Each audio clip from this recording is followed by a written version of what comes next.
Chevrolet Studios. Turn it on, leave it on with Sean and RJ on 105.3 The Fan. In the gun, Prescott, snap back, handoff, Elliott driving, pushing, touchdown! Ezekiel Elliott, head for the kettle. No, fakes the kettle. Says, I'm not getting the fine. I'm just taking the touchdown.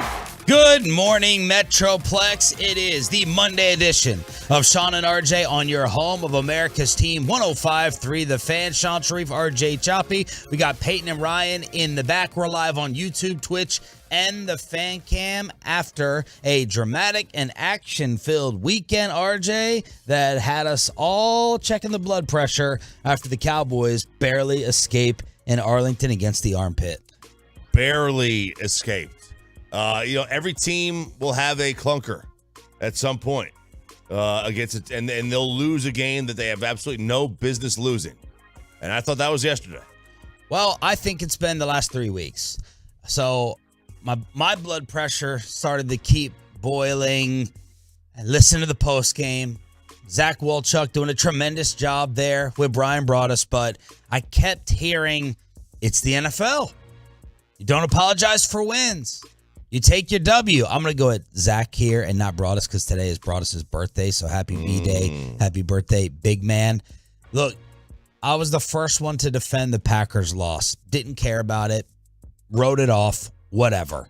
But this is 3 straight weeks. There's a reason we came in here on Monday and said that the final score against the Colts was overrated. It was going to get overblown. Dan Orlovsky, in a little way, was correct and right last week because he was focusing on it being a 2-point game against Indianapolis after 3 quarters. We were all ticked off and about to throw up our turkey on Thanksgiving. That was the game before the Colts against the Giants. One game here and there, but 3 straight games, Choppy. I'm gonna be more critical of this team today. I was rooting for them to lose at a point yesterday. Even towards the end in games like this, you're like, okay, let's pull it out. Let's get the W. I was like, they deserve to lose. This sucks. This is ridiculous. It really is. And now it happening 3 straight weeks, even though you got W's, it's altered the way I'm thinking about this football team as a contender. 1 week here and there, one off, okay, fine. 3 straight weeks, man. I'm concerned. That's me. Yeah, I don't know how to feel. Last week's game kind of threw me off a little bit because you do forget that it was a tight game. At least I forget sometimes that it was a tight game going into the fourth quarter. Thanksgiving is always weird. This team has not played well on Thanksgiving over the last 3 years. No. Which is it's odd because in my entire existence, this team has dominated Thanksgiving Day. So yeah, it's.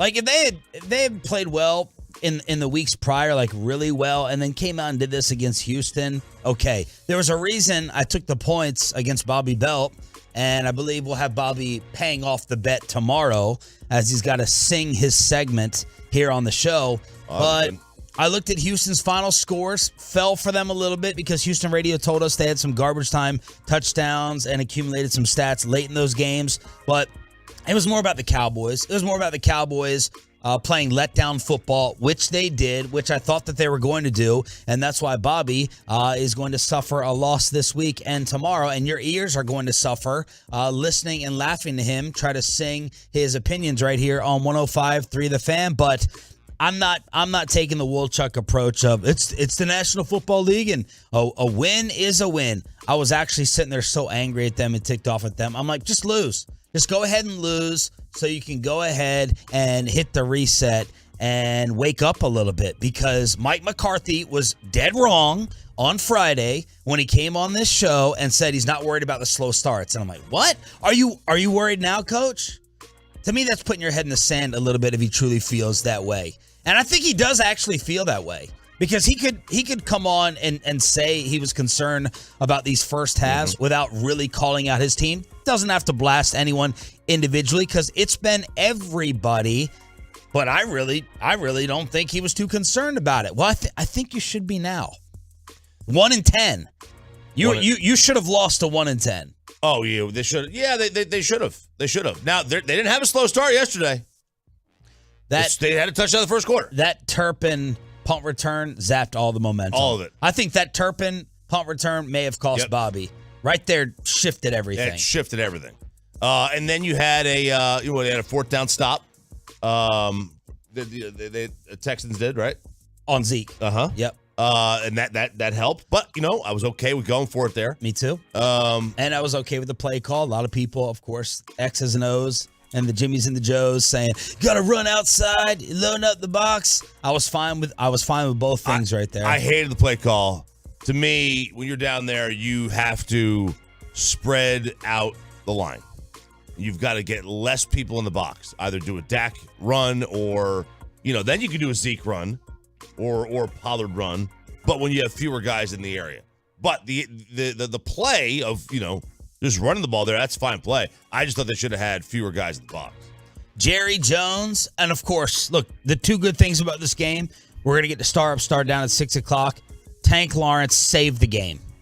And the final drive. I mean, you have to give tremendous amounts of credit to Dak Prescott and that offense. Sitting there backed up on your own 2-yard line after the third and fourth down stops. Those are the only two good things I'm taking from it. Maybe Brett Maher, Jason Peters is getting a lot of Tolo love. Jerry was asked if he was a little bit disappointed in the win. I'm so proud of them. I know what I'm elated. Houston came to play, and they took everything. We took everything, and it was that kind of ball game, and it took that extraordinary effort. 97 yards at the end, go down the field. But I want to give Houston all the credit in the world. They came to play defensively, and I thought their offense really challenged us all day long. Their quarterbacks played well. Yeah, plural. The quarterbacks with the Davis-Driscoll combo hitting the Cowboys. You know Driscoll is still in the league? I barely knew his first name. I mean, I did know his first name was Jeff. I'm just trying to minimize his actual value. He played well against us a couple years ago in Detroit. But, yeah, I had almost forgotten he was still in the league. And they got him lined up at tight end yesterday at some game. Thought it was Davis Mills and Kyle Allen. That's right. You were there. You were there? I was there. Bobby Belt up in the press box. Choppy in the seats. So what was it like there in the stadium? I hadn't been in the stadium in a seat as a fan since... With the commoners? With the commoners. With the you know how Peyton feels. The middle class. I really do think I'm a jinx. Prior to yesterday, the last time I was in the stadium for a game as a fan in the seats, not just there as a media member, was the day that Romo broke his collarbone in 2010. And prior to that, as a fan, it was the Randy Moss game. Man, I better stop going to these games. Dang. Because I went to every game from 04 to 2018, whenever we stopped doing the pregame show. Pregame. So I was there anyway. I never was a fan really. Yeah. But this was. Were they booing as I requested on Twitter? I said just start booing. There was one spot where they slightly booed, but it was this was like a St. Louis Cardinals boo. I don't ever want to say that they actually booed. They didn't really boo. They kind of went. I heard some. I heard a little bit. Yeah, but it wasn't like that. We know what real boos are. Real boos, what they do in Philadelphia. Or New York. In New York. Aaron Judge. When Aaron Judge Aaron Judge doesn't hit his 63rd home run on command. Those are real boos. This was more like murmurs. But what was the uneasiness in the building, the feeling amongst the crowd? There's more anger. That wasn't really uneasy. I don't think they ever expected the Cowboys to actually lose the game. Now, I will say this, when the interception happened. I didn't expect them to lose either. Yeah, I was like, they're going to win the game. They're going to pull it out. I didn't think it was going to take a 98-yard drive. When the interception happened. Which one? The one where Dak's arm got hit. 5:45 left. Houston was given. Okay, did his arm get hit? We couldn't tell. His arm got hit. Josh Paul got beat, and his arm did get deflected. Yeah. I don't blame Dak for that one. 5:45 left. All the numbers and the analytics then gave Houston an 87% chance to win the game at that point. 5:45 left, but his arm did get hit. Yeah, you know you're a bad team when you have an interception with 5 minutes to go. You're already leading, and you get it inside the other team's 5-yard line, and they're still only giving an 87% chance to win. And don't score. And you don't score. Like at that moment, I think everybody was like, "Uh-oh, like is this really going to happen?" Right. Like is this real life? But prior to that, no, there really wasn't any uneasy. It's more just anger, a lot of anger by the fans. There's a lot of Texan fans there, way more than I expected. Really? I didn't know there was that many. I didn't know there was that many Texan fans. But Cowboy fans. What jersey are those fans wearing? Lopez. How many Watsons? No, Lopez. John Lopez, 610 Sports Radio? So there was 3 dudes walking up in front of us at the game. They all wore a Lopez 91 jersey. I'm thinking to myself, are these fools all named Lopez? They just put their birth year. Are they triplets? They put their birth year. I'm like, who the hell is this Lopez guy? Let's go inside the locker room, hear what Mike McCarthy had to say to his team. Are y'all reacting like this was a loss or it's a win? Take it and move on. Truckwreck.com text line is open, 877-881-1053. And, man, it does not sound good for an absolute legend, Mike Leach, one of the best sound bites ever. Apparently, Mike Leach is in some pretty major trouble. We'll go inside the Cowboys locker room, star up, star down, just getting started with the Monday edition of Sean and RJ on The Fan. Coming up in the next G-Bag Nation, we'll be live.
throws it in the left flat. Pollard 5, avoids a tackle, skitters in, touchdown Pollard, and that one was ridiculous. Skitters in. Mm-hmm. Nice little sideline dance move from Tony Pollard, who had a really good game yesterday in the Cowboys' 27-23 win over the Texans. 10 for 42 on the ground for Tony, and he caught 4 passes for 20 yards and a touchdown as well. So 2 touchdowns for TP. How are the Tolos responding so far to whether this felt like a loss or they're saying, hey, it's a win, NFL, take it and move on? We're 10-3. Truckwreck.com text line. Let's see. The last 4 minutes of this game showed me that this is a Super Bowl caliber team. Stop crying and enjoy the win. What? Oh, my God. I'm with Sean. They should have just lost, hit the reset button, come back. Let's see. Yeah, I was legitimately, I was legit rooting. I'm just like, lose. You deserve to lose. Go ahead. Also, I've never seen a quarterback hang his guys at the drive more in a single game than this one. He has 0 pocket presence. Oh. Shots at Jeff Driscoll. I don't think so. You got outplayed at quarterback and won. You take those wins every time. Can't win with Dak. Weak link. And how much of this game was Odell fatigue? I would say 0. Maybe y'all should have planned offensively instead of laid out the red carpet for him. I don't even think Kellen Moore. I don't even know if Kellen got a chance to meet with Odell, but that was going to be a hangover storyline. If you're upset with a win, you're miserable. And then they said that the Texans have a D tackle named Roy Lopez. Oh, to explain the Lopez jerseys you saw there. Lopez 91. I thought it was just some triplets out there with all born in 1991. Let's go inside the locker room. Mike McCarthy addressing his team after the W.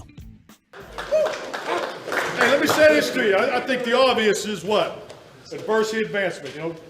Let's not talk about what we did. Let's just make sure we're on what we did do, okay? That's the way to finish the game. You think about the finish last week, you think about the finish this week. Trust me, this week's finish will pay dividends.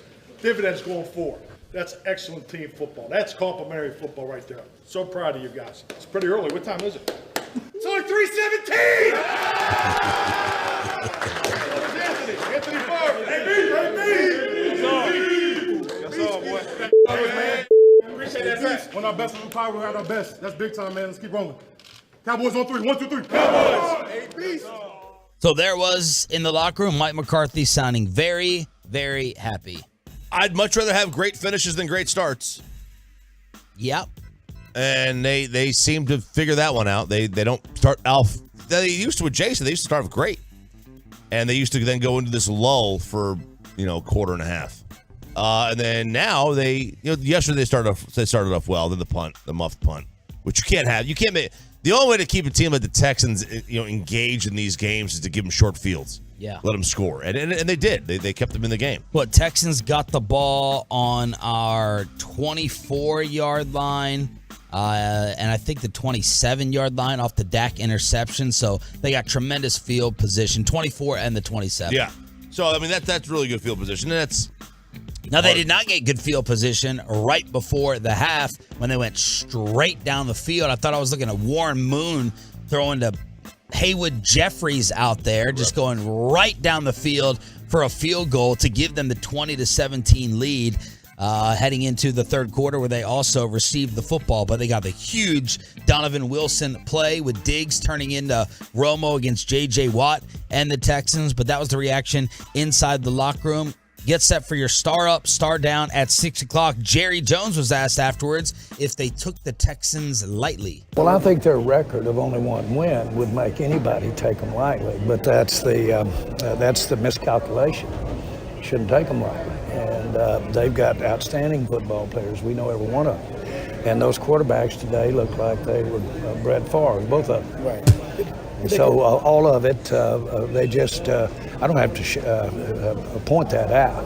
They gave us more than we wanted today. And we were fortunate to have that 98-yard drive. That took a lot of really fortitude, I think. And from that drive right there, I think we're a better team than when we entered the game. And look, Davis Mills made some throws, man. 16 of 21, 8.3 a pass, 175, and an interception. 0 sacks. Mm-hmm. for the Micah missing defensive line.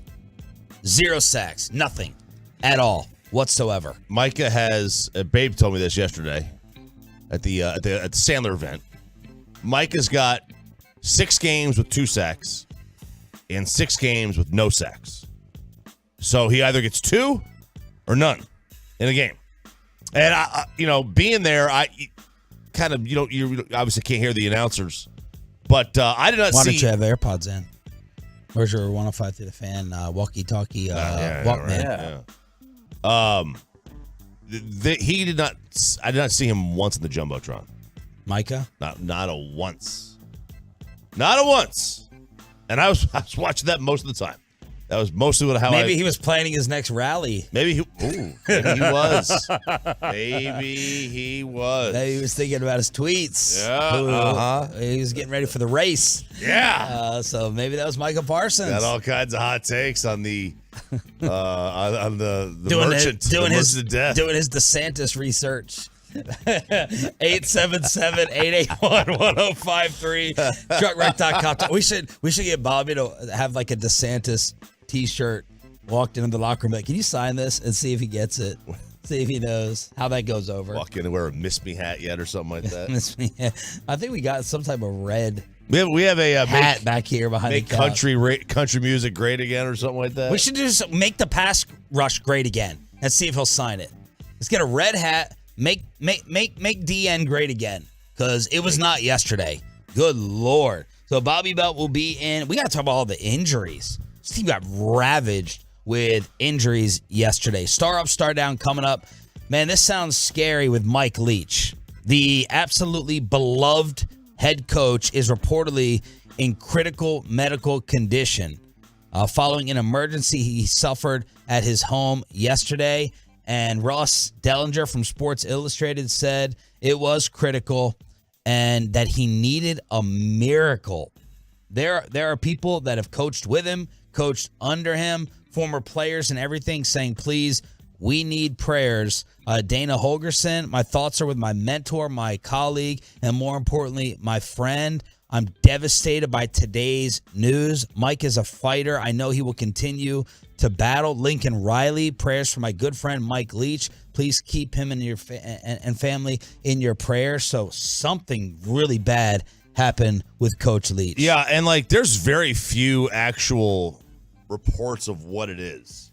I've heard multiple heart attacks. I've heard just a feeling of being unwell, and it just kind of continued and got worse.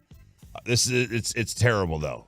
He is a tremendous character. He is one of the few. We don't have many great characters left in sports.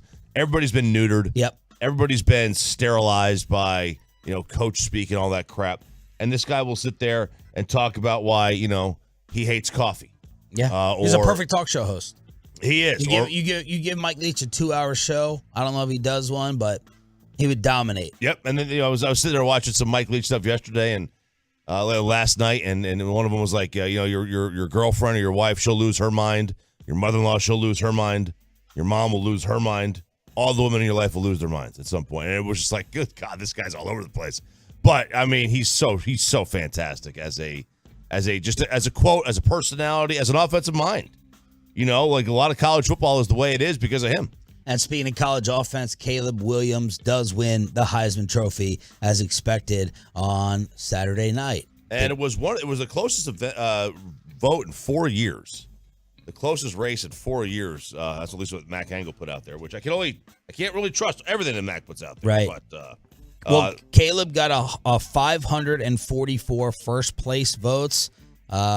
Max got 188 first place votes. CJ Stroud came in third, and then Stetson Bennett in fourth. So that's the way it ended up in order for the Heisman Trophy celebration. I almost feel like being in the commercials is even cooler than getting the trophy now. I love those commercials. They never get old for me. Have any idea what I'm talking about? What are you talking about? All the Heisman winners get They're together. at the house, right? They're at the house. The Heisman house. Man, this is what happens the Heisman house. Okay, yeah, with Baker. This is what and happens when Bo. you cut the cord That's what happens. Choppy don't even know what the Heisman commercials are anymore. Star up, star down. Bobby Belt has walked into the studio. Star up, star down from the Cowboys win over the Armpit. Give us your grades and who stood out to you for better or worse. Next. The Cowboys to Marcus Lawrence lets his...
Chevrolet Studios. Turn it on, leave it on with Sean and RJ on 105.3 The Fan. Snap to Driscoll, spins around to his right, stopped by Barr. He won't get in. It's the Cowboys' turn for a goal line stand.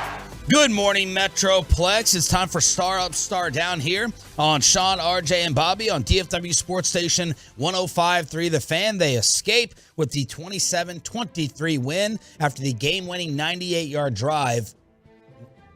Were you thinking it was a mistake there for Lovey to go for it? I thought it was. Now, look, they ended up going the length of the field. Let me just take you through it. You could have made it a 6-point game, right? They got backed up after Tank Lawrence made the play of the game. I thought it was the play of the game. They were on the one. They get backed up a couple yards, and I'm like, this isn't a gimme here. This is not a gimme. Now, maybe it does end the game. I get it. You're 1-10, right? You're going to go ahead and go for it anyway. I just felt like so much pressure would have been put on the Cowboys knowing they had to score a touchdown versus just getting a field goal to tie. And I thought Lovey did us a little bit of a favor going for it from the 3. A lot different from right there on the 1. I didn't care for the play call.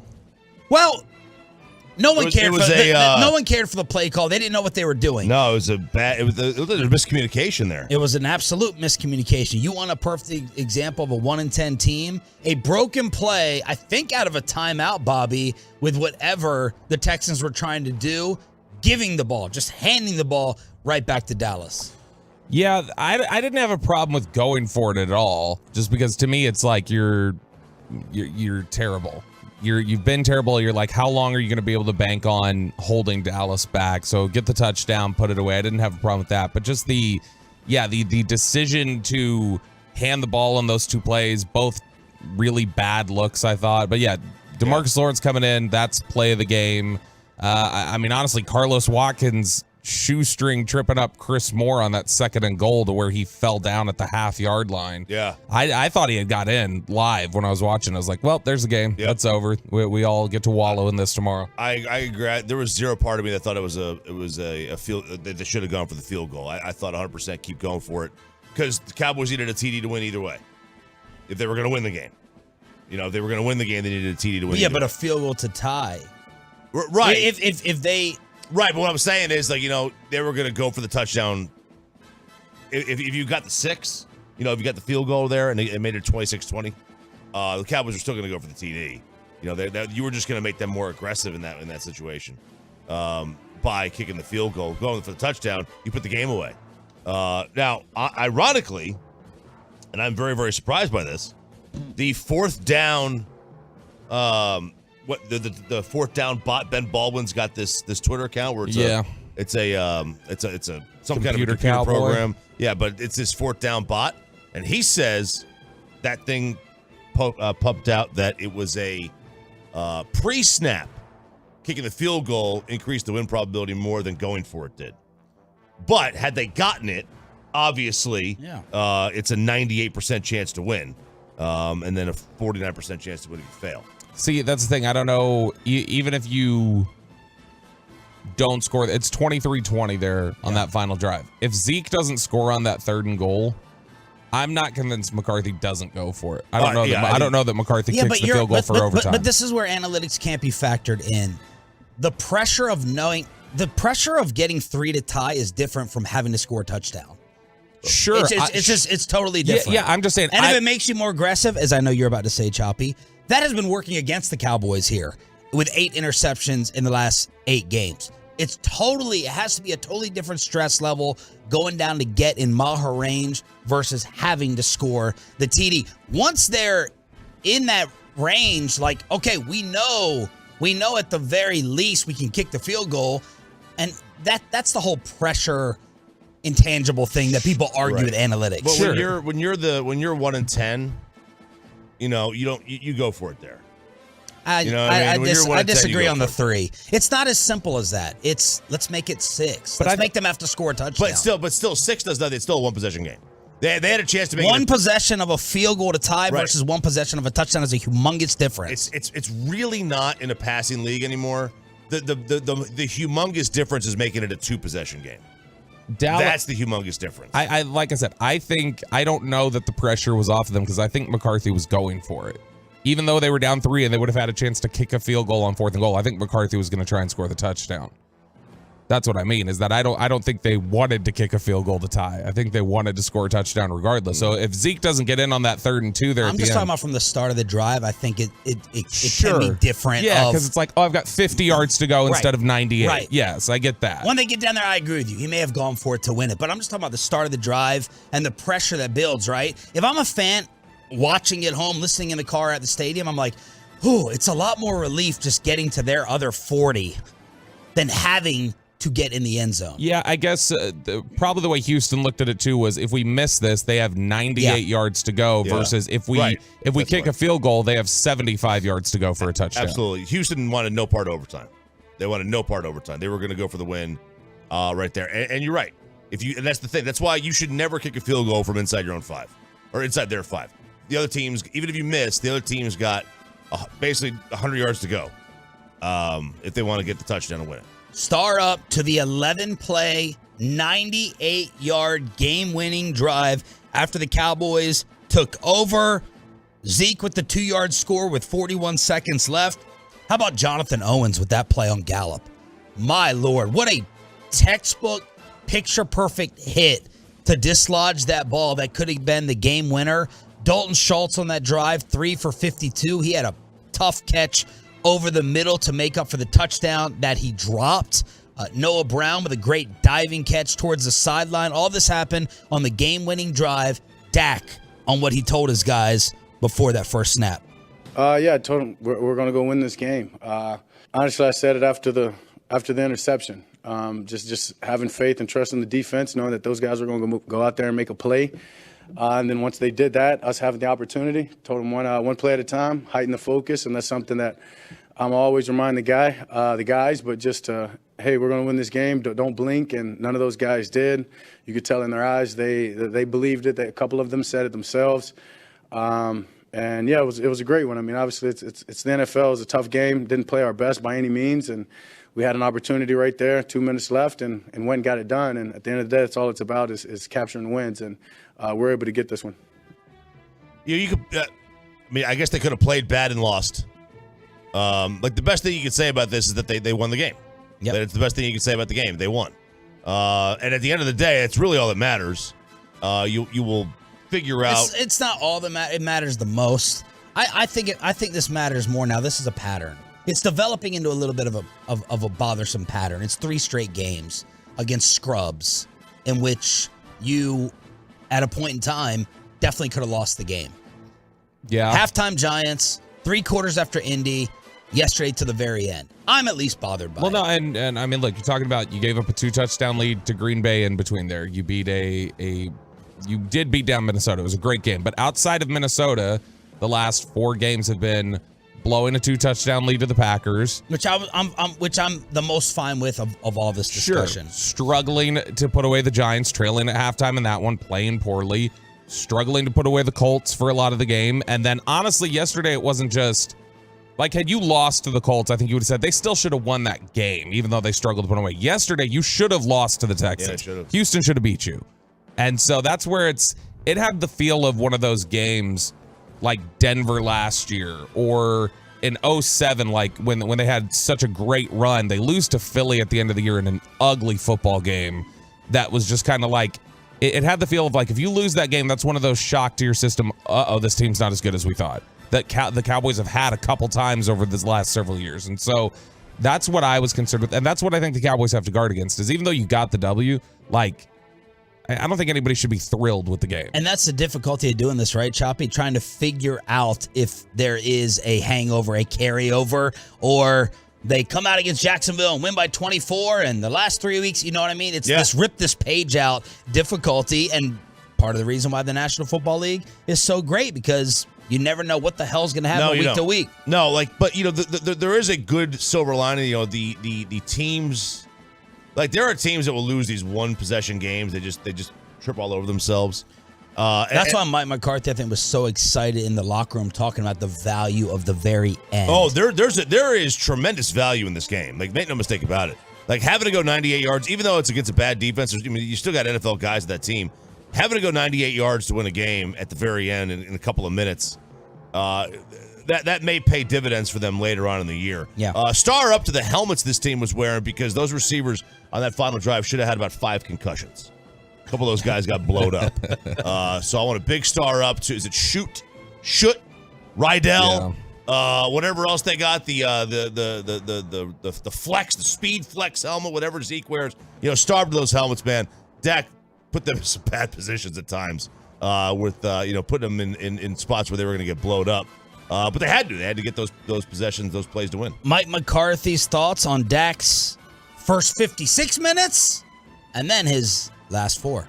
You give it, you emphasize, and when things aren't quite what they need to be, is that maybe we got to spend a little more time. I mean, we're still going to have the same amount of time to prepare each and every week. So our drop back passing game is something that we've done very well. I mean, we've been very successful running the football. Like I said, we had some moving parts today offensively. So, our run game quite wasn't what we'd like it to be. I think we had the three negative runs, or 3 minus runs there in the first half. Actually, Malik, all 3 of them, I think were his plays. So, this is football, and this is I'm not trying to make excuses. I get what's on my chest and the expectations. I get that, but it's about winning, and we got it done today. So Dak Prescott on the day, 24 of 39, 284 yards, touchdown, 2 picks, sacked once. The QBR was a 24. That's hideous. Was Tom Brady playing for this team? That's hideous. He had a 24. Davis Mills had an 85. And look, he's an issue. He can be an issue, and it's worrisome to me. The quarterback play is worrisome. He's one of the most difficult guys, just like Romo was, to get a feel and a handle on. The first thing we all do, it's politics in talking Dak Prescott. We rush to try to fit our narrative. Whose fault was that? Was the ball tipped? Should they have caught it? Did it hit Noah Brown's hands? Did Dak's arm get deflected? Was it Josh Ball? We run to our narratives to see what can actually fit. But those are Dak's numbers. He did come up huge at the very, very end. But Bobby, what were your thoughts on your guy? He had 15 incompletions yesterday, and the Texans had 11 passes defended. They got their hands on 11 passes yesterday. So many deflections. That's an absurd number. And one's at the line of scrimmage, too, batted down. Yeah, some stuff at the line of scrimmage, but honestly, a lot of it yesterday was like, why don't you see that linebacker? Like, that linebacker is sitting right there and waiting to just, make a move on you. And he wouldn't see a safety yesterday. Yesterday, he didn't, like, at times when we've seen issues with pass deflections or other things, it's all right, he's trying to fit it into a tight window, or all right, he had some miscommunication with this option route and things there. Yesterday, it's like he didn't see guys, and I don't know what that was, because he flat out didn't see guys. He didn't play well last week. He didn't play well last week. He didn't play well yesterday. You're 2 weeks in a row where Dak's played pretty poorly. Last night I was talking to Jesse Holly. Were you in there? I was. Scrum too. Yeah. I'm married too. Yeah, but I can't remember if you had done the dip or not. No, I was there. But he was talking about how like the Cowboys' offense is like all their routes are basically for man defense, and the Texans were in zone, and the Cowboys' receivers didn't settle down in the route. They kept going, right, or they stopped too short, and that's why you stop short. The Stop move. Short, yeah. My move. And that's why that pass that Dak had to Schultz was behind Schultz, because he was expecting Schultz to stop.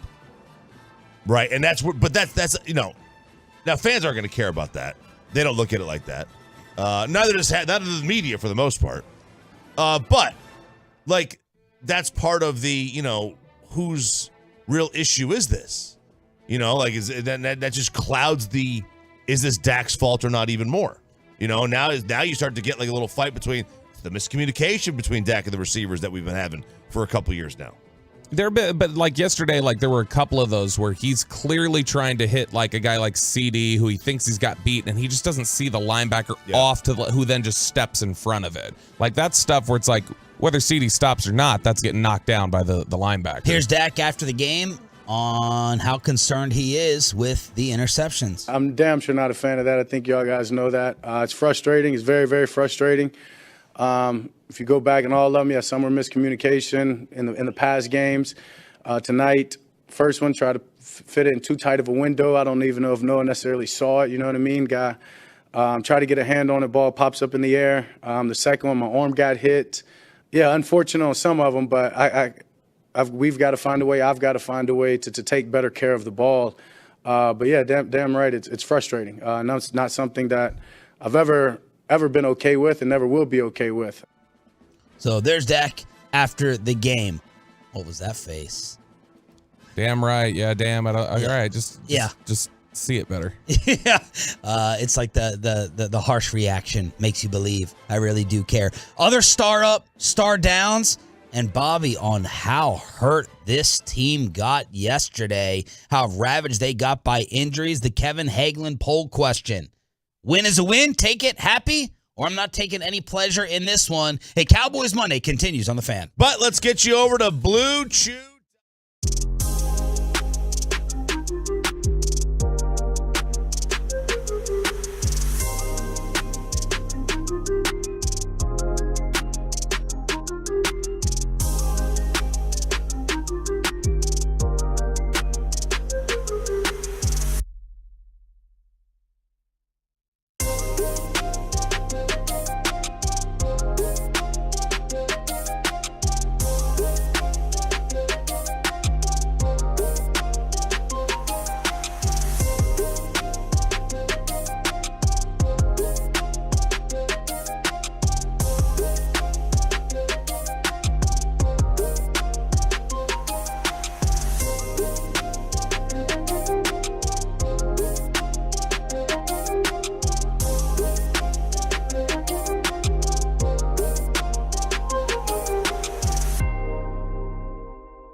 and Frankel, there's a reason you need a special license to drive a big truck. So companies that hire drivers and put them in a big truck should be held accountable for what happens when one hurts you.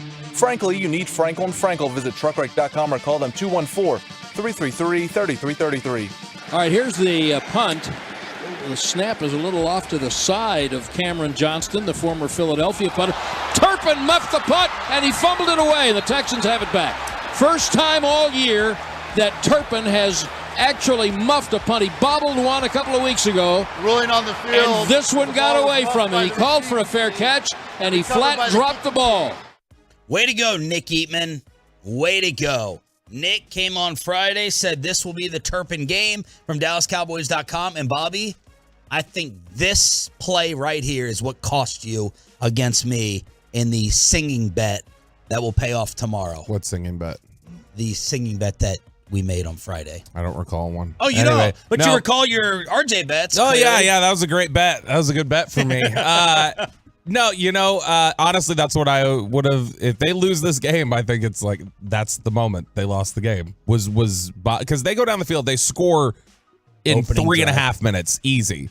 They get the 3 and out. Houston doesn't honestly, after Houston was lining up to punt, I was like, this is going to be 28-0 at halftime. Yeah. This is going to get out of control fast. And then he muffs the punt.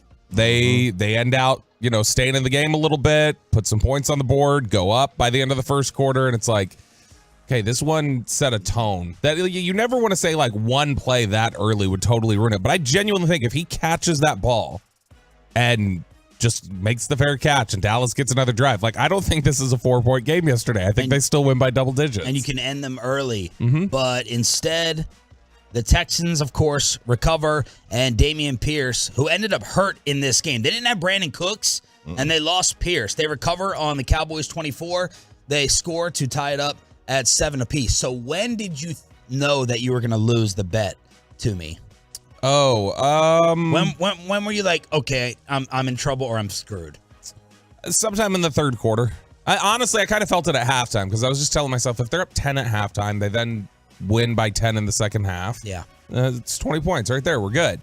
So when they were trailing at halftime, I kind of was thinking it was going to go away. And then I think when Fairbairn hit a field goal to make 23-17 in the third, I was like, yeah, this is probably done. God, was he bombing away. Yeah, he was. Both kickers. I saw more Fairbairn jerseys yesterday than any other Texans player. Don't know that's. Are you crazy. for real? I don't think you're crazy. I saw I saw 5 of them.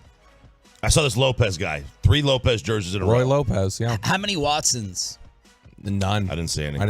I saw David Carr. I didn't see any Watson jerseys. Dude, the guy sitting next to me literally was rooting for both teams. Did he have a split jersey? No, he was wearing a jacket, which is odd because it was hot inside. But he's literally cheering on every offensive play, regardless. He almost was like Manning, the Manning cast, where they just root for the offense, no matter what, no matter who has the ball. Yeah. Oh man, we got to score here, and then the next thing's got a ball. Man, we got to score here. He just wants points, man. Yeah. Chop with a star up for the best Cowboys receiver on the day, and it really wasn't even close. At the 40 of Houston, snap back, first down. Wings it deep down the right side, caught. Diving catch, Noah Brown at the 23-yard line. Wow. 4 for 85. You know that he's been missing Cooper Rush. But Noah Brown, 4 for 85.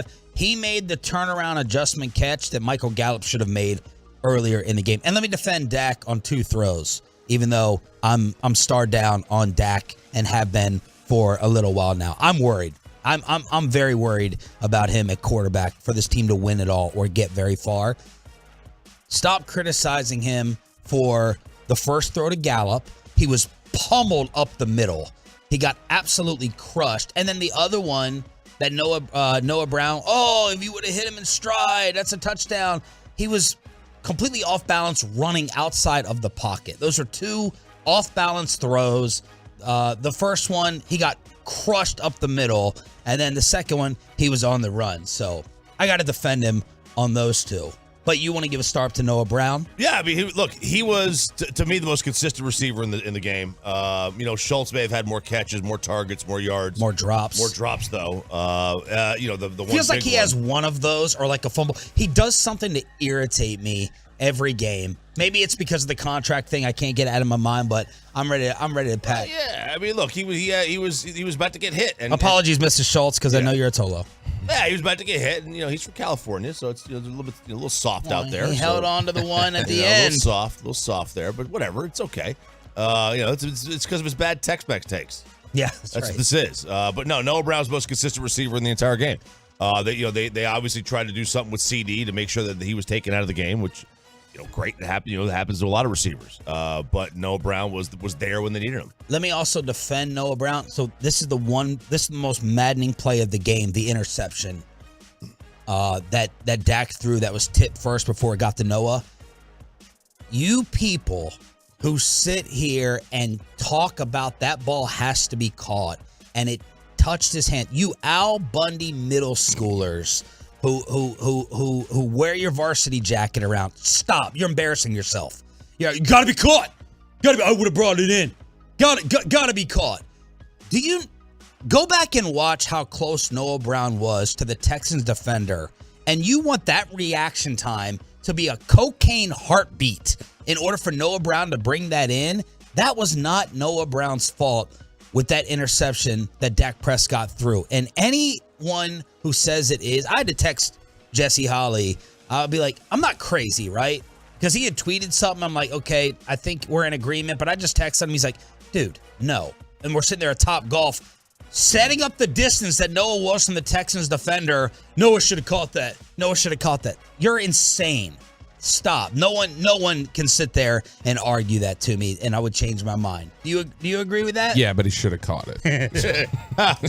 What did you think about it? No. I agree with you. I don't know how reasonable it is to say that you need to catch that ball. An impossible misdirection. Yeah. Atolo brought it up and made the comparison to the foul tip to the catcher's mitt. That redirection right there. Oh, once your body's going in one way, it's very difficult in a split second to get back to where. And the ball tipped. Right. The ball was tipped. I mean, I put that more on Dak than Noah Brown in terms of that interception, but that play drove me the craziest from yesterday, arguing with people. I mean, you can put anything you want on Dak for yesterday. He just wasn't good. Well, not the last pick. No, but I mean, his arm got hit. Yeah, his arm got hit, but you can also put it on him that his pocket awareness didn't seem great yesterday either. He seemed like he was having trouble kind of moving around and stepping up into the pocket and avoiding the rush. There were just issues yesterday across the board. Their offense looks so weird at times, Bobby. Mm-hmm. It's like he's looking for the swing pass, and it's an automatic slant being thrown to get someone lit up. There's nothing downfield. It feels like herky-jerky. It doesn't feel like it's running smooth or anything prolific down the field. I know Jesse was talking about them playing zone, but... Well, yeah, I mean, I'm hopeful that they just weren't dipping into their playbook by design yesterday. They're like, we're going to go out there, bare bones minimum this damn thing, and we'll find a way to win. That's good. That's a hell of a hope. That's my hope. I don't know what they were... I don't know what... If you want to give a start out, give one to Kellen Moore, because I don't know what he was drawing up yesterday. That first drive where they go... 9 plays, 76 yards, under 4 minutes, touchdown, easy. It's 5 rushing attempts. It's 4 passes. It's like, okay, all right, some good balance. They get totally away from that the rest of the way. Second quarter, they carried the ball 4 times. They threw it 17. Then they overcorrected in the third quarter. They run the ball 12 times. They throw it 4. And that first and goal from the 8, where then it's, let's just run it 4 times with Zeke. I'm like, what do you, nothing? You're not going to throw an RPO in there? You're not going to try any misdirection stuff? What are you doing? And so I don't know what Kellen Moore was doing after the first drive. Like I said, it's weird. It put the Turpin muff put bad juju on everything yesterday, it felt like. 877-881-1053, truckwreck.com text line. Look, Kevin Gray's player of the game. Everyone is saying that the player of the game, my player of the game is Tank. He saved the entire game. Yep. He saved the entire game on that third down stop before the Texans gave it to us with that broken play. But, man, everyone has given their player of the game to Jason Peters, going in to play right tackle with 0 reps before this after Terrence Steele looks like he's gone for the season. Right, and that, look, there's a reason why sometimes you get a little bit lucky. Where it all works out, where you get a guy coming back and then, everything's going to work itself out. You don't have to make a tough decision. You don't want somebody to get hurt, but now you don't have to make a tough decision, really, right? You can bring Tyron back. You can move somebody over there to the right side without upsetting the entire line. But, yeah, Peters came in and filled in greatly, and that's part of why they got him. He was an insurance policy. He wasn't, correct me if I'm wrong, he wasn't brought in here to be the main starter. he was in here to be whatever they needed him to be at the given moment. Yeah, he was brought in initially because Tyron goes down and they go, well, let's hope things work out at left tackle. But if they don't, we need to have somebody here to bring in. And so that's what he's here for. He's been here to cover bases for them, and it'll be Peters or Ball at right tackle moving forward. Take us to the injuries. So Steele is the one that they're most concerned with. He's probably done for the year. He'll have an MRI this morning to confirm, but he's in all likelihood done for the year. You also had Jonathan Hankins left the field yesterday with a shoulder injury. With a humongous play on that injury. Yeah. And then Jake Ferguson had a concussion yesterday. And so Diggs got banged up. J-Ron Pre. Micah looked hurt too. Micah, there was a play. Okay, you can Micah Doncic. What? I don't understand. You're trying to get. Which one is he? Is he Micah Doncic or Maga Parker? Which one is he? Pass rush Limbaugh. Maga Doncic. You've tried to get me to tell you for weeks that he's hurt. I'm telling you, yesterday there was a play where Driscoll was running the sideline and Micah couldn't beat him with the angle, and it's like, okay, what's going on? He's questionable for drama. That's what he is. Good Lord. I mean, it's all I hear from the beat reporters is, what do you mean? He's fine. He's totally fine. He's not on any report. Nick Eatman, Bobby Bell, Jerry Jones, looking at me like I'm crazy. He's either banged up or he's just dramatic. Sorry. Well, I'm telling you, he looked banged up yesterday. Okay, so now he's banged up. So, okay. Now new information. It changes. What do you want me to say? Okay, what else do we need to worry about? Diggs was dealing with something.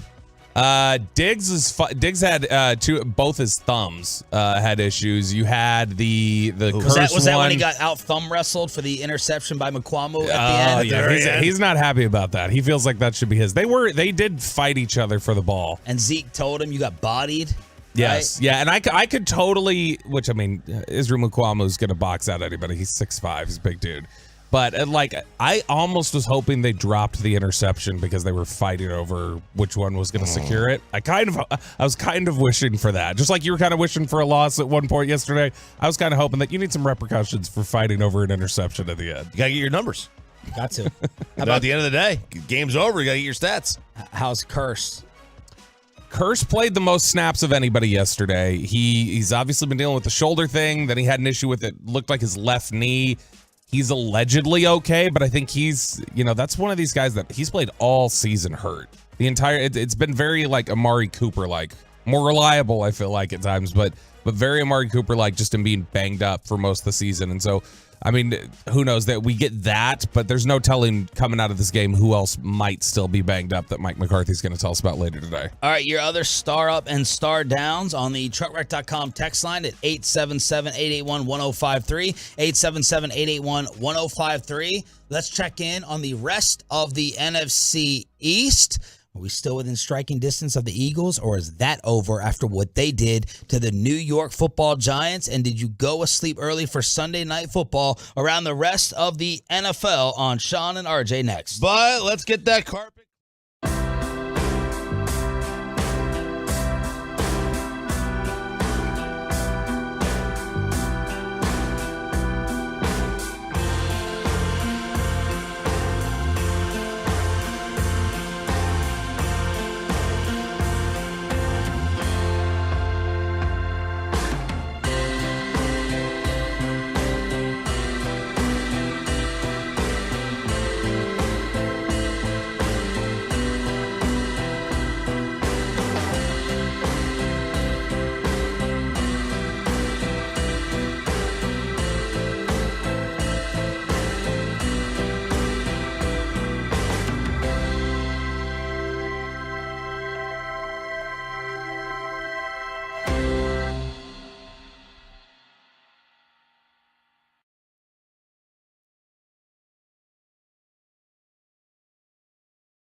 Smith, who makes the catch.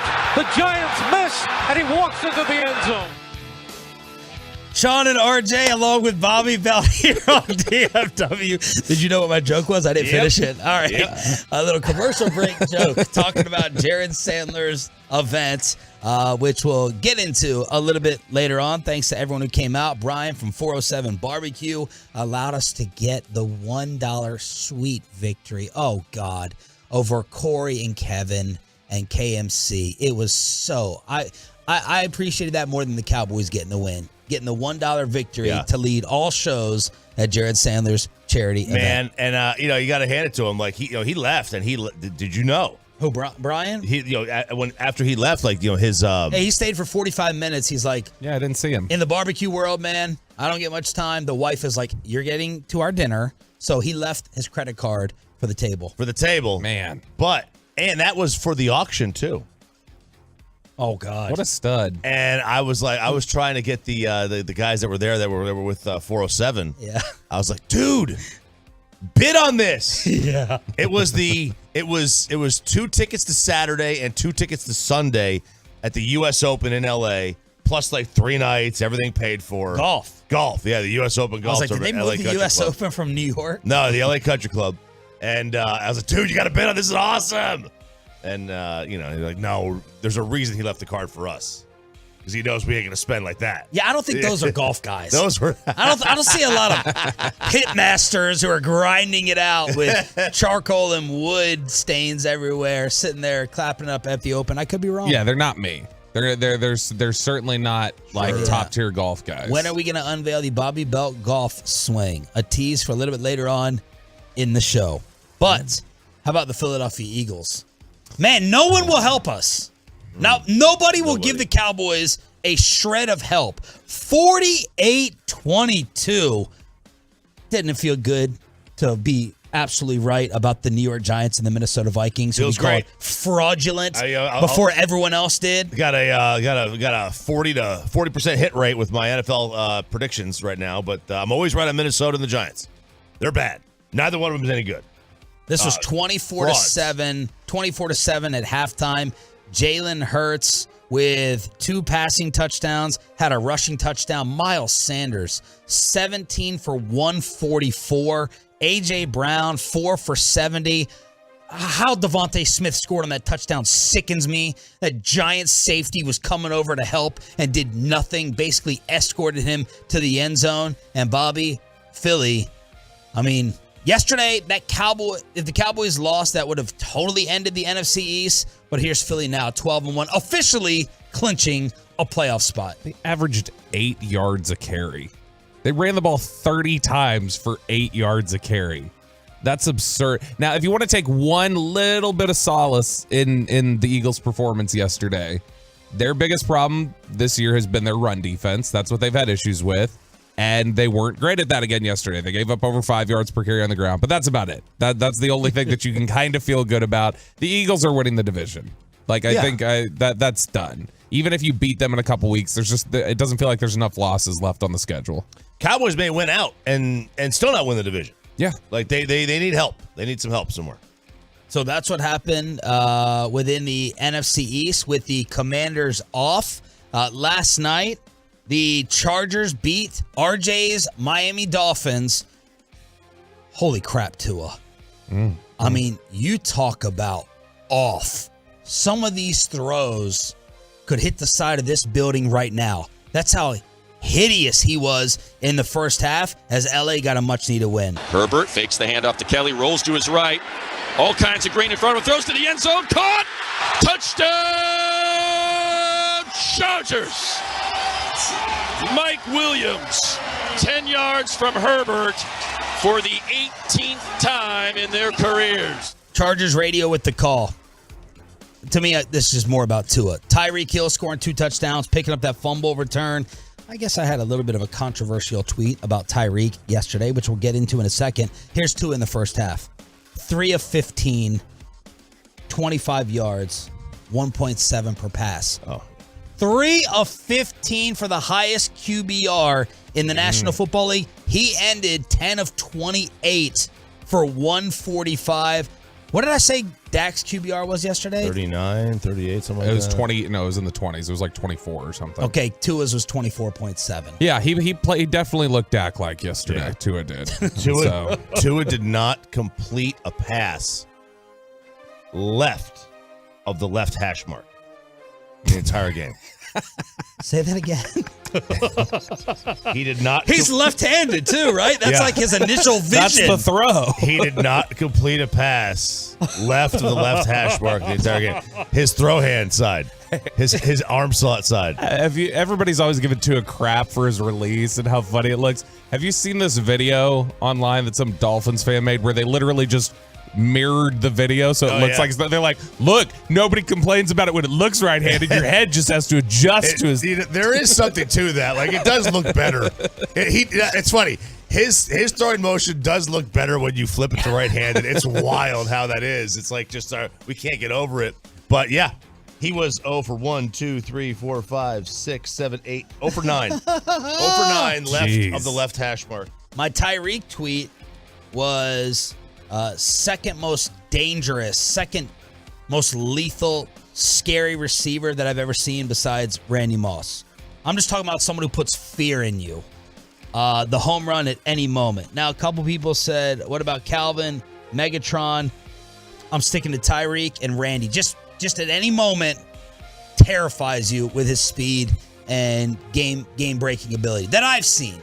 Not Jerry Rice. He's the best. I'm just talking about hitting you with something. Yeah, it's fun when you hold it to that standard.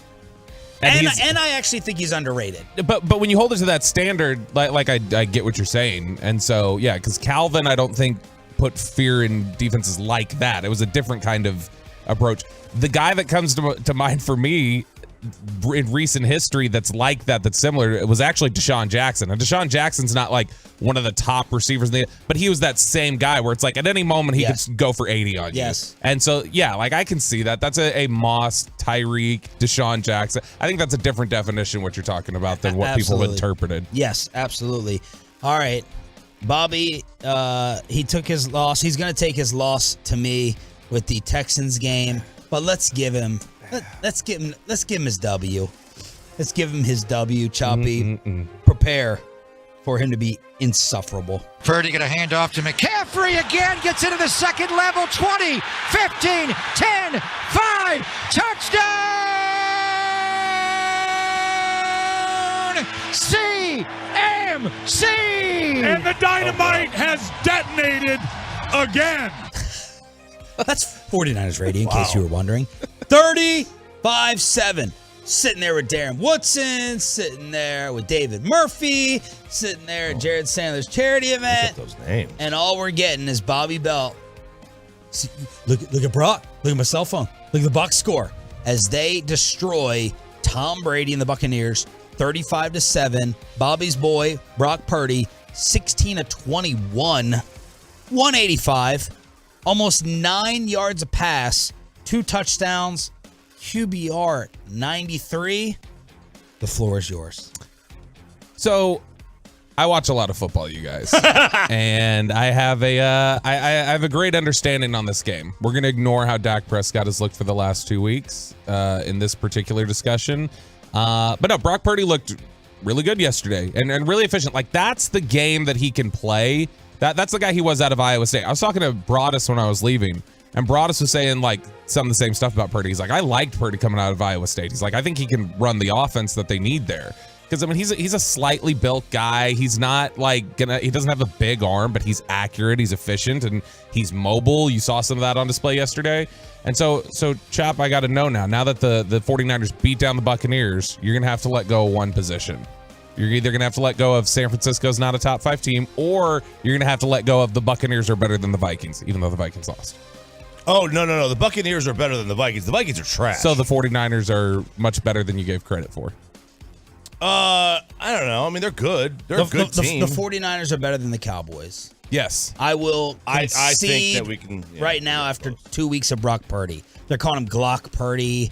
The nicknames are out there. Glock. They had the whole stadium was chanting Purdy after they went up 21-0. You know, I wonder what the Niner fans are going to say. Like, I want to know what you would say, because Brock Purdy basically played the game that Lamar Jackson plays. That you say that he's just a running back.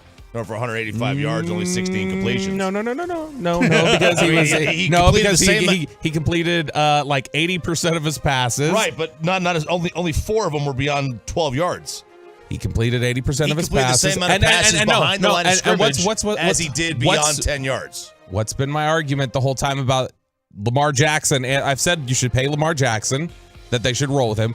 I've also said that with Brock Purdy, it's not an endorsement of Brock Purdy. It's an endorsement of a system that Brock Purdy can function in. So yeah, if you want to tell me Lamar Jackson is Brock Purdy, I agree with you, Choppy. There you go, everybody. You heard Chop say it. Lamar Jackson is Brock Purdy. That. What about me being dead on accurate, Peyton, about telling you that Tom Brady and the Buccaneers are trash? Bring Brady in the playoffs. Let's send out that old man with his first ever loss against the Cowboys. Just line it up. They're awful, unwatchable offensively. They've been garbage for the entire season. Now, look, you knew in some messy conditions against San Fran they weren't going to do anything, but my gosh, it is. Tom may have to come back. There's reports he is. After not having Giselle, he may have to come back so he doesn't go out like this. They're 28th in the league in points scored. You cannot lose your family because you wanted to work another year. You can lose your family because you wanted to work several more years, but you can't lose it because you wanted to work for 3 more months. Yeah, that is bring them. That is the equivalent of that's bad investment right there. Although with the way that Dak is playing, they might beat us like 9-6. I leave that open as a possibility to beat the Cowboys in round 1, but Tampa ain't scoring much more than that.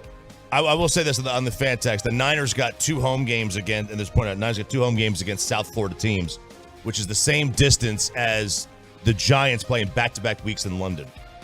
I said that to you on Friday. It doesn't matter. Doesn't matter. Sure, Choppy. He did say it. You did. I did not factor that in. Oh, Mr. Malcolm Gladwell, Mr. Revisionist History, RJ Choppy. Oh, Malcolm Gladwell. Yeah, I don't read. That's the end of the sentence. All right, it's Sean, RJ, and Bobby here on DFW Sports Station 105.3 The Fan. Back to the Cowboys win over the Armpit.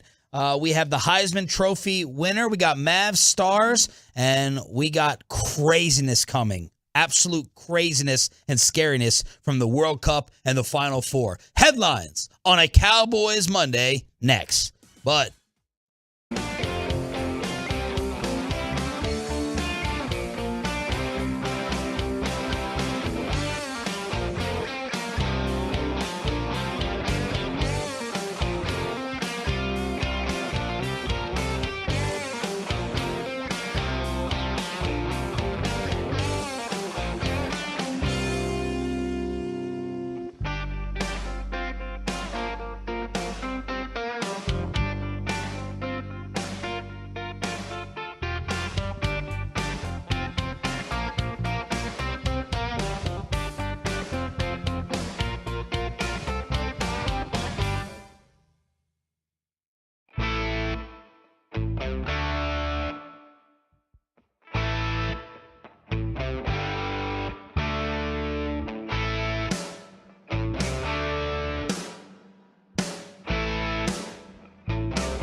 Live from the Classic Chevrolet Studios. Turn it on, leave it on with Sean and RJ on 105.3 The Fan. In the gun, Prescott, snap back, handoff, Elliott driving, pushing, touchdown! Ezekiel Elliott, head for the kettle. No, fakes the kettle. Says, I'm not getting the fine. I'm just taking the touchdown. And that was the game winner on this radio station. We are your home of America's team. Zeke scores from 2 yards out with 41 seconds left. Ayatollah saying, why isn't Pollard in? Do you want Pollard or Zeke in? Michael Gallup got dislodged by a fantastic Texans defensive play in the end zone, but Zeke finishes it. It was a 98-yard game-winning drive. After the Dak interception where he got his arm hit, the Texans had an 87% chance to win this game with 5 minutes and 45 seconds left, but they butcher their offense trying to convert that into points. Tank Lawrence comes up with the play of the game on 3rd and goal, and then 4th and goal. The Texans show why they're 1-10 with a completely broken play. Oh, yeah. And at first I was like, is that just some weird play design that they thought, oh, we'll go here? And then I realized, oh, no, that was a broken play. They messed that up. Because Mark Sanchez was calling for zone read the whole day. He's like, just keep zone read, keep running the ball with the quarterback against the Cowboys. That's all Mark Sanchez. Which one? They both of them. You know, one of them had a pretty decent passing day, and the other one was able to move the ball, with his feet, at least the threat of moving the ball with his leg. Yeah, I mean, Driscoll was really tough for them yesterday on the read option stuff. The Cowboys had a lot of issue with a lot of this play action, misdirection, passing game stuff. It was that was they had a great game plan. Houston did. They came in and they knew how to try and efficiently move the ball down the field on the Cowboys, and they did a decent job of it. But yeah, that series there, the DeMarcus Lawrence tackle is huge. Just before that second down where Carlos Watkins clips Chris Moore and gets him down at the half-yard line, that was also big because I thought Chris Moore had gotten in. I thought that's touchdown, 10-point lead, it's done, it's over. I want to give Van Der Esch some props for yesterday too. He was a beast. I had a star up for him. Yeah. Some are trying to give Kelvin Joseph a star up. Had the 3rd and 7 pass breakup in the 4th. Star down to look. They butchered that call, right, with the officiating crew. That long completion against Kelvin. That ball hit the ground. That should not have been. I thought so. That should not have been complete. As the Dez rule may be coming back to haunt us. Which they said it stands, though. So they didn't confirm the call. So I guess they were saying we don't have enough to say for sure that it was, but it was called on the field like this, so it's standing. What were they saying about the Gallup touchdown in the end zone that was called back at the very, very end? Ball what were they came saying out on at the the end. broadcast? On the broadcast, yeah. Did you hear what they said on the broadcast? Because in the stadium, I couldn't even hear the ref's explanation because everybody was booing so loud. Blandino said this is going to be incomplete. And he was right. That was the correct call. It looked incomplete to me. It was an amazing, perfect defensive play. Yeah. Give them credit. Did he not get his second foot down? Is that what it was? I know that. I thought the ref said something about second foot. When he came down to the ground, the ball came out. Okay, because I thought the ref said something about second foot. That's all I could hear because of the boost. All I could hear was something about second foot. Yeah, we couldn't. Jane and I were trying to figure out what it was because we couldn't hear where we were standing because it just rained down boos immediately as soon as you could tell he was calling it incomplete. But it looked incomplete to me. Like it just did. I don't think that looked like a catch. It just looked like that he caught the ball, came down with it, and then was popped at the end. It should have been like he caught it, touchdown, and then he dropped it. And it was a textbook hit too. It was right to the shoulder pad. Phenomenal play. But Zeke was able to go ahead and finish it off 98 yards. Give Dak and the offense props. Here's Mike McCarthy on that drive. Oh, definitely. I think really was part of the message. I talked about the finish last week. Obviously, we know what that looked like, but I think today is clearly a fourth quarter finish that will pay dividends, during the course of the season. I'm talking about December, January football. So, I mean, this is why you do 2 minute every day. The composure of, we had a number of guys get injured today. So I don't know if Tad is taking you through that. So, I mean, just a lot going on the sidelines. I thought the communication was excellent. I thought the players that had to stepped up, and guys just kept fighting. Yes, we can sit here and talk about all the things that didn't go right, and I get it. But at the end of the day, you have to go win the game in the fourth quarter, and we did that today with the stops on defense, and obviously the 2 minute drive with the offense. You could have played bad and won, played bad and lost. The credit goes to the fact that they played bad and they won the game. There's a lot of teams. Most teams will have a clunker game every year, and they will either pull one out against a team they have no business losing to, and they also have no business winning that game, or they'll lose it. And, fortunately for the Cowboys, they did not lose it. That is something that should hopefully benefit them down the road. When you're in a situation where you're down 3 or down 4 and you need a touchdown, and you got to go 98 yards. That's going to come into play in the postseason at some point, where you've got to get make those plays and get that victory. That'll be against a better defense, or against a better team in general that won't make mistakes. But they had to find a way to win. You are not going to have your best stuff every day, and that's okay. It's okay because nobody's going to have their best stuff every day. Tiger Woods is going to go play golf, and he's not going to be able to get off the tee. He's still got to find a way to win.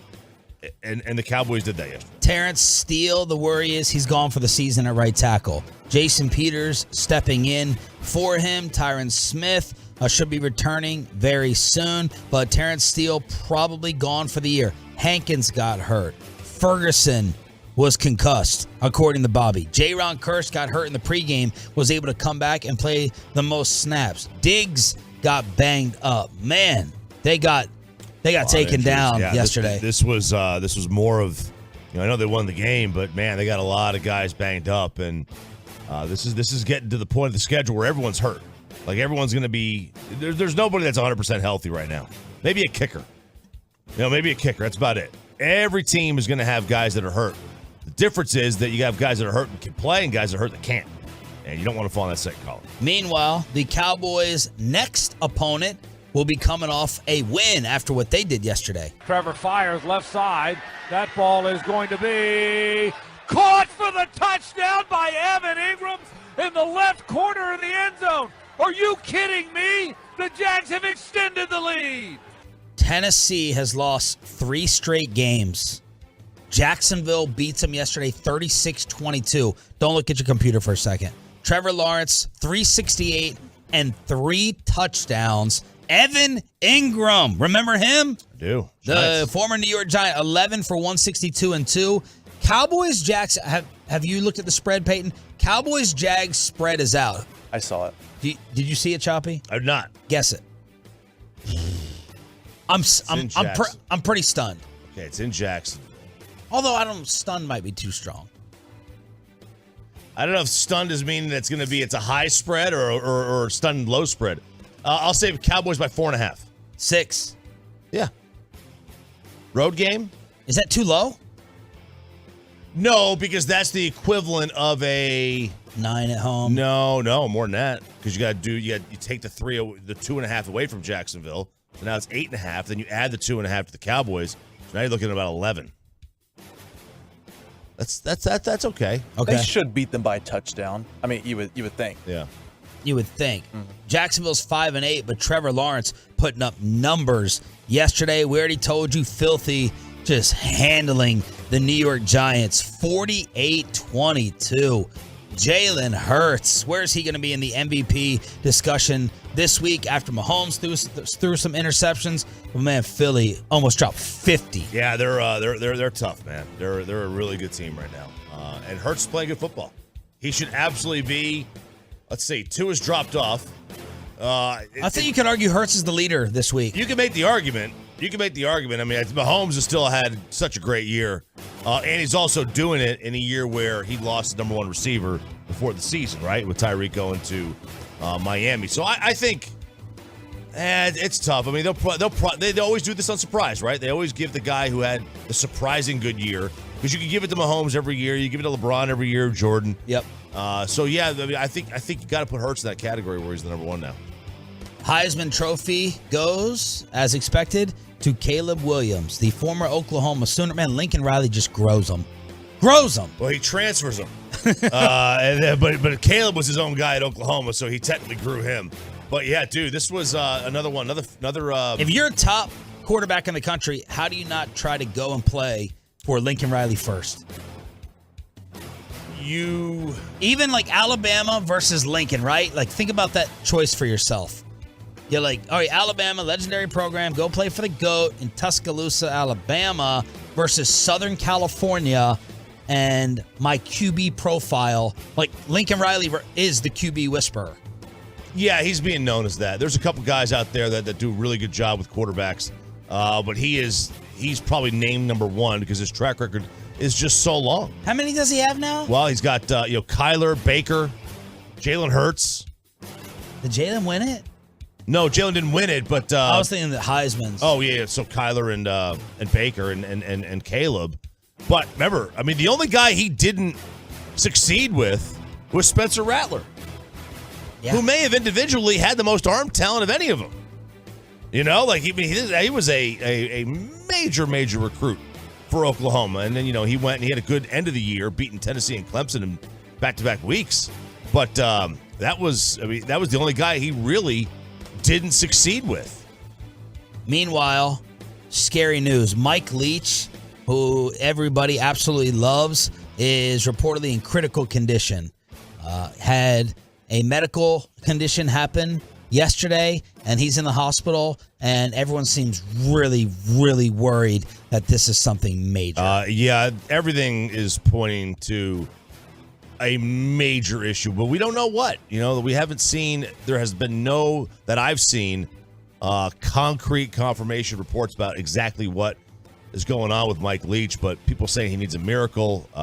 Keep him in your thoughts and prayers, and that's terrible news. This is one of the treasures of college football. It's one of the treasures of sports. He's one of the few guys in sports now, coaching-wise, that has any personality. Yep. Most of these guys have been neutered and sterilized on their own doing because they don't want to have anything stick to them. They don't want any bulletin board material, but this is terrible news, and we hope the best for Mike Leach. From 32 down to 4. Yeah, Mike would just randomly call into the station. He'll answer back, go on shows, and talk to you. Hopefully he's able to recover and get out of this. World Cup semifinals. Tomorrow at 1 o'clock, Argentina against Croatia. And then Wednesday at 1, France against Morocco. Shout out Mike Q. Saved my leaky roof over the weekend. I called him. I said, yo, man, what's going on? My roof is leaking. He goes, I'm having a Moroccan watch party right now. I'll get back to you in a little bit, which he did. I said, okay, I met someone who was in the midst of a Moroccan watch party as they advance. France, Morocco, Argentina, Croatia, the Final Four. First African nation to reach the semifinals is Morocco. Congrats to them. Now they're going to run into Mbappe in France, and they're just as good as it gets. And Argentina, they are in a great position as well. They got Croatia in order to reach the cup, get Messi's first World Cup, which is that's the only thing on his resume that's missing. That's it. It's the only thing that's missing. Ronaldo got knocked out. Portugal, although he didn't even start. He's been, I don't say benched, but he's been put on. He hasn't started these games the last couple of weeks, or last couple of games, I should say. And some of the soccer reporters have been saying that Portugal hasn't wanted to play for Ronaldo like Argentina for Messi, like that. There's some kind of disconnect with Ronaldo and his team. I mean, I look, I don't know enough about that. I know break it down, man. I know Messi's the absolute legend, and everybody loves him in Argentina. Mavs have lost 2 straight. Lost a heartbreaker against Milwaukee with horrific free throw shooting.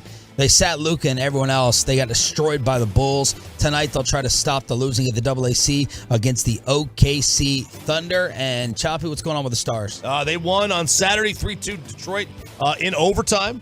Nils Lundqvist with the goal late in the OT period. Get the Stars win. Headlines on a Cowboys Monday here on DFW Sports Station. Thanks for being a Tolo. That stands for Turn It On, Leave It On. RJ went to the game in Arlington, and he was tailgating, deciding to troll some of the fans of the Armpit as the Cowboys were getting a win over the Texans. We got audio of RJ the tailgate troll next on The Fan. Well, let's get your carpet clean. Clean way, green way.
segment brought to you by the personal injury lawyers Frankel & Frankel. There's a reason you need a special license to drive a big truck. So companies that hire drivers and put them in a big truck should be held accountable for what happens when one hurts you. Frankly, you need Frankel & Frankel. Visit truckwreck.com or call them 214-333-3333. And a handoff to Pearson. Wilson down to the box. Ball's fumbled. Picked up by Diggs. Coming right at the 40. Now trying to go left. Now retreating back to the 50. Now circling back to his right again. To the 45, to the 40, to the 35. Looking for a convoy, and he finally gets out of bounds because he's out of gas. Man, what a crazy run back by Diggs. Reminded me of Romo against the Texans, the J.J. Watt play.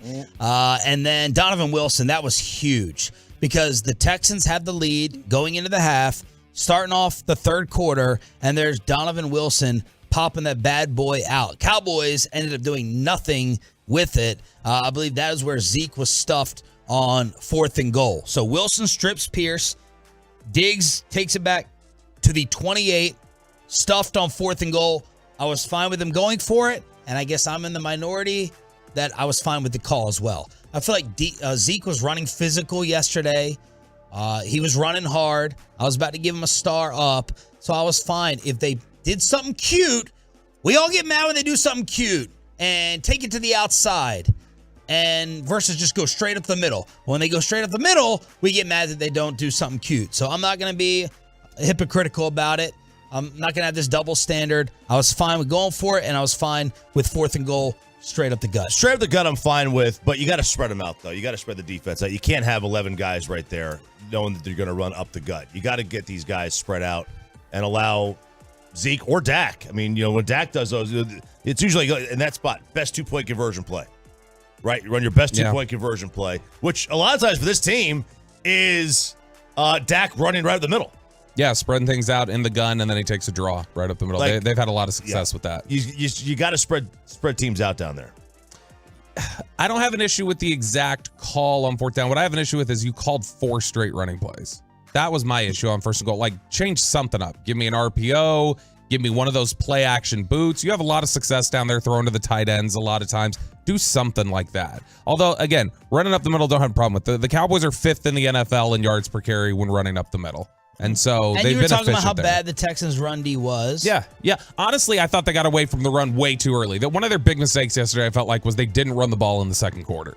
They just threw it. And that was an issue that I had. I think if they had, you saw the first drive, everything looked balanced. It looked good. And then, I don't know, something just almost seemingly got into their head. Now, the interesting thing is a lot of these teams script their first 15 plays.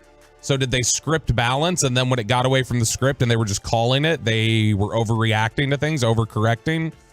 It's kind of what it felt like. Here's the Kevin Hagelin poll question. Ooh. Cowboys win. Are you taking pleasure in that? Yes, a win is a win, or no, struggle with the Texans. What would you vote, and what do you think the Tolos voted? I mean, look, at the end of the day, I am taking pleasure in the fact that they won. So I'd say yes, a win is a win. Okay. No, especially when you couple it with the last 2 weeks. It's looking like a pattern. You got to fix stuff. How do you think the Tolos voted, RJ? This is Hagelin's Twitter, so it's going to be abnormally negative. Leaning right? It's going to be leaning. I'll say they voted yes as well. You are correct. 66% said yes, a win is a win. 34% no, not taking pleasure, struggle with the Texans. I'd be voting with Bobby with a no. Some of the blind homers are very outraged with me, very ticked off. The box score readers, you may as well not even watch the game. You should just wake up in the morning and you should look at the final score and then talk about the game as if you watched it, because that's how some Cowboy fans really respond. That's how they really react. We won.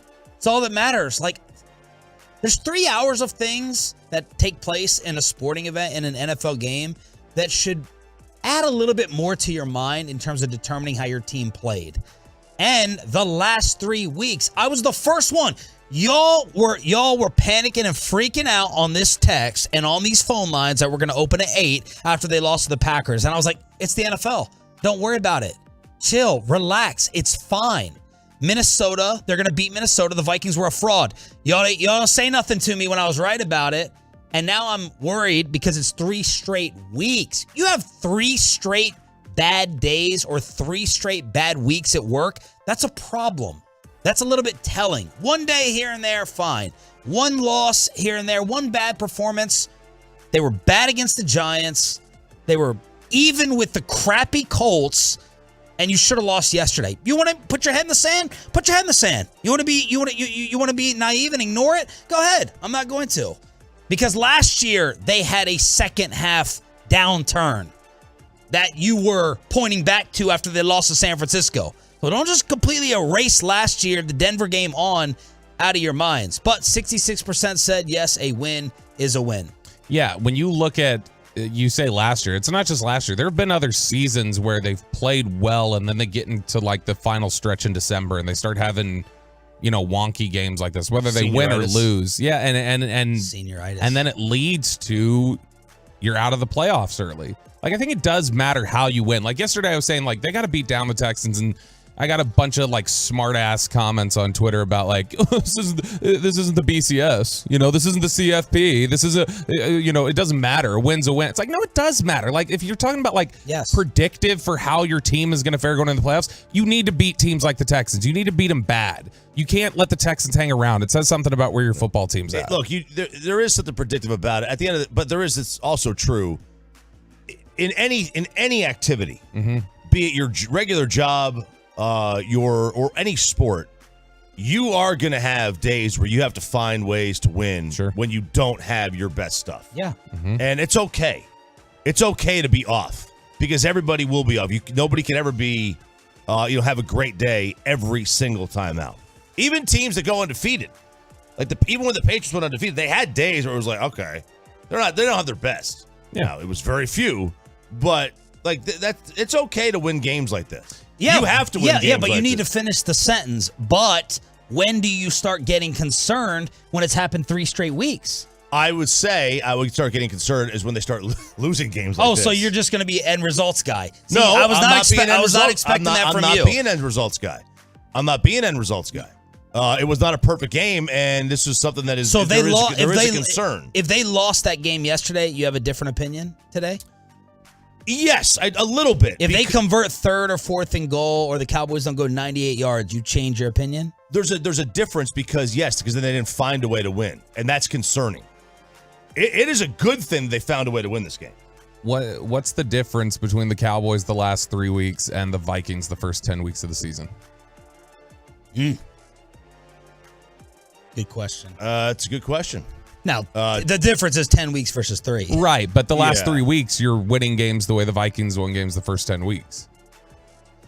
Are they? Yes, they are. I mean, some of the peripheral statistics will look different, but you're talking about games that they very easily could have and should have. Like, you can't keep winning. It's like the Rangers in 2016 when they had that, unreal amount of one-run wins. The Lions had double-digit comebacks in these games.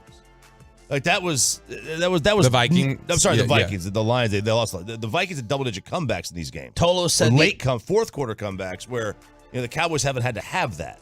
Tolo said yesterday they did, but not the previous 2. Tolo said the only time that they haven't had double-digit leads this year against Tampa, Philly, and Houston. That's impressive. That's good. But 2 out of these last 3 games have been against garbage. And I'm being nice to the Giants. I'm not including them in that. Indianapolis and Houston. Garbage. And it's not like this is against contenders or over 500 teams, but fine. You don't have to worry about it. I mean, look, this is the same fan base that was mocking the Eagles for almost losing to the Colts. If that's the case, then you should feel bad about almost losing to the Texans. And we should write off we blew out the Colts. So it offsets. Yeah, but that cancels out. Philly almost lost to the Colts in Indy. You were at home yesterday. It was a road game. The Eagles had back-to-back blips. They lost to Washington. They could have lost to Indy.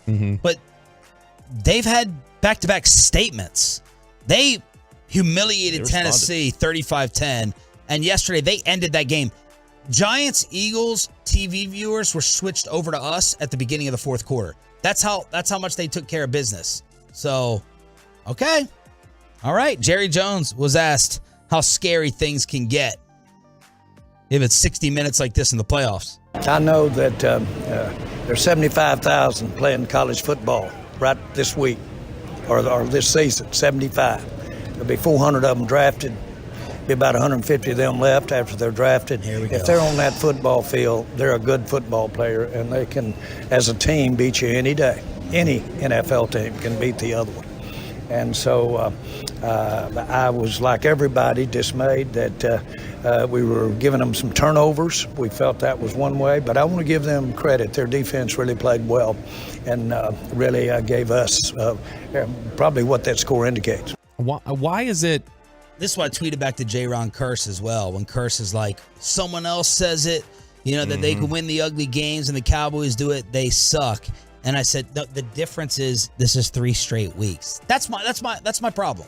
It's just 3 straight weeks of lackluster football where you easily could have lost against scrubs. I'm fine once every here and there. The Green Bay thing, I didn't care about it whatsoever. But it's turning into a little bit of a pattern. Sorry, Bobby. Why is it any given Sunday when you lose or when you almost lose a game to the 1-10 Texans, but like then it's just, and I get the stakes and everything else, but you lose to a very physical, very good San Francisco team in the playoffs, and it's like devastation, and we need to change it. Like, which I think that's the appropriate reaction. People overreact. But I think that's the appropriate reaction, though, when you lose a game like that to San Francisco. But that's what I'm saying, is that's a playoff game, and you have all this, oh my gosh, we need to change this. Okay, if you don't want to be in that position again, you need to kick the Texans' ass. That's what you need to do. You need to show that you're the team that can do that. Truckwreck.com text line. Let's see. Fans are happy.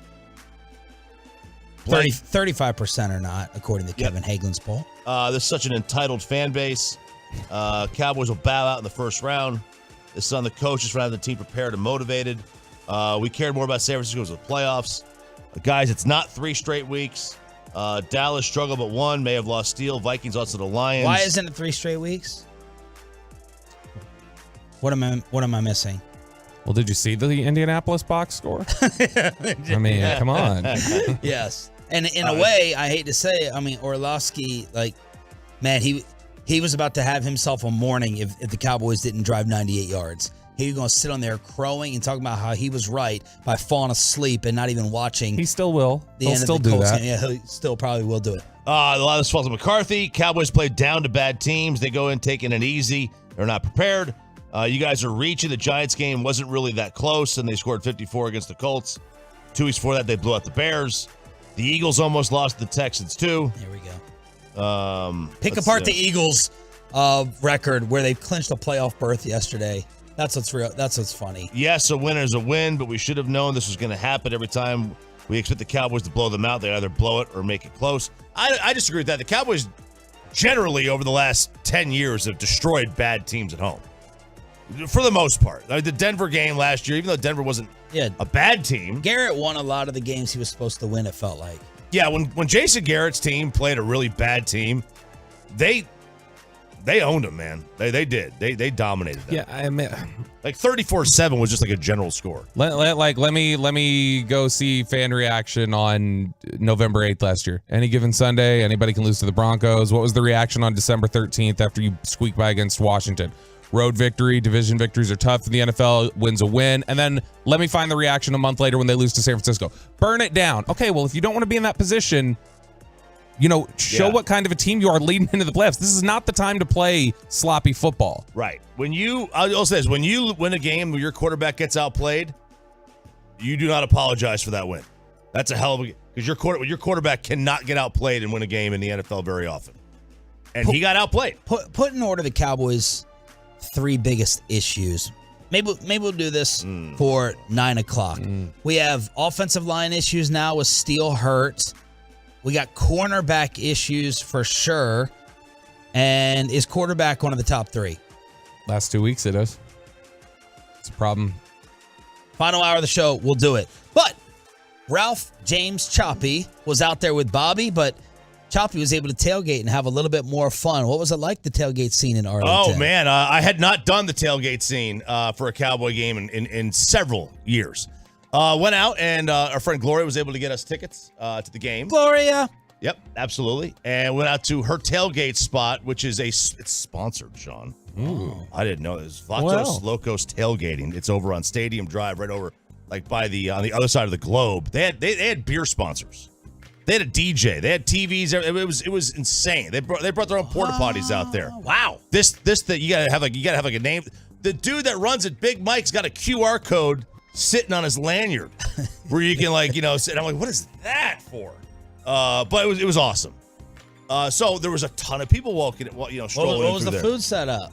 I'm asking about the food. Yeah, they made. They had. They had brisket. They had pulled pork. They had sausages. They had like tacos and good. Tremendous. I was like, you've becoming a barbecue guy. I forgot to get the picture of RJ in his boots yesterday playing golf. Oh yes, I was sliding around a little bit on those things. I told Sarah, I was like, when we get there, I was like, I want to get inside, and we were right next to. Ooh, there's kids in the car. Yeah. That was later. Were there any spots for that? There was. With a porta potty. But, no, right? So I was right next to the guy who was cooking, and I said, man, I can't wait to get inside. He was cooking, too. I know. Man, you told the guy who was cooking, too? Jeez. I said, I can't wait to get inside so I get some brisket nachos. Ew! And, is that what they're calling it these days? And he looks at me, and he goes, better bro. than soggy chicharron. He's like, bro, they're right there. He goes, my brisket nachos are better than what's inside. He goes, you're just going to insult me like that at my own tailgate? So I went over and had him. I was like, okay, these are pretty good. Yeah, you're going to sit there and say, I'm going to go inside to get some barbecue? I'm gonna get some when the brisket guy's got nachos. his pit smoking right there? I wouldn't even pay it. I wouldn't even think it. Like, all I had in my mind the entire day was I could finally go inside and get the bent buckle brisket nachos or whatever it is. It's like me and Bob were at Nick and Sam's, and I'm like, I tell the chef, like, I got to get the Waffle House. I got to get out of here. I got to roll. Oh, man, I cannot wait to get the steak when I get out of here. Yeah. All right, so I was like, okay, let me find some people to talk about, and I wanted to find. I was looking for a couple of things. I was looking for somebody wearing a Romo jersey. I was looking for somebody wearing a Texans jersey, and I was looking for something else. Anything else I could find. So the first one I came across was a couple that was a house divided. Okay, now she did not want to get on the microphone, but he did. He was wearing a Texans jersey. And it was an old school one. I don't know if you can call this a throwback or you need to up your game and buy a new jersey, but I did run into a Houston Texans fan. Okay, sir, I see you're wearing a Texans jersey. This is Brian Cushing. Are you like him on steroids? I love him on steroids. What do you like about him on steroids? Is it a small gonad? What is it? He's just, I don't know. You guys were winning games back then. We were. Yeah. Now, how, as a Texans fan, are you guys going to cheat like the Astros did to finally become good and relevant again? You're like Pierce Morgan. You're like trying, like you're good at how you voice your words, and I'm not doing this. So you do admit the Astros cheated? That's debatable. Was this year legitimate? Absolutely. Is Jose Altuve a cheater? Absolutely not. Got him. Okay. Got him. All right, hang on. This is your lady here. She's wearing a Cowboys jersey. When are you going to man up and force her to be a Texans fan? So she actually woke up in a Texans jersey this morning. Was it your jersey? It was hers. Okay, was she wearing pants with the jersey? Absolutely not. All right, perfect. So, again, the question stays the same. When you publicly, she has, before this is like a legitimate, male-dominated relationship, like it should be. Absolutely. Like it should be. Right? You're going to have to get her to wear a Texas jersey in public at a Cowboy game. When is that going to happen? It's going to happen next year. Next year. Do they even play next year? We're going to Houston next year, and she's wearing Texans gear. Play next year. Oh yeah, we're going to Houston, but they're not playing the Cowboys. Play the Cowboys. And then we'll show who's in charge of this relationship, baby. All right, I thought Brian Cushing was going to be the most random thing dropped in that, but a Piers Morgan reference. Piers Morgan, man. The Choppy saying, man up in these times. In these times. That was good. All right, one for one. All right, thank you very much. All right, next one. I was really hoping there had to be a Watson jersey out there. Not one. Not that I saw. One. That would have just set up radio gold right there, but that was good. Okay, thank you very much. All right, next one. So this tailgate's so popular, Sean, that CeeDee Lamb's father attends. Wow. Zeke's father has been known to be out there. Whoa. So it's big time. It's a well-known tailgate. Well, CeeDee's dad shows up, and everyone's like, dude, there's CeeDee's dad over there. And like, you got to get a picture. Like, I don't want to bother CD's dad. I don't want to. He didn't want to talk and anything. He was wearing a vest that had like buttons everywhere. He looked like he was like at campaign buttons. Yeah, he looked like he was at like the Republican or Democratic National Convention, wearing the 48 campaign buttons of all the candidates that were out there. All Micah's favorites. All of Micah's favorite buttons. That's a good reference. So I was like, okay, that's pretty cool. So I came up with the idea. I was like, all right, I got to find a couple, and I want to ask about because if you have a chance to get CeeDee Lamb as your child, what do you do? Right? Like, don't you think he's just a little bit, more likely to produce someone like CD? Dude, the number of parents, my boy Jake, who you know, Choppy, he like was trying to pick out his wife like I pick out briskets at Costco. He's like, she has to be over 6 foot, blah blah blah, and she has to be athletic, and it's really like it's like breeding. It's like, let me get with this athlete, and we'll go ahead and cross this up. Is this Bryson's dad? Yes. Whoa, so it worked. It worked. Oh my god! All of his children, Choppy, you see, it's like a herd of giraffes. Like women, kids, men, it doesn't matter. It's a herd of giraffes, and they picked it so that they can breed athletes. LeVar was onto something. LeVar Ball was onto something. Yes, he was. Very nice. All right, so never lost. I found this couple. This is actually one of the guys that was running things over there. I found this couple that wanted to see if they would partake in a little CeeDee Lamb father love triangle. So CeeDee Lamb's dad is here today at this tailgate. Correct. If CeeDee's dad wanted to have relations with your woman, knowing that you could produce CeeDee Lamb as your stepchild, apparently, would you be okay with that? Yes. Oh, that's freaky. Wow. Would you watch? Hell no. You wouldn't watch? No. What if they made a video? Would you not be curious? No, just give me the money. I got more questions for you. Like, this is amazing. Like, you just want the money. You don't want to know. Oh yeah, no. Would you care? Maybe a little bit. Have you seen Indecent Proposal? Yeah, he asked all the time to take her home. Screwed him up, didn't it? Yeah. All right, now to you, ma'am. Yes. Do you think CeeDee's dad is more potent than the average man? God. Oh. Yikes. He does have like 8 kids. Oh, yes. Yes. Damn, bro, you'd have to go down that road. The guys. Are you more likely to have coitus with somebody like him or just your average dude? Listen to the music. My average dude. Really? You like average dudes? Yeah. I do. Hello, look at I'm married. Hello. Oh, you got a good chin strap beard and everything? I like it. Well, whatever. Wearing an apron with your name on it. Yeah, but look. Yeah. Look at the roundness. There you go. Yeah, That's a lot of loving. So you're in with her being with CeeDee's dad, but you're more into just average dudes, and you want like broke kids. I stumped you there. Yeah, I'm done with kids. I don't want any more kids. Right. Yeah. Wait, so she just completely called her husband out as round and average? Yeah, he had a little belly on it. It was a very he's an average looking dude. He's a good looking dude, but he had the average belly. Okay. I thought you were going to say something else about her apron, like her wearing an apron. Oh no, he had an apron on. Oh, he had an apron. Yeah, he had an apron on. He was doing you got to man the grill. Yeah. You got to man the grill. Got to. Yes. Got to. Or woman the grill. Well, you could do that. Come on, Well, Choppy. man. It is 2022. If you want salmonella. Yeah. Is it Salmonella? Salmonella. Salmonella. All right. Salmonella, not Manila. Okay. Like the Thrilla in Manila. All right. So finally, I wanted to find a Romo jersey. Of course. Because, I think it got chills saying his name even. God. It's so good. Is there anyone who loves Romo and Dak together? No. Is that possible? That's what I wanted to find Does that out. exist in the Metroplex? You got to pick a side. You got to pick a side. You got to pick a side because I think Whose side are you on, Peyton? Dak's. Okay. It was the right decision. We know Put Dak in. Bobby's on Dak's side. Dang gang. You're on Dak's side. Oh, you've been a Romo defender.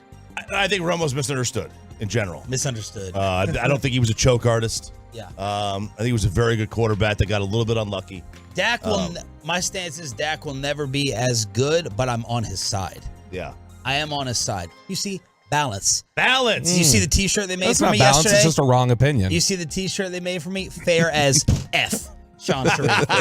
There is that. Print it. There you go. Because Romo jersey to me is like you're kind of in the bridge.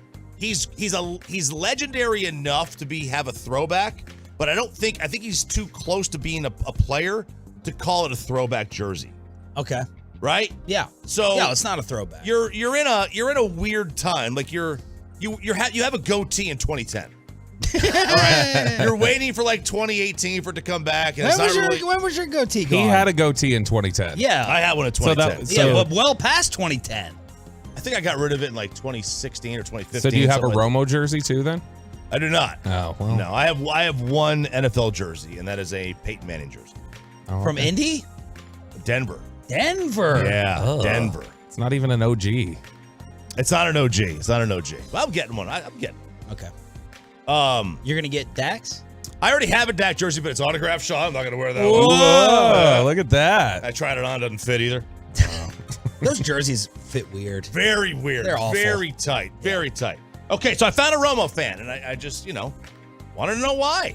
Why the Romo jersey? Why not upgrade to a Dak? Upgrade. See, I used the word upgrade, Bobby. See, Upgrade to a Dak jersey. All right, sorry. I wanted to get a couple of questions with you. I noticed that you're wearing a Romo jersey. Do you hate our current quarterback? Is that what it is? No, dude. Love Dak. Just love the Romo jersey. Have you not accepted that Romo's no longer the quarterback here? I feel I can get by because he's such a good announcer. Better announcer than a quarterback. I feel like this is more of an iconic jersey at this point. So you admit he was a choker? There are some times when, you could look at some decisions that were made. Again, seems to be even better of an announcer than a quarterback. You spilled something, by the way. That happens. What was that? Salsa? Probably salsa, yeah. Probably salsa. I guess I need to get a Dak jersey now. Did he spill the salsa on the jersey? Oh, yeah. It was all over the jersey. Was it a white jersey? No, it was a blue, but it was on the number. It was on the number, so easy to come off. That seems. Why is that guy wearing a jersey? He was like, he wasn't very good as a quarterback. Yeah, he choked some stuff way bad.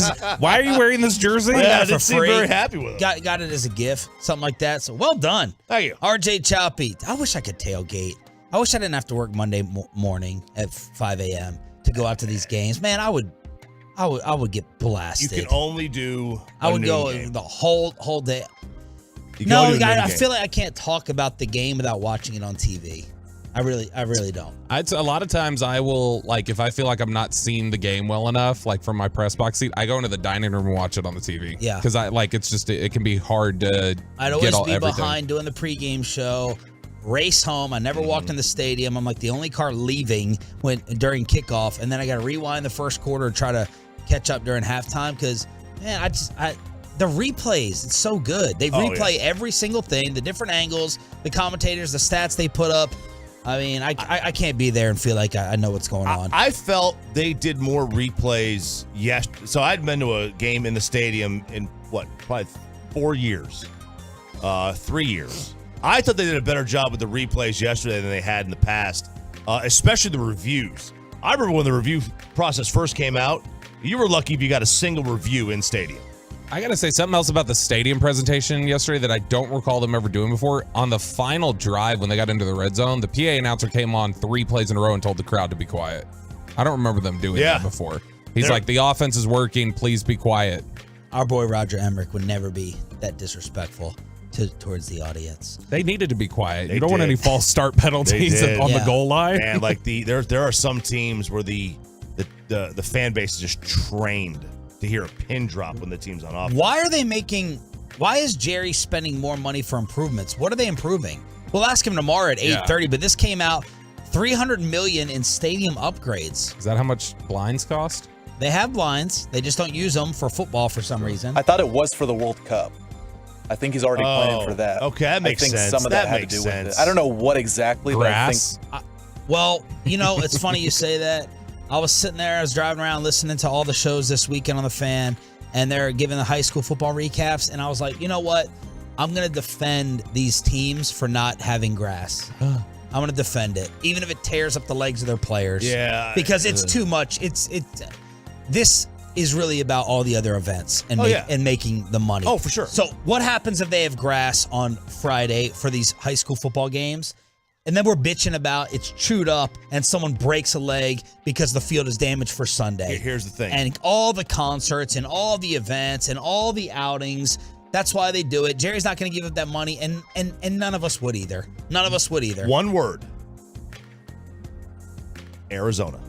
They roll it in, right? They roll it in. Yep. It's on a conveyor belt. Yes. They just take the grass out, and you can put whatever you want in there. I assume they have more than just but doesn't Arizona State play at that stadium too, or do they have their own play? I don't know. But like they have other events there. I mean, I'm sure they have monster truck rallies there and concerts. Yep. At whatever stadium it's called now. It used to be University of Phoenix Stadium.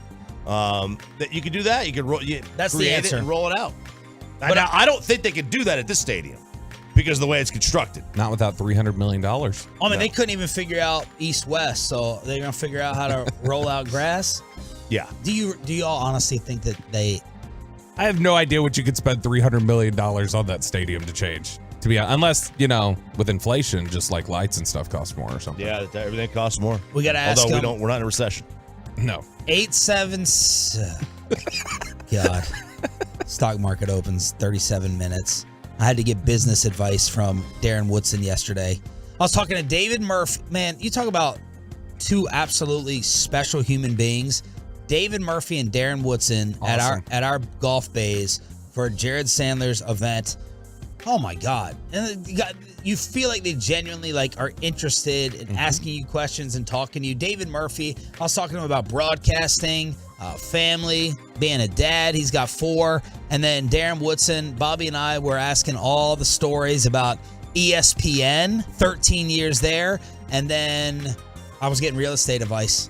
That's what I wanted. When to buy, when to go in the market, when to stay out. But you talk about how awesome were those dudes? They were great. Darren was, and that's it. Like you say, they're both genuinely engaged and honestly, that was I think it was Jesse who came up and he was like, "That's why this man's been successful in business. Like he's got that mind. He knows how to connect with people." And it was a great time all the way around. Awesome event.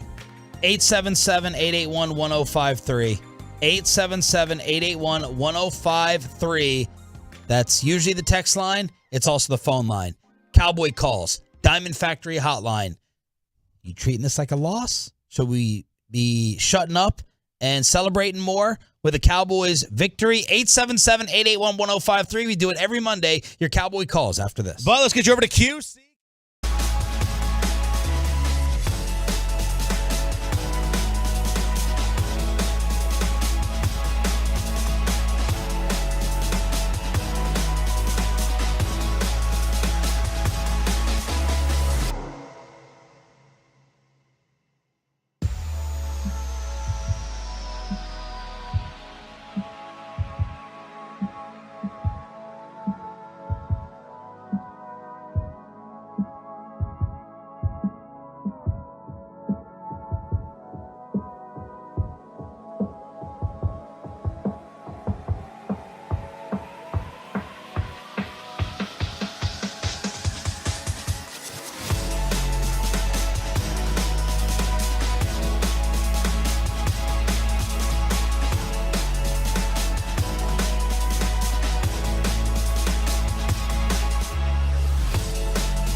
Live from the Classic Chevrolet Studios. Turn it on, leave it on with Sean and RJ on 105.3 The Fan.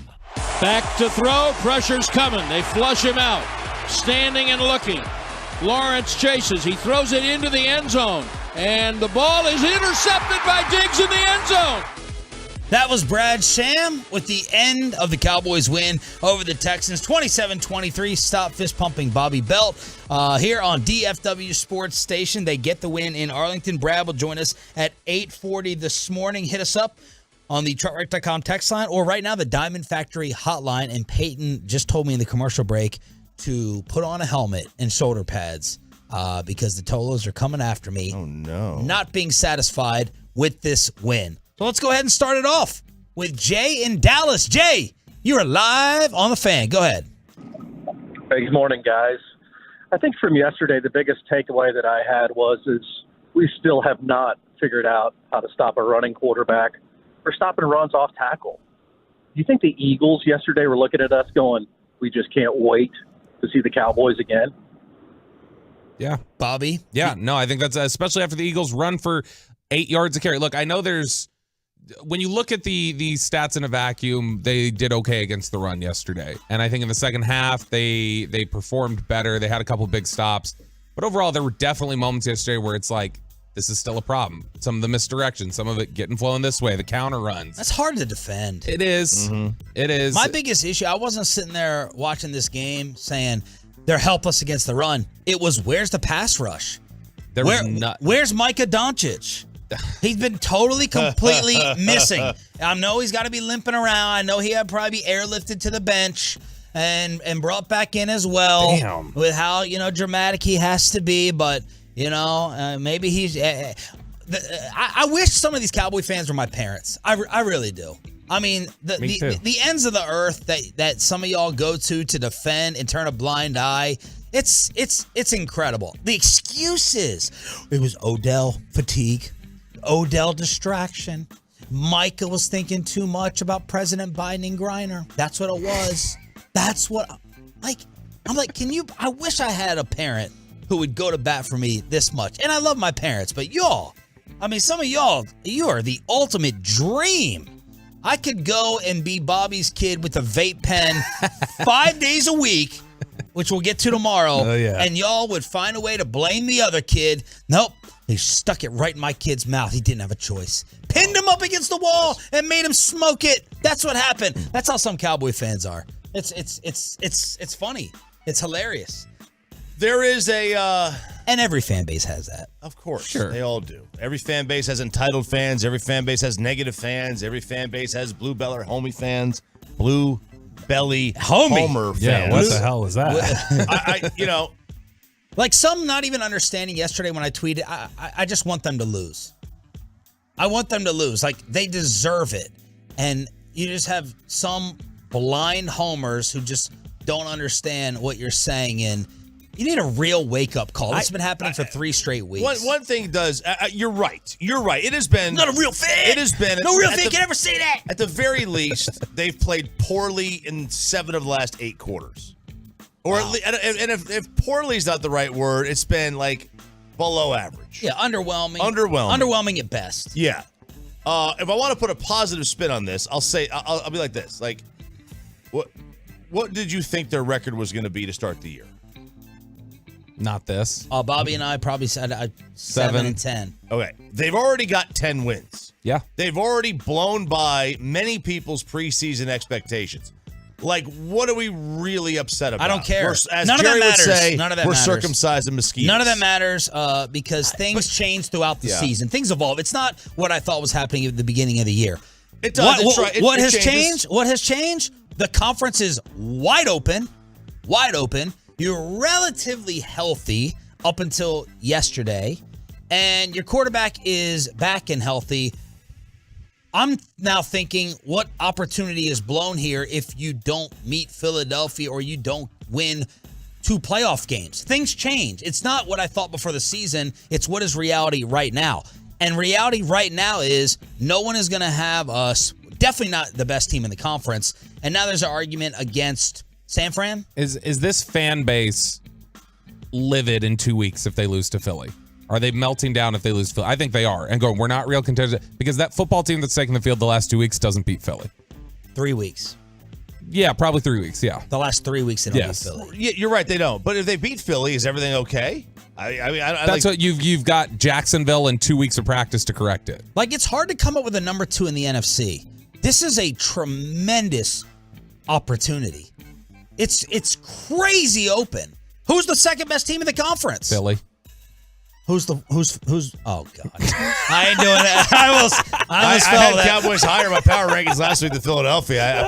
I'll probably change that this week. I would hope that you do. I don't know. Michael in Dallas. Michael, you are live on 105.3 The Fan.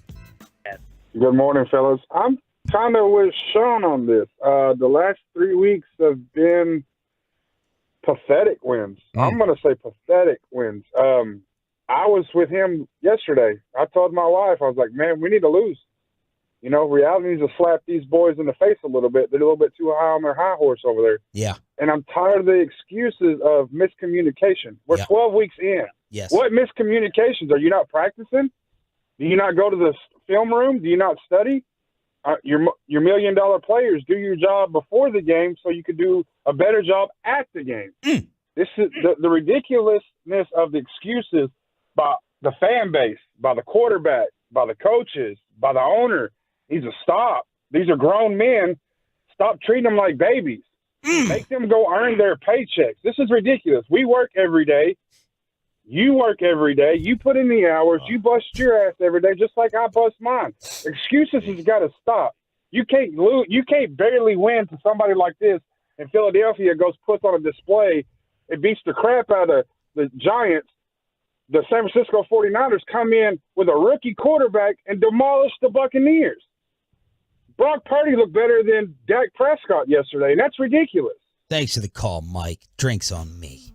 I thought he said we were together. I was like, I was with Sean. I was like you're hanging out with him, yeah. Did I black out at Topgolf? No, you didn't black out. You didn't black out at Topgolf. No, I was safe. I was good. But I wish. I wouldn't use other teams and how they play against teams that we've played. The Colts beat the Chiefs. I don't care. Like, I'm not going to use that game or how Philly destroyed the Giants versus how we played against the Giants. What's that? Is that called the transient property or whatever? Yeah, the transitive property. Transitive. Yeah. I don't use that. I mean, that's some college football crap that these, small town eggheads use in, Oxford to figure out why Ole Miss is better than LSU. I don't care about that. Dak was very defiant and angry afterwards, talking about frustrations with the communication and everything. Jerry was asked about the picks afterwards. Well, I know what they were doing defensively, and he was seeing some things that give their coaching staff credit, but he was seeing some things that a little different for us. But that's neither here nor there. All my mind is on, totally, is that 98-yard drive to win the game. Hello, Dak Prescott. I know I'm being cute or trying to be cute, but really that's what I'm looking at. Completely, that's what I'm looking at. I really wanted to see us come back with as much pressure as we could generate, which we managed to do that today. And to have him take the team down and let's have the win is meaningful to me in terms of being excited about what we got ahead of us. Let me ask you a question. Would any of us be upset? Would any fan be ticked off if after the game, Mike McCarthy, Jerry Jones, and Dak Prescott were pissed and they were like, I don't even want to talk about the win. We got lucky. We got bailed out. That was BS. We cannot play like this. Instead, they always take, like, what would be the harm in that? I don't know if there'd be any harm in that. I would personally love it. I think the fan base would actually love it if they were just really disgusted and ticked off afterwards instead of just what happened at the very end, the end result. I don't think athletes think like that. Tiger Woods, best competitor of our lifetime, or right there. Near the top. He has often said that his most rewarding and his best tournaments are the ones where he wins and plays poorly, because it shows that he was able to win in any way possible. Like, so he plays poorly and he still wins the tournament. But he doesn't have an opponent across from him. He's got He's got his 100 opponents. Well, he's got He's 150 still got to beat opponents. 150 other people. Yeah, he's got to beat a lot of other people. He's also got to beat the golf course, the scorecard, yourself, whatever the crap you want to say. But he has said, those are my best and most rewarding tournaments, and they helped him the most. I mean, look, we're. I just think we have a standard problem around here. I think we have a standard problem too. I think our standards are too high. We have no reason. Hang on, we have no reason to have these expectations on this team. This is not the whole thing. Oh, this is the Cowboys. It's Super Bowl or bust. Well, no, it's not. No, it's not. After 25 years, your standards need to change. You go to the bar every night. Don't bring everybody home. You lower your standards, man. Okay, seriously. When you don't win it, when you don't make a conference championship game in 25 years, you're no longer. Like oh my God, we got this many rings and we're the Cowboys. Yeah, but you can't raise your performance, I don't think, unless you raise the standard of it. I understand the expectation based on history, but I'm talking about from a fan base. You don't have an No, I'm talking about from them and the fan base and some of the fan base. Bobby in Arlington, hopefully a cooler Bobby than we deal with. You're live. Screw you. On Sean and RJ, Bob. Go ahead. Hey, Sean, on RJ, Bobby. Yo. Good to talk to y'all. So, my takeaways from this game is, Sean, you got a good point. We should have lost that game. We need to lose a game to be humble. But how lucky are we to get the W out of that, stay in the playoff hunt, stay above the Giants, and still get the win while being exposed and learning something from it. I mean, we were playing a 1-10 team that had nothing to lose. They threw everything on the field. They ran the dual quarterback. They ran the three-man look a couple times. So we got exposed, and we got an ability to learn from it. But it was overall a total team failure. Dak was inconsistent. The defense was inconsistent. They stood when they needed to, but we shouldn't have won that game. And the Texans had 14 points off of turnovers. They wouldn't have been in that game without those. But then again, you can argue that's any team. Thank you for the call, brother. Peyton, where are the attacks? I want the attacks. They heard you talking about them. I want They're changing up. They're scared of you, Sean. I want They're the scared. attack. I want to get called out. I'm here. I'm here for the ruckus. Let's bring the ruckus. Ooh. What? It's a good term. Bennett. Maybe this is Broadus' kid wishing his dad a happy birthday. Bennett, you're live on Sean and RJ. Good morning. Morning. Definitely not Broadus' kid. But, first things first, I just want to say, everybody keeps saying we should have lost this game. No, we shouldn't have. It's the Texans. We were supposed to win the game. We did. Was it the way we wanted to? No, not really, but we got it done. Secondly, we are very lucky that Jeff Driscoll could not run a read option. There are many times that he should have pulled that ball and ran for about 20 or 30 yards, especially later in the game. There was about a 20 or 30-yard run he should have had for a touchdown that he didn't get. So we're very lucky that Jeff Driscoll is a very transient quarterback in the NFL. Thank you for the call, and thank you for the Texans' fourth down play. Right? Oh, God. The goal. What a broken. I think that was maybe off a timeout. Totally broken play that could have ended the game. Thank you, Tank Lawrence, number one. Yes. Lovie Smith keeping his team out there, 4th and goal from the 3, but Tank Lawrence with the play of the game. I know a lot of people are giving Jason Peters the big star up. I'm giving it to Tank. He saved the game. Yeah. They were on the half-yard line, right? Yeah. How you don't QB sneak there? Twice. Why would you go backwards to get a half yard? Your offensive linemen generally are bigger than defensive linemen, right? And every team is now doing this where they get an offensive lineman as the fullback and ram in. Hey, we may break someone's spine, but we are pushing We're getting you in that end zone. How is Tom Brady the only one to just have this figured out forever? QB sneak. It's about the only thing he's got figured out right now. I told you they're done. I tried to tell you, I'm worried about Tom. Oh, the mystique. Oh, my God. I don't want to face them. They're trash. I wouldn't want to face anybody the way they played yesterday, though. So The Cowboys? Yeah. Ray in Royce City. Ray, you are live on 105.3 The Fan. Go ahead. See, I agree with the last guy. The Cowboys were supposed to win that game, but they shouldn't have won that game. But all the turnovers, they didn't do too good. But it's all right. They shouldn't have won that game, but their mindset needs to come up. They need to be like they wanted to win that game, but it's bad that they lost that game, and they need to level up because they should have blew the Texans the hell out. Thank you for the call, Ray. So there you go. Some star up, star down leftovers from the Tolos on the truckright.com text line. Star up Pollard. Osa had a nice stop on 3rd and 5. when the game was tied early on. Noah Brown, best receiver on the day. Van Der Esch, Star Downs, Turpin. I mean, that right there probably cost Bobby our bet for tomorrow. Turpin and then he had, I wasn't blaming him, the decision not to field the punt when it ended up at the 1, right? I get mad when guys catch it at the 5, but that was a ball that kind of hung there. I don't know how to feel about that. It was a tough trajectory. Yeah. It was kind of curving to the sideline. It just stayed in. I don't blame him. Was that one that was curving to the sideline? Yeah, it was more off to the hash. That's why he let it bounce, and then it kind of bounced and came back around towards the center. The referees on the catch that Kelvin gave up, I thought it was BS. That should have been incomplete. Steele had another penalty, 1st and goal on the 5. I would like to see this team's penalty amounts inside the 5 or 10 yard line when they're driving goal-to-go situations. They got to be near the top. No, they only ended up with 3 yesterday. Ferguson jumped on that play too. I don't know if it was Steele or Ferguson, but they both did it. Field position, they didn't do their defense any favors, giving it up on the 24 and the 27 yard line. But start down to the pass rush. I wasn't worried about the run defense. Where's the pass rush? 0 sacks and 1 quarterback hit? I think the Texans' first incompletion came with 4 minutes left in the second quarter. Are you kidding me? And then start down, Malik Hooker. Damn.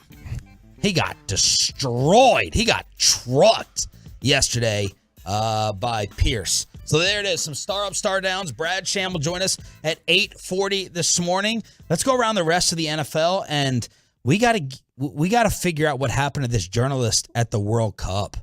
The craziest story of the weekend next on The Fan.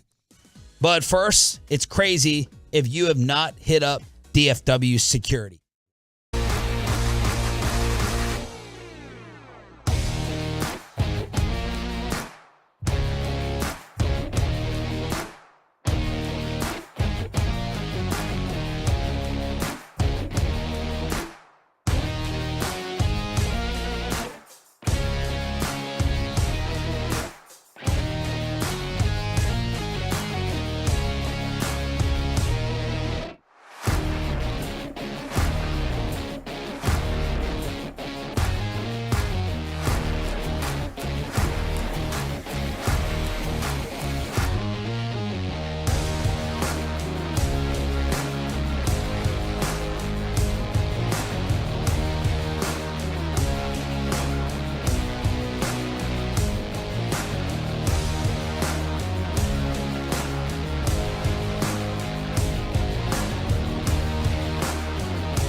Lawyers, Frankel and Frankel. There's a reason you need a special license to drive a big truck.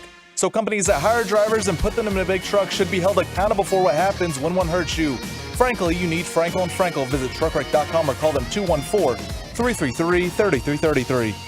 We have breaking news coming out of Austin. Thanks to Tolo Jacob for sending us this from a reporter from the Austin American-Statesman. University of Texas head men's basketball coach Chris Beard was arrested and charged with assault on a family member early today. They are attempting to learn more. So here it is for the Texas Longhorns basketball program with Chris Beard arrested and charged with assault on a family member. I don't even know what to say. Like, what?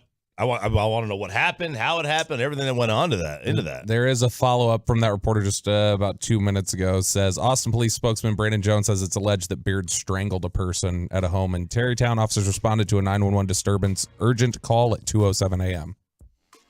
2 in the morning, Chris Beard's getting accused of strangling a family member. Wow. Jeez. Right when this Texas basketball program is... Oh, they're a really good team this year. I mean, they've had... number 2 in the country. Really good win against Gonzaga, which may not be as good of a win as we think because they've kind of tailed off a little bit. But, yeah, number 2 in the nation. Them and Houston have been, great all year. Now, Houston, lost to Bama over the weekend. So Texas is poised to move up. And then Mike Leach has been trending since yesterday as people are tweeting and offering up their prayers. Mike Leach apparently had a personal health issue at his home yesterday. He was transferred to the University of Mississippi Medical Center, and everyone sounds really, really worried. Like colleagues, reporters, former players, current coaches, former coaches that Mike Leach has worked with saying he needs our help. And everyone is putting out the classic all-time Mike Leach clips that, of course, he is famous for. Gary Patterson, please, just a moment of prayer for my good friend Mike Leach. Other people saying Mike is going to need a miracle. So I don't really know. We don't know what exactly is going on. Don't want to speculate, but it sounds like Mike Leach is in a lot of health trouble. All right, this story from the World Cup. Holy crap. Which one? Which one? How many different ones do we have? We have hundreds of workers? Well, yes. So the Qatari government, whatever, was talking about, they flippantly said, we lost about 400 to 500 workers during the construction of this. It's very kind of throw it out there like, oh yeah, there's only like 400 people that died while they were constructing the World Cup stadium. It was really kind of remarkable. It was only that. Flippant is a perfect term. Thank you. A perfect word. And then, a couple days ago, we had news that soccer journalist Grant Wall, who was there covering the World Cup, who a couple of weeks back was photoed wearing a shirt that had a rainbow on it, a gay pride shirt, which is not allowed in Qatar. Mm-hmm. And he was told to leave he couldn't, and they denied him entry into the press box. And that made national news. Well, then comes out that he died suddenly out of nowhere in Qatar. And that was met with many of the raised eyebrow. Yeah. Like, wait a second. This is a 48-year-old healthy individual, whatever. Tweeting during the game. Yep. It was at the Argentina-Netherlands game, and all of a sudden, he just up and dies. Collapsed and passed away. And people are like, huh? Now, this guy is like the most well-known soccer journalist. He wrote LeBron's cover story for Sports Illustrated with King James coming out of high school. Like Grant Wall, very, very well-known writer who a lot of people, you can see the affection they have for him. I mean, he sounded like he was loved. This was his 8th World Cup, and all of a sudden, after the T-shirt controversy, he passes away. His brother immediately went to social media. My name is Eric Wall. I live in Seattle, Washington. I am Grant Wall's brother. I am gay. I am the reason he wore the rainbow shirt to the World Cup. My brother was healthy. He told me he received death threats. I do not believe my brother just died. I believe he was killed. And beg for any help. Wow. Now, you should know that Grant Wall wrote that he had visited a hospital earlier in the week for upper chest pain after battling a cold for 10 days. He was on a Spotify podcast on Thursday saying he contracted bronchitis while covering the World Cup. But he was sitting there in the press room. His agent said he suffered some sort of acute distress in the press room. Paramedics called to the scene, unable to revive him. Received that medical treatment on site. Exact cause of death is not yet known. And like you said, Choppy, the eyebrows are up. Yeah, this is one of the things that he wrote. My body finally broke down on me. 3 weeks of little sleep, high stress, and lots of work could do that to you. Like you said, 10 days turned into something more severe on the night of the USA-Netherlands game. I could feel my upper chest take on a new level of pressure and discomfort. And he said he had been tested, like they knew it wasn't COVID because he got tested every day. He just, when he was out there. I used to get bronchitis every year. It was my childhood and even into my early 20s, every single year. And it's a coughing fit that just doesn't stop. You just go to the doctor, you get a Z-Pack, and it's over in 3 days. At least for me, it was. Now, some people I'm sure can get more severe, and I think that turns into pneumonia. Yes, it can. And at its worst, and then that's very, very difficult to have to deal with. But I mean, come on, like we're all looking at this like, okay, really, 48-year-olds. I don't know. I'm not a conspiracy theory guy. I'm gonna have to. Okay, well, let me throw this one at you then. Okay, with a security guard. No. Yesterday, a report came out. World Cup security guard is in intensive care after falling from what one observer described as a significant height after Argentina's win. Happened on the same night Grant Wall died. The security guard somehow went from one of the upper decks. Weird, but go ahead. All right, let me throw this one at you. Photojournalist Khalid Al-Maslam from Qatari News, covering the World Cup at the World Cup, passed away on Saturday at the World Cup. A day before Grant Wall collapsed and died. Okay.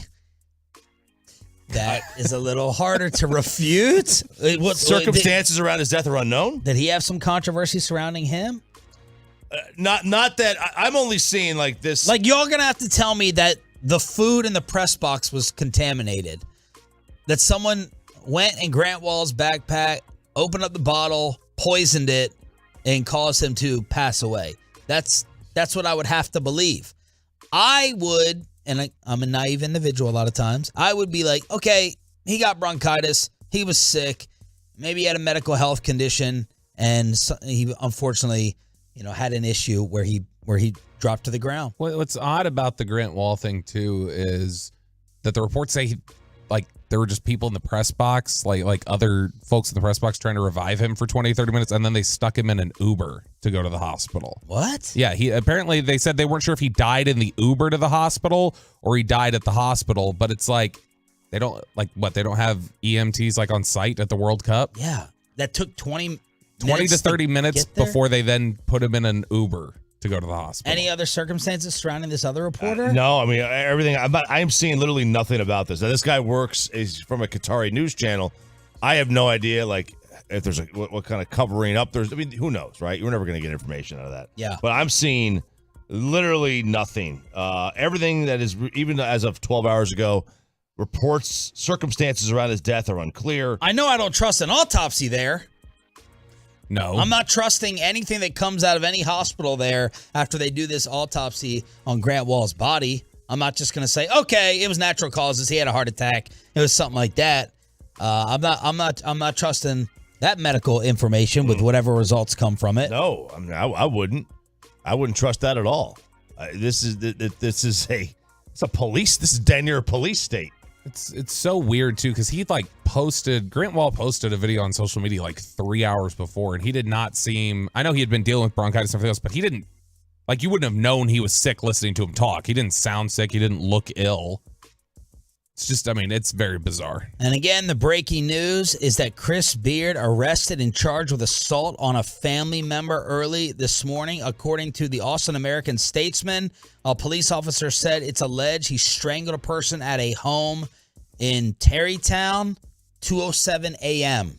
For Chris Beard this morning, arrested as the head coach of the number 2 team in the country. Sean, RJ, and Bobby here on DFW Sports Station. Thank you all for being Tolos. That stands for Turn It On, Leave It On. Your star up, star down throughout the remainder of the show. And we have the voice of America's team, Brad Sham, on his Cowboy win, thoughts, and highlights next. But let's get you over to A number 1 Air, boys and girls. Right now, you do not want to miss the holiday savings special at A number 1 Air. Get a free furnace with the purchase of a new AC system, and your payments are as low as $79 a month. Department of Energy, they've issued new minimum efficiency requirements for manufacturers of heating and AC systems, and that means all new systems built in 2023 are going to cost you a whole lot more. So now's the time.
Rentals buyers Barricades is a full-service provider taking care of your project or special event, no matter the size from start to finish. The Texas Authority and Barricade Rentals at SpiresBarricades.com. Second down and short. There's a little reverse to Pollard coming right with the Cowboy to the 5, and he dances in. Touchdown, Pollard. Great clearing blocks from Zach Martin, and Terrence Steele got Pollard 11. That was the call from the voice of America's team, Brad Sham, every Monday at this time here on Sean, RJ, and Bobby. Joining us on the Diamond Factory hotline. Brad, could you have envisioned that the game went the way it did after that opening Cowboys drive? No, but that's the great thing, Sean. If I could count the number of times in all my years that a game has, first of all, gone differently than the way the opening drive went, and also went completely differently than anyone expected or that anything pointed to. It just happens. It happens a lot. And the fans of the team that it's happening to never like it, but the only thing that's important is what do you do during the course of the thing, and are you able to win? And they did. So I was surprised, but in a way I feel like I've kind of seen it before. Yeah, we've been trying all morning just to figure out like who this team really is. Just give it to me, baby. Shoot us straight. Who is this team? Both, everything. They're real. The Philadelphia Eagles almost lost to Indianapolis. Okay, they had to score on like their last possession. So who are they? I mean, the Eagles are clearly they're better than the Cowboys than everybody else, but I just don't think it's complete. I don't think this is a schizophrenic team. I think they've been pretty consistent. I do think that the one thing that I would take away from yesterday that would give me some concern is that the thing the Texans did that I don't think they expected was the Wildcat package with Jeff Driscoll, and that was like the RPO game that the Bears ran and the Eagles run, and they're going to see it again. And they didn't really practice for it, but they had some trouble with it for a while. In the second half, I think they gave up 3 points. So let's not get carried away and make the whole thing more than it is. But I think that is one thing that would give me a little bit pause, in addition, of course, to the injuries, because that changes everything. But I mean, they fought back. They did the things they had to do to win the game, and that was not easy when you take over at the 2-yard line. And then they just asserted themselves. So it wasn't fun from a fan's point of view to watch, but from a who are they point of view, RJ, honestly, I'm not really alarmed. Brad, do you think that anything factored into here with them looking so sloppy had anything to do with the lack of any padded practice last week? Bobby, I think that's unknowable for those of us who don't play and coach, and it feels a little bit like overthinking. But you can't have padded practice all the time. My sense is that this staff does a really good job of planning out what they're going to do when from a practice sense. I mean, they're really detailed. They don't do anything haphazardly. And so I think that one of my favorite quotes in sports is the late, great Yogi Berra, who once, in trying to explain how something was going in baseball, said you have to remember 90% of this game is 50% mental. And those guys are human beings. They knew what the records were. The coaches can stand up there and talk to them until they're blue in the face. But those players think we're just going to go out there and win this game. We're going to try. We're not going to just roll our helmets out there. But the Texans defensively were good on paper coming in. And so you had to know that. And then they throw in the offensive wrinkle. And, all of it. Then you get Turpin fumbles a punt. Well, that's never happened. So that's a sure thing that went sideways. Now you give the other team life, and now they're in it. And that's exactly what sports is about. That's why it's fun. And you're not going to get not only the outcome, but you're not going to get the script every game that we as a fan think that ought to come. It's just not how it works. And to me, the important thing is that they found a way to win the game. Brad Sham here on the Fan. My concern, one game, whatever. I was defending them after they lost to the Packers. My concern is we're having like this type of discussion after 3 straight games. Halftime against the Giants and 3 quarters against Indy, and then yesterday to the very, very end. Is that reasonable to have that concern after 3 straight games of these types of performances to wake up? Oh, I think that you're a reasonable fella, Sean, but I would just say that I don't share that concern. You play 60 minutes, and the only thing that matters is what happens at the end. And just because you and I think that they should dominate this team from, as they used to say, from gun to whistle, that's just not how it works in the NFL. And so the other team hangs around, and then you find a way to win. So, and in a divisional game, I think it's really even more unpredictable because those are always closer because teams know each other and there's a little more emotion. So I would not call you unreasonable, but I would say I don't share that concern based on those 3 games. Who was your player of the game? Well, that's a good one. I'd really have to think about that, but I would probably. That's a good one. I don't know for sure. Well, let's talk about Van Der Esch. Okay, he had 16 tackles, and he was strong at the point of attack, and I didn't see anything he did wrong. Also, speak to Jason Peters, Brad. I heard you in the post game say that he's had absolutely 0 reps sitting there at right tackle. It looks like there's some concern that they think Steele is gone for the year. What'd you think of the job that Peters did and how this offensive line is going to look moving forward? Well, I am really anxious. It's really a little early for the tape to be up to have access to it, but I'm going to be doing that this afternoon. I'm really looking forward to seeing it. And I'm also interested in seeing how Josh Ball did besides the one play where he clearly got beat and caused an interception because he might have been functional. I don't know that. Peters is, if he had never taken a snap, what he did mentally to help Tyler Smith from the day he walked in the door, he was worth whatever they're paying him. Now, my understanding is that they talked to him when Steele got hurt about going to right tackle, and he at first said, I don't want to hurt the team. I don't want to be the reason we lose because I haven't practiced over there. And then after the interception and the late pressure that he went back over and said, put me in. And he's a real competitor. Here's just a thought. I've talked to no one about this. It's just in my head. What if Tyron plays right tackle? And who would play left tackle? Tyler? Tyler Smith's been playing the hell out of left tackle all year. When they were talking about Tyron coming back, a lot of people were saying, why would you move Tyler Smith? I thought, well, you don't have to. McGovern's been playing well. I'm not. You don't want to mix and match, and they don't have a lot of time to turn this around. Tyron played right tackle his rookie year. Now, that's longer ago than 2005, I think. No, it's not, but it feels like it, when Peters came in the league.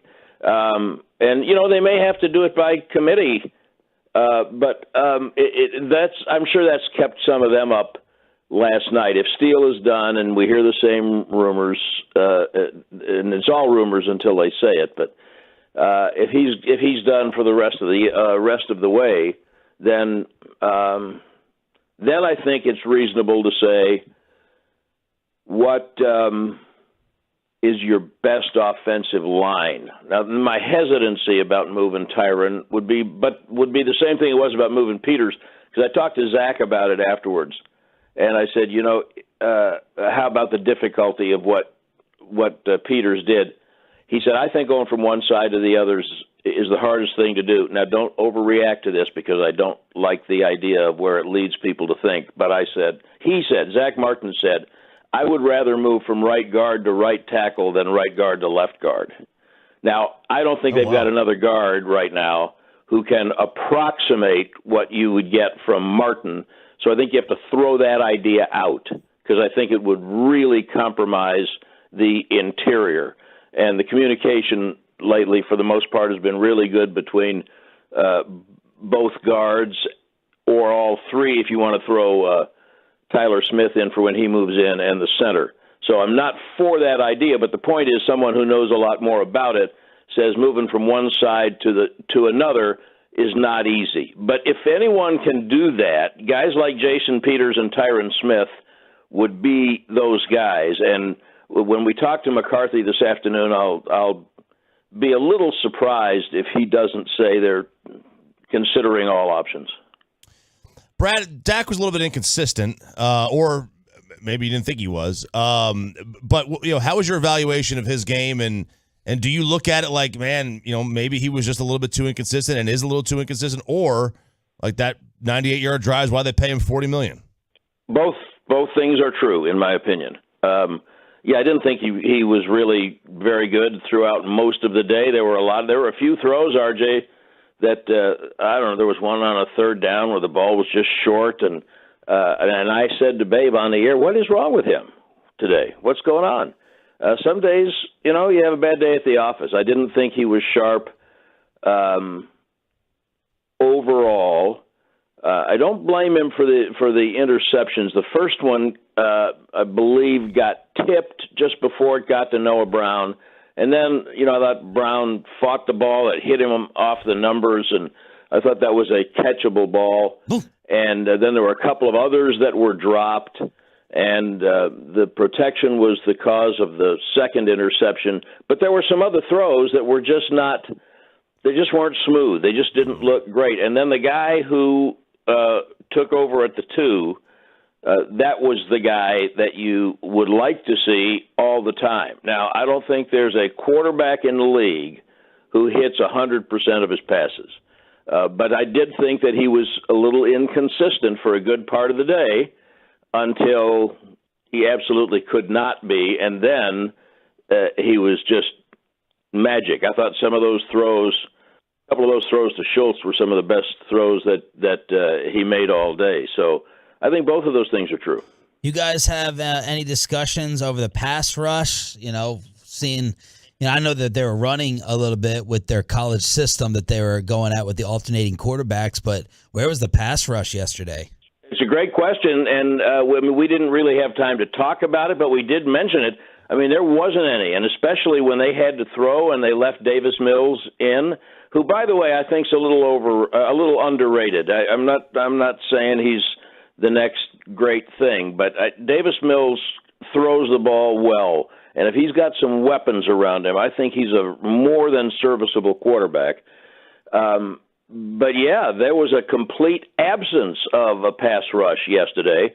It may be that it's just really hard to get in sync doing that when the offense is doing what it's doing and you're going from playing RPO to standard pass rush from one play to the next. Might be hard to get in a groove. I've never done it, but there were absolutely times when I thought to myself, if I didn't say, okay, this is where the pass rush comes in, and that didn't happen. So, and that was an anomaly.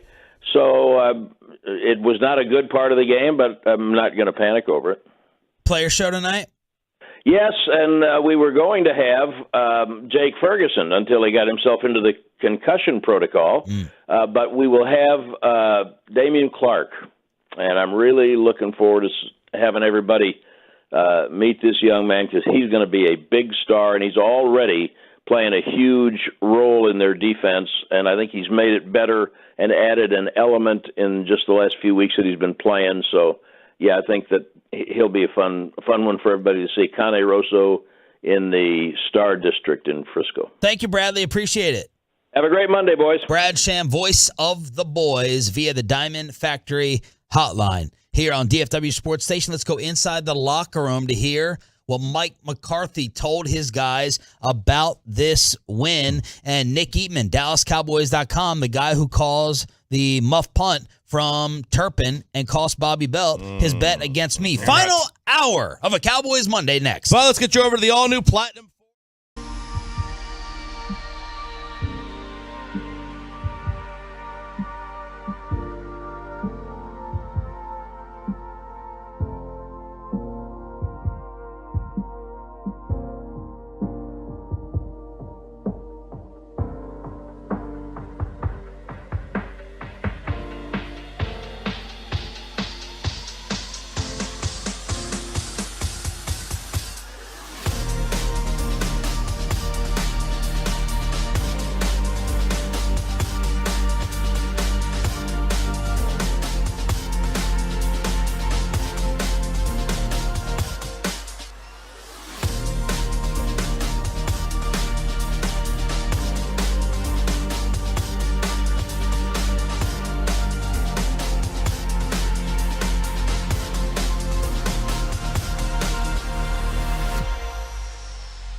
Live from the Classic Chevrolet Studios. Turn it on, leave it on with Sean and RJ on 105.3 The Fan. Hurts back again. He's floating it for Devontae Smith, who makes the catch. The Giants miss, and he walks into the end zone. Oh, touchdown! Oh, Fist. I won the football game. They missed the field goal. Boy, hit the crossbar, the upright. Fist pump and truck horn taking place on the Fan Cam, Twitch, and YouTube. It's Sean, RJ, and Bobby. You look like you're doing what is the exercise with the resistance cords? So you're pulling it down. Doing forearms. Yeah, no, underhand lat pulls. Underhand lat pulls. That's what Bobby does at 9 a.m. No, I'm fist pumping. You just got to have a different perspective. I'm That's fist all. pumping. I'm really excited about it. I'm so excited to be here, Sean. Sorry, the Cowboys drained all my energy yesterday with that terrible performance. Are people ticked off at us for? It's split. I think there's people sharing our anger about, or not our anger, the frustration over how they look. Yeah. And then I think there are other people who are going, you ingrates, and which that's interesting. There's been a lot of this entitled fan base. Which is the entitled perspective? I'm confused. Is it entitled of us to, wow, you're entitled. You think you should get everything and should win by a lot? Or is it entitled to be like thrilled with the victory? Because a win's a win. We're the Cowboys. We should win everything. Yeah. I can't figure out which is the entitled perspective. You know those charts, that they put out there to show how much further ahead someone is? I would just like to see the gap in the chart for the Cowboys as a contender. In the Tolo's minds, if you have Kansas City at the very end in red, and then maybe and then Philadelphia, and then Buffalo, as I told you, should be the power rankings. Man, Wednesday is going to be fascinating at 8 a.m. I want to see the gap where you would have the Cowboys, because I've changed my mind about them now. It's hard to knock them down in the NFC because the NFC is so pathetic and so wide open in terms of contenders. But my belief, if we were doing their ability level on Madden, I would have lowered it after these last 3 weeks. What issues do the Cowboys have? And feel free to debate and fight me on them.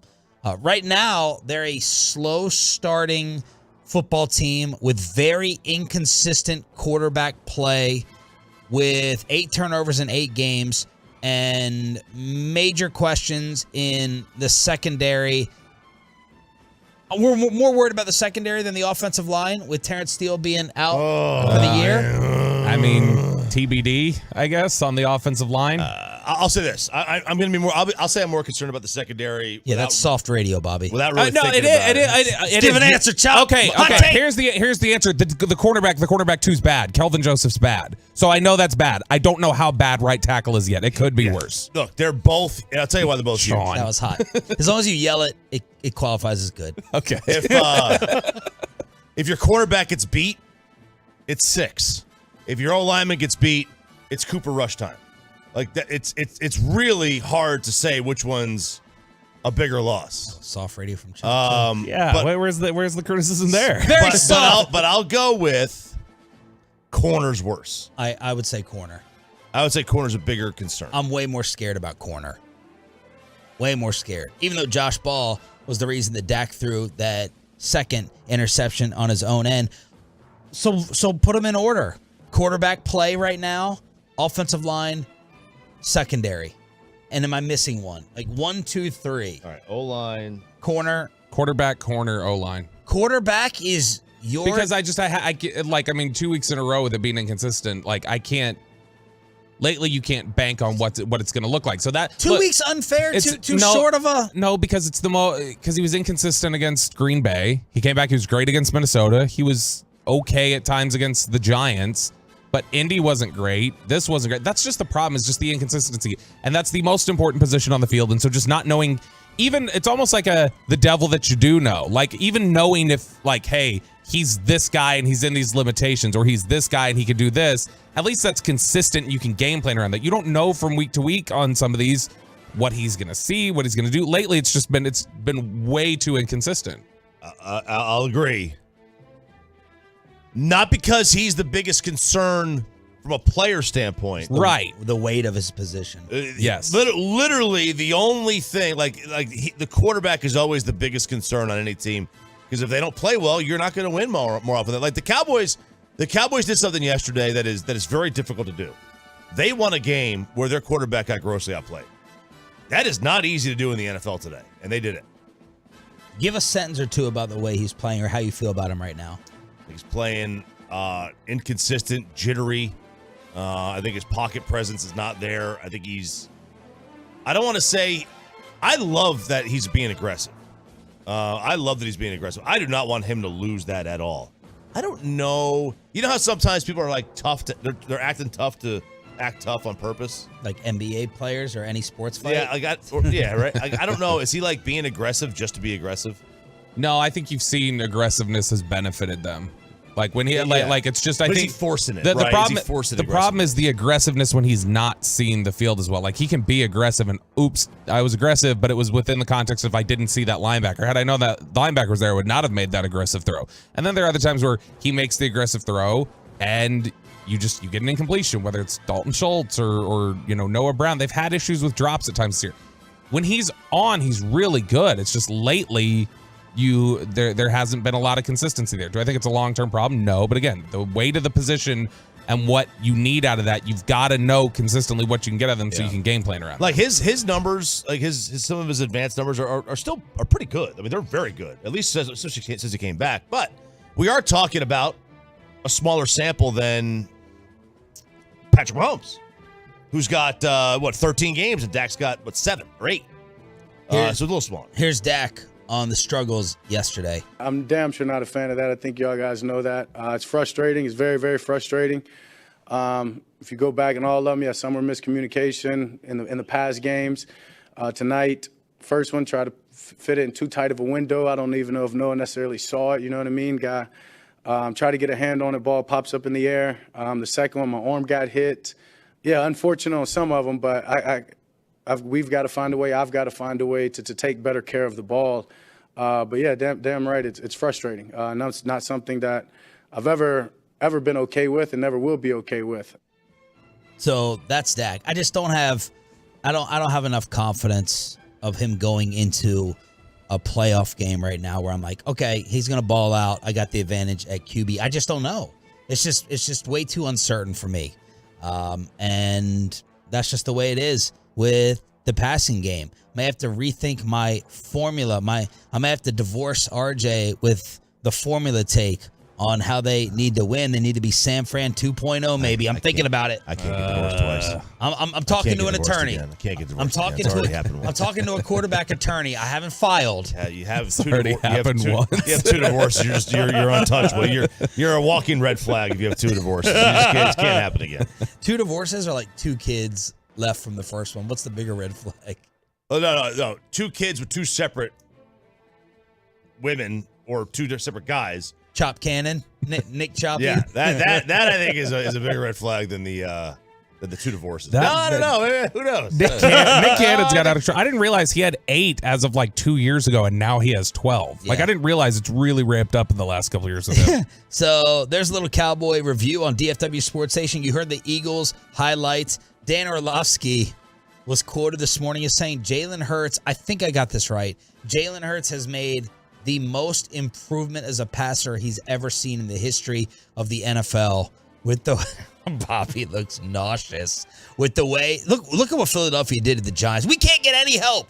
Can we get one team to get Philly a second loss before we play them? It's not going to happen now. They beat the Giants 48-22. Jalen Hurts 21 of 31, 217, 2 touchdowns, sacked 4 times. The QBR was an 85.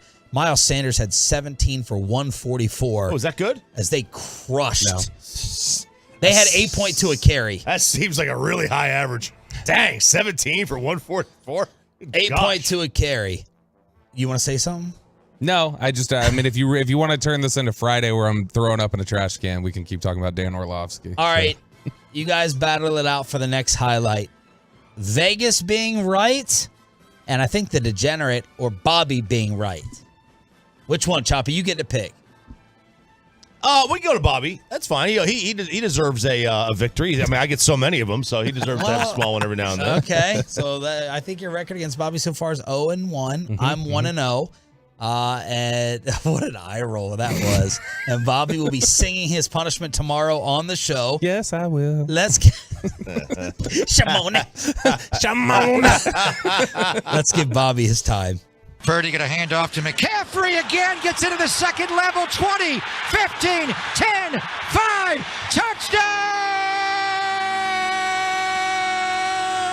CMC! And the dynamite has detonated again. God, as if the one wasn't over the top. Oh, that's the worst. Here comes Brent Jones or Tom Rathman on the color call for San Francisco. 35-7 over the 49ers. Brock Purdy, Bobby's boy, 16-21, 185, 2 touchdowns. QBR was a 93. McCaffrey, 14 for 119 on the ground. I think we got that burp on air. think so. McCaffrey had 34 yards receiving and a TD, but Debo, scary injury in this game. Bobby, your 49ers making you look good. Yeah, he had to be carted off. But I guess the word coming out is that he should be fine. It's not nearly as bad as it once looked. You know, those always are wild to me. When you see a guy get carted off, they're like, he'll be fine. Yeah, like, right. it's like, really? You needed a car? That happened once, 1994. Alvin Harper did that with his knee at the end of half, and they carted him off. They're like, this is it. And then he was playing, like he was at practice 2 days later. But ultimately, I mean, this just comes down to 49ers defense is too good. And the Shanahan system, as long as you can find somebody who's going to be accurate and not make mistakes, you can survive. I was in desperate search for a QB other than Brady against San Fran in fantasy, and no one in the radio league was giving me any help. Should have had Jeff Driscoll. I know. How about that little surprise that they threw in there? So, man, San Fran, I would pick San Fran against the Cowboys tomorrow on a neutral field, even if it was Brock Purdy. So right now I'm admitting that for now, Bobby looks correct. And now let's get to Vegas being correct. This is why they are building all the towers there nonstop. 24. It's a play button. He was looking down. I was trying to looks see. out over that Minnesota defense. Now he ducks in, hands it to Jackson. Bounces left, outside at the 10. Jackson 5, angling for the end zone. Did he get in? Yes, sir! Touchdown, Detroit Lions! Detroit, 34-23 over Minnesota. Man. They were a 1-point favorite going in? No, I think they went up to 2 when it went off. Wow. They're playing great football. Their last 2 losses are to what? The Cowboys and Buffalo? It's to the Dolphins in Buffalo, and they were each by 4 points and 3 points. They have been playing tremendous football over the last month and a half. And they're in a position that the tie's going to kill them. The Washington-New York tie is going to kill them because both teams only have 5 losses and the Lions have 7. So one team would have 6. So that tie is going to kill them if they ever get into a position to make the postseason. But they're playing really good football. And so I'm happy for Jared Goff, who's top 6 in QBR and top 4 in DVOA. That's your Brock Purdy. That's your guy. He might be playing as good as he did in 2018. Mm-hmm. That's probably. I mean, he's playing really, really good football right now. That team's good. They're good. 5 of the Lions' 7 losses are by 4 points or less. Like they've been close and everything. They're the only team right now in the NFC North with a positive point differential. Minnesota's 10-3. They're -1, which is unreal. How about Minnesota getting exposed? And I'm just disappointed. The Cowboy Tolos have not trusted me. My worry and my concern today after that win in a game they should have lost. We told you the Giants were fake, correct. We told you the Vikings were frauds, correct. And I'm not putting the Cowboys into that category yet, but we're teetering. That's what I'm trying to stop. I'm trying to stop the teetering, but no, Cowboy fans wanted to believe it when it came to the Vikings and the Giants, but they don't want to hear it against our squad at 10-3. Minnesota feels like Minnesota's worse than 10-3. I know they've gotten some really fortunate wins early on in the season. But even with these recent struggles, it feels like I'm like, oh, they're still 10-3, mm-hmm. right? Yeah, they're not very good. They're a 10-3 team, and they deserve to be 10. Look, they've earned it. They've earned it, but I don't think they're very good. I would be stunned. I can't say that because they're going to play the Giants or the Commanders. I was going to say I'd be stunned if they were a favorite in their first playoff game, but they will be because they'll play one of those two teams. Let's go inside the Cowboys locker room. How excited was Mike McCarthy with this win? Nick Eatman, DallasCowboys.com on a Cowboys Monday. And why did he jinx Turpin?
to the side of Cameron Johnston, the former Philadelphia punter.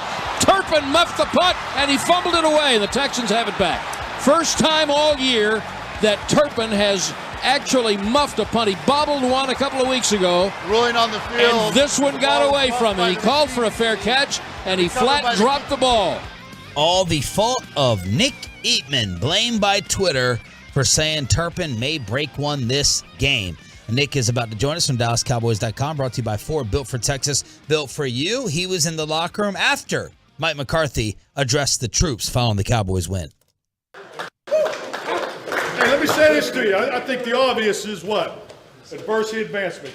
Meaning, let's not talk about what we did. Let's just make sure we're on what we did do, okay? That's the way to finish the game. You think about the finish last week, you think about the finish this week. Trust me, this week's finish will pay dividends. Dividends going forward. That's excellent team football. That's complimentary football right there. So proud of you guys. It's pretty early. What time is it? It's only 3:17! Anthony Barber. That's all, boy. Appreciate that. When our best is power, we had our best. That's big time, man. Let's keep rolling. Cowboys on 3. 1, 2, 3. Cowboys! I think General Patton would be proud of Nick's headline on DallasCowboys.com. Without the stand, there is no final drive. Is that a Patton line? No. I said he would be proud. I don't think it's a Patton line, is it, Nick? It is. I don't know. I guess Mickey. Why? Was he there? Was he there? Hey, Dak gave Mickey. Dak said we were going to make sure we did not lose this game because it was Mickey's 70th birthday. So we got Brian brought us his birthday today, and Dak gave Mickey the birthday shout out, didn't he? Yeah, we had a birthday celebration like in the press box and an announcement for Mickey. It was good. It was good times. All right, so you are taking this to third down, Tank, fourth down, Texans broken play as that's your column. That's a game. I mean, like that was it right there. I thought DeMarcus Lawrence won the game. With that play on third down. I thought it was amazing. I thought, he played a really good game. Just from the run support. And, I in today's world where, sacks are everything, I don't think he's going to make the Pro Bowl because he's a defensive end that doesn't have a lot of sacks, but he is playing at a really elite level, especially against the run. And that was a huge play in the game. And then fourth down, I mean, I was sitting in the press box. I was just saying, I don't think they should go for this. I think they should kick it. Yep. But I get it. I mean, I have a lot of respect for Lovie Smith, and I kind of get, let's go win it right here, and then just don't even worry about it. But so it was probably the right move, maybe not the right call, especially if you're not going to go the right way. But everyone's going right and you start left. Even though if he would have stayed left, I mean, Carlos Watkins was going to kill him. So maybe he just turned at the last second. I don't know, but anyways, that was a huge stand, and then it was just kind of like the Cowboys were like, all right, let's quit messing around, let's go do this. What was the feeling? What was the tone in the locker room from the guys after? I think it was not.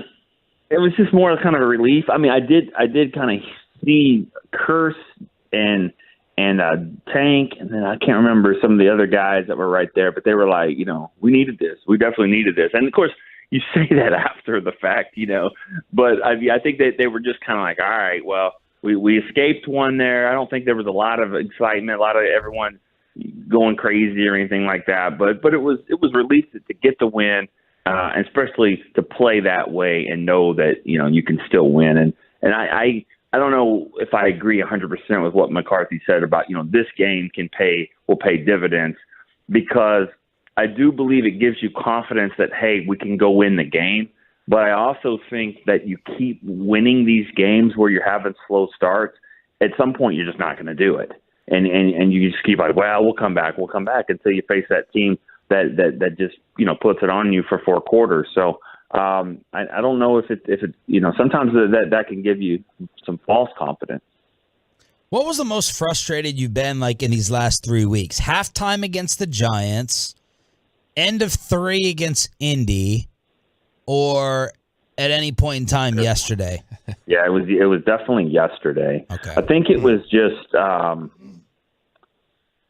Is it changing the way that you're thinking about this team? Like it's altering my thinking a little bit that this has happened for 3 straight weeks. Yeah, I mean, I don't, not really, not to the point where it makes me think, what is this team? I mean, I think they're a really good team. I think they're one of the top 5 teams in the NFL, and I think emotions matter. I really do. I mean, there's a reason why Aaron Rodgers won that game and not really any of the others. There's a reason why the Texans, I think, played really well in that game. Just like I think the Cowboys came back after Green Bay and beat the crap out of the Vikings. And so I think emotions matter, and I think that, you can say, well, if they play like this, they're not going to. Sure, of course not. Just like, and the same with the Eagles. They didn't play like that at the Colts. They played like, after the Colts game, they've turned it on. So I think that, they'll get it together, but I think the frustration part was just like 4th and 1 after the fumble, but with, Diggs, and then it's 4th and 1, and it's just like, just because you put tight ends in the game, it doesn't mean you're jumbo. And that's the thing. They've got these tight ends, but they're not that big. And so they just load up the box and say man on man, and they're not big enough and they're not strong enough. And that's what's frustrating, is that you just think you can overpower people with Sean McEwen and Hendershot. And like, it doesn't work that way. And Ball, Ball was on the ground, right? And so I just feel like that was a frustrating thing. Like, you just got the turnover you needed and you did nothing with it. Nick, we saw that coming out of this game. Obviously, the Terrence Steele injury looks concerning there at right tackle, but I mean, you've got Hankins with a reported pec strain. Dorrance Armstrong leaves with the ankle, the Jake Ferguson concussion. Where are we ranking the concern, I guess, right now with these injuries coming out of the game? Yeah, I think the Hankins, probably Hankins would be the number one, and it's because of you went to get this guy because it was a need that you had, and he's been playing pretty well, and then you don't have another guy like that. I mean, honestly, if Terrence Steele is out for quite a while, and it sounds like he could be, I mean, I'm not sure Jason Peters won't be better. I mean, I'm not 100% sure. I mean, he has never played it, but if he just went in and just for a few snaps and changed the whole drive. I mean, it's the first time they actually had no pressure and they went and won the game. If he can do that on the fly, I think he could probably be pretty good. He's a Hall of Fame type player that I'm sure could make that move with some practice reps, because he did pretty good without practice. So that's what you do? You'd move Peters right? I would. I mean, yes. Yeah. I mean, because I don't know who. I mean, at this point, who's going to play right tackle? And I think the situation is too dire to not have Peters in the game and Tyron Smith in the game. I mean, he cleaned it up, and I think with some practice time, I think he would be fine. And the attitude of saying, "Put me in," I'm ready to play today. Sorry, I can keep singing if you want. But and where do you put Tyler? I let them evaluate who is the best left guard. Like, forget draft status, forget all this stuff about the future and all that. Who is the best left guard right now?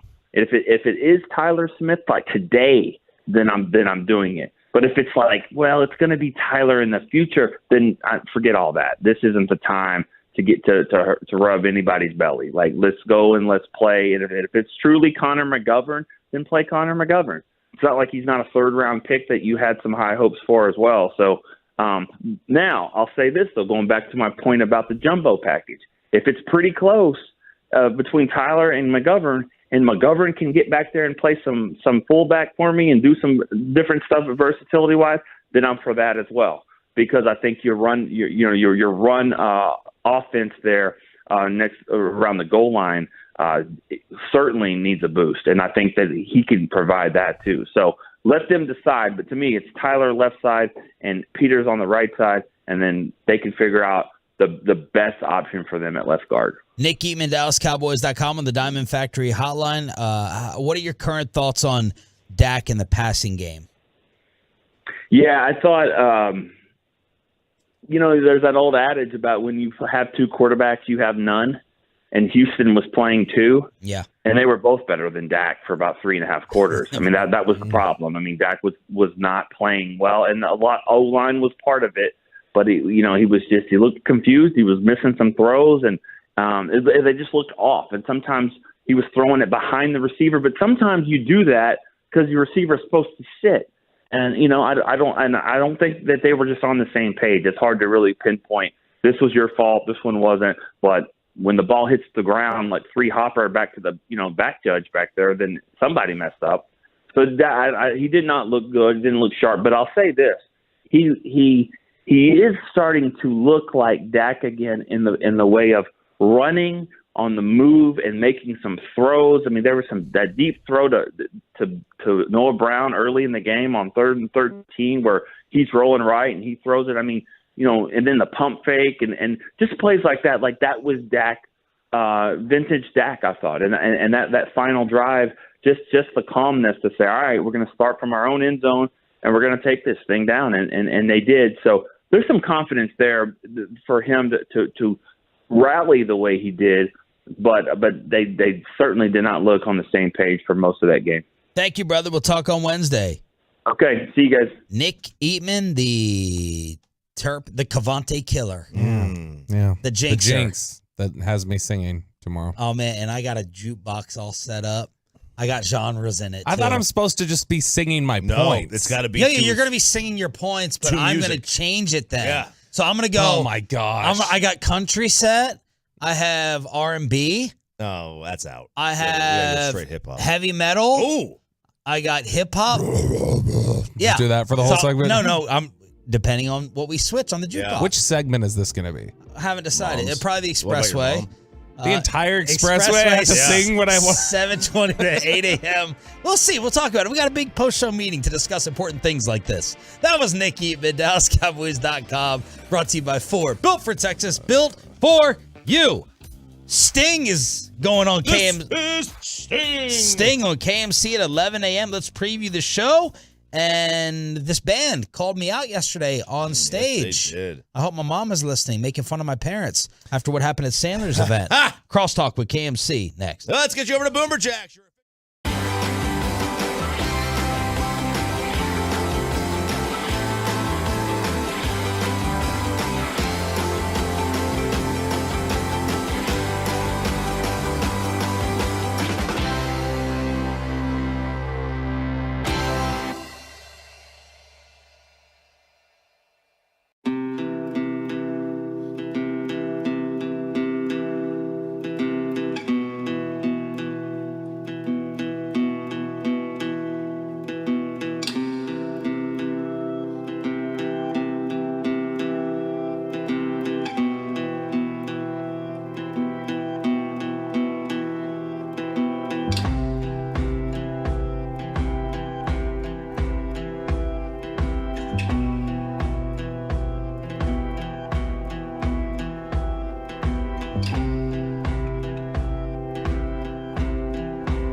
First down.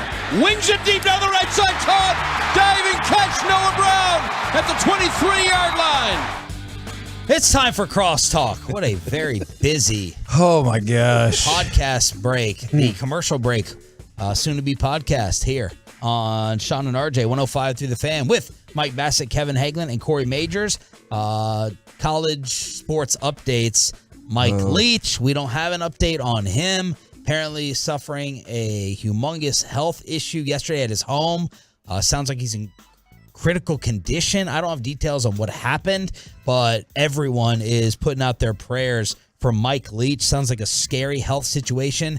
And Chris Beard, head coach of your Texas Longhorn basketball team, allegedly strangled someone at 2 o'clock in the morning. He has been arrested by local police. It's awful across the board. You know, I want to go back to Mike Leach for just 1 second. I was curious if any of y'all went through this. When I first started seeing that getting tweeted around, it was from accounts that I was not familiar with, not college football accounts I knew or anything like that. And so I was really nervous that it was just somebody out there saying, hey, Mike Leach is in the hospital. It might be bad, X, Y, and Z. And I was worried about that getting spread around everywhere and then him popping up and being like, no, yeah, I'm fine. I don't know what the big deal is. But then obviously you see, more and more people jumping in about how severe it is. And then the Chris Beard thing, obviously I just know about that. When y'all talked about it and I've been trying to read about it and it's just awful every time you see something like that happen. Do you think Mike Leach thought his bits were hilarious too? Oh, for sure. I mean, I did, but he never cracked. It's like he just was in the moment with the bit, and I was always like, man, he's great. He's got some crazy story. It's going to take 15 wild turns, and I'm like, man, it's a lot of fun. Very, very dry, very dark humor. Yeah, exactly. And the most underrated thing I think he ever said was when he burned that fool reporter who was late to the press conference, and he was like, are you going to talk about your quarterback situation or whatever it was? And he goes, well, I don't know if you missed it since you were late to the presser, but yes, we addressed that in full detail. And I was like, come on, dude. How are you going to show up late and be like, hey, are you going to talk about Tell this? me about the things. The charge he faces is a third-degree felony for which a person faces up to 10 years in prison. Dang. So make sure all you Brittany Griner prosecutors have... oh, dear, what are you doing right now? Have Chris Beard going to jail for the full decade. That was my attempt to Bassick this thing up and cause Sharif. waves and crosstalk. Sean.Sharif You want to at expand on that? Odyssey.com. Get more detailed on your thoughts? But let's get detailed about what you have to do tomorrow after this Cowboys-Texans game. After Corey's tease. Guys, we start things off at 10 o'clock. They won, but can you take pleasure in this victory? At 11 o'clock, wrestling icon, Dallas Cowboys intimidation coach Sting joins the show. Don't stand so close to him. That's a different Sting. And then at noon, Stephen Jones will answer the Terrence Steele question. Is he okay? Yeah, no, Mike, I've been the bad guy today.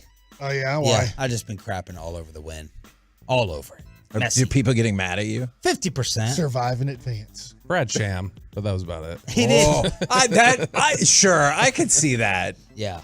Now I'm sad I missed that first answer back and forth with Brad. And I based this off of your poll question. Look, and I saw multiple people, and Bobby, you and I were talking about this last night. People were like, what about the answer both? And I was like, well, yeah, no kidding. I get that. But I'm saying. Reset the poll question. Okay, so the poll question was, are you able to take pleasure in the win? You're like, it was ugly as hell, but you won, so rock on. Or are you like, because I saw people tweeting at you and other people are like, doesn't matter the outcome, they've already lost. So I'm curious, how many people take that? So from the people who are like both, I was like, well, sure. But if you have to put your feet to the fire, are you like, you know what? I'm mad about a lot of stuff, but we won, so we'll live. Or are you like, this team sucks? Because I already saw people were like, oh, you guys overrated them every year. And I'm like, yeah, they're 10-3 and they've beat some really good teams. So 65% are taking satisfaction. Which is great. I'm voting. And a little surprising. In the opposite. Is it surprising?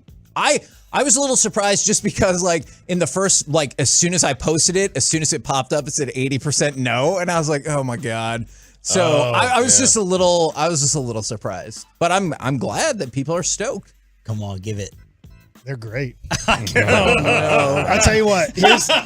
Here's what I did think when Dak threw the interception. I know his arm was hit, messed with, so it wasn't like directly thrown that slow to be intercepted at the 10-yard line. I thought, wow, the Cowboys just lost to the Houston Texans. Yeah. And then the they Houston had a 75% chance. 87% chance. 87% chance at that time to win. They're so bad at football. They get to fourth down, and instead of kicking the field goal, which I totally get, like I agree. I thought Mark Sanchez was great, by the way. I really liked him calling the game. Yeah. And he goes, Bucky's. He hit up all the local. He did, didn't he? At least they call Busey's like every other out-of-towner. When you're 1-10-1, sure, go for it. But probably the smart play there, to me, would be kick the field goal and make the team with 2 minutes to go. You're going to have to score a touchdown. Yeah. Like we're not going to, like, oh, no, we can't let him get to the 30. No, you're going to have to go all the way here and score. But instead, they're like, we're going to go for it. And then in the most Houston Texan way, watching the replay, I'm 90% sure the running back screwed up because all the blockers went to the left. Mm-hmm. And so when the quarterback turns to his left to go and sees the running back, who is the backup running back, go to his right. No, I don't think it was Burkhead. I think it was Arian Foster. Burkhead was really playing yesterday. He was. He was like, crap, I guess I'll follow the pitch man. And we had 4 guys unblocked on that side because the blockers were moving to the left to try to have the option run. I don't know if there's a pass possibility in the run, pitch, pass situation, but it was great. I was like, wow, they're this bad at football that they just won the game and still couldn't win the game. Mike, who is the second best team in the NFC? I'm going to go with Brian Purdy's son, Brock Purdy. Okay, GM of the station, shout out. Possibly it's his probably not. Possibly, It's could not be. probably not a real. They have the same last name. Who's the third best team? Cowboys. Okay. Just one of those. I think there's only 3 teams that can win the NFC, my opinion. In order, Philadelphia, San Francisco, Dallas. I think those 3 teams can win the NFC. I think the rest of the teams that are going to make the playoffs are average at best. I think Minnesota's average. I think Giants are average. I think Washington's average. And I think Tampa Bay's probably below average. And those are your other teams that are going to make the playoffs. Here come the Lions. Well, they're not. They're too far out of it. I think they're too far out. I would love to see them get in at 10-7. But, man, I don't know. You got to have the Giants or Commanders got to lose 2 more games. They play each other this weekend. They do. Then they got flexed. They could tie again. They got flexed to Sunday night. So you would bet money on the team that never makes the playoffs and has won 1 playoff game since 1953 to win out? But I think 57, Mike. I think they're viable. 57, They could make it, but I probably wouldn't bet on it. How'd you enjoy last night, Corey? Oh, last night was great, man. Our bay we finished 6th. I think that was the best score out of all the bays. What'd you finish in the bidding, Kevin? $2,002. Yeah, is what we ended up at. Oh, you did? Yeah, I donated $2 so that we could be better. We talked to the people that won, and they were like, "Oh, I heard about that bull crap. You should have hit us back up." And I was like, "I don't know if I need you to like bid over yourself. What are you, the Rangers?" So you didn't hit them. That's a historical joke. You can take it for A-Rod. You can take it for DeGrom. Whatever you want. They outbid themselves. Yeah. Okay. But so yes. you didn't call that bidder back to try to get him to one up and to beat us? It felt like against the spirit of charity, although yeah. Although I like your line of "suck it for charity." I think that is an amazing line. Solid. Well, everything was. We do need to make those shirts. I think we need to sell those in the suck it for charity. There could be problems that come along with that. Can you imagine? Someone would take it seriously. We used to raise money at Duncanville for the basketball team by how many free throws we could make. Can you imagine the disappointment in that charity if the Mavericks ran that? You got $0. I was going to say on the amount of missed golf balls at that thing. We did the same thing, and I always wondered, like, where'd the money come from? Like, what? I just made the free throw. Like, did the money just pop up out of nowhere? Like, who put the money in? The boosters Federal went Reserve. and sold to the parents and the local community. Come on, Bobby. I know. We're just inventing Great it. job by Sandler. All the details, all the money raised, all the Tolos who came on out. The only people that sucked for charity, is it Bowling for Soup? Is that their name? What happened? What are you doing? Are you hating on 1985? They took some shots at me. I wasn't even there, apparently. Oh, as no. They were giving a birthday shout out to Brian Broaddus at the show. I'm going to just say, happy birthday to Gavin Spittle, Shan Sheriff, Shan Sharif. That sounds like a song. Shan Sharif, Yeah. Blame your parents. Don't blame them. Yeah, don't blame Oh my Denton. gosh. Don't blame Denton. They didn't know how to spell Sean. I do blame my parents. It's not Sean. I do. Sean. That's the same thing. I hear it. Shannon, All right, RJ, and Chop. Tomorrow, Jerry at 8:30, and Bobby has to do the sing segment. He is so unhappy about that. I know. I love how unhappy he is. He's got to sing every opinion he has for the entire segment. He's got to sing it. So why don't you just say KMC is coming up next in whatever genre? How did you'd like. you pronounce KMC is coming Shad? up next. That's not an Wait, opinion. sorry, Mike stepped over you. Oh, well, that's too bad. Do it again. KMC is coming up next. It'll be better tomorrow on the Fan. Better be. You're listening to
classic Chevrolet studios.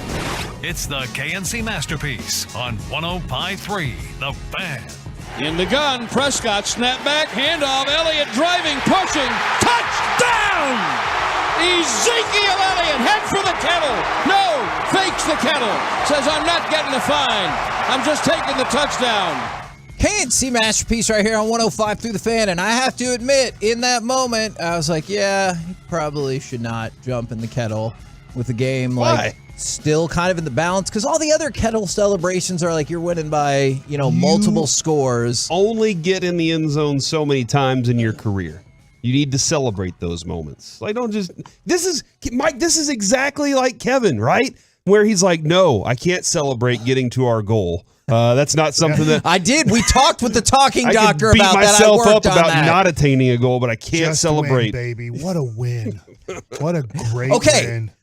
We got the boot back. I take that. Still think they said they lost it, or they're not entirely sure where it is. So my question is actually can you take pleasure in the fact that you won the game, or was it the way it all unfolded too frustrating? And I asked that on Twitter and got 800 responses in an hour.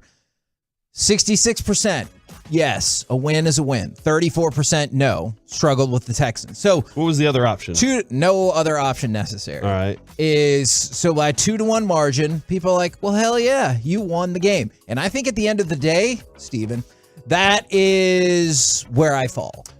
I absolutely can enjoy the win and be happy that it happened, with also understanding they weren't great at a lot of things. There were a lot of bad things that happened in this game. And that's, again, I'll go back to, that's on the coaches. I said this after the Colts game. That's on the coaches to go grill them and be upset about that and make sure that next week, because that has nothing to do with my fanship. They won. And I'll lay these things out. I didn't love where Dak was in his throwing throughout the game. Houston did some things to him or in their secondary that he had not seen and wasn't really prepared to go at. He thought he was going to have some different throwing lanes, and Houston cut a lot of them off. I don't see a single sack on the ledger. Nope. And I'm kind of curious what happened there. And I know Broadus a couple weeks ago, I think it was Indianapolis, he was like, they realize they can't get home with 4. Now they got to blitz. And I don't think Dan Quinn wants to always be blitzing. So there are some things that I didn't love from this game. They started the game, Kevin, a touchdown drive that looked like, okay, that's that team. Then the next possession for the defense, perfect. Then the punt happens, and Mike, Turpin time. What happened? I don't know. You said he was going to be the best ever. It happens. I mean, just wait. He's going to return all those things against the Chargers. No. Are we playing the Chargers anytime? No. He's solid at his job. He is. He had a bad game. That was a mistake. It happens. Luckily, it happened against the Texans. And in the end, even though it really looked like with 3 minutes to go, it was going to cost you. And you could look at all the mistakes. But in the end, the Cowboys won. Okay, can I ask you a quick question about Turpin, though? Because Bobby and I were talking about this last night at Jared's event as well. Do you think that one play changed the entire game? Because to Corey's point, you go down the field, touchdown, stop them, get the ball back.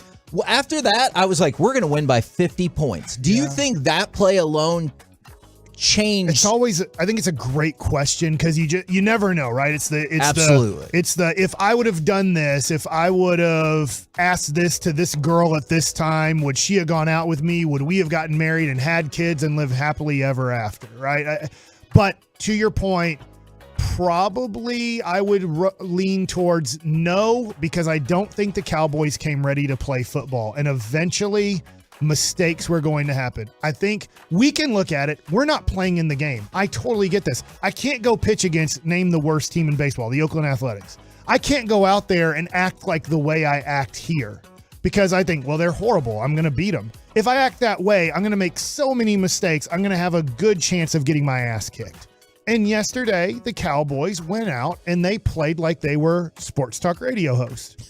And they were like, hey, this team we're playing is horrible. All we have to do is show up and we're going to win. And luckily, they had an awesome 98-yard drive to finish the game off to win the game. but they didn't come in focused and ready to play. And I think eventually you would have seen the Cowboys have overall a lackluster game. I get the one, maybe not. Maybe if he doesn't fumble that punt and he just fair catches it and the Cowboys go up 14-0 and it's a runaway. But I don't think the Cowboys came in ready to play, and that was going to show up throughout the evening. I can understand that part of it. I think more the other side. I'll credit Houston with once that play happened. I think the sideline said they're not bulletproof. They're not invincible. Sure. All we got to do is make sure we take advantage of our opportunities and do those things. And so I'll credit Houston for sure for not letting up once they could. I mean, like Mike's right. That could have been 14-0, and then they're just like, we got to be here the rest of the day.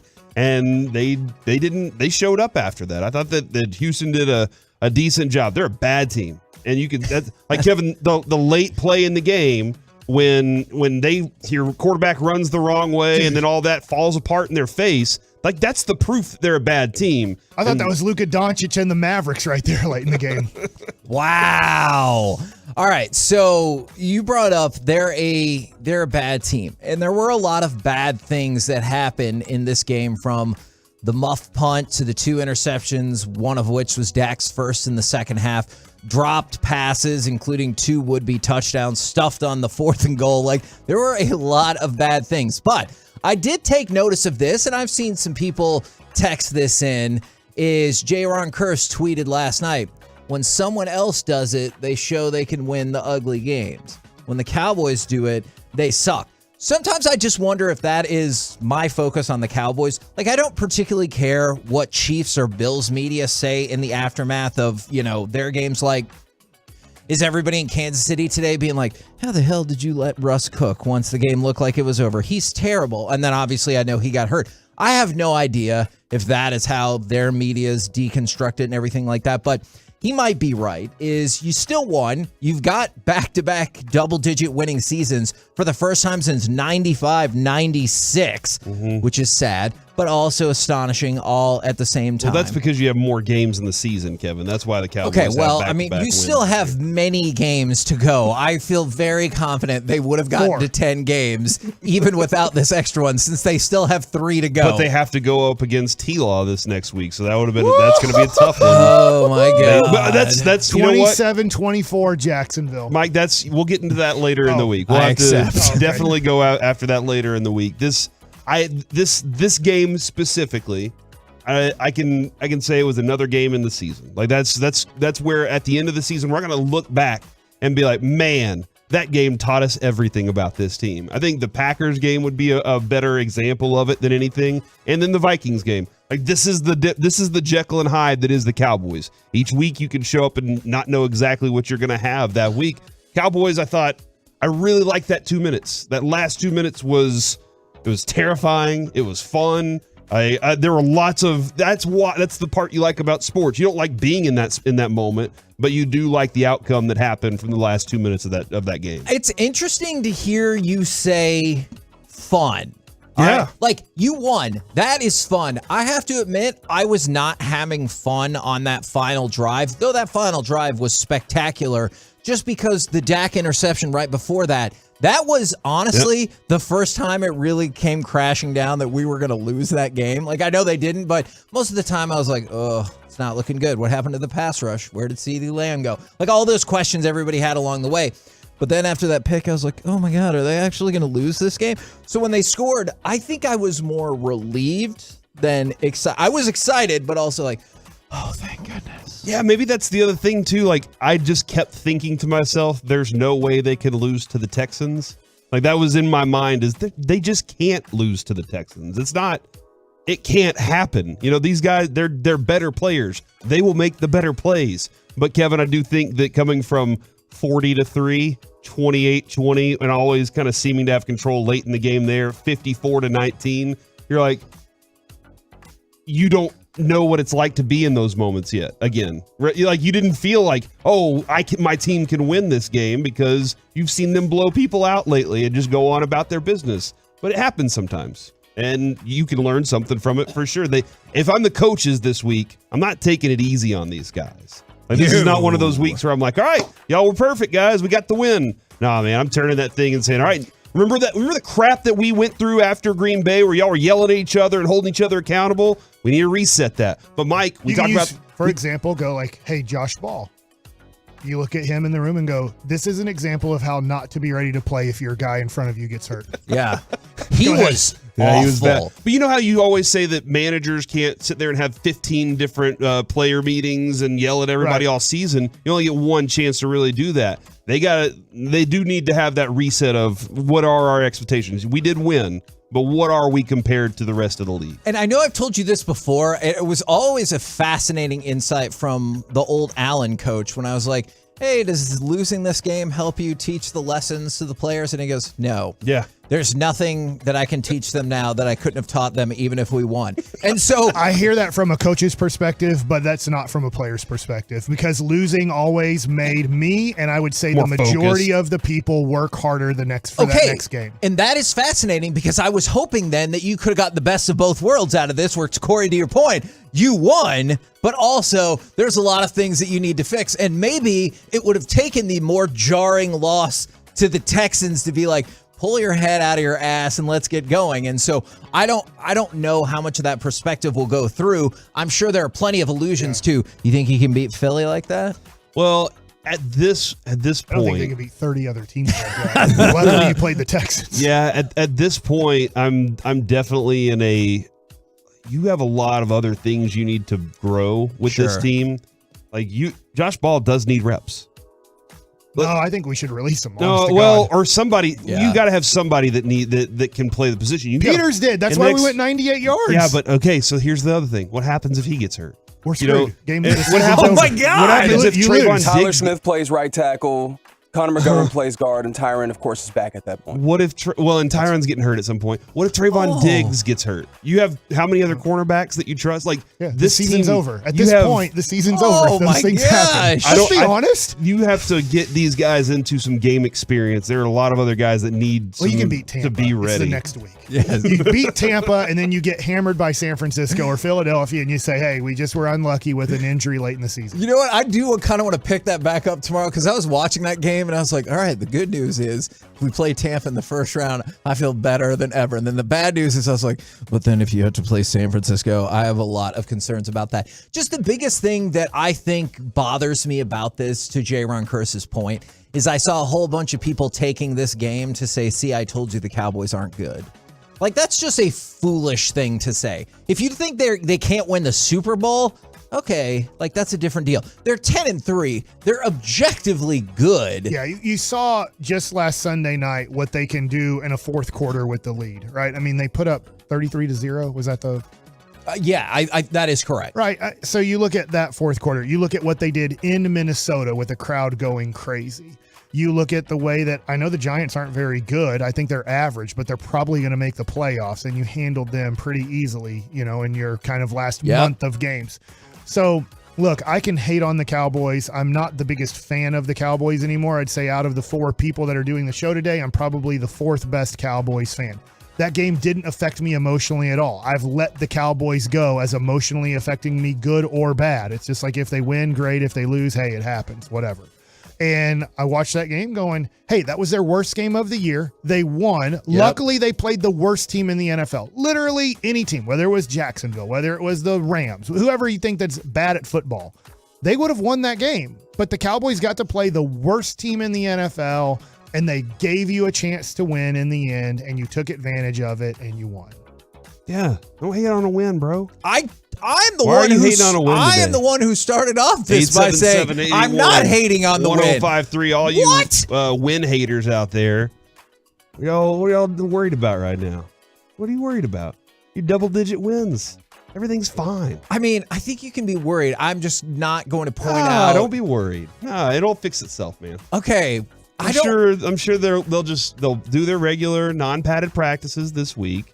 And everything will fix itself. I do think you have to watch how hard you work in practice this late in the year because of, you saw, Curse. This is probably a good chance. Did you see the Curse thing, the pregame? Like, at this point, bodies are very fragile at this point. And unfortunately, probably Terrence Steele's done for the year. And Jason Peters is going to have to be your right tackle the rest of the year.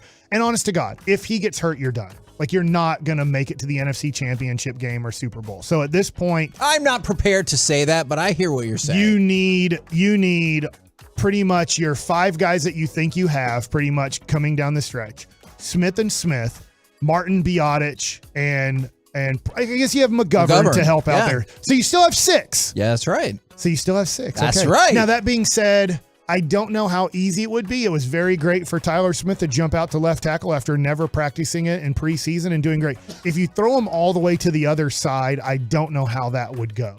And that would be a big question mark. We had a conversation about that before the show. I'm with you. The footwork, the leverage, everything like that, reversing the angles. Peters needs to stay healthy the rest of the way. Peters needs to be upright the rest of the way. I was just informed by Broadus that the ball had only 2 bad plays. Oh.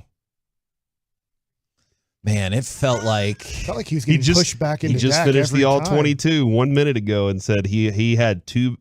But he got taken out of the game, right? The final drive, they took him out. I think it was the one. Yeah, that definitely was the one. So the that, coach didn't feel like he was good. It was almost an interception. I think that, or maybe it was the interception. Where his forearm and I think that's where they were like, all right, let's fix this quickly. So tricep got hit. I'm intrigued by going back and watching this film then. We're the KNC Masterpiece right here on 105.3 The Fan. Coming up next, we will talk with our Dallas Cowboys insider, Mickey Spagnola, and hopefully get to some betting with Bassick as well. We'll do it next right here on The Fan. All right, let's talk about men's.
Brought to you by Buyers Barricades, and it's brought to you by Frankel and Frankel. There's a reason you need a special license to drive a big truck, so companies that hire drivers and put them in big trucks should be held accountable for what happens when one hurts you. Frankly, you need Frankel and Frankel. The consultation is always free. Visit truckwreck.com. From the 10, snap to Prescott, looking right, looking middle, looking left, throws it in the left flat, Pollard 5, avoids a tackle, skitters in, touchdown Pollard. And that one was ridiculous. K&C Masterpiece back here on 105.3 The Fan right now. Brought to you by Ford. Built for Texas. Built for you. It is our Dallas Cowboys insider, Mickey Spagnola. Good morning, sir. Skitters in, huh? Good morning to you guys. Now, the first thing we need to figure out is a logistical issue with statistics. Is Trayvon Diggs yesterday on Twitter said, credit me with the INT, please. I had it first. LOL. Even though he's not joking.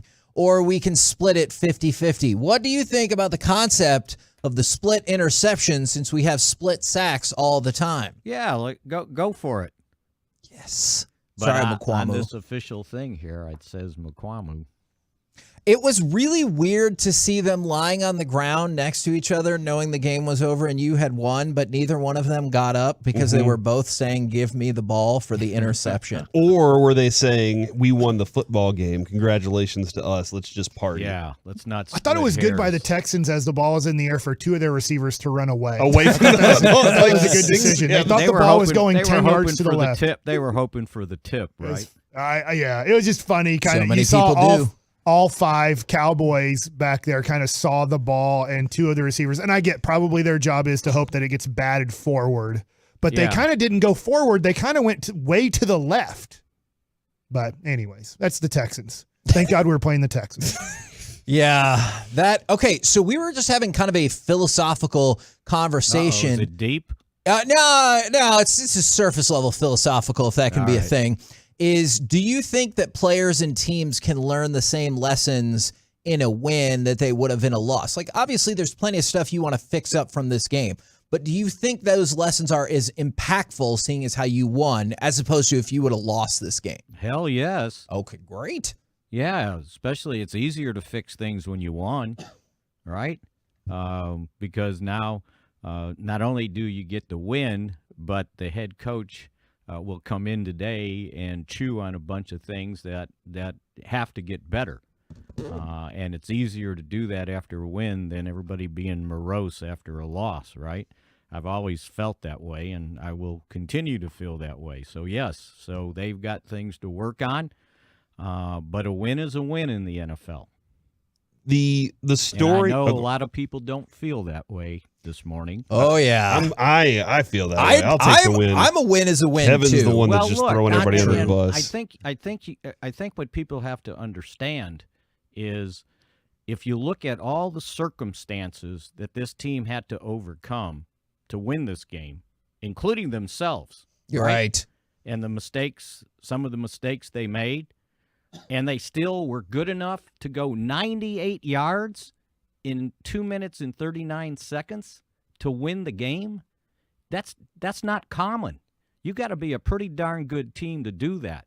And who makes a goal line stand with the game on the line from the 4-yard line? Yeah. And they did it. No matter what happened in the other, 55 minutes, the last 5 minutes, they did something that you just don't do. I mean, think about Thursday night when everybody, Baker Mayfield drove them 98 yards. It was incredible. Well, Dak Prescott did the same thing. And I know about the interceptions and, the circumstances and why, but what fell through the cracks was he threw for a season-high 284 yards. Yes. And he accounted for 91 of them by himself on the drive, or 94 of them on the drive, 79 passing and 15 running.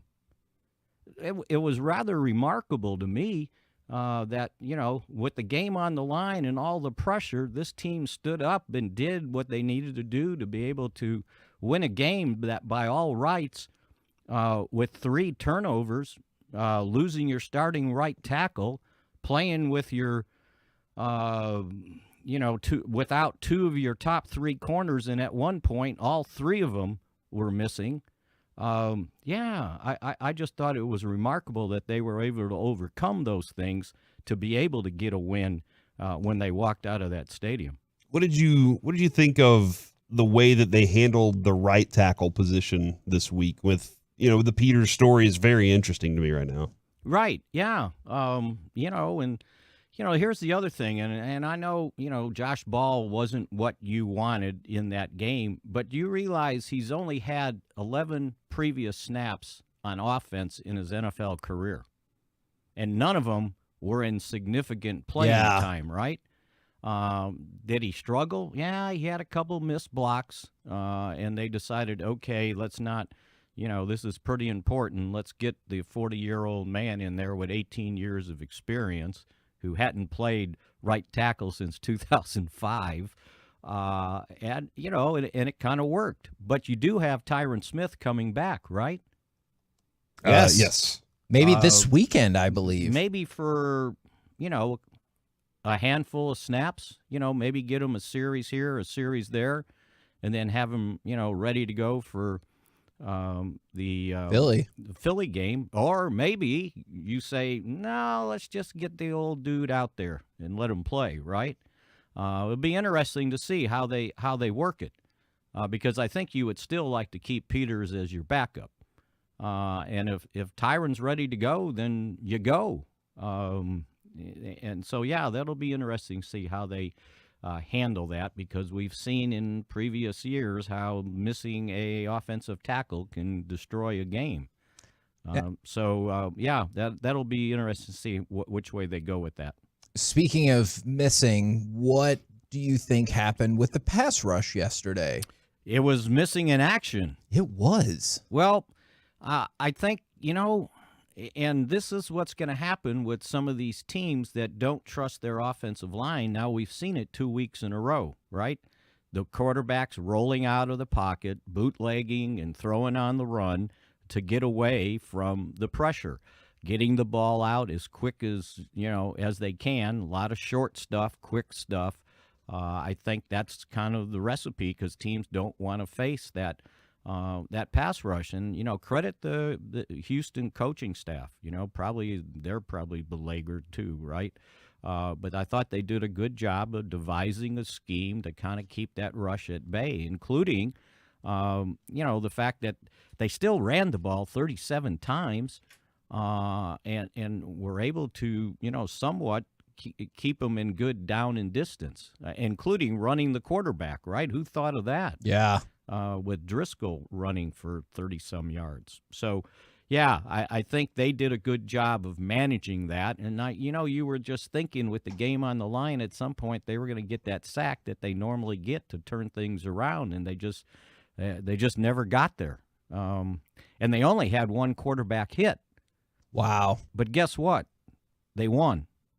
Your face, Kevin. I support that. You said I don't they know could why. never do it.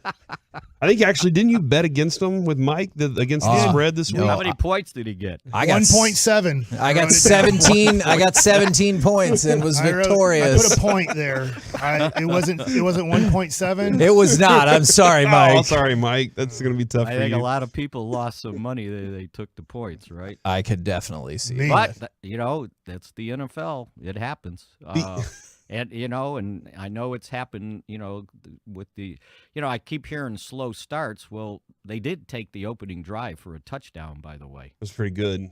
And with this offense, I'm not sure what Houston was thinking, unless they were scared of their own offense.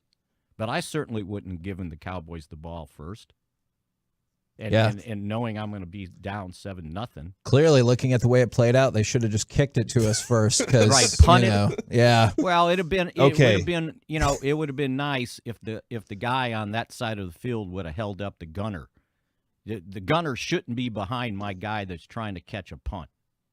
He never got blocked. Is that what breaks that up for him in this? Like with Turpin's drop punt? Well, the guy could have sniffed his neck. And you know why that happened? Because they had to have a backup there because Kelvin Joseph was playing cornerback. Oh, yeah, that's true. So he wasn't out there. So there's always a trickle-down effect when somebody gets hurt, right? You know, and now the trickle-down effect, and you know, it'll be minimized with Terrence Steele. I'm told did tear his ACL. Yeah, now there's a trickle-down effect because you got to put somebody else in there, and then somebody else has got to be the backup. Hey, Mickey, I want to hear your response to this from the 817. Okay. They've done the same thing for 25 years. How do y'all dismiss that? They just can't change the culture. They're going to play 1 out of every 4 games or so that way. 1 out of every 4? Something like that, yeah. Okay. Sometimes they should win every one of them, right? This is a different team than 25 years ago, too. So if you go 12-4, that means you played 1 out of every 4 that way. Yeah, you know, that's an interesting point. I hadn't really thought about it like that, but also like that's something that I know a lot of Cowboys fans carry, but we talk all the time in sports about how like teams are different on a year-to-year basis, let alone a generation-to-generation basis. So I get why Cowboys fans carry that baggage. I got some of that baggage too, but I don't know how fair that is. I mean, does the culture change or does it stay the same? I think that's what the argument is people believe that the culture has stayed exactly the same, and that's what's the culture? That you know what they mean by that, Mickey. You know, glitz and glamour. No, what? yes. No, you're right. Not I thought the you work said put in. And Jerry. That's what they mean. I'm not saying yay, nay, whatever. That's what they mean. Well, they should. Let's do a little homework assignment. By time it should be able to finish by time noon strikes. Count up the number of guys on this team right now that were there in 2016. Okay. I bet it's not a lot. 2. Maybe a half dozen. Okay, yeah. Off the top you know of at my least head. 2. I know at least 2. That's where I'll start. You got I'll go 2, right? 3. I know because Zach Martin was there Tyron. too. Zach, Tyron, and DeMarcus Lawrence. And Anthony Brown would have been there. All right, so 4. And Zeke. That's maybe Zeke. Yeah. And Dak. Are we a half dozen now? Yeah, I think we got 6. Okay. Yeah. We'll go look and see if there are more. Noah Brown might have been there. Oh. No, I think he was 17. Brett Maher. Was he? No, Okay. no, they didn't have Maher then. I mean, that's why I'm saying. So, I don't know that the culture gets handed down when you got, 45 of 53 different guys on the team from 2016. But it's a crutch. I understand. Look, it's hard to be a fan. Yeah, I mean, it is, right? It is. Yeah, man, you're Sometimes when Nick, I went to a Mavs game and I watched 7-year-old kids shoot free throws for the Dallas Mavericks. They hit it at a better percentage than they did that Like night. literally, if you would have put 10-year-olds on the free throw line, you probably would have got the same. You know result. what? I'm going to revise one of our segments today. Are you more agitated about the Cowboys-Texans game or all those missed free throws? Like, I think that is a viable idea. Thank you very much, good sir. We'll pick up with you again tomorrow. Absolutely. See you guys. There you go. Mickey Spagnola right here on 105.3 The Fan. Mike, how did we do in the gambling? I lost. Yeah, that Minnesota game, I know, gotcha. And obviously, I know these things. I've You done even this enough to said, go. yeah. They do this to us. They put a game out there like this doesn't make sense, and they're like, yeah, bet Minnesota, and I did, and I lost. Who'd you guys bet on? Man, I got lucky and I got the Lions from Started you. a new page. But I also you bet Seattle I bet minus Seattle. 3.5, And and you bet Tampa Bay. I love it. Well, if I move the spread over to plus 35, you barely covered. But since it was 3.5, you didn't. Watching Brady go down in flames is worth I didn't $20 I thought every for time. sure I was going to lose this week. And I still didn't lose because you know what? We went 0 for 4. God, none of us can pick games this week. My game went exactly the way I hoped it would. The other game I was going to pick was Kansas City. Would have lost that one too. Yes, absolutely. 0 for Although 5. early in the game, it looked like they were going to cover that easy. We're the KNC Masterpiece right here on 105.3 The Fan. Coming up next, the NBA screws over the Mavs, but not before the Mavs screw themselves first. We'll do it next right here on The Fan. All right, it's the holiday season.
This segment of the KNC Masterpiece on 105.3 The Fan is brought to you by Classic Chevrolet. It all comes down to this. Classic Chevrolet in Grapevine is leading the way to finish the year #1 in America. They never charge more than MSRP, not now, not ever. Plus, they'll pay full market value for your current vehicle. So find new roads and visit Classic Chevrolet. Relax and enjoy the difference. KNC Masterpiece back here on 105.3 The Fan. We need to talk about the Mavericks. Do you want to start with the NBA screwing over the Mavericks or the Mavericks screwing over themselves? You talking about the schedule? Yeah, did you see Jason Kidd even stepped up? I mean, like, I kind of see his point is the game Friday night against Milwaukee at home started at 9:12 p.m. And then they had a road game 7 o'clock Saturday at Chicago. And Jason Kidd said, I understand TV comes first and they pay the bills, but this isn't right. Well, deal with it. I played minor league baseball. I'd get off buses at 7 a.m. and still pitch the next day, but it's impossible for people to do it now. So yeah, and also, like, you knew they were going to lose when they're like, we're not playing Lucas. So you're like, okay, well. Yeah, I got a little excited that Jaden Hardy was going to play, but by halftime I was like, this is worthless. What, they lose by 29? No, it wasn't that close. Okay. All right. But the Friday game that you were at, Mike. So fun. Until the last, I'm assuming until Giannis fouled out, or probably in that moment when Giannis fouled out, you're like, all right. Yeah, and you're still bad at free throws. And then that ended, like Tim Hardaway Gallo has lost it, right? He went on his Gallo streak and it's over. Yep. He got hot. You rode the hot streak for 5 games and now it's over. And the free throws proved that it's over. That 3 in a row, and it kept getting worse as he kept shooting more free throws there. And the building being there, and the Mavs had already shot free throws bad. Luka leads the charge, by the way, and Luka talked about it. He does lead the charge with the free throw thing. I've said this before. I know, hey, I'm a dumbass. But, you know, there's this dude named Pistol Pete Maravich. Pretty good player, but he's a moron, and dead too. Oh, my God. He shot free throws at a very high percentage, and everybody can shoot free throws differently. And what he would do is he would start 2 steps behind the free throw line, and to create a little bit of a rhythm, he would step into his free throw. He wouldn't jump or anything, but he would kind of just slowly create rhythm by walking into the shot. Luka can't shoot with his feet flat. He's a horrible catch and shoot 3-pointer. He's a horrible free throw shooter for what he shoots. Now, I would love for him to try to create a rhythm at the free throw line, but Donnie Nelson already told me I'm a moron for paying attention to Pistol Pete Maravich and how he did it. So Maravich is a moron. I'm a moron. I shouldn't suggest on how to possibly get better at basketball. Just real quick, is we've been talking about it this morning. Mickey made allusions to it, but Bobby has just sent out the tweet as well, confirming the worst of what we had all heard. And unfortunately, this is breaking news brought to you by BetQL. Smarter bets start with BetQL. Download the BetQL app or visit BetQL.com today. Is Terrence Steele, torn ACL, out for the rest of the year? Thanks a lot, Dalton Schultz. This stinks. He missed the touchdown pass the play before. If he had caught the touchdown pass, then which was a great pass. Then that play never happens. Pass. And then he never gets hurt. But no, I'm just kidding. I mean, it happens.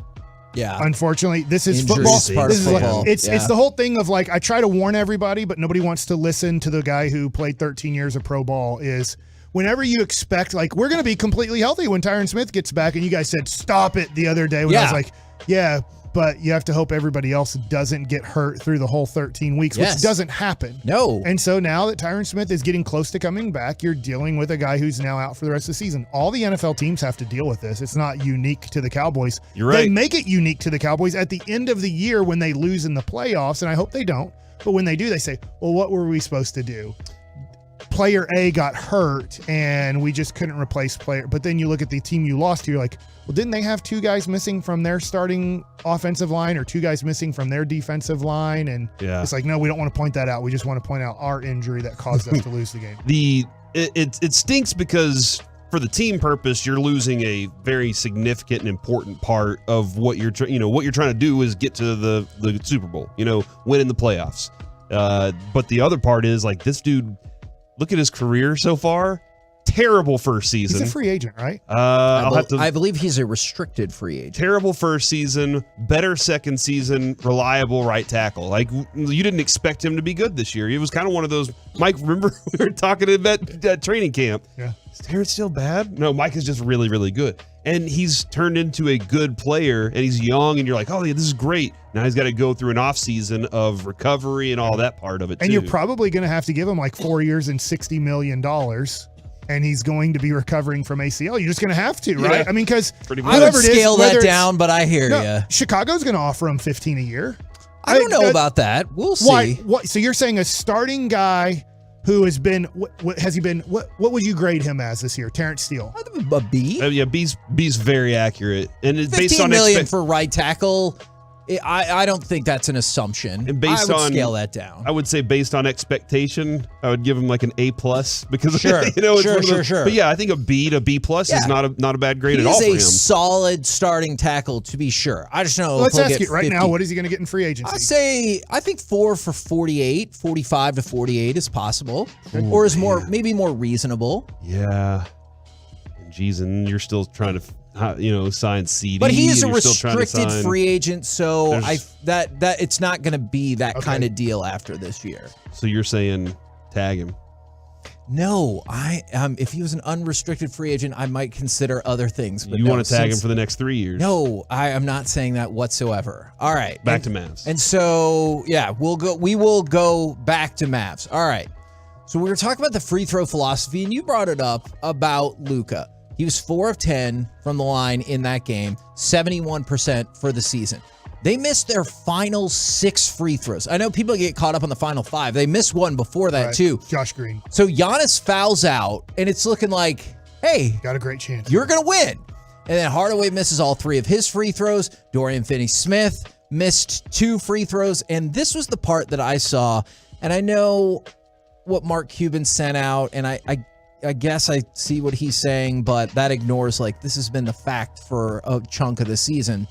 In the Mavs' last 6 losses, they have missed 60 free throws and shot 58% from the line as a team. That is horrid. Right. It's Shaquille O'Neal. We are literally the Shaquille O'Neals when we hit the free throw line.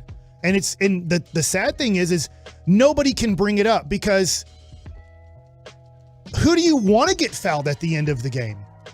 Tim Hardaway Jr. has always been a bad clutch free throw shooter for the Dallas Mavericks. I would say he's 66%, but that's really bad. Making 2 out of 3 is really bad in the NBA, and that's probably a guy that you're like, well, I'd kind of want Hardaway Jr. there at the line, but he's a bad clutch free throw shooter.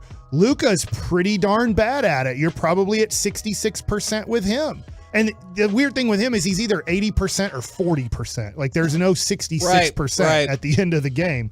And so you don't want Dorian Finney-Smith touching the basketball at the end of the game. And he was the last guy to have to touch it. And by the way, you couldn't even get the damn ball in bounds. You kind of got lucky. They called a foul on Chris Middleton to even send Dorian Finney-Smith to the free throw line, who then didn't even come close to making a free throw. So literally you can't put in 5 guys. Christian Wood's a bad free throw shooter. JaVale McGee can't shoot free throws. Dwight Powell's a bad free throw shooter. Maxi Kleber's a bad free throw shooter. Reggie Bullock can't shoot a basketball to save his life right now. So it's you don't even have an option. If you're all right, fine. If it's at the end of the game and they're going to foul us, put in our 3 best free throw shooters and have Luka inbounds the ball so Luka doesn't touch it. You don't even have a free throw shooter on the team. Maybe Kemba Walker's good at it. Maybe I need to look up what he does. You probably don't want to put in a 20-year-old Jaden Hardy with 5 seconds to go. That would not be my first choice. So literally this can't get fixed. So when Mark Cuban talks about this and says, well, if we just shoot league average 78%, we would have 5 more wins. I understand. And if the Houston Rockets were good at basketball, they'd have 8 more wins. But I don't think they're going to be league average. At best, this Maverick team can probably shoot 70% from the line. It's just going to be a bad free throw shooting team. So you're going to get late in games and you're going to give teams multiple ways to get back into games. And one of them being you can't put them away by making your free throws. What stinks, Kevin, is I'm not used to this. The Mavericks don't miss free throws, except for those 2 Dirk missed in 2006. But oh my God, what are you doing? Dirk was a phenomenal free throw shooter. Jason Terry was a phenomenal free throw shooter. Steve Nash was phenomenal. It was Finley. Yeah, those guys were really good at it. I'm not used to it, and I kind of want to credit Carlisle for whatever they did, or maybe he just had the right guys, but they do have to find some way to get these guys better at some point. I will say this. It's a little thing, and I've seen almost every team. I haven't seen them all. The Mavericks screw around for the first in the pregame. They screw around more than I've ever seen a team screw around in the history of basketball. And you watch the other teams, and you'll watch Giannis down there, and Giannis is taking free throws before the game starts. Yes, he's doing the layup line, and at times they do throw up shots that are a little bit crazy. But literally, the Mavs are playing volleyball. The Mavs are hitting balls off their head, playing soccer. The Mavs are kicking balls and seeing it. And I'm not exaggerating. If you've ever been to a Mavs game, this is what they do. The other teams don't do that. And so there's a little bit of a mentality of, we're just here to have fun. But what about when your balls are in your throat?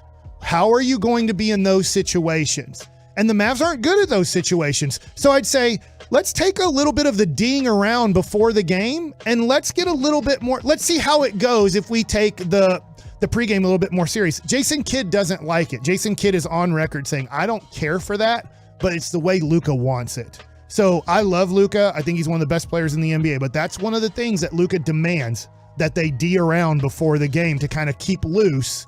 And it's led by him, which I would like to see a little bit less D'ing around before the game and a little bit more, hey, let's practice our free throws. Let's really go through some routines. Especially when you're not winning. Yeah, I can't show my son be like the Mavs before games. We're the KNC Masterpiece right here on 105.3 The Fan. Coming up next, wrestling icon, Metroplex resident, and Dallas Cowboys resident intimidation coach Sting joins the show right here on 105.3 The Fan. Coming up on The Fan, get ready to enlist in the nation. Awesome. The G-Bag Nation, starting at 2 o'clock on 105.3 The Fan. This is Damon Amendolara with your Odyssey Sports Minute. The Chargers are doing it. Beware, they're doing it again to us. They're setting up everybody for the inevitable implosion. Last night, an undermanned defense completely shook the explosive Dolphins attack, and Justin Herbert was in his best form. Yet even a stirring win like that just leaves the fear peeking around the door.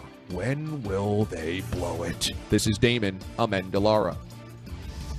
Season is underway, so now is the perfect time to download FanDuel, America's #1 sportsbook. Because right now, new customers get a no-sweat first bet up to $1,000. That's free bets back. If your first bet doesn't win, just sign up with the promo code WIN. FanDuel has all your favorite bets from the money line to point spreads to player props. So sign up today with promo code WIN for your no-sweat first bet. Make every moment more this season with FanDuel, an official sportsbook partner of the NFL. Must be present in state where lawful to wager. 21 plus in select states. First online real money wager only. Refund issued as non-withdrawable free bets that expire in 14 days. Restrictions apply. See terms at sportsbook.fanduel.com. Gambling problem? Call 1-800-GAMBLER. Visit fanduel.com/RG. Colorado, Iowa, Michigan, New Jersey, Pennsylvania, Illinois, Virginia. 1-800-NEXT-STEP or text NEXT-STEP to 53342. Arizona 1-800-789-7777 or visit ccpg.org/chat. Connecticut 1-800-9-WITH-IT. Indiana, Kansas 1-800-522-4700 or visit ksgamblinghelp.com. Louisiana 1-877-770-STOP. New York 1-877-8-HOPE-NY or text HOPE-NY 467-369. Tennessee Redline 1-800-889-9789. Wyoming, West Virginia 1-800-522-4700 or visit 1-800-GAMBLER.net. RJ Chiappa here for K-Post Roofing and Waterproofing, the official roofing and waterproofing partner of the Dallas Cowboys, and they are now in the business of saving you from those ever-increasing high-energy bills, earning you a significant tax credit as well as an authorized Tesla solar roof installer. Those Tesla solar roofs that can be made virtually invisible through a wide range of tile finishes. See for yourself, kpostcompany.com/Tesla. There's a cool online estimating tool that's going to give you an instant quote. K-Post ushering in the holidays now through the end of December with their Santa certified roof campaign. Every roof inspection K-Post performs in December is going to be Santa certified, and when you schedule the free Santa certified roof inspection, you also get a free solar savings report. Best of all, you'll benefit the Lake Dallas School District just for scheduling your free inspection. All you gotta do, give a call, 972-885-3772 or kpostcompany.com. Dell Technologies' Days of Deals for Business start now with fresh, limited quantity deals on tech to drive productivity. Save on select performance laptops and desktops powered by 12th Gen Intel Core processors. Don't forget special pricing on the latest monitors, docks, and accessories, plus free shipping on everything, and special financing with Dell Business Credit. Call a Dell Technologies advisor at 877-ASK-DELL.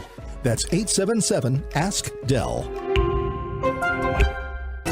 I'm Pete Thompson with a consumer team alert. With colder weather coming, don't be fooled by the quickie 30-minute tune-ups that many companies do. Call the on-time experts now. They'll thoroughly disassemble, clean, and reassemble your HVAC system and give you a no-breakdown guarantee, so you know you'll be warm this winter. Normally, this tune-up is $199. For new customers to call right now, you'll pay just $59. Go to theontimeexperts.com. Theontimeexperts.com.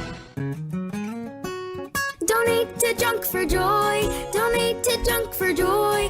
Donate your car today to Junk for Joy. Hooray! Donate to Junk for Joy. Donate to Junk for Joy. Donate your car today to Junk for Joy. Donate your car today at junkforjoy.org. You'll get a tax deduction and vacation voucher. Donate your car today to Junk for Joy. Hurry, it's your last chance to donate for 2022. If you're looking to get a great deal on a diamond, the Diamond Factory is who I recommend. It's simple. If you want to be treated right, get a great deal and get a quality diamond in a no-pressure environment, go see my friends at the Diamond Factory. They get rid of the middleman to save you money, and they have a tremendous selection. If you're looking for that custom ring or jewelry, the Diamond Factory is who I recommend. Go to thediamondfactory.com or give them a call at 972-980-8700. This is the exclusive home of Dallas Cowboys football. KRLD FM and HD1, Dallas, Fort Worth. Let's go, Cowboys. Always live on the free Odyssey app. You're about to be masterpieced, KNC style, right here on 105.3 The Fan. KNC Masterpiece right here on 105.3 The Fan. I am unreasonably excited about this because right now we bring on wrestling icon, Metroplex resident, and Dallas Cowboys intimidation coach. It is Sting. Good morning, sir. Good morning. Oh, you're familiar with the intimidation coach. Oh, absolutely. Absolutely. And coming off of a Cowboys win that has excited and agitated people all in one, I'm kind of curious from a sports mentality, what do you look at it? Do you say, hey, look, you won. Let's be happy. Or are you like, come on, we got to do better than that? Well, after a game like yesterday, yeah, we got to do better than that. But, I mean, look at the record. I mean, it looks great. So, I mean, compared to the last few years, I'm happy. I'm happy with this. This is great. Keep it rolling. I'll take that win. The moment Jason Witten took paint off of your face and put it on his own was one of my favorite moments in history. Like that was an awesome bit that y'all did. I really enjoyed that. I would only do that for him. Because you like him that much, or you're also a little scared of what he might do? Maybe a little of both, man. He's a big dude, you know. You know what?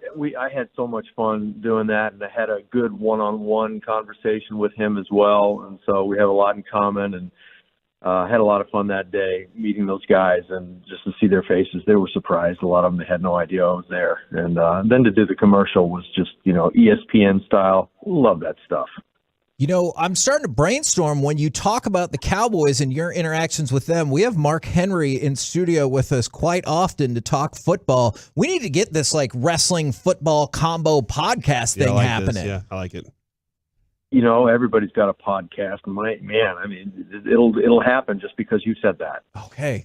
Boom. Making things happen this morning, Corey. All right, so AEW is going to be here on Wednesday for Winter is Coming. And I was kind of curious because obviously you have experience with, you know, whether it's the Great American Bash or wherever, or Halloween Havoc, being at a similar venue again and again. What does that mean for like wrestling fans in the area to get the same event every year?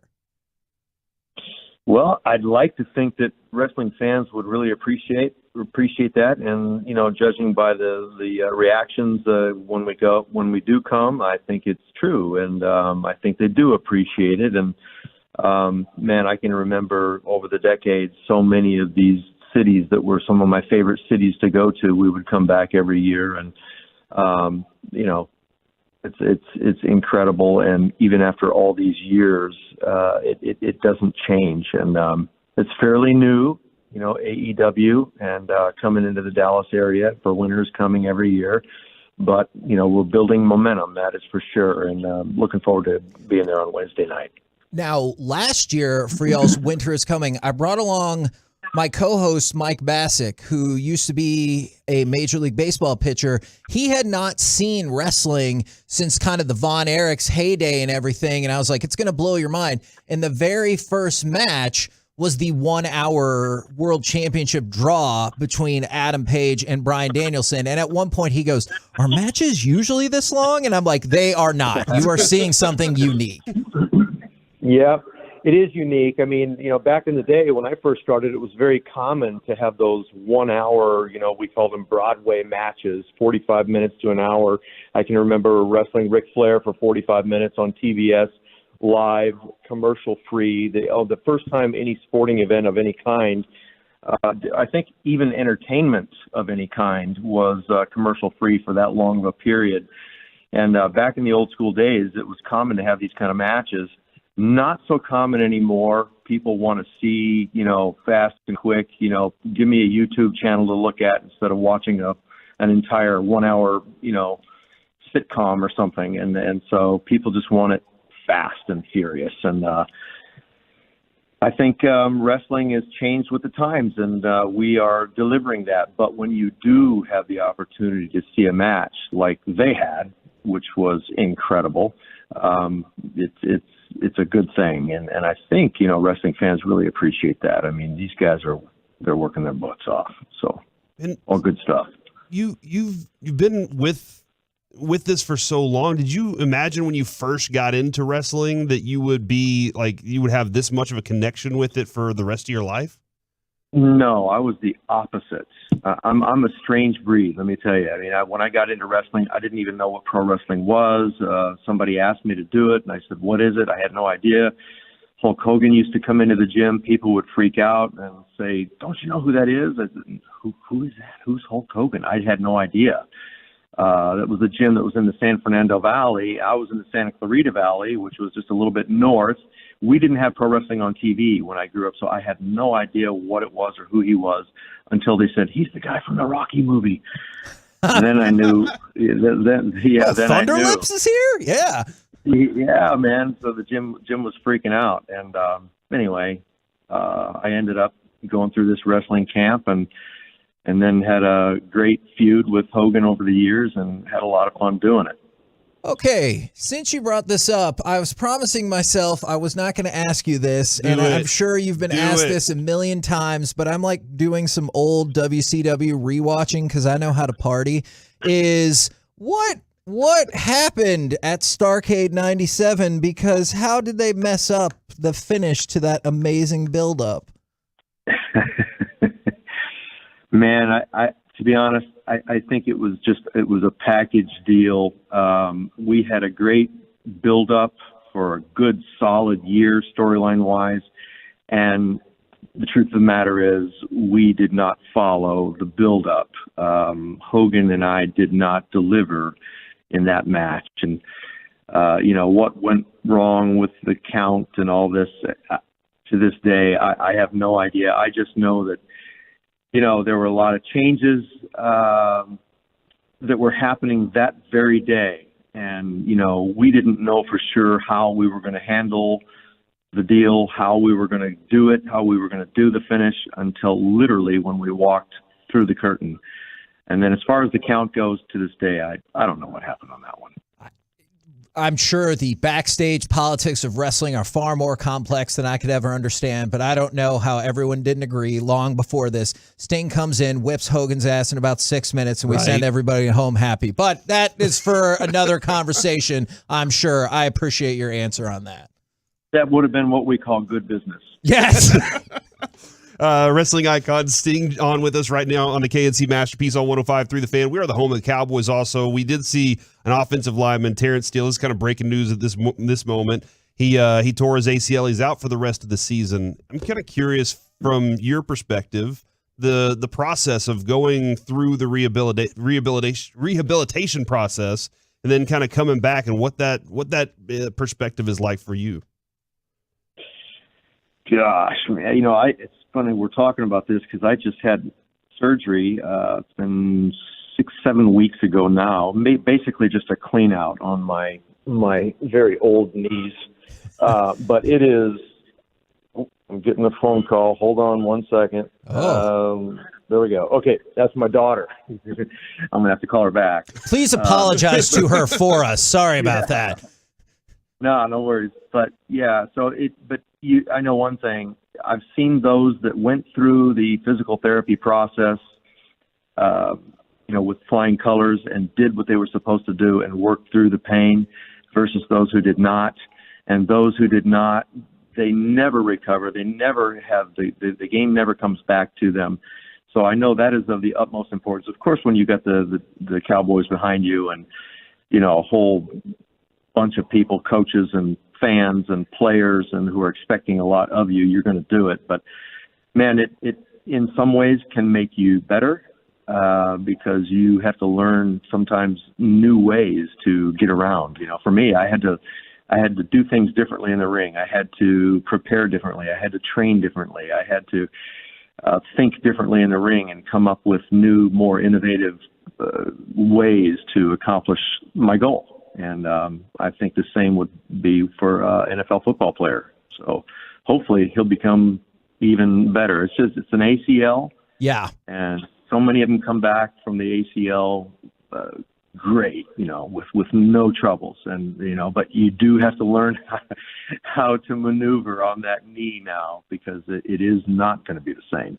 When you get hurt in the ring during a match, how do you try to finish that out? How do you kind of grind through it to get through an injury because obviously in football, Terrence Steele tears his knee and the play's dead. Doctors come out, he gets taken off the field. But in wrestling, I'm assuming you have to kind of fight through that injury to give a finish to the match. You do, but I mean, it's just like any other sport and even football. If you're hurt bad enough, you stop and the doctors come immediately. And everyone knows when that happens, including the fans. That happened to me in 1990, Corpus Christi, February 1990 with Ric Flair. He was inside of a cage, and I was supposed to come and climb into the cage from the outside because it was locked. And I jumped up to get on there, and I felt like somebody took a pipe to my knee. And I looked back, there was no wrestling fans, nowhere, no one near. And I reached down and put my fingers between down on my knee, and I could put my fingers underneath my kneecap. I knew my patellar tendon was completely severed in half. And I'm hobbling around you can pull this up on YouTube. I'm hobbling around on one leg, and from the knee down on the left side, it's just sort of dangling around. It's just grotesque. And here comes Rick. He's climbing out now. He says, "Oh, what is Sting doing?" So he climbs out and he starts running down. I've got an entourage of people around me. I said, "Tell him to stop. My patellar tendon is gone, man. I'm out of this." He jumps on me, and I'm hobbling around with him on top of me on one leg. It was brutal, but it had to stop. I can remember being in the Omni when the Omni was still there in Atlanta, Georgia, and wrestling Vader. And, I'd do this dive off the top, and he'd power slam me. And we did this one night in the Omni in Atlanta, and we bounced up and came back down with all his 400 pounds on me at that time. And I saw my rib not come through the skin, but my chin was down on my chest, and it was just contorted in such a way where I could see my bone like almost come out of my skin. Oh my gosh. Yeah, and I was hurt. It was like right there at the end of the match, and Leon Vader, he goes, What do I do? What do I do? What do I do? It was a world title match. He could not win the world title that night because we were going in another direction. I told him, I said, high face the referee and tell him to disqualify you. And we did that. And there's more to the story that would be hilarious to you guys, but I wish I was there in person to do it for you. But in other words, he drops an elbow on me. After all that, he drops an elbow on me. And I was like, no. And they had to, carry me out. And, I broke my rib pretty bad on that. That's the left 10th rib. I broke it. But, then there's other times where you're hurt almost to that point, but you can kind of still go on. I did that in TNA with Kurt Angle. Blew both my shoulders out. The left one was just it was so bad. But, I did about 2 or 3 more minutes of the match, and we finished the match. And I went in to see Dr. Andrews, Jim Andrews, who's still doing surgeries to this day. And he's done about 6 on my body. And he looked at my left shoulder and said, "Oh, Steve," he said, "I almost closed you right back up because it looked like a bomb went off inside your shoulder. I thought there was nothing I could do." He said, "I gave one last tug on your either the rotator cuff or the labrum. I can't remember which."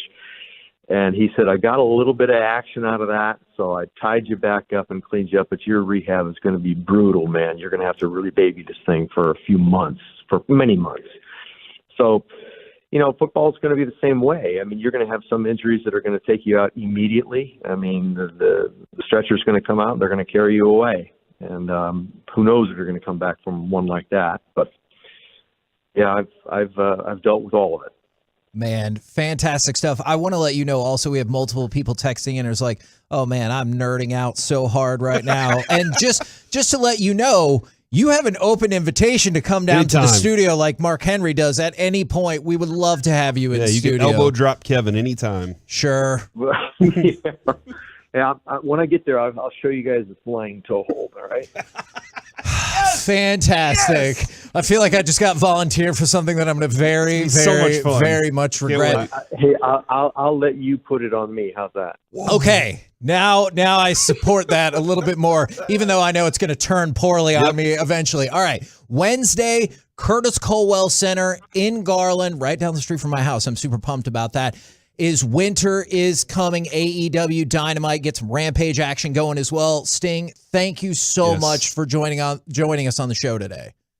Hey, man, thanks for having me, and it's always showtime on your show, right? Woo!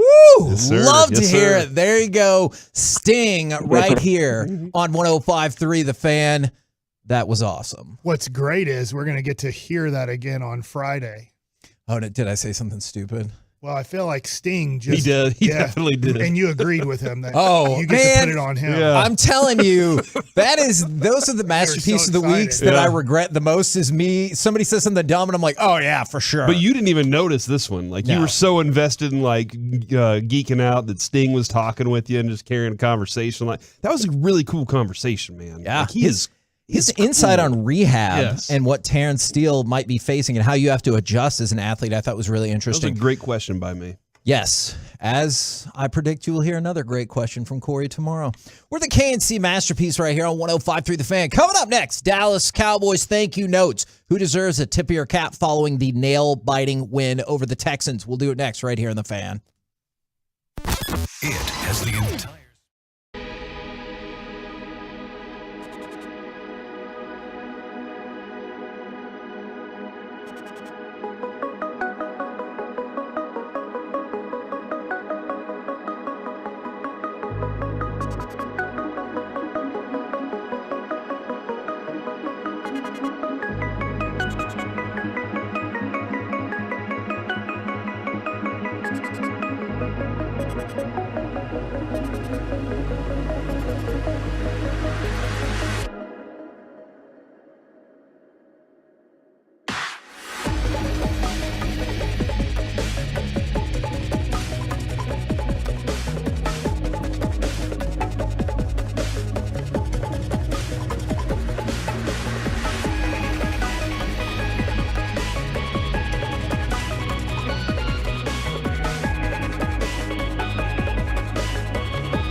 trucks. So companies that hire drivers and put them in big trucks should be held accountable for what happens when one hurts you. Frankly, you need Frankel and Frankel. The consultation is always free. Visit truckwreck.com today. And a handoff to Pearson. Wilson down to the box. Ball's fumbled. Picked up by Diggs. Coming right at the 40. Now trying to go left. Now retreating back to the 50. Now circling back to his right again. To the 45, to the 40, to the 35. Looking for a convoy, and he finally gets out of bounds because he's out of gas. KNC Masterpiece back here on 105.3 The Fan. Cowboys thank you notes, if you want to send those in, 877-881-1053. I'm curious to see how that goes. Also, I'm catching up. Thank you guys so very much for A, all the positive feedback on that interview with Sting, and B, bringing up what I said or agreed with that will probably end up on Masterpiece of the Week. Definitely. Couple more, couple more things is if you missed the information, Terrence Steele, ACL, torn ACL, going to be out for the rest of the year as first reported by Bobby Belt. So it's nice when you actually break sports news first, guaranteed. So that's pretty cool.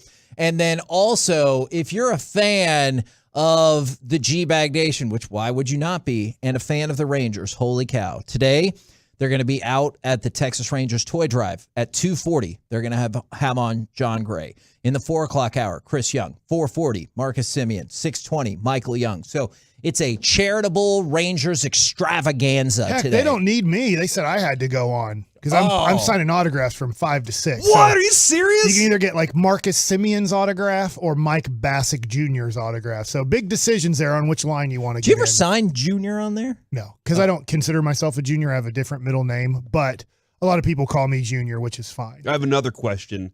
Do you ever write little notes like on your autographs, or is it just your signature? Like, are you going to start writing like make your free throws Mavs or something? Oh God, that would be amazing, actually. Yeah, man, I love my Dallas Mavericks, but man, do they irritate the living crap out of me. I know. Maybe Cowboy fans feel that way today. Yes, I think this is, except they ended up winning the game. Like, it would be like if the Mavs beat the Bucks 107-106 instead, but they still missed all those free throws. You'd be like, yeah, we won, but I got some thoughts and questions. I can't believe Milwaukee knew that play after the Mavericks had run it 73 straight times at the end of a game. And I think that you will not love, did you see the quote from Giannis afterwards is, by the way, the Mavs are the only team in the last 25 years to miss their last 6 free throws in a 1-point loss. So there's that. Yeah, take that, Nick Anderson. So also, Giannis said, basketball gods, if you compete hard, they reward you at the end. So we were being punished by the basketball gods for not competing hard in our pregame shenanigans by missing all of those free throws. It's going to be okay because we're going to make this trade for John Collins, and then we'll be fine. Are y'all not seeing this? That Shams is saying that the Mavericks are one of 4 teams that are showing interest in John Collins again? Well, if he costs money, we don't want him. Go check out how much Mark Cuban pays for basketball teams. Seems like last. Yes, it is very, very low. All right, now on the Cowboys front, it is still a Victory Monday. Who deserves your thank yous? Do you mind if I throw one out first? Yeah, go ahead, man. Okay. The offense, for finally showing up when they were needed, is to start the game and to end the game. Exactly. Now, don't worry about the middle part. I have lots of thoughts and questions about that. Is 11 plays, 98 yards, their best drive to finish a game off in 5 years. And I thought that drive was phenomenal. I have to admit, my expectation level was not off the charts when that drive began, but it was a hell of a drive. I loved it. I thought they were gonna tie the game. Okay. Dave Swavey actually texted me, Guns and Hoses, great guy, and he goes, I can't believe we're going to lose to the Texans. I said, we're going to win in overtime. I didn't know they were going to go all the way, but I was like, it's the Houston Texans. They just proved that they can lose this game by the running back going the wrong way, going for it on 4th down, a whole bunch of different things. And yes, the Cowboys stopped them. All the credit in the world to the Cowboys for stopping the mighty Houston Texans there on the goal line. But once that happened, I was like, Cowboys are going to win this game. Houston is a loser, and they're going to lose. Man, that's a very valid point. I want to thank. So I'd like to thank the Texans running back For for not being- knowing which way the ball was supposed to go on fourth down. I want to thank Leighton Vander Esch. Yes. For showing up and being a reliable force, because we were talking with Darren Woodson about this last night. They weren't getting the pressure that we think they should get. We expect sacks from this team. We expect pressure from this team. It just seemed like it wasn't there. Well, what did Darren say last night? He was like, look, man, when you get them on first and second down, our guys know on third down what they can do. And they weren't doing that because yesterday they were running the ball pretty well against the Cowboys. They made that plan of, look, we're not going to go behind the sticks. We're going to make sure we're moving forward, and we have short yardage situations to work with. Leighton Vander Esch played a really good game stopping the run. I really appreciated what he was able to do yesterday. So that's where one of mine goes. I got a couple more, though. 14 tackles, second most of his career, most since his All-Pro rookie season. And a tuffle. Tackle for loss, yes. He got a tuffle. I want to thank Neville Gallimore for dropping a Matumbo on Jeff Driscoll on 3rd and 5. It was from the Cowboys 40 with a little bit more than 8 minutes to go. Who knew the wild ebbs and flows that were still to come in that game? But that was the part, and they were going to punt it, and it was the not today. And I was like, hell yeah, that's going to be the play that gets us back in, and we're going to win this game. We would, but like I said, there's still going to be a few more things to come with that. Yeah, no, that's for sure. You got something, Mike? You look like you're ready to. No, I just didn't know what you're saying. A tuffle? Yeah. Tackle for loss? Okay. It's just it's like RSBI, it's just an acronym. Gotcha. It sounds like you're trying to clear your throat or something. No, that makes sense. Oh, okay. Interesting. I'd like to thank Mark Sanchez. I like him calling a game better Yeah. than I do. I don't dislike Greg Olson. Oh, no. But Where's that side? I thought Mark Sanchez was really good. I was like, I enjoy his calling of a game. You don't. I thought there were some cheesy moments that he I did love the fact when Sean was like, he dropped Bucky's and all the area Nolan stuff. 'Cause Ryan. he was around here. Yeah, he did a really good job at connecting. There were some moments when I was like, you didn't need to throw that line out there. But that's fine. You can like who you want. I'm not going to tell you how to fan. Never tell anybody how to fan. At one point, I could tell that Mark Sanchez wanted to criticize the quarterback, but in his brain, he's like, I sucked at this level, and I'm just going to kind of say, like, the quarterback might have not done well right there. Okay, and that was the closest you were going to get right. to. I think with Troy, and I totally get it, right? I was a really crappy major leaguer, but I was a major leaguer. Sanchez was better than I was at NFL, but he was not a good NFL quarterback. Is sometimes you're like, I don't know how harsh I want to be here with the criticism that people could go, well, look at you, butt fumble, So that definitely went to a better place than I thought. Oh my God, me too. For half a second, I think my heart stopped, and that was much better. From the 214, thank you, Jason Peters, for not being Josh Ball. Yeah. And I do want to go back, and we will get a chance to talk with Broadus about this later. But Broadus said Josh Ball had 2 bad plays. Everybody has pointed out that both of those plays turned into a fumble and an interception. And Broadus said, yes, that is absolutely true. Those plays happen. So basically, Josh Ball can keep you afloat until he doesn't, and then it's going to be catastrophic. Yeah, it's one of those very Charlie Chaplin moment where everything just falls apart on you. Okay, that is a good description of that. But thanks again, though, to Jason Peters for showing up and I like the story behind this, Mike, of he's sitting there watching it going, okay, I have to go play. And he turns around, and there's the coach going, you're in. And he's like, good, because I was about to go tell you I need to go in right now. Okay, because we have to take it just one more step back, because originally he was like, I don't want to play right tackle. I don't want to play tackle. He's like, I haven't done that. Because the line was, I don't want to hurt the team. I haven't done this in 17 years. I don't want to hurt the team. And then he was like, well, that's hurting the team. I can do better than that. So I'm going to go out there and fix this real quick, or at least try to be the one. And I appreciate that, man. He didn't feel comfortable with it, but he went out and did it, and it helped. It helped on that drive for sure. I have a feeling starting tomorrow, he's going to be practicing that full time. Probably so. Yeah, you might definitely be right about that. And I want to think. Do you think Josh Ball starts, or do you think Peter starts next game? Peters. Yeah. But I mean, there's lots of things that I thought the Cowboys should have done personnel-wise over the years that they're like, that's cool. We're going to go in a different direction. Not anybody pointing out we're choosing between Peters and Ball. 2 offensive linemen. Yeah. Correct. To play the sport, Kevin. Can I Can I thank Donovan Wilson real quick? Yes. For causing the most cartoonish fumble that I've ever seen in my life.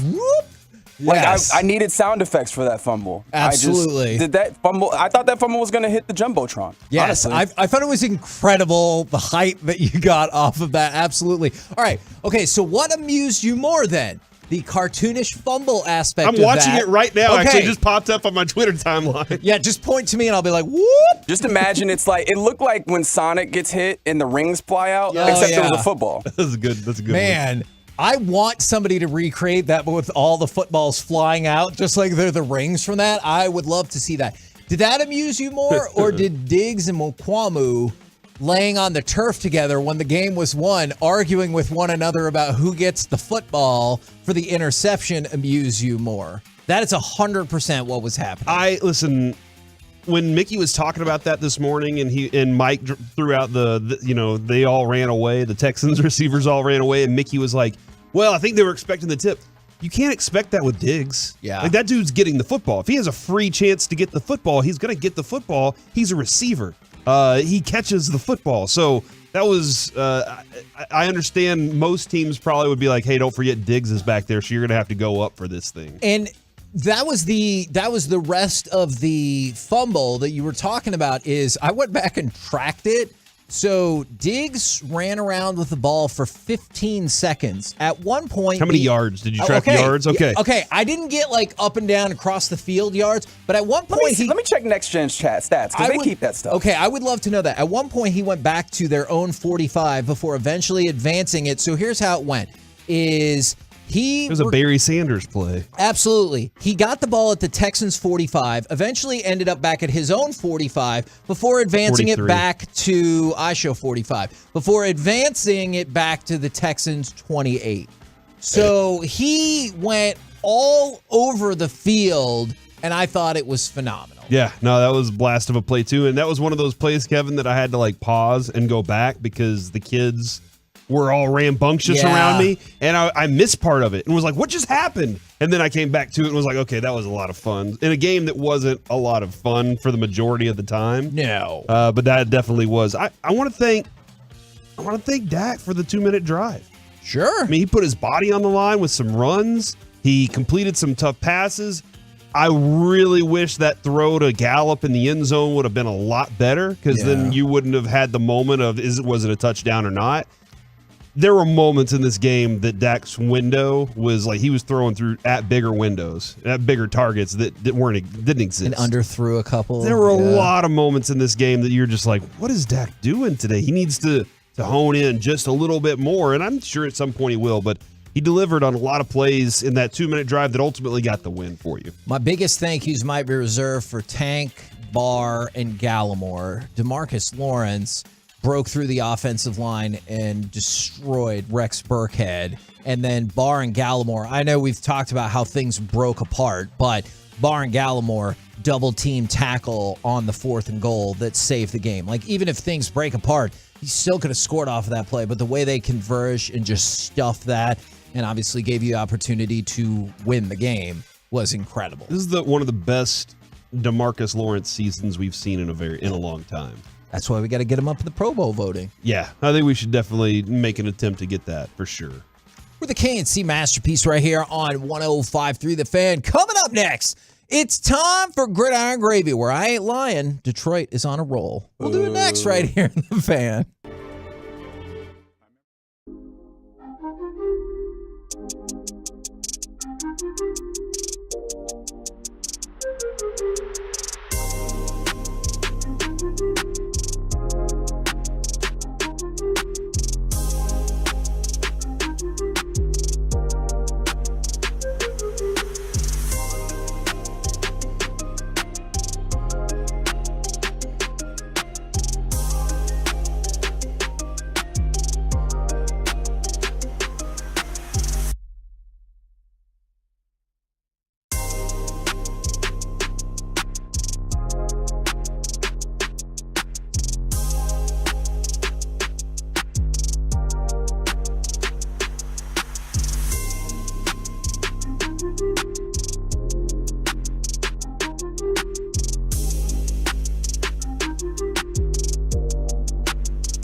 This segment of the KNC Masterpiece on 105.3 The Fan is brought to you by Classic Chevrolet. It all comes down to this. Classic Chevrolet and Grapevine is leading the way to finish the year #1 in America. They never charge more than MSRP, not now, not ever. Plus, they'll pay full market value for your current vehicle. So find new roads and visit Classic Chevrolet. Relax and enjoy the difference. KNC Masterpiece back here on 105.3 The Fan. Right now, it's time to go around the entire NFL and dip into some gridiron gravy. Biscuits. And we start with, if you missed the news, unfortunately, Terrence Steele is out for the rest of the season due to that ACL injury, as broken first by Bobby Belt with 105.3 The Fan. And never forget that Gridiron Gravy brought to you by Diamond Factory Dallas. Appreciative of that, not appreciative of the Terrence We'll be there Steele Wednesday, injury. by the way. That's right. And when we're At the there Diamond Factory. Wednesday doing our show, Derek Holland is going to be there for the show, and Diamond Factory is going to give you the opportunity to win an autographed Dak Prescott helmet. You're serious? I am serious. A helmet? That's right. With Dak Prescott's name on it. That's right. That he wrote. Autographed. That is awesome. So all you have to Unlike do his is, rookie cards. all you have to do is walk in there, buy all the diamonds, and then get an opportunity to win. I still think our goal of you have to get closest to guessing the value of all of the diamonds is a great idea. I could see how for insurance purposes they might think that's less of a great idea, but I also would like for you to try to buy all the diamonds. $47. Yes, that feels low. Very low. Okay. $57. I mean, that's closer. Nice. Yeah, I guess. All right, let's go ahead and fire off cut number 31, if we may, please. Herbert fakes the handoff to Kelly, rolls to his right. All kinds of green in front of him, throws to the end zone, caught! Touchdown, Chargers! Mike Williams, 10 yards from Herbert for the 18th time in their careers.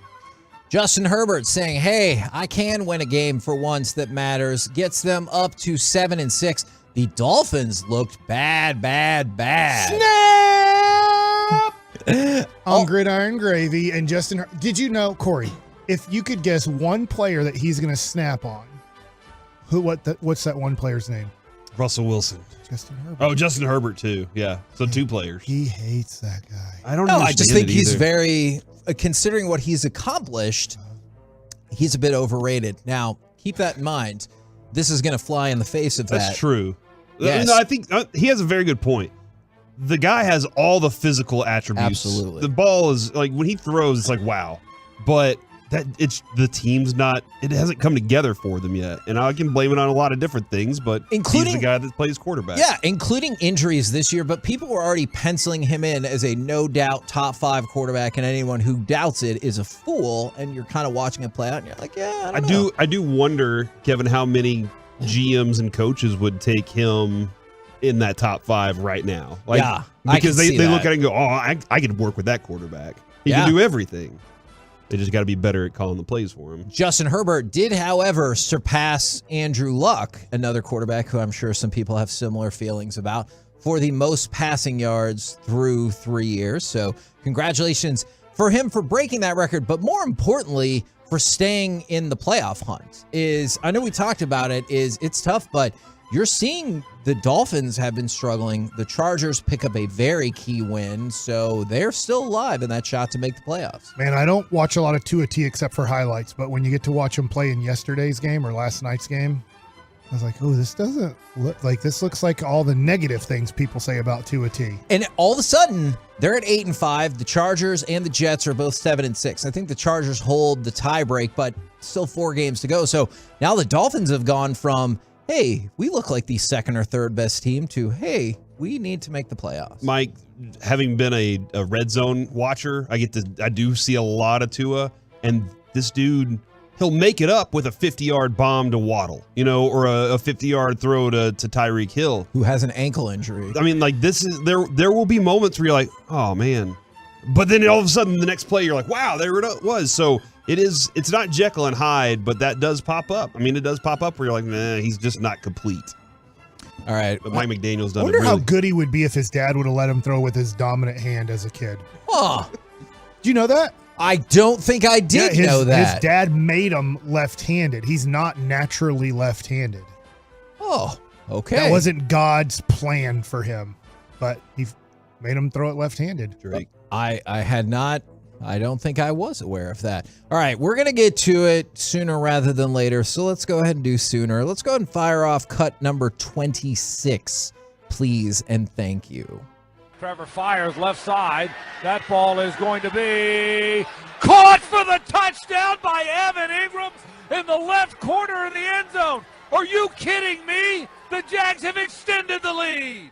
And the Jaguars up next for the Cowboys would be victorious over the Titans 36-22. A lot of big deals coming out of this for both teams. Trevor Lawrence threw it 40-plus times, set a career high with 368 yards passing, broke the team's 8-game losing streak in Nashville. He is also the first Jags quarterback ever with 300 passing yards, multiple passing touchdowns, and a rushing touchdown in a single game for the Jags. Wow, all this praise you're giving this guy that's really accomplished nothing, though. A little bit of swag there. All you do is talk about how great Trevor Lawrence is all the time. And Mike's over here like, let's calm down just a little bit. I think you might have that reversed. Did Mike just shimmy? Yeah. Mike did shimmy. Who are you gonna be cheering for this weekend? Don't ask that question. Okay. Oh my God. Let me ask you this, Kevin. As much praise as you're dumping on Trevor Lawrence right now in one game, and now he gets to go back home. Did that on the road. Usually he just has 4 team. turnovers in a game. Do you believe? Oh my God.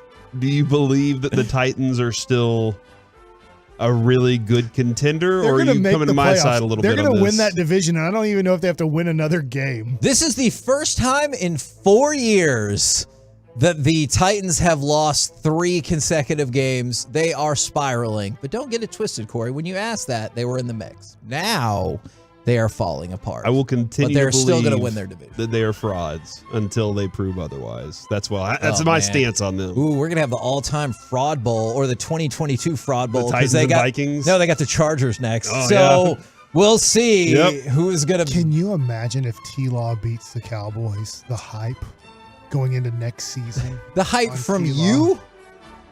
On everybody. I don't know. This is going to become Jaguars Nation. They're going to become the new America's team. You don't think so? I'm ready to say that is the case. They're going to be Europe's team. The week before, they lost to 26 points by the Lions, and you said I he forgot. stunk. I forgot that game already. Okay. Be the most heralded team in Florida? Yeah, you said the Lions are the best team in the NFL. Oh, earlier. man. Let's talk about the Lions. The Lions are on a roll. Let's go ahead and fire off cut number 24, because like I said, the Lions are on a roll. Goff looks out over that Minnesota defense. Now he ducks in, hands it to Jackson. Bounces left, outside of the 10. Jackson 5, angling for the end zone. Did he get in? Yes, sir! Touchdown, Detroit Lions! The Detroit Lions beat the Vikings 34-23. Lions have now won 5 of their last 6 games. Yeah, Hooray. what are you going to do if you're Jacksonville? That team can't lose. That's a good point. But what do you think about this? Is Ian Rappaport came out and said the Lions do not consider Jared Goff to be a bridge quarterback. You know, like they still think he's the future. They think he's the guy. Well, good luck with that. I mean, he had a really good game yesterday. He did. I'll tell you this: when Jared Goff is good, he's really good. When he's bad, he's like he's mediocre and poor, and you're like, is that the real Jared Goff that exists? When there are things you saw in college from him where you're like, man, downfield, this dude can throw dimes. And, he got to a Super Bowl. You'll give all credit to Sean McVay, but like when he's good, he's good. When he's bad, and I think that team can still be better. Which makes him average, right? Yeah. And it's tough to win with an Consistency's average tough, quarterback. man. Like to win it, like to want to go. Yes, to make the playoffs, you can make the playoffs with an average quarterback. Probably one every 3 years. You're kind of a 33% playoff team if Goff was the quarterback of the Lions the next 10 years. Like I think that would be their hope. We can make it 3 out of 10 years in the playoffs. I would hate to be a franchise that is just like, yeah, that's great. Perfect. We just need an average quarterback. Yeah. Well, we're never going to do anything special. Yeah, and that's why I know they're winning, but I was very fascinated to hear that report. Did you also see the report that the NFL fined the Saints $350,000, fined their head coach $100,000, and their co-defensive coordinators $50,000 apiece for what they felt was faking of an injury by taking a knee on Monday Night Football? Everyone involved with the Saints says they're going to appeal the fines. But yeah, $500,000 in fines for that. Well, You should No never fake fake injuries? it. Never fake anything. Anything? What do you want people Well, to fake? just growing up, my mom taught me to fake enthusiasm for a present that was no good. And so now, to this day, I've passed that down to my son. Now, the other one, Noah will have to learn eventually. But yeah, you can give me the worst present ever, and I'm like, oh, wow, what a great present, and I can sell it. See, my parents never told me to fake that. They just always said, if you get the same present, don't say I already got one that? of these. Yeah. That was the one that I was always Oh, I love like, the first one I got so much. Like, yeah, no, that's a good idea. And then for Tom Brady, we should take some of these options off the table, right? He said all options are reportedly on the table for next year, including free agency and everything like that. Do you think the option should be to go retire? You think this is all Tom Brady that's happening, or do you think that they're just they're not good enough right now? Oh, yeah, no, it's not all just on Tom Brady, but I am watching some things where you're like, dude. Oh, like when he'll skip a pass in there that like looks like Donovan McNabb from years ago. But he'll still blame somebody else. He's like, what are you doing? That's the wrong thing. There's no way the Cowboys could lose to that team, right? That's who they're probably going to. At this point, Philly has to lose 2 out of 4, which doesn't feel realistic. I mean, you hope that the Cowboys win, beat them, one of them, and then you're hoping that somehow they lose another one and the Cowboys have to win out. But it's just like, you're going to play Tampa in the first round at Tampa, and that looks so easy. I will tell you this. If they were to lose that game, I will try You're going to try to fire Mike McCarthy all offseason. Oh, he's going to get fired if they lose that game. To a team with a losing record, he will get fired. I will bet you a whole $1 on that. Okay, I accept.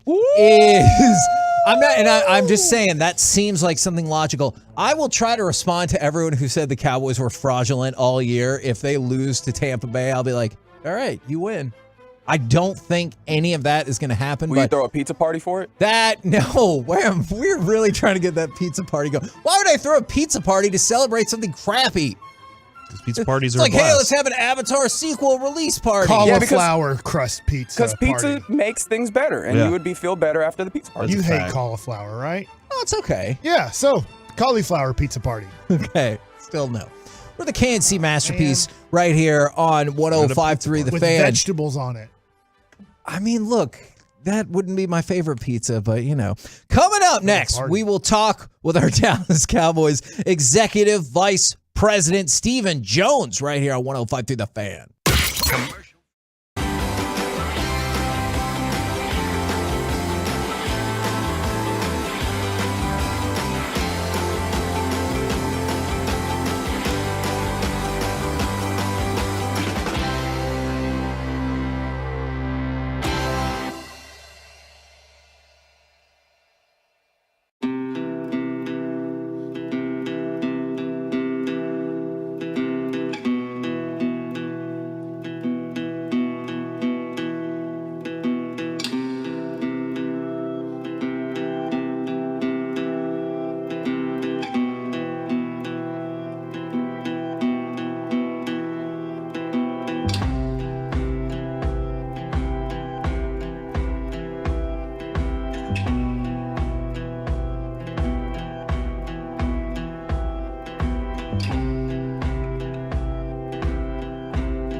Live from the Classic Chevrolet Studios, it's the KNC Masterpiece on 105.3 The Fan.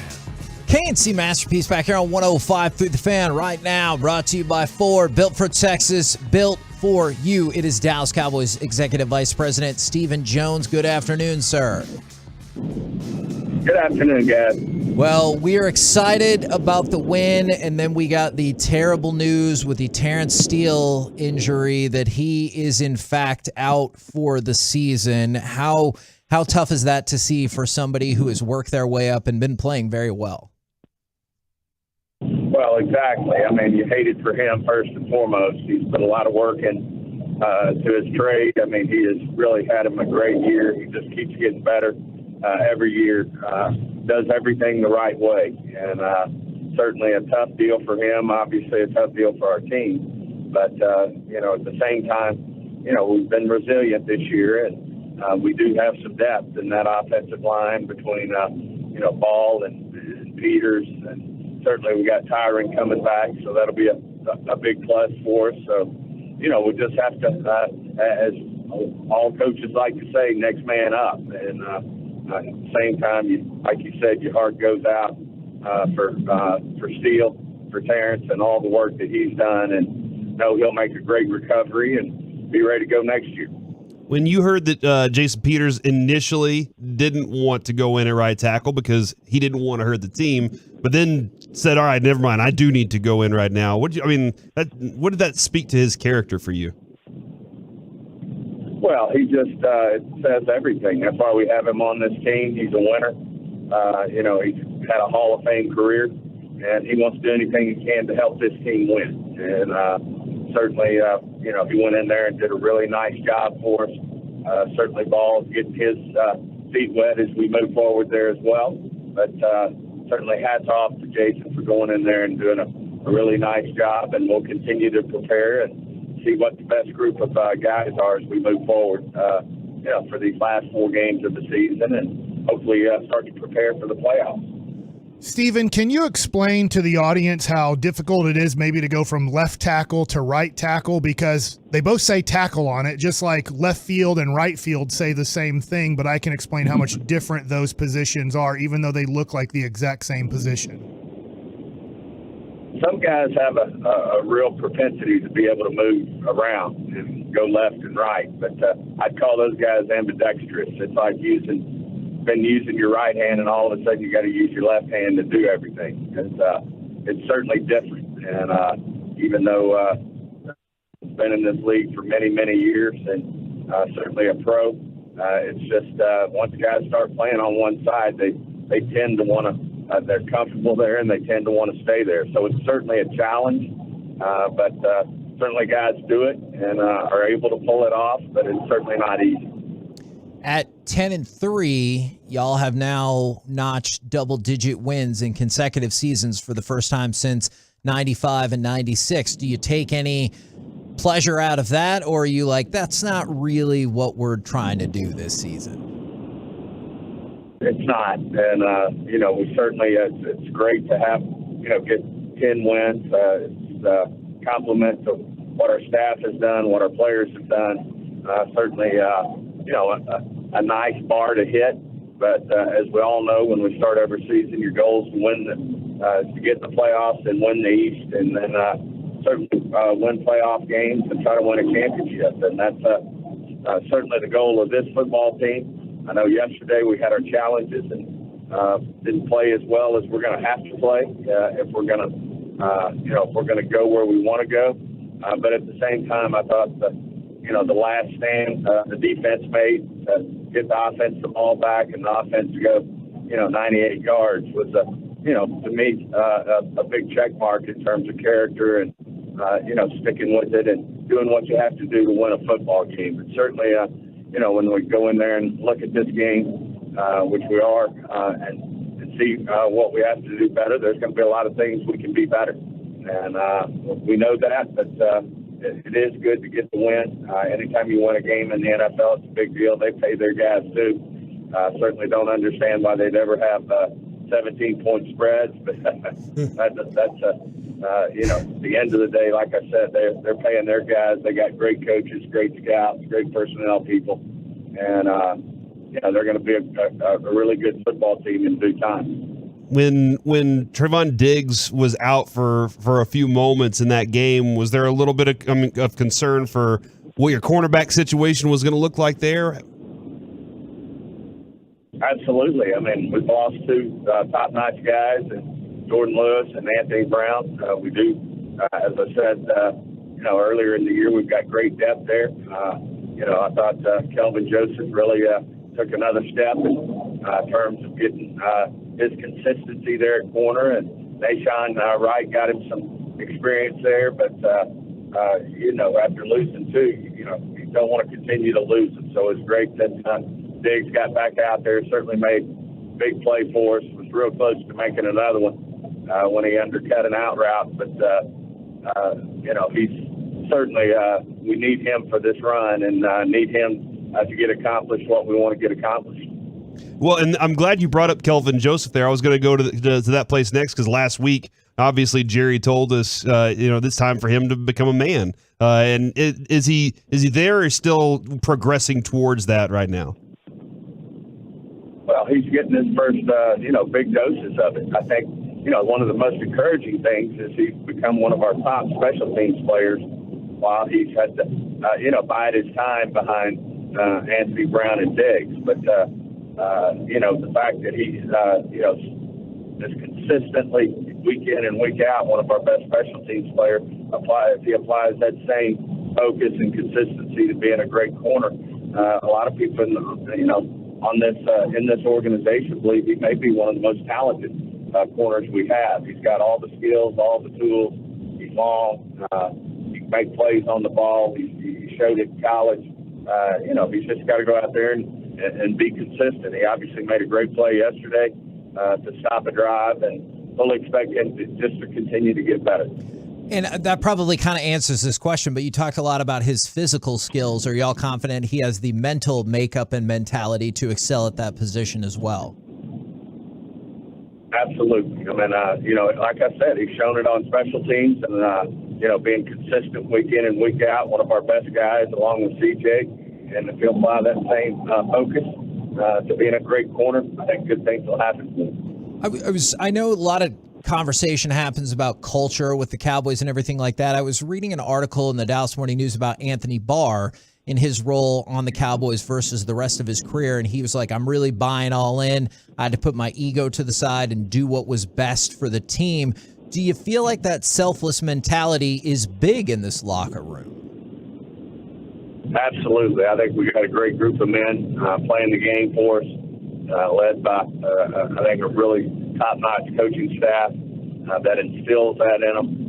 And certainly we've got the leadership at the very top, in terms of the players, Dak and Zach and, that group of men over there, DeMarcus Lawrence, all of them leading the way in terms of, really setting the tone for what, our players need to be about. It's about winning ball games, and there'll be games when some guys have bigger games than others. But, I think you look at Zeke and you look at Tony Pollard, and, to me, they're the perfect example of what this team's all about. They're root for one another.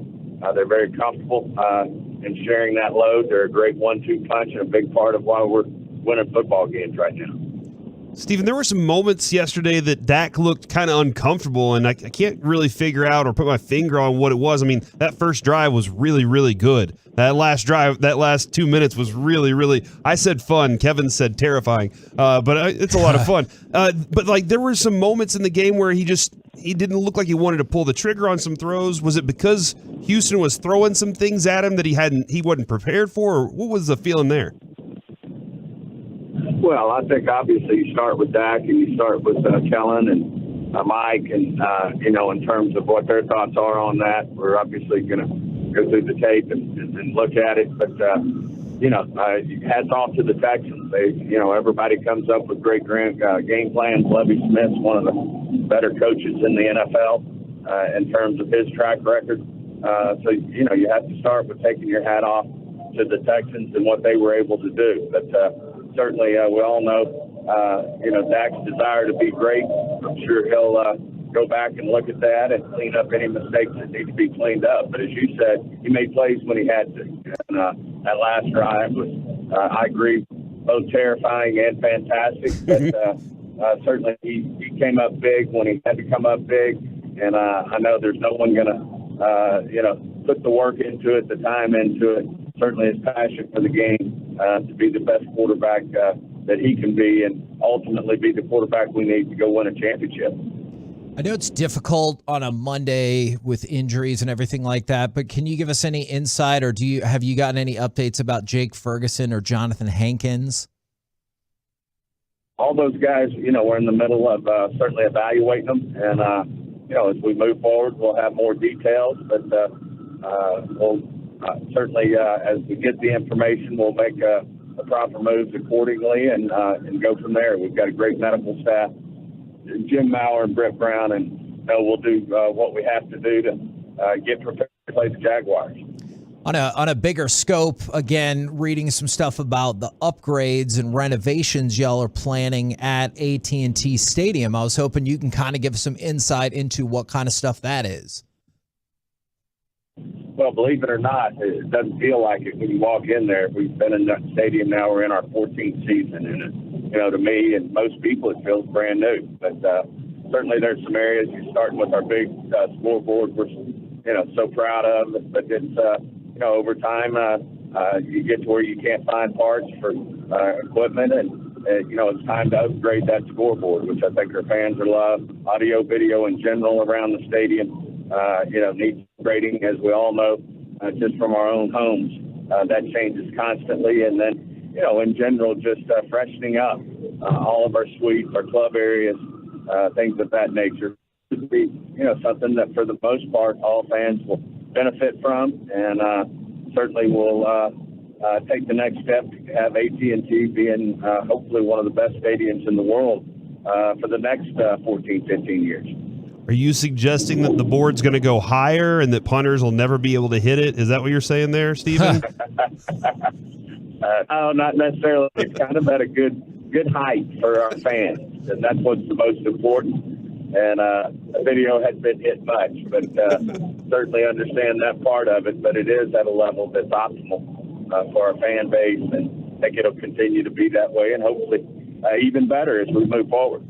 All right. Awesome stuff. Appreciate it. As always, good sir. No matter how heart-stopping, congratulations on the victory.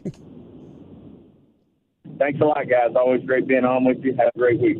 There you go. Stephen Jones, Dallas Cowboys EVP, right here on 105.3 The Fan. I feel like there's a way to, can we get a bendy, like one of those bendy TVs that kind of is angled? Do you think that's the technical term? I don't know. What is that term? It's the curved TV. Can we get one of those curved Jumbotrons so there's just less of it that we can, I just like the idea that they put in a new screen and the old one's sitting out on the corner, like right in front of AT&T Stadium, and some people drive by and they're like, "Hey, maybe we could use that at our house." 50% off. They put it in the back of their car and they're driving down the street with it. Wait, if you could get a panel from the giant board, would you for like your personal house? Oh my God, Sure. yes. How big is that panel? Like, is it multiple panels or is it just one huge panel? No, it's clearly multiple panels. See, we dropped the ball. We need to get Steven back in the horn and be like, "Hey, can we get some of those doing with panels? this thing? We're auctioning it off." Yeah, you we'll can auction look up it how off. many panels. Yeah.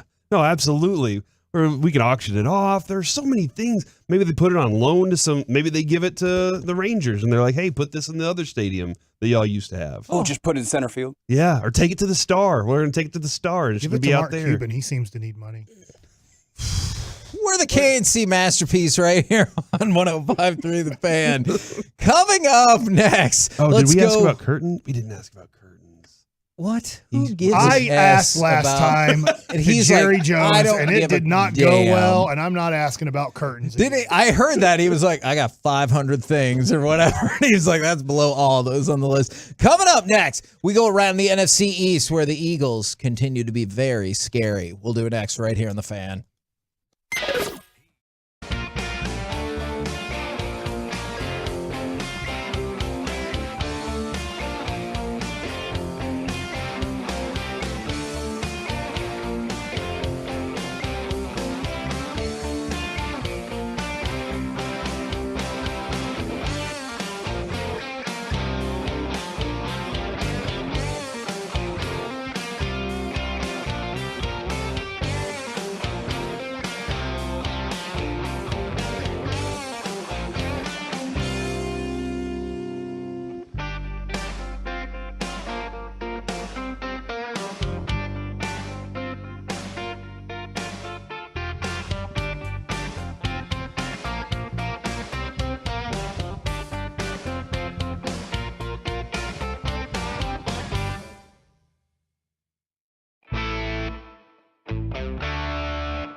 KNC Masterpiece on 105 through the Fan is brought to you by Permapeer Foundation Repair, and it's brought to you by Frankel and Frankel. There's a reason you need a special license to drive a big truck, so companies that hire drivers and put them in big trucks should be held accountable for what happens when one hurts you. Frankly, you need Frankel and Frankel. The consultation is always free. Visit truckwreck.com. At the 40 of Houston, snap back, first down. Wings it deep down the right side, caught. Diving catch, Noah Brown at the 23-yard line. KNC Masterpiece back here on 105 through the Fan. Cowboys victorious over the Texans. It comes at a price, as Terrence Steele is going to be out for the remainder of the season. But right now, let's go across the NFC East. As always, choose your own adventure. And in this segment, the Lunch Rush, the Expressway, we will give away tickets to go see Brian Regan at some point in this segment. Do you guys want to start with the Eagles, the Giants, the Commanders, or the Cowboys? They're all in the playoffs, Corey. At this point, they are. If it all ended, they're all in, but the Eagles are the 1 seed. Yeah, I guess we start with so the 1 seed. we have to talk about the best team in the NFC. All right. East and the NFC. Reggie, NFL. as we get ready to talk about the Eagles, will you fire off cut 25, please, and thank you. Hurts back again. He's floating it for Devontae Smith, who makes the catch.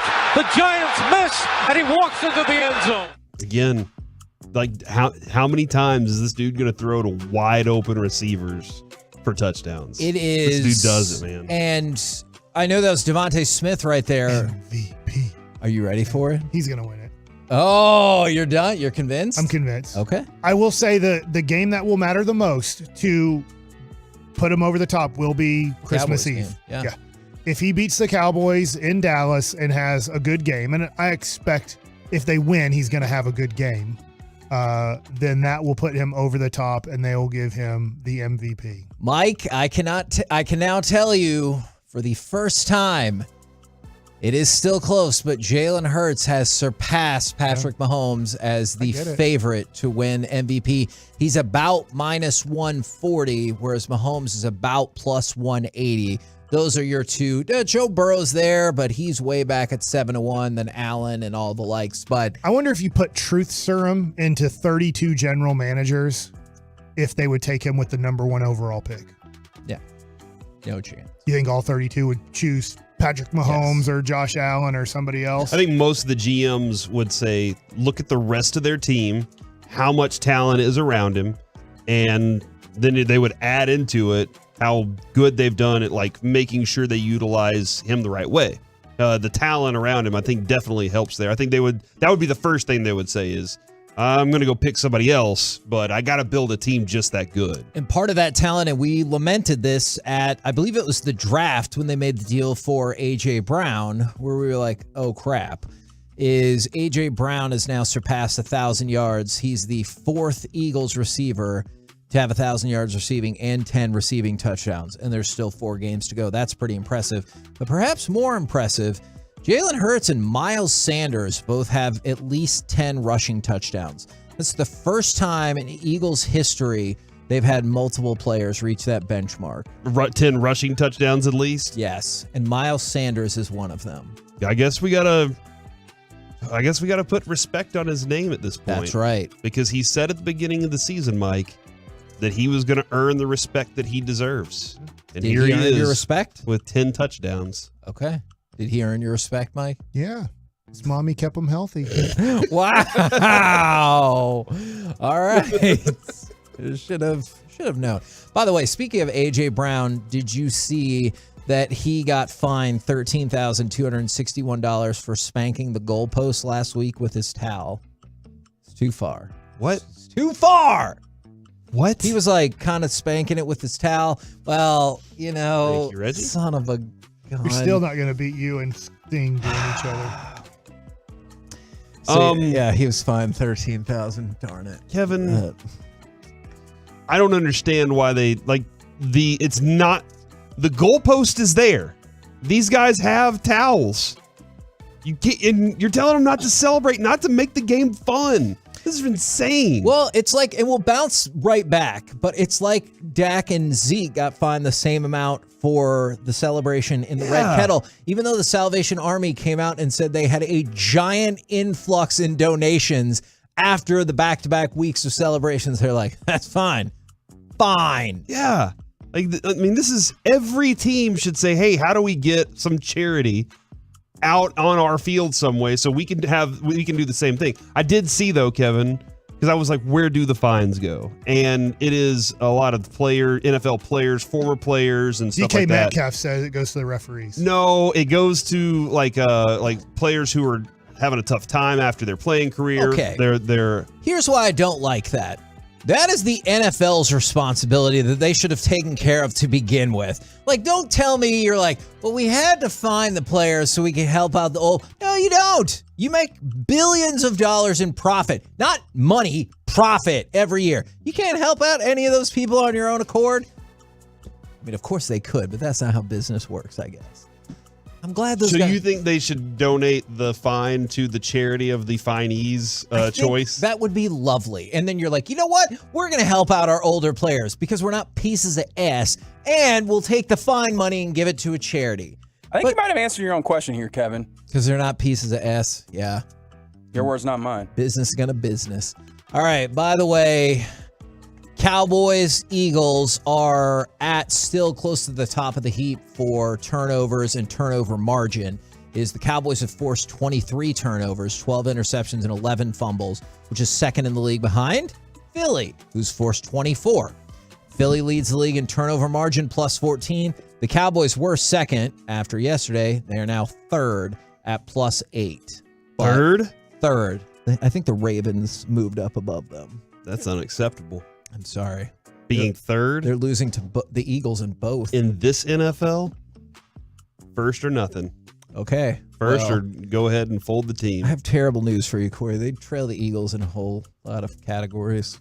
If Dak had been healthy all year, that wouldn't be the case. We went 4-1 with Cooper Rush. It would absolutely be the case. We'd be 5-0. Okay, but you'd still be trailing the Eagles. In what? Record. We would have beaten the Eagles, though. True.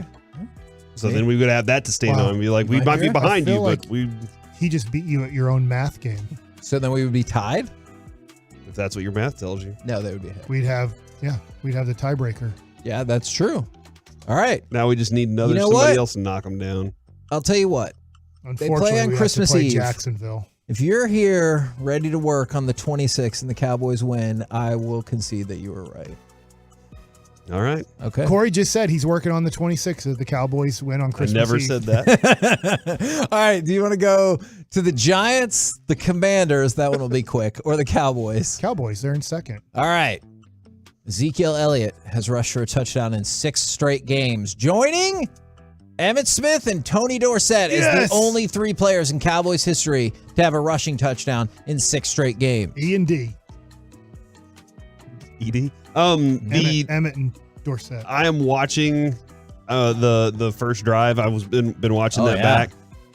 Watching Terrence Steele block downfield is awesome. Like watching him at the line, and Zeke has some big runs early in this game because of what they were able to do right at the middle too. But Terrence Steele, it's going to be sad to see him go. Zeke is doing a great job with his balance. I was just about to say that. Yeah. He is playing at a different Zeke level than we're used to seeing the last. He's trying to stay on his feet. Absolutely. He's like, I'm going to take Instead the of hit. just diving into the. I get like why you do that. It's an automatic 3 yards. If you think about, I'm going to dive forward, I'm going to get 3 yards. If I get hit, if we hit bam bam, and I don't go forward at all, it's 3 less yards. So I understand where there is a motivation of if I dive forward right before contact or right at contact, I should get these 3 yards. But there is that possibility of, what if I can break this tackle? I might get 15 more yards. Yeah, and the way he's attacking the running lane right now, that's something special. It's not like he gets there and does like Mike's saying,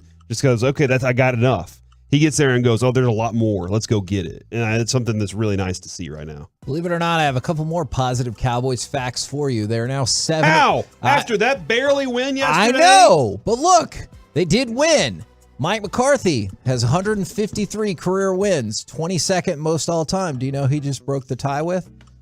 Tom Landry. Sean Payton. What? So he's better than Sean Payton. I just thought was kind of funny is... Man, how upset is Sean Payton with this Cowboys season? He's like, I'm fine. I'm going to go coach the Chargers next year. Yeah. Or the Rams. Oh. When McVay's like, I'm out of here. I feel like I'd probably, at least for a couple of years, probably rather go with the Chargers. But the Cowboys also, they won. They're now 7-1 at AT&T Stadium this year. Ties 2016 and 2018 for the most wins in a single season at AT&T Stadium. But with the extra home game this year, they have an opportunity to break that record. So we will see how it goes. All right, you want to go with the Giants or the Commanders? Don't the Giants have right now the 6th spot in the playoffs, and the Commanders Actually, have the 7th? I think the Commanders moved up. Oh, did they? Yeah, you after can, the you Giants can choose. lost They're yesterday. tied. Okay. And they did tie each other. That's what I heard, at least on Fox yesterday, was they swapped spots. Yes, the Commanders are now 6th, and the Giants are 7th. You don't need to worry about that too much. The Commanders had a bye, and with the Seahawks losing to the Panthers, they and the Giants both stayed in the playoffs, but the Giants and Commanders will play again this weekend. So that'll be the 2nd straight game against the Giants for the Commanders. The Commanders are the home team this time. They're installed as the early 4.5-point favorites. And this is probably why. Sure, the fan support. Sure, the Giants got smashed by the Eagles. But most importantly, let's take a look at their punter. I believe it's Jamie Gillen. He dropped the ball too far in front of him for a punt. He's a Brit, by the way. So he probably was like, I can't bounce it off the ground. It's fine. So, you drop the ball, you punt it. He dropped it too far in front of him when he went to punt the ball. So the ball hit the ground, and then he kicked it. That is against league rules on a punt. You're against Isn't that considered a field goal attempt? Okay, that is, you know what? That is interesting. Because didn't Doug Flutie do that one time for an extra point? And for whatever reason, that place kicking situation is different rules than the punt. So it's considered a fumble and a legal kick. So not only did the Giants lose the ball on downs, they also lost 10 yards via the penalty and gave the Eagles even better field position. Not that they needed it, but they would score a touchdown one play later to make it 21-0 as they destroyed the Giants. Saquon Barkley did play. He looked fine, I guess, but they didn't use him a lot. 20 snaps, only 9 carries. Well, I was watching the Cowboy game, and on the bottom line, it looked like it was 21-0 3 seconds into that game. Well, and it did not help that punt, the play right after it is what set in motion that. But it was, at the end of the first quarter, it was only 7-0. Okay. I felt like I looked at the bottom screen as the Cowboys were struggling, like, well, the Eagles are winning 21-0. We're not getting any help today. Yes, and the Eagles continue to be the most dominant second quarter team that we may have ever seen, and they were incredible in that perspective. But the Giants are 1-4-1 in their last 6 games. They gave up 253 yards rushing yesterday, and they're 0-3 against the Cowboys and the Eagles. That's why I was just asking about the Lions. Do you think the Lions or the Seahawks can take that spot from them? No. But we need to go back to calling them Dabes. If you want New York to get their mojo back, it's Dabes. Yeah, and they made I guess it was smart of y'all to make that rule up that I couldn't say it after losses, because now, I mean, it's working for the Cowboys, and the Dable and company aren't catching up. So you're doing well there. All right. Man, I didn't know how much you like Detroit. They're just playing. I mean, that's Corey's guy. Did you see Jameson Williams doing his thing, Mike, like you predicted last week? He's got another touchdown. Holy cow. At Jets, at Panthers, Bears, Packers. They got a good chance to run they could go 6-0 to finish the season. And I mean, that would obviously put them at 10-7. By the way, it's when just, Mike Likes It comes out, I have other bad news on schedules. Okay, and the Giants have been really, really struggling, and so I was curious if that could make a difference. Well, the Seahawks are horrible. They lost to the Panthers. The Panthers, yeah. All right, so I'm looking real quick here. Giants at Commanders, at Vikings, Colts at Eagles. So 3 very losable games. Yeah. The Colts seem like a very winnable game. So holy guacamole. If they lose the road games, if they lose at Washington, at Minnesota, and at Philadelphia will probably have nothing to play for, to be honest. Yeah, you might be right, yeah. And I'll get to that. Mike Likes It. But, gosh. I take it back. You know what? Detroit has a chance. Based on the schedules and New York's schedule, they have a chance to get the last spot in the playoffs. We're going to get to Mike Likes It in just one second. I have a couple of college notes for you. That's on Tuesday. The Clarion Ledger is reporting that Mike Leach did, in fact, have a massive heart attack. Because yesterday it was reported as a personal condition or incident. The Clarion Ledger is reporting it was a massive heart attack, and he is still in the hospital in critical condition, obviously hoping the best for him. And then the shocking thing that you heard on Sean and RJ this morning is Chris Beard, the Texas basketball coach, was arrested Monday morning, or I guess this morning, on a felony domestic violence charge. And the Travis County Jail senior public information officer confirmed that he was in the jail. He was arrested and booked at 4:18 a.m. on the 3rd-degree charge of, quote, assault of a family household member, impeding breath circulation, or strangulation. Ooh. So, not surprising, his attorney said all of these charges are nonsense and he's 100% innocent. He said he never should have been arrested. The complainant wants him released immediately and all charges dismissed. It is truly inconceivable. So, we will see where the truth lies with all of this, but that's a very sad situation for totally different reasons. Yeah, and then UT's like their program's doing. I mean, they're number 2 right now. And they play tonight against Rice. Yeah, I'm assuming 100%, 99%. He doesn't coach. He will not be the coach. That would be a shocking tournament. Can I throw something in here, Sure. Kevin? Do you know who LeVar Burton is?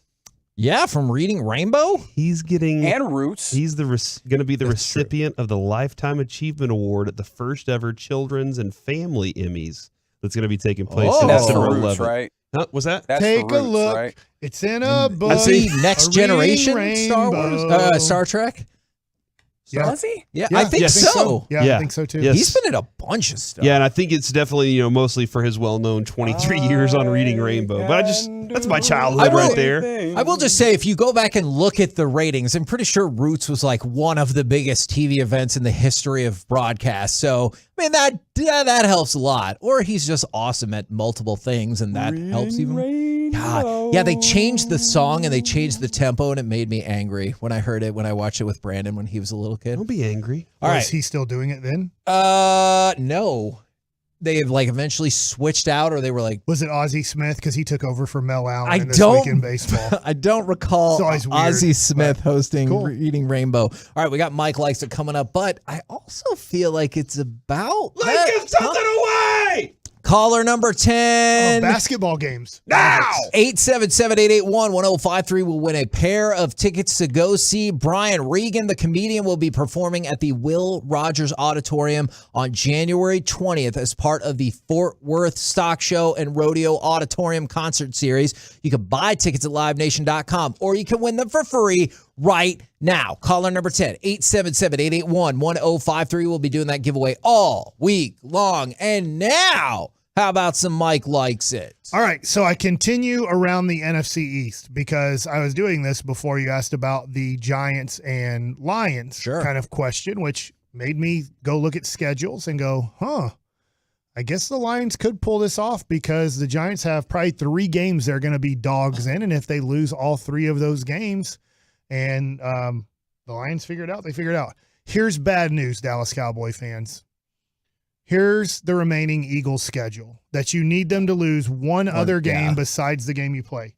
They play the second worst team in the NFL this upcoming week at Chicago. Oh, no. So that's a game that doesn't look very favorable to get a win out of. Look, Houston almost beat Dallas. So it can happen. And they almost lost to the Colts. The Eagles almost lost to the Colts. But they do get tied for the second worst record with the Denver Broncos in the NFL. It's in Chicago, but that's their next game. Then at Dallas, which is a very tough game. It should be probably a pretty – I haven't looked at spreads. I'm going to assume a pick'em game. Maybe Dallas is favored by a point. I have not seen a point spread. I've told you all year the analytics for ESPN love them. They've got the Cowboys at 62.5% to win, but that seems high. After that, they have 2 home games left. They play the 4th worst team in the NFL, the New Orleans Saints. So they have the 2nd worst team in the NFL, the 4th worst team in the NFL, and then they finish off at home against the Giants, who they just destroyed and who are struggling. So the Cowboys have to win out. Obviously, you're not going to get them to lose 2 out of those 3 games I just mentioned. You got to beat them at home in Dallas. You got to win out. The Cowboys can't lose another game. In fact, that's what I was thinking when I was watching that Texans game and they intercepted the ball on the 10-yard line. You know what I thought? Cowboys are locked into the 5 seed. They have I feel like they made allusions to that on the broadcast. I was almost like, we have 4 meaningless weeks coming up as the Cowboys could win all 4. It doesn't matter. You'd want them to. You'd want them to have that great momentum going in, but it wouldn't matter in your seeding. You already know what you're going to be doing and who you're going to be playing. But now that the Cowboys won that game at Jacksonville, is not the easiest game in the world. The Cowboys are favored by 5, and we'll get into that game more and more as the week goes on. But the Cowboys have to win out. And you look at the Eagles and you go, all right, what team or what game would you put on the Eagles possibly losing? At Chicago, home against the Saints, or home against the Giants? Which one would you rank as that's the game that the Cowboys could maybe get a lucky break? I'll go Saints because I wanted to say Giants, but with that much focus in the last game, I'll say Saints is your best chance for something wacky to happen. Okay. And not a great chance at that. You have a pick? I'll agree with him. Okay. And then hold on. Maybe the Falcons. Nothing. Go ahead. They don't play the Falcons. They can play the Falcons in the playoffs. Keep going. That was a good decision to start. All right, so that's kind of a look at how can the Cowboys get out of playing on the road, most likely the rest of the playoffs, because I get, Washington, New York, maybe Detroit, maybe Seattle. Need one of them to pull that upset, and then you're good. But, yeah. Okay, so next one. I didn't watch it. I was busy. How much did you guys watch of soccer on Saturday? Man, a lot. Yeah, we watched the game here, and then Friday whenever we got home, we had the PKs, and then Saturday what? He said, how much did you watch on Saturday? Yeah, no, that's what I'm saying is it built in. Like I was hooked by the time Saturday came around because of what happened on Friday. And so, like, I was really excited. And so, yeah, me and my son woke up and came in, and we sat down and watched the entire weekend, man. What was the first game? Was it France? Or was that the second game? France and England was the second game? It was the second game. So I didn't watch, but I'm asking questions because I saw a lot on social media. I was shopping with my wife, Christmas shopping, then took my kid to baseball practice. And so by the time I got home, I kind of saw the scores and what happened, and there was a lot of Mbappe love. And I know that he's considered maybe the next greatest player in soccer. If you watched it, how good was he? You talk about Zeke having balance running through what he's doing right now. That was a tweet that I saw from Jared, and I couldn't agree more. The speed that he moves at with the balance and strength to, like, you're not supposed to be able to do what he's doing. Like, this guy is like, it's insane to watch. Somebody will be all over his shoulder and he's still got control of his body. And he knows where the net is. He knows where to put it. It's really fascinating to watch this good of a player. Yeah, he's great in tight spaces. Yes. But one thing about that match and about this World Cup run entirely for France, kind of under the radar, I guess, for the average soccer watcher, Antoine Griezmann. Yeah. For France, he was the one who set up both of these goals for France. Such great touch, dude. He has been really great for France as well. So Kylian Mbappe, the big name, obviously. Antoine Griezmann has been pretty good for them as well. Do you feel like it's any of the? I know it's Cowboys, and I'm trying to make this comparison. Do you feel like it's any of the Micah effect? Because they even talked on the broadcast about how England was lagging off other players in their marks at times to, like, kind of cheat over towards Mbappe just a little bit. And I just think that's an overall beneficial thing for France, that so much focus goes to the one player that can help facilitate. By the way, since you were talking about the game before, like the day before, did you see in live betting when Argentina was up 2-0 on the Netherlands, somebody bet $13,000 to win $52 on Argentina? Nice. And then they got it. They did. But, like, is that worth the sweat that you went through? $52. $52 on 13 grand. You got a problem if you're doing that. $52, man. You had 13,000. To answer your question on the Micah effect thing, Reggie, you can correct me if I'm wrong here. You talk about Griezmann. That dude is, like, he's got great touch. He's got a left foot that's amazing. He's just a talented player. I think that France has a team full of talent. And, like, that's the huge factor, is it's very difficult to stop them. And then somebody is right. Harry Kane did choke. That everybody just kind of was like, what? He plays happened? for Tottenham. That's par for the course there. They had a hell of a free kick. That, I mean, I know that doesn't take as much precedent as the penalty. Yeah. But, like, that free kick was really close. But yeah, he missed the penalty, and everyone in England was sad. What's up? Oh, so I had a fun cab ride in New York going back to the airport, and the guy driving us was from Ghana, and we talked a lot of sports, and we actually talked a lot of soccer. And I told him that I'm not the biggest soccer fan, but I have ideas on who the best guys are. And he's just like, how to do PKs, yeah. And he goes, yeah. And he goes, I just don't get why soccer's not more important here. It's such a great sport and all these things. And he loves soccer. Soccer is his love. And he's like, I kind of have gotten into American football. You could tell he's like, I kind of like American football, and I follow basketball too, this and that. But I was kind of talking to him, and here's my opinion, guys, and I'd love to hear your thoughts on this. When I was telling him, I said, I think the issue is it's growing in the United States, but it will never be an important sport here because, and correct me if I'm wrong, when I watch the NBA and I go to the Dallas Mavericks, I'm watching the greatest players in the world. Yeah. When I go to Major League Baseball games, I'm watching the greatest baseball players in the world. Same with hockey, same with football. The four other major sports in our country, we have the EPL. We have the best league. Everyone aspires to get here. Right. Yeah. And so, because nothing against FC Dallas, they are putting out a good product. So is the Frisco Rough Riders. But as long as you're not going to have Mbappe playing in all the cities, I don't know how it becomes that much more important here if we're used to seeing LeBron James travel around the United States or Patrick Mahomes travel around the United States to play the sport we're watching. if we don't have Mbappe and Haaland and what we consider the best players in the in world their primes playing here, I don't know how it becomes as relevant as the 4 other major sports here. Yeah, I think that's fair. I think also like the best of the best in that way is not geared towards our schedule. So there's that toughness. And I think I heard Gavin Dawson talking about this in some ways on Friday.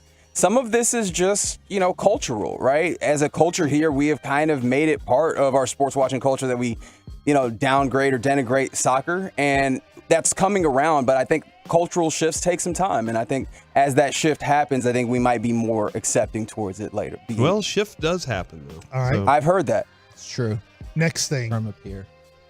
Help me out here. And I know that you guys probably don't have this off the top of your head, but I'm asking.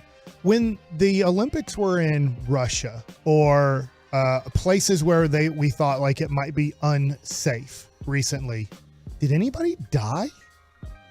Are you talking about Grant Wall now? Yeah, I'm talking about Grant Wall. Is like I remember in Brazil they found a body in the water, but I don't not because they went surfing and it was bad water, terrifying water. I do believe he was murdered. Is that right? I'm putting out my opinion. Okay. They say he just randomly died. Right? I mean, I would say it's not random. Wasn't he just in the hospital before that for complications with illness? He had bronchitis. Yeah. But he was in the hospital. I don't know if it was the hospital. He was with the medics. I think that's different than levels, but still, I understand what you're saying. He was dealing with something medically related. I've heard some people go, he was 100% healthy and he randomly died. And I was like, well, that's not really true. I think also for a lot of us, the stretch of bronchitis to death feels like very great. But I understand what you're saying, and I think it's valid to bring up. I just don't know if I get it. They're taking the most money. They're all FIFA's paid off. They're whoever pays the most money gets it. They don't care where it's at. But man, I just don't know if we should be having as a World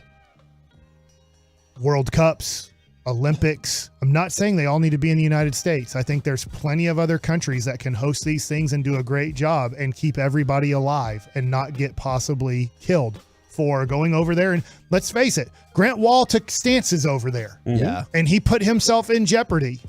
And I think because of that, somebody killed him.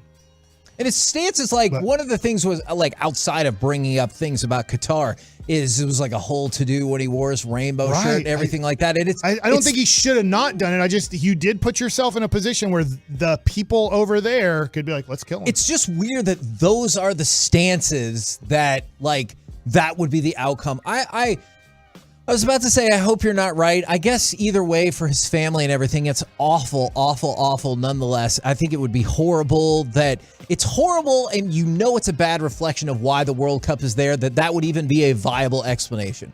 Like him saying, hey, the fact that y'all use slave labor and all these people died for your blood money World Cup is effed up. And they're like, you know what? Now we have to get you killed. It's sad that would be a stance that would get you murdered when that is a very logical thing to think.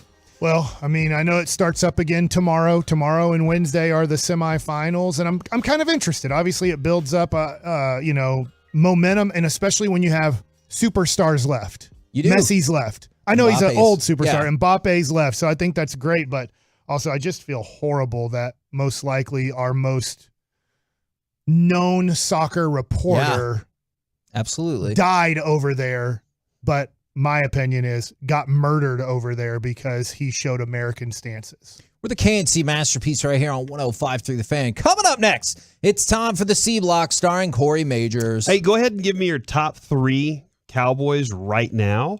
And what about this receiver if Odell is not the guy? Next.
95,000 restaurants on ezcater.com. ezcater, food for work. That's our thing.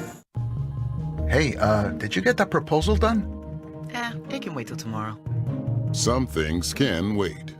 Should we book those flights to see your folks? We can do it later.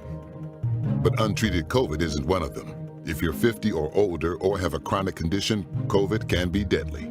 Got COVID symptoms? Talk to a doctor and get treatment right away, because it just can't wait. We can do this. Paid for by the U.S. Department of Health and Human Services. Tolos, the only time you should feel cold air coming through your glass is when you're front row at the hockey game. All season long, Maverick Windows has given away seats on the glass to new clients. So call 214-302-8541 or visit MaverickWindows.com to learn more. Your turn it on, leave it on. Home of America's team is 105.3 The Fan. Hello, baby. KRLD FM and HD1, Dallas Fort Worth. Always live on the free Odyssey app. You're about to be masterpieced, KNC style, right here on 105.3 The Fan. From the 10, snap to Prescott, looking right, looking middle, looking left, throws it in the left flat, Pollard 5, avoids a tackle, skitters in, touchdown Pollard, and that one was ridiculous. KNC masterpiece right here on 105.3 The Fan. The Cowboys defeat the Houston Texans, and it's time for the C Block starring Corey Majors. And we will have a spicy moment in this C Block, by the way. Oh, dear. I'm going to send y'all to somebody's Instagram to go look at something, because there's something that you need to see. Okay. Top 3 Cowboy players right now, 877-881-1053. And Kevin, you can't... Steve DeBurr. Hell yeah. Reggie, that's what I'm talking about. Thanks, man. What? No. You can't say Micah. Ooh. Why? Okay. No, number 1 is off my list then. All right. Back to the drawing board. I'm going to need another one. I'll throw mine out there to kind of level this for you. Number 3 for me, Zach Martin. Like his consistency at his position and like sheer dominance there. He's just so good. Number 2 for me is DeMarcus Lawrence. DeMarcus Lawrence is a beast in the run stopping whenever it comes his direction. I also like it. There's more. We'll talk about Mike in a minute. I think that this is the best we've seen him in a long time. And I think maybe now, because we do get other pass rush from other places, maybe people are starting to respect what DeMarcus Lawrence's like skill set and abilities actually are. When he was playing in the past, and you're like, well, he didn't get 15 sacks. It's like, well, I mean, he's really good at all these other things, but the team had no other players that could do those other things. So it was like, well, it's on you, DeMarcus, to do this stuff. And I think now you're seeing like what he's really good at. And you're really lucky to have him on this team. He saved the game here. Number 1 for me is Can I ask you real quick about DeMarcus Lawrence? Yeah.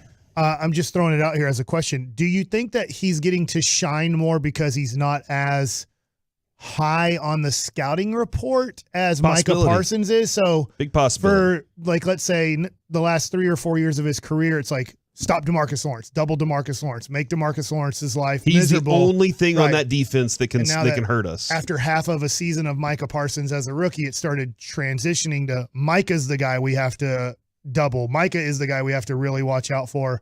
And then that frees him up to get more one-on-one matchups. And I do think in addition to that, and I'll get to that in a moment too, Mike. I do think also some better interior, like Osa Odigizua, I think helps a lot. Like interior defensive line, whenever they can create pressure, that helps what your outside guys have to do as well. Like some of the matchups that they get, because you can't just double team DeMarcus Lawrence and phase him out, because if you do that, Osa can get to you. So there's lots of other those in this defense that I think we finally built a better defense. So then my number 1 is Tony Pollard.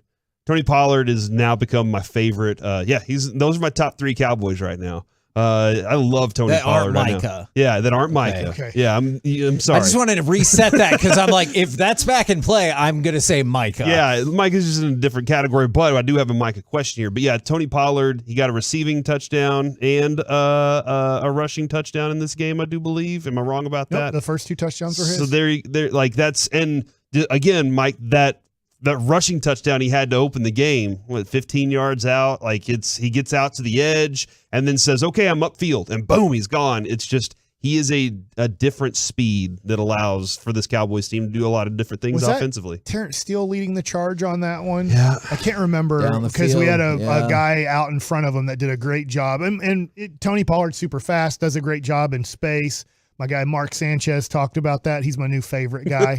I'm like, man, he should do more Cowboy games. I know he won't because he's not the A team, and usually you don't get those type of B team of guys. So, I think Tony Pollard is a good choice. Good blocking. Leaving Noah out Brown Micah, too. I think, is a good choice. Noah Brown had some good blocking too in the running game. Assuming no Micah, I will go Zach Martin 1, Trayvon Diggs 2, and Tony Pollard 3. Okay, all right. You have Pollard in your top 3. That's interesting. I had Tank at 4. I think he's been playing very, very well, but I think I'm going to go with that.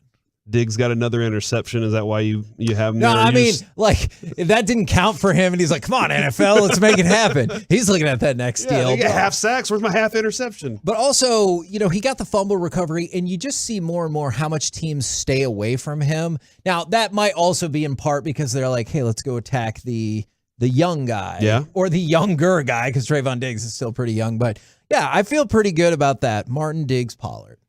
I'm interested as a question to you guys. Ask it. So when they throw out all the numbers on this is the best offense in the NFL as long as Dak is under center, and you guys did not rank Dak in your top 4 because you have to, Micah's 1, and then you guys rated the next 3.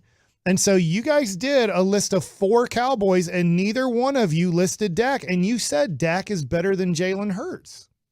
Yeah, but he's not playing better than Jalen Hurts right now. But all the numbers suggest that he kind of is. I know the turnovers aren't. I don't get me wrong there, but the overall offense led by Dak has all of these premium numbers. And I'm kind of with you guys because I was struggling on putting Dak 3rd on my list. I had the exact same list as Kevin. I had Martin, Diggs, and then I was thinking about putting Dak there. And when he didn't put Dak there, and I thought Tony Pollard's a great choice. I think DeMarcus Lawrence is a good choice. I think those are good choices, but it's just interesting to me that Dak has those team statistics, and yet you guys aren't really considering him in your top 3. Yeah, I would probably put Dak 5th then, in that area. I think Tony Pollard adds such an explosive scoring threat to the offense. That element of it is, and also I think that kind of goes with expectation too. Like we said earlier, expectation for Terrence Steele was probably maybe a C, and then he played above that, and you're like A+, and then you're like, well, the reality is he's probably a B, maybe a B+, something like that. And with Tony Pollard, I really didn't expect that they'd use him right. I never did, and now that they are, he's doing everything we said that he would. And I think I looked at it from the perspective of like how good you are at your position. Like I think Zach Martin is one of the absolute best at his position. Same for Diggs. For Tony Pollard, he's 8th in the league in rushing for running backs. Now, obviously, he's also behind Justin Fields. So he's 9th overall in rushing. He has the 2nd fewest carries in that bunch, behind only Justin Fields, who's obviously been electric running the ball. And so I think he has just been remarkable at his position. So at best, I would put Dak at 5th, and that's also not including Micah. And then I would have to think about that a little harder. When we have 12, is it 12 touchdowns from Pollard? Total, yes. Like that's his ability to score and where he gets the ball and the ability to score from. Like he's averaging 9.6 yards per reception. So I love what you guys are doing because I didn't know this. I had to click on it because of all the stats they show on how Dak is the great. Like they do. I mean, I get it. They're pumping up the Cowboys. They're pumping up Dak. Dak's the leader of the offense. Yeah. Don't look this up. Just guess, please, for me, is QBR.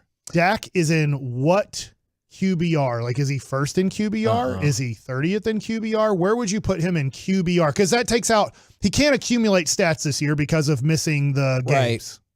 I will have to admit, 15? See, I was going to say I thought I had seen this last week. I wonder how much he fell. I think 15 is probably pretty close because I think he was 12th last week or something like that. 19th. Okay. Yikes. He is just behind Andy Dalton and just ahead of Ryan Tannehill. Now, I know he's better than those guys. I just found that interesting because of all of these numbers we're saying Dak is leading us to, and you would think QBR, just to give you an idea, who are the top 5 in QBR? Patrick Mahomes, to a T, who did not have a good game last night. Josh Allen, Jalen Hurts, and Geno Smith, Reggie's guy. Top 5 QBRs. Now, I know QBR is not perfect.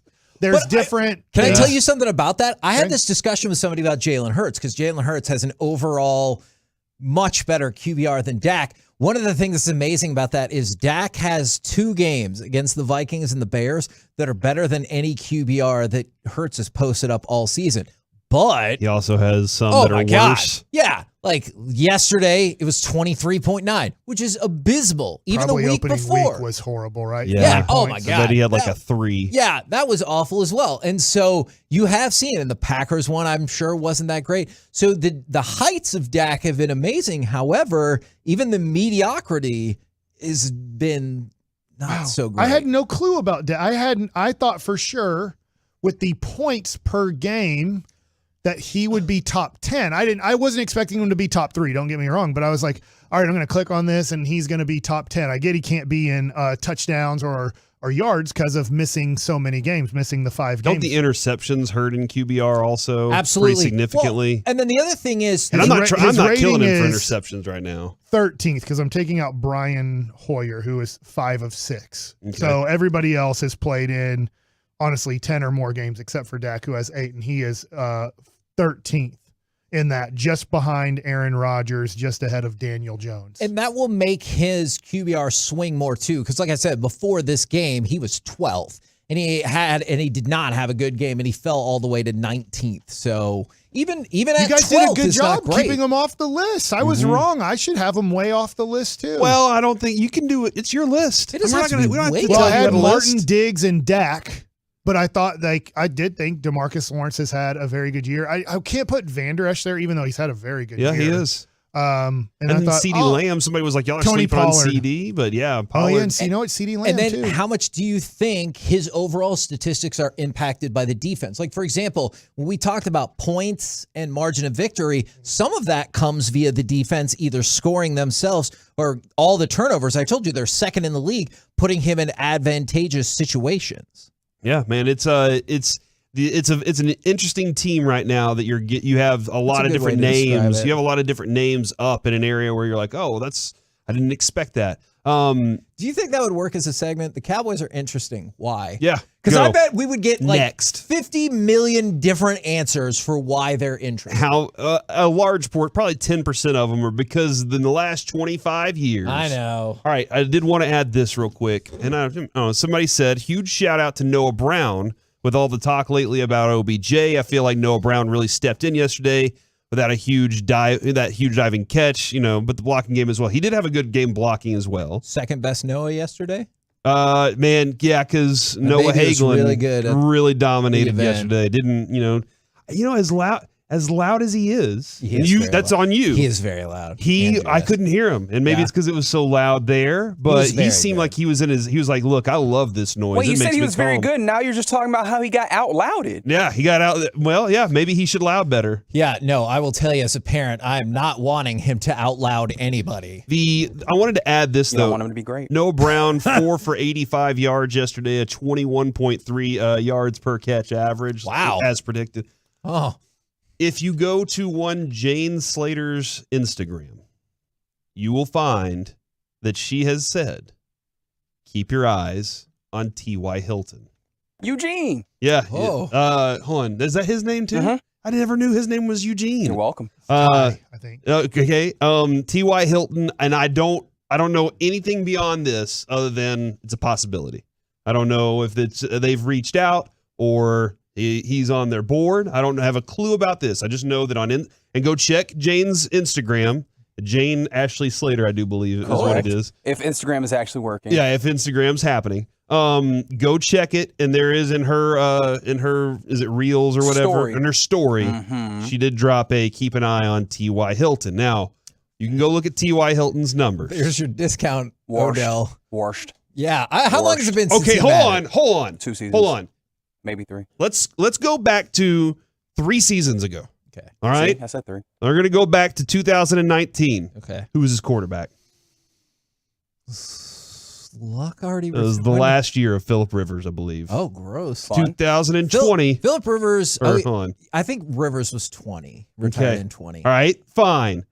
I'm not saying he has Phillip more Rivers was yards. great at that moment. It was Brissett the year before. Okay. Brissett, then Rivers, Then Carson Wentz, and then waiting on free agency. Now, I am not here defending T.Y. Hilton. I am just a free agent. I am just putting a name out there into the He's done. Okay. Yeah, let me tell you, this is not the year. Oh, let me tell you something. If you think he's done, Cowboys are signing him. All right. No. Like, just think about Odell Beckham. He's going to cost a lot of money. T.Y. Hilton, he might be done. Maybe we can get something out of him. That sounds like a Cowboy signing to me. Well, I did have a James Washington question, a Micah Part. We'll have to get to those later this week in the C block. So we'll get to those later on this week. Next. Not next. We're the KNC masterpiece. No, Cowboys are interesting. Why? I was going to maybe do that tomorrow because I'm really fascinated. I'll People decide if the tease is good enough to bump more C block. Okay. In honor of the defeated Texans, which NFL teams need to add quarterback talent for next year? Oh, QB versus I don't know, man. Tough call. You're the man. Why wouldn't I go to the segment we just teased? We'll do that next right here on The Fan. Listen. Stream The Fan 24/7 all day, every day. Download the Odyssey app or listen live at 1053thefan.com. RJ Chop here from my good friends over at QC Kinetics. Do not go through another year with that knee pain or that back pain or that chronic joint pain. Get real lasting relief from QC Kinetics, just like I did. They are the nation's leader in advanced regenerative medicine, unique protocols using healing agents from your own body to target those aching joints. It repairs, it restores your damaged tissue so you can move again with no surgery, no drugs, no steroids, no downtime. That's the best part. You got excruciating hip pain, you got shoulder pain, arthritis, any lingering pain from an injury. Don't let them operate on you or give you more steroids if you don't need it. Say no to the pain pills. Say yes to QC Kinetics. I went to them after months and months of injuries and pain and steroid injections. Big regret. I should have gone to QC Kinetics immediately. Get a free consultation. Free consultation. 972-972-8610. 972-972-8610. QC Kinetics. 972-972-8610. It's like a big old secret. Nobody wants you to know the truth. This is Dax, co-owner of Best Buy Windows and Siding. When I got started in this industry, I was shocked at how customers were being gouged. No one ever talked about pricing over the phone or put it on a website. Nope. They demanded to come into your home and hard sell you, giving you a special deal that wasn't so special at all.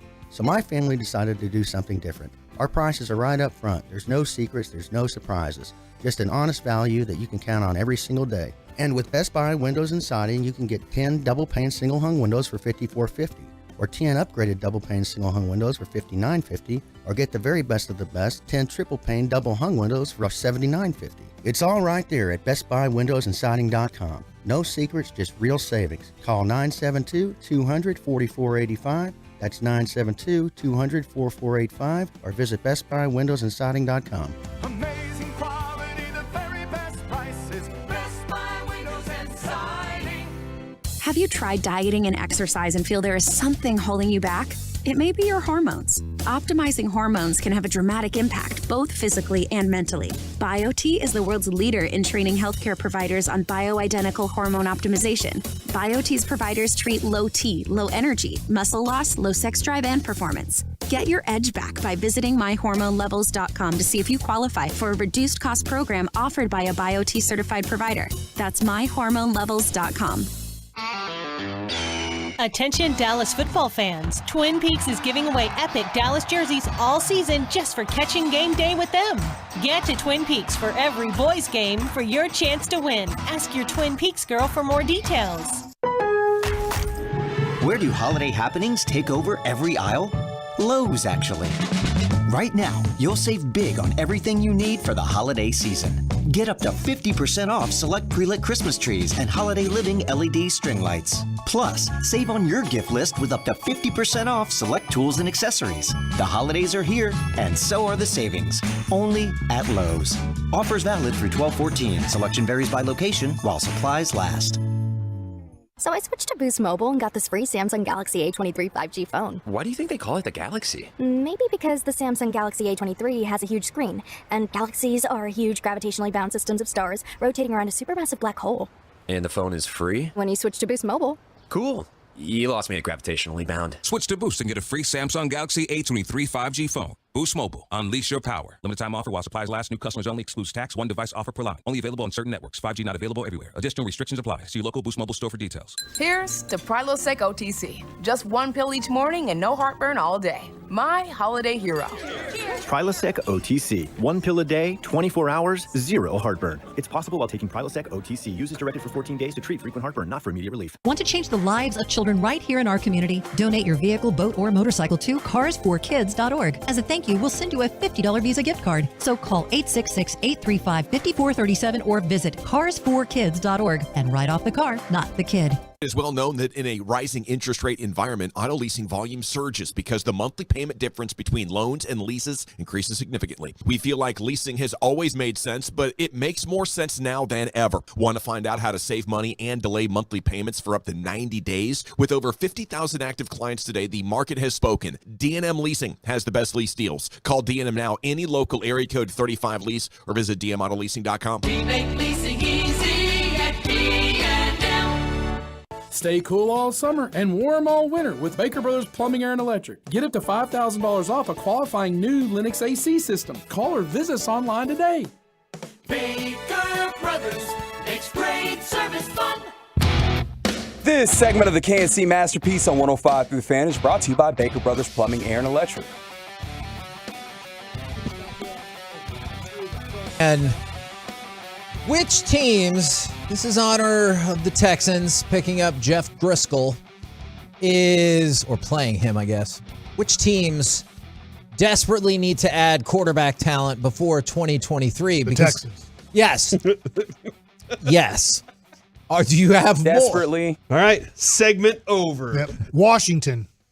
What do you think, just real quick? I want to take a step back. Since we brought up Detroit earlier and then being like, nah, we got Jared Goff, we're good. Do you think that is a terrible decision by them? It's not terrible because they've won enough games they're in trouble with picking a franchise-changing quarterback. Okay. So I think you have to say, hey, we're going with them because, well, I shouldn't say that. A lot they of do have think the Rams 4 pick. quarterbacks will go in the top 10. Right now they have the 4th pick. Their pick is 15, but the Rams have them all the way up at number 4. So, yeah, you know what?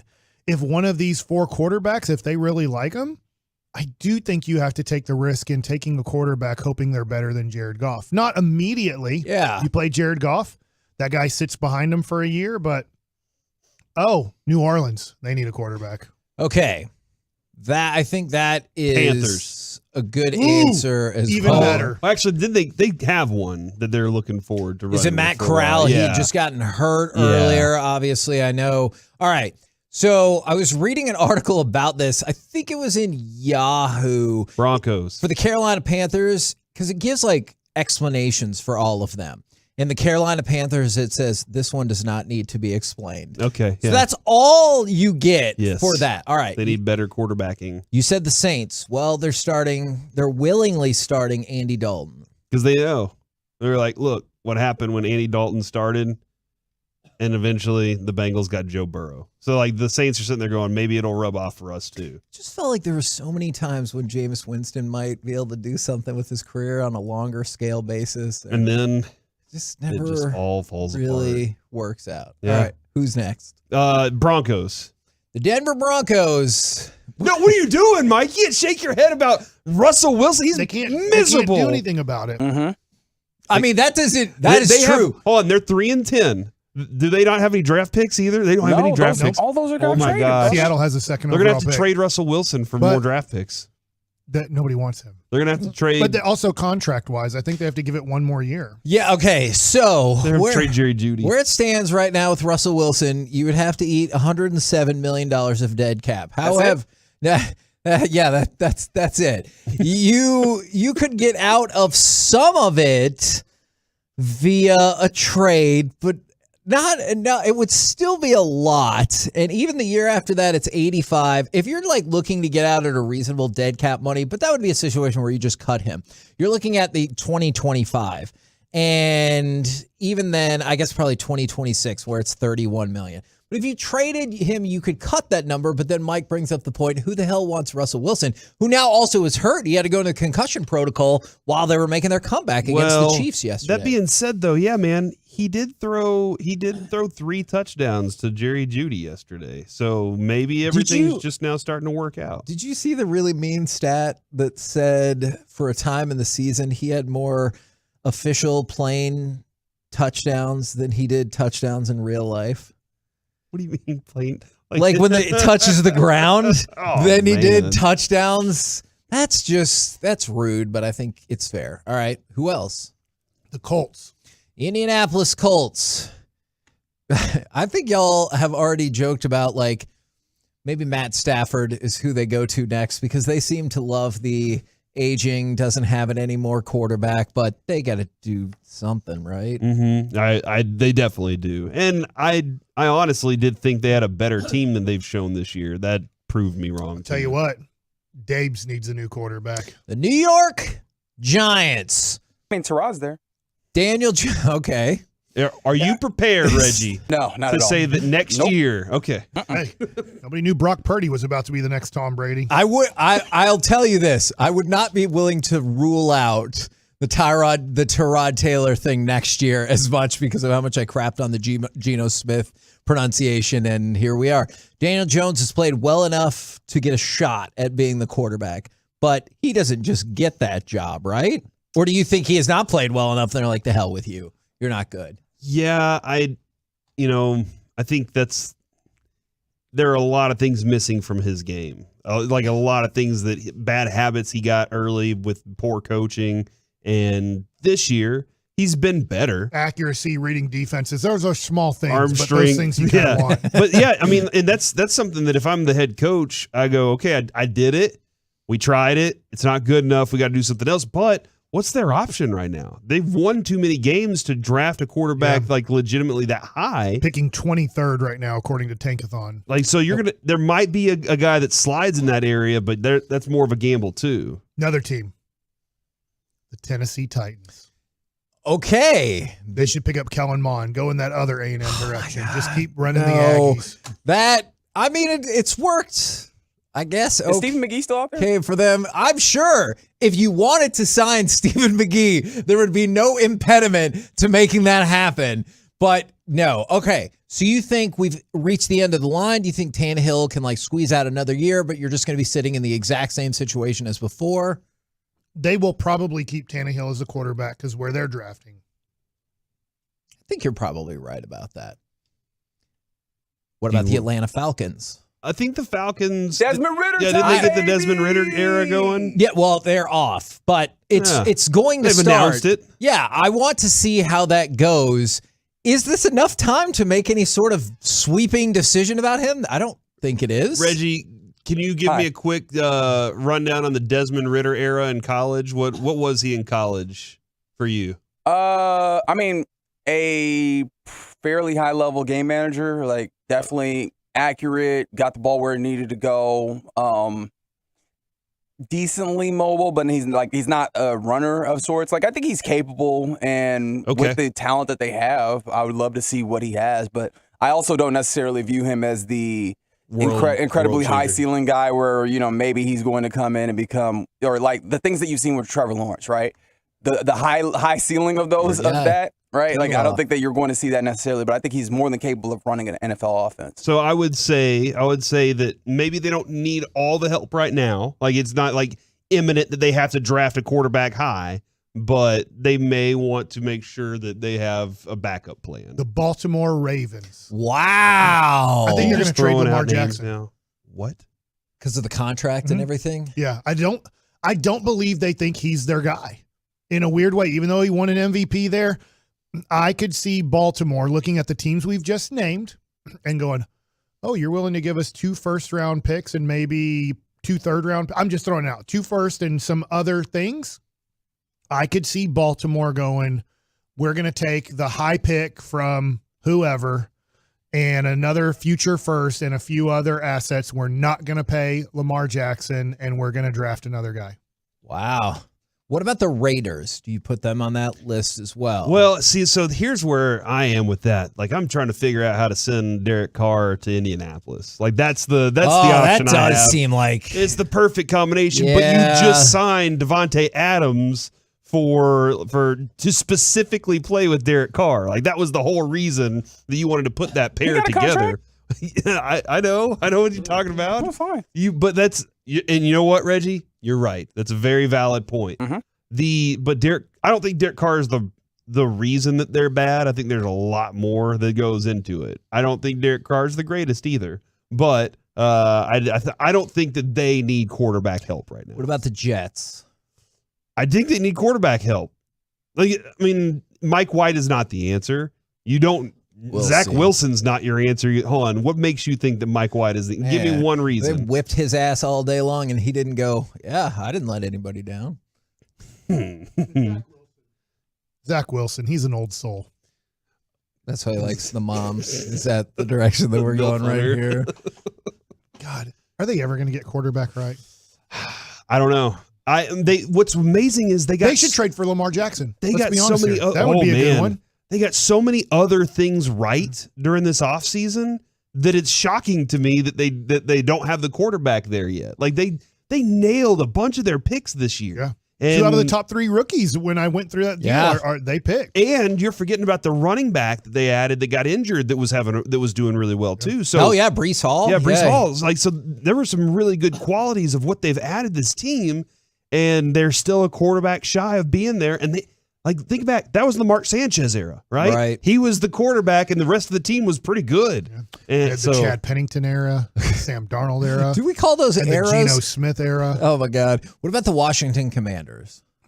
Yes, that's got to be. I mean, Mike said that earlier, right? I said it earlier. Okay, but we didn't talk about them. Well, because you ignored it. Well, that's because you just kept saying things, and we didn't stop on any of them. Kevin, his job is to be a radio host. He's supposed to say things. Yeah, he's supposed to talk and say words. That is true. So Washington's in a weird spot, just like the Giants are, is that they have a winning record, but they actually, I guess their guy wasn't drafted 6th overall. I think that's where Daniel Jones was, or 5th or whatever, is if they get the right quarterback, then watch out. And I wonder, I don't think this is the right quarterback, but I just wonder what San Francisco is going to do in the offseason with.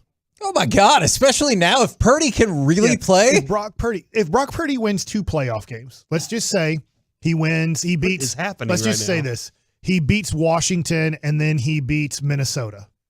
That's a likely matchup that he's going to have. And then he plays, I hope it's the Cowboys, but most likely I think it's going to be the Eagles.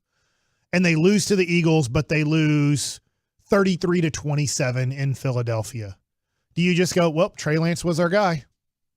But Brock Purdy is basically Jimmy Garoppolo. And Jimmy Garoppolo is someone they wanted to move off of, so I don't understand why younger Jimmy Garoppolo would be something that they're willing to stay with. It's an interesting point because he is a guy who's, I mean, listen, that's a good team, okay? I know I said earlier the Houston Texans, bad team. San True. Francisco 49ers, good team. Correct. Like they have a system really built to benefit a quarterback in that he doesn't have to do everything, but Shanahan's pretty good at calling his plays.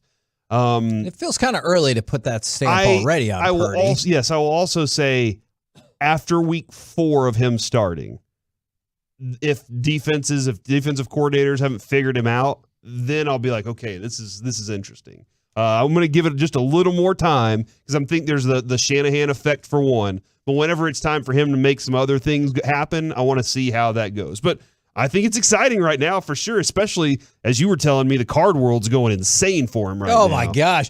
It's amazing. Like I saw similar cards that were better than Tua off of this, and I was like, wow, already? What about Cowboys? The Minnesota Vikings. Oh, okay. They need to be thinking about it. Unfortunately, they thought about it, and then they drafted an Aggie. Yeah, and I definitely are they not on the list here, Kevin? They are not. Okay. I think that's fair because they were like, you know what, Kellen Mond couldn't even get the backup reps because I remember in practice they were like, look, if you've ever seen practice, they didn't say he sucks, but the heavy insinuation there was he sucks. Well, I mean, Kirk Cousins did throw for 425 yards, 2 touchdowns with a 124.5 rating in a loss to the Detroit Lions. So maybe they're like, Wow. no, we're fine. This was a noon game. Yeah, I mean, those are good stats, but Do you still think? lost. I know I threw it out there, and I know we're out of time. Do you think Lamar Jackson is the Ravens quarterback next year? I think I do, but Under I a totally big contract. But see, that's the thing is like I'm not ultra sure. It's like teetering in the balance, and this injury and stuff hasn't helped. Is I understand the logic of where you're coming from 100%. I think he will. I think that decision might not be made until the playoffs. Like if they run through the exact same thing, you're like, see, he ain't the guy. But if they made it to like the AFC Championship game, I think then it would be almost impossible to bail on that. We're the KNC Masterpiece right here on 105.3 The Fan. Coming up next, let's chit-chat with those fellas from the G-Bag Nation. They're at the Rangers Toy Drive. We'll catch up with them next right here on The Fan. I'm Chelsea Messenger.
found. This segment of the Kansas City Masterpiece on 105 through the Fan is brought to you by Buyers Barricades. If you're in need of traffic control or barricade rentals, Buyers Barricades is a full-service provider taking care of your project or special event, no matter the size, from start to finish. The Texas Authority on Barricade Rental is buyersbarricades.com. KNC Masterpiece back here on 105.3 The Fan. Right now, I believe we are taking you out to Arlington in the Texas Rangers Toy Drive to connect with those fellas from the G-Bag Nation. Gentlemen, how is you today? We are terrific. How are you? We're good, and you guys are, in fact, out at the Toy Drive. Is that right? Yes, that is correct. Michael Young is going to join us. Marcus Simeon is going to join us. And Chris Young is going to join us throughout the day. Nice. In honor of being at the Toy Drive, is there a particular toy you received for Christmas that you have fond memories of? Nintendo. Electric football. Yes. Electric football. It got to the point where I ordered teams home and away. That's how obsessed. Wow. And it's a game. And my first game was the Baltimore Colts versus the Dallas Cowboys from Super Bowl V. And so that's – and I used to be able to order. I'd save up, and I had them. I had all the home and away teams. The Oakland Raiders had a player named Marv Hubbard, number 44 on my Raider team. And his stand was better than everybody else's stand. He was a cutback runner in electric football. He would take it, he'd press the hole, he'd cut back, everybody would connect hands and kind of block for him a little bit, and he had an incredible ability to take it the distance for a guy that in his real life couldn't take it the distance. I thought just the vibration of that was pure luck. You're saying that they made them where they could do different moves? Yeah, the stand, Mike, they had these little green stands, and you hook the player on the stand. And so as the play started to go, you turned it on, and then, everybody's vibrating, moving. Hubbard, somehow, he always would press the hole. It would open up for him, and he would cut it back. And he was one of my best players. That's why I always played with, like, the Raiders, because I knew when I played against my buddies, he was going to have a 200-yard day rushing the way he ran the ball. So, yeah, it was. But I hated the game because it was kind of a weird deal. They had the quarterback was not – his arm was terrible, and his leg was even worse. So when you put the ball down to kick extra points, there was a pretty good chance you weren't going to get the extra point. So, yeah, they needed to develop the quarterback and the kicker a little bit better for that game. I bet you they did later in life. And no going for two back then. No, we really didn't know much about the going for two part of it. We just kind of had some really lopsided scores, with some of the funny – because you get to the point where we just close our eyes and throw it, like we'd act like it's the extra point, and we knew the kicker's leg was so bad. We would just close our eyes, turn away, and then throw the cotton ball at the goalpost. And if you made it, it was a point. If you missed it, it was considered no good. So we had the one that sticks out to me is the Coleco table hockey. It said Stanley Cup power play on the side right there, and it had the Islanders and the Flyers. Was that with the puck with the marble in the middle of it that you could kind of you pull the levers and stuff like that? There were levers. There was no marble in the middle of these particular pucks. Okay. Actually, here's a picture of the pucks right here, Brian. But it was a similar concept to the one at the arcade. Right. But we spent so much time on that. We probably got 4 or 5 years of use until all the men had lost their sticks and the things had bent, right? The handles had the bent. rails that they run on or whatever that is. Yeah, the wires. Yeah. But that's the best one I can remember.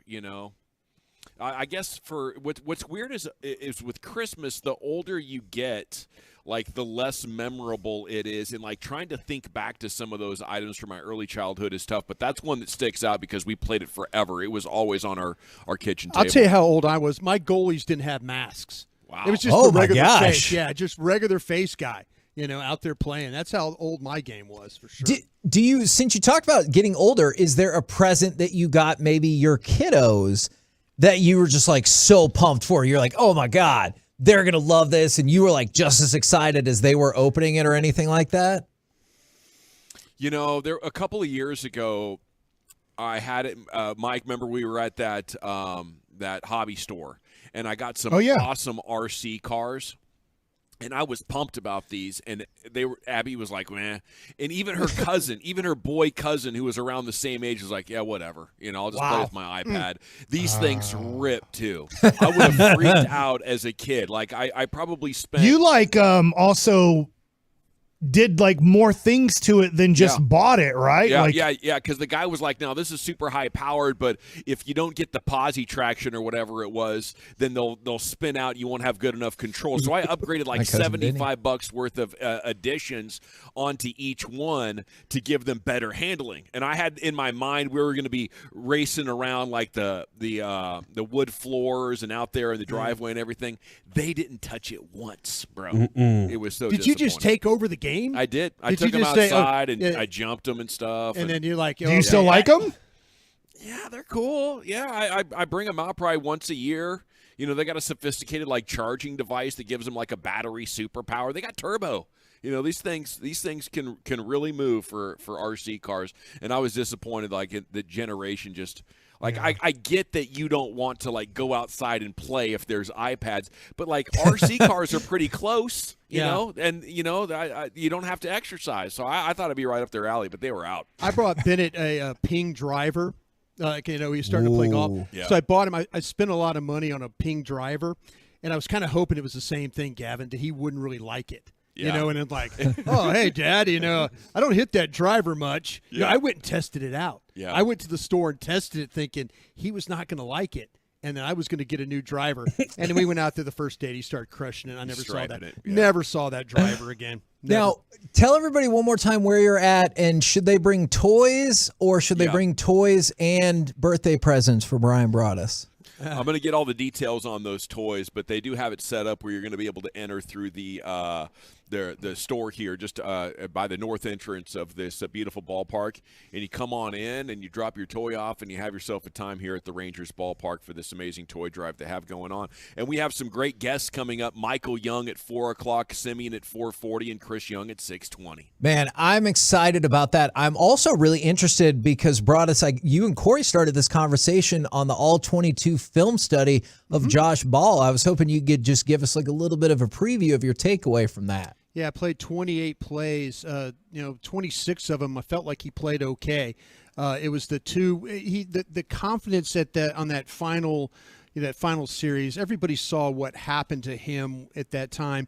Got beat outside, got beat inside, though. And then after that, it was much like what we saw over the past with a guy like Chaz Green. Once those tackles lose that confidence of their ability to hang in there and block, then it becomes a little bit of a problem. I applaud the Cowboys coaches, for Jason Peters and Joe Philbin and those guys realizing that they might be in a little bit of trouble there. But Ball, for 26 plays, he didn't do anything that killed you in that game. But those two plays were crucial, and they knew they had to make a mistake.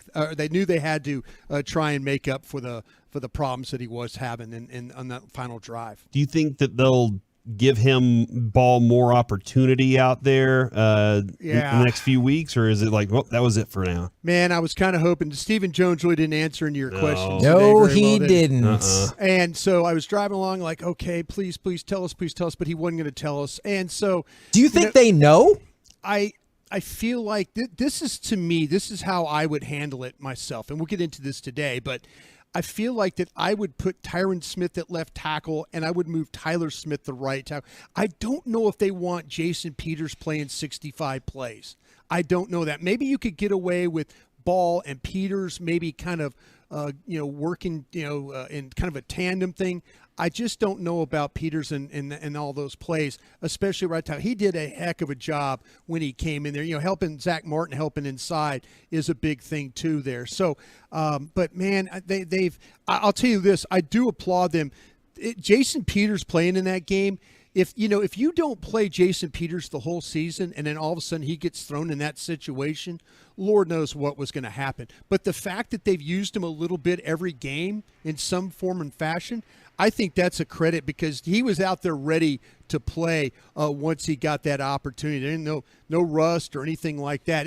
That would have been a whole different thing if week 14 they throw him out there and they say, oh, okay, go out there and play right tackle. I think the fact that he's played a little bit in these games kind of helped them out getting that done.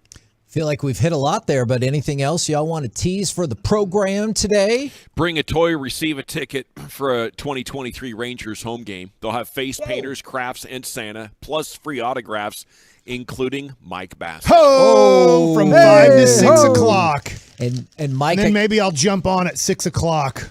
Ooh, when Chris Young's on, yeah. Hey, he comes on at 6:20, right? 6 o'clock for Chris Young now. And come on before. Yeah. I can come on with Chris Young. By the way, we shot baskets together. Good news for you. Shot? He was good. He was Did you guys practice free throws? Oh, God.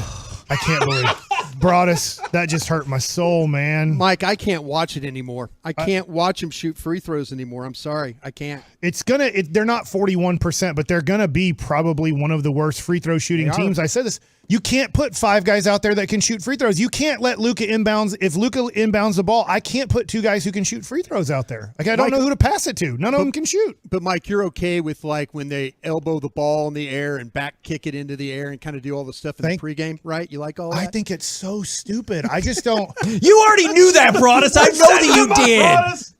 Why doesn't all the other teams do it? If it gets you ready for a game, how come all 29 other teams don't do it? They play some hype up music and Luka does some really good soccer stuff for you, man. It's all cool. right. Really looking forward to the G-Bag Nation despite what just happened. And by the way, on a more serious note, since we were talking about it earlier, the body of Grant Wall is back in the United States. So they're going to do an independent autopsy in the United States because I know that we'd brought up the concerns that go along with that. Roll home with the G-Bag Nation or go see them. You have the opportunity to see them and get Rangers tickets if you drop off toys. We've been the KNC Masterpiece. Make your way back with us tomorrow, 10 a.m. to 2 p.m. right here on 105.3 The Fan. Say goodnight, Kevin. Good night, Kevin. Say kneecap, Kevin. Kneecap.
Live from the Classic Chevrolet Studios, you're rolling with the G-Bag Nation on 105.3 The Fan. Here we go. It's hour number 1 of the G-Bag Nation on 105.3 The Fan, and we are live at Globe Life Field in Arlington. We want you to come by. We do, because they have something amazing going on. Bring a toy. Receive a ticket for a 2023 Rangers home game. They have face painters. They have Santa. Complimentary beverages provided by Delaware North Sports Service. I believe hot chocolate is in the cards for the afternoon. And 15% off discount the Grand Slam team store with the purchase of a toy. So you can do a lot of stuff. Maybe do some holiday shopping, meet Santa, and get some great autographs. Mike Bassick, Marcus Semien. All the big shooters are going to be over there at that table signing autographs here before too long, Brian. I'll tell you what, they have an impressive gift shop. If you haven't been out here and you got fans, with all the stuff, all the moves that the Rangers have made, probably a good time to jump on that bandwagon. That's right. Probably a good time to jump on it, come out here, bring a toy, buy a toy, get you some Ranger gear while you're at it too, and come out and say hello to us. Yeah, everybody needs a little bit more Ranger gear after an offseason like that. This team deserves your support. And we'll have lots of great Rangers guests joining us throughout the broadcast day. But obviously it's a Cowboys Monday, and the Cowboys got a gift themselves. They did in the form of a win. And that was an amazing finish. There's all kinds of ways you can look at it. I think relief is one of them. You're going to have games like that throughout a season. And if you can come out of it with a win, you stay in the hunt for that number 1 overall seed. So that's pretty awesome. But at the same time, I feel like, maybe it's 3 in a row. Maybe it's really for the second time in 5 games, if you consider Green Bay, they played bad for a lot of the contest. And they played like they deserve coal in their stockings, Brian, if you ask me. Yeah, they had some difficulties.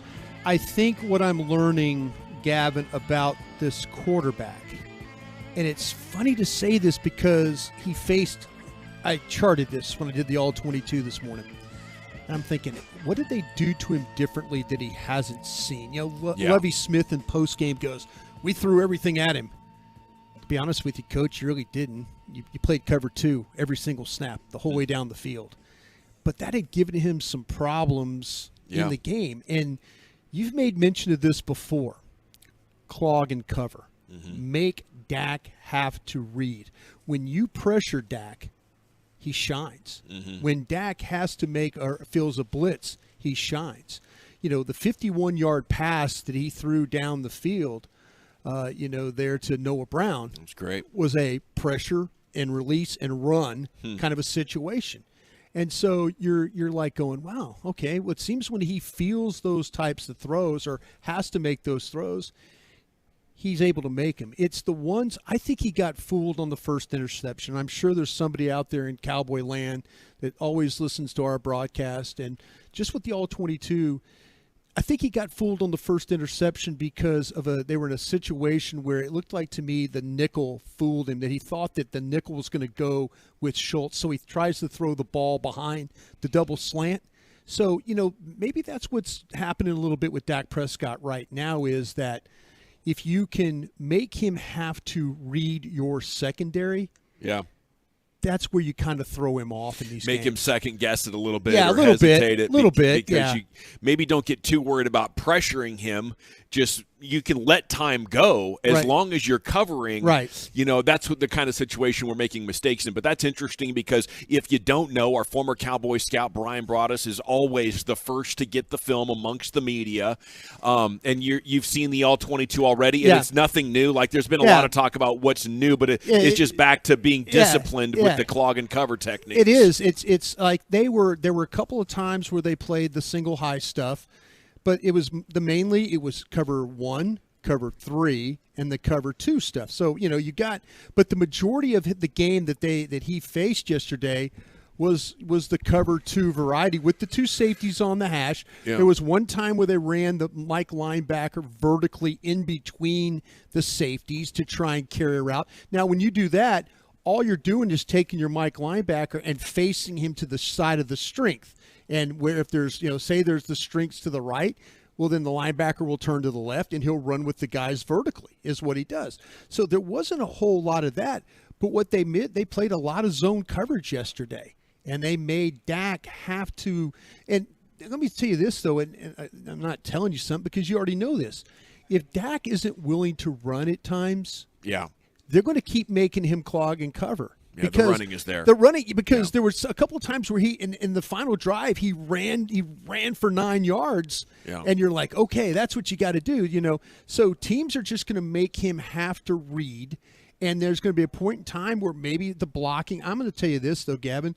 Kind of felt like that both offensive tackles, the starters in this game, I don't think Steele was particularly great in the game as a pass blocker. I felt like that Tyler Smith had some problems as a pass blocker as well. So, if you make Dak have to hold that ball, that protection could break down, could get a little leaky on him, and then all of a sudden now you're getting hit and it's an interception like it was in that one drive. I wasn't aware of, what exactly the schemes were, but I felt like throughout the game that they were throwing the ball too much. And if you take away the drive in the third quarter where they ran it 10 consecutive times, it would have been a ratio of more than 2-1. It would have been 2.5-1. And I can't believe it because when they go cover 2, I thought the solution was, okay, you're daring us to run. Right. Now we run it. And we're going to run you out of these defenses. We're going to run you out of the ability to clog and cover against Dak. But yesterday they go back to it and they struggle. The worst they've looked since Green Bay, the last time they deployed such a crappy game plan, Brian.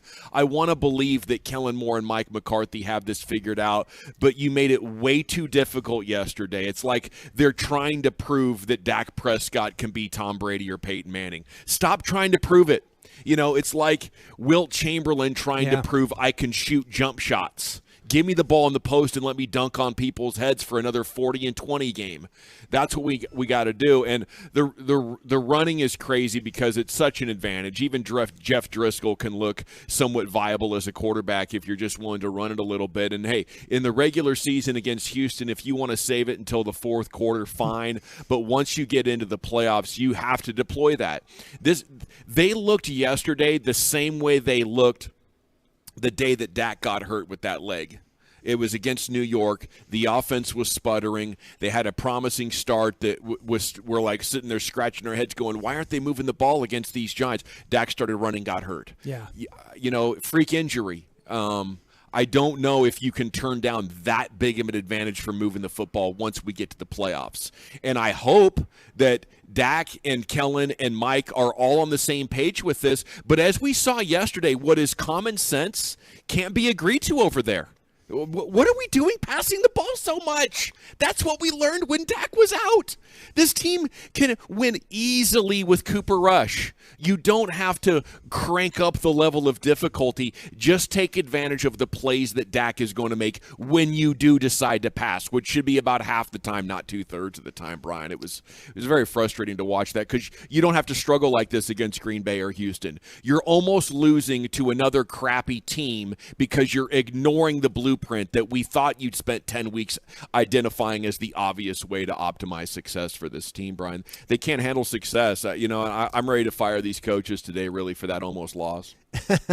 Yeah, well, to me, though, I'm always about the balance. I think that's so important, and I know it's very cliche to say about balance, and it's not always 50-50, but, in the second half, to your point, what did they do? They ran 10 straight runs. All the way down the field. All the way down the field. And then so now you're in a situation where you're going, wow, okay, maybe they should have had something going. But I think that what happens is the coordinator got comfortable with the first couple of drives that they were able to have. They made some good plays. The third and 2 play, they had a completion. They had other completions. The slant on 3rd and 13 was a little bit short, but they got some completions early, and they kind of felt like, well, Dak the way they moved the ball in that first drive, you were thinking that Dallas was going to win the game 50 to whatever, and then all of a sudden you get away from that because I think what happens is the coordinator feels like, okay, we're fine today. We could throw it. If I want to run it, we can run it. We don't have to. So I think you're clearly onto something there with, the lack of the balance, though. But I'll tell you what, I'm going to give 38 passes. Yeah, you win 35% of the time with Dak if he's over 35 passes a game. You're tempting fate. You're asking to lose to worse teams. You are, and like I said, the whole thing. I think defensively, when you look at what happened to him defensively, should have known something was up when they activated Jeff Driscoll. Should have known something was up.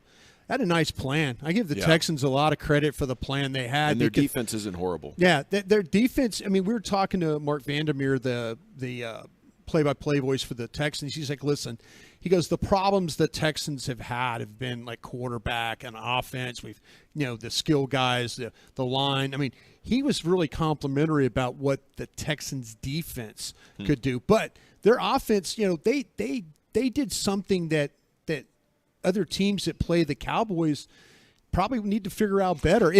How do you get your quarterback incorporated in the running game? If you remember 4 years ago when the Cowboys played the Lions, Jeff Driscoll gave them fits. There's no question. I'm convinced. I had visions of that watching that game develop the way it did. I think Jeff went in there this week and was like, guys, I got this figured out. The Cowboys aren't that different with how they're constructed. We might be able to have some success here. Look what I did. And they pieced together, I don't want to take all the credit away from the Houston Texans. No. But at the same time, I'm really frustrated with this coaching staff. They took away my confidence in them. That's what yesterday did to me. Kellen's not a lock to return next year, right, says the 682. We'll see what happens in these next 4 games in playoffs. Can I ask you something? And not so much about Kellen, but you say the lack of confidence. Did they do the right? They absolutely did the right thing, pulling ball out of the game. Yeah. Like the previous regime, they would have left ball out there to fail, right? Yeah, I mean that's I understand about the game plan and stuff. I think you're absolutely right, and I think teams have figured out that make Dak read. But I also feel like though, hey, they did the right thing getting ball out of there when they did, because like I said, there's just been too many times where that wouldn't have been. So I'll give them I'll say, hey, you kind of left it out there on this one. But on this side over here, I'm glad you did what you did with the ball move. Yeah, that was nice, I know it might not be enough in your eyes, but I know previous regimes wouldn't have done that. Yeah, I think you're right. Give these guys credit. They've done a lot of stuff well, and I think because of that, Mike McCarthy and Kellen Moore and Joe Philbin, I think everybody's going to be back because they got back-to-back double-digit win seasons. And I don't agree on that, because I think if you go through this season and you win 12 games and you lose to a Tampa team, because I don't see, Philadelphia losing, hopefully they, you get a victory against them, but I don't see them losing any other games other than to maybe you. But, if you don't, and you go to Tampa, and they're below 500, and you go out there and get beat by them, winning 12, 13 games. Yeah. I'm coming on Monday morning and talking about whoa. Well, is this the right? But right now, I think they're back. I do, but I'm going to say this: you go down to Tampa and lose to a team that's scuffling around right now, that's going to win that division in the South, and you lose to them. I'm saying all bets are off. I hope so, because what yesterday did is convinced me, and I could justify not being fixed on this game plan going into Tampa, right? In week 1, you're like, hey, what's the best way to win? Let's keep throwing it. We scored a lot of points last year. The Cooper Rush thing happens. You're like, okay, hey, maybe we need to be leaning more this way. Dak comes back. You got training wheels on against Chicago and Detroit. You're like, hey, we won. It wasn't pretty. Let's open things up against Green Bay. Boom, you lose, right? You go 2-1, pass to run against Green Bay. You lose. That should have been the end of that. You're like, how did we end up losing to such a bad team? Oh, we were getting 5 yards per carry, and we stopped running for some reason. Yeah. Who the hell did that? Now that it's happened yesterday as well, and it nearly cost you a game against a team even much worse than that Green Bay team, I think if you're Mike McCarthy, you go into Kellen Moore's office and say, man, you've done a great job in my 2.5 years. I want to thank you. But if that happens again, you're just not going to be calling plays. Yeah. That's how big of a deal this is. It threatens your ability to win a playoff game. You can't beat anybody in the playoffs with that game plan.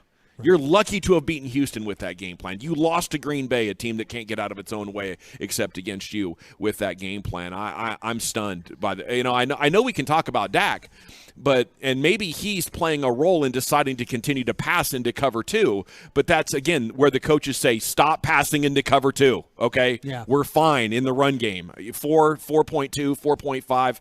Just let's keep this going. So.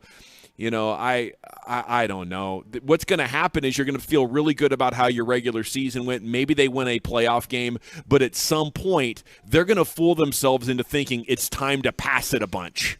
These guys are weak in the secondary. Let's go after them, yeah. And Dak's talking aggressive last night. I'm going to continue to be Oh, come on. We're done then. There's nothing left to see. The way to win is to punish them with the running game, get creative with the running game, and then play off of that and make big plays in the passing game. And if they want to talk about we're so good we can get excited and get aggressive and we're going to score all these points, you're scoring plenty of points by running the ball. Yeah. You don't need to. You get more explosive plays by convincing the defense we're going to keep running it again and again and again. Then the big plays happen.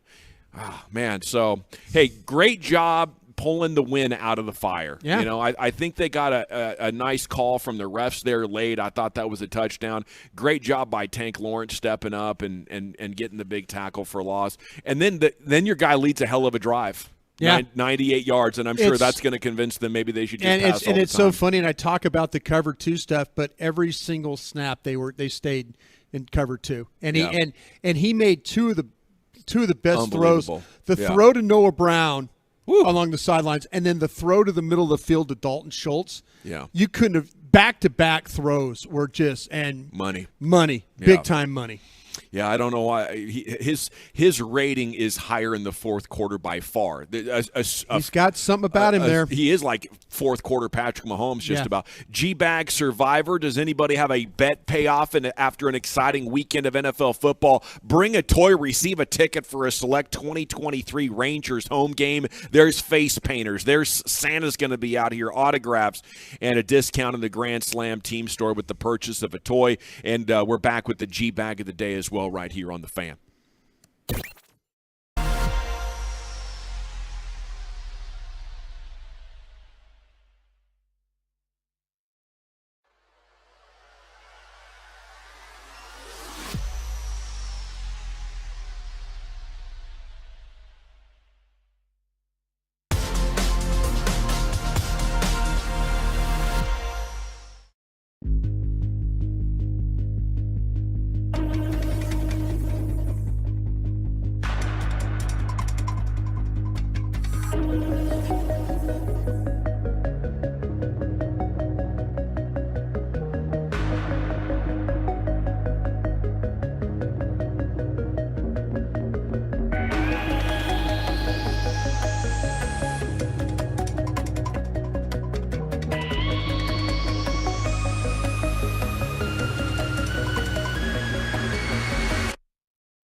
Bags and K-Post Roofing and Waterproofing on 105.3 The Fan. At the 40 of Houston, snap back, first down.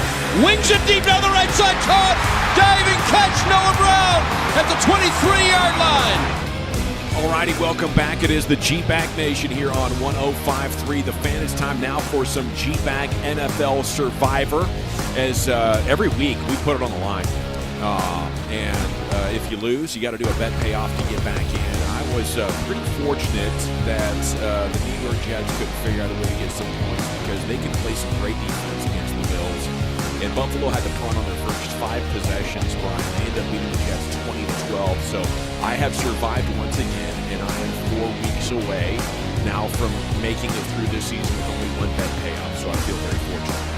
I'll tell you what, you're doing a heck of a job with that.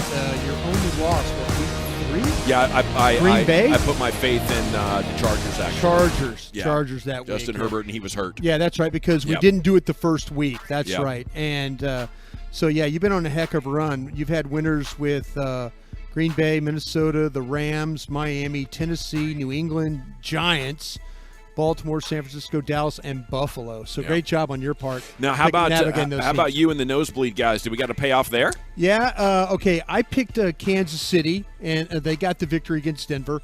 Zach went with Cincinnati, and they got the victory against Cleveland. Unfortunately, Eric went for the Seattle Seahawks in this particular game. Beautiful. And they took the L. Let's go. So Eric will have to do a bet payoff. When we will see Eric, I don't know now. I mean, he's got the new baby arrived and stuff like that. Congratulations to Chief on the new baby and all that. But, yeah, he will owe us a bet payoff for taking the Seahawks. Yeah, I saw him last night at Jared Sandler swinging for a cause, and he let me know. I was like, wow, when you're here, bro, that's commitment, buddy. Yeah. Great to see you. But he was ecstatic about having the baby. And, he was. He wanted to be there and to see all the Tolos and everybody participating in that swinging for a cause. It was, as I promised, an enchanted evening. I'm always so impressed with this event that Jared Sandler puts together. It's top class all the way around. Oh, no, it absolutely. And I felt so sad for being late arriving, but I appreciate you and Erica, stepping in and doing a good job with our bay and all that. And it just appeared, and I ran into Tim McMahon and Chuck Cooperstein and others, and just everybody had a tremendous time. Eric Nadell, it was great to visit with him.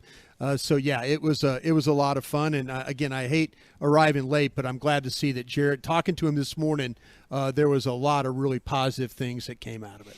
Right on. Okay.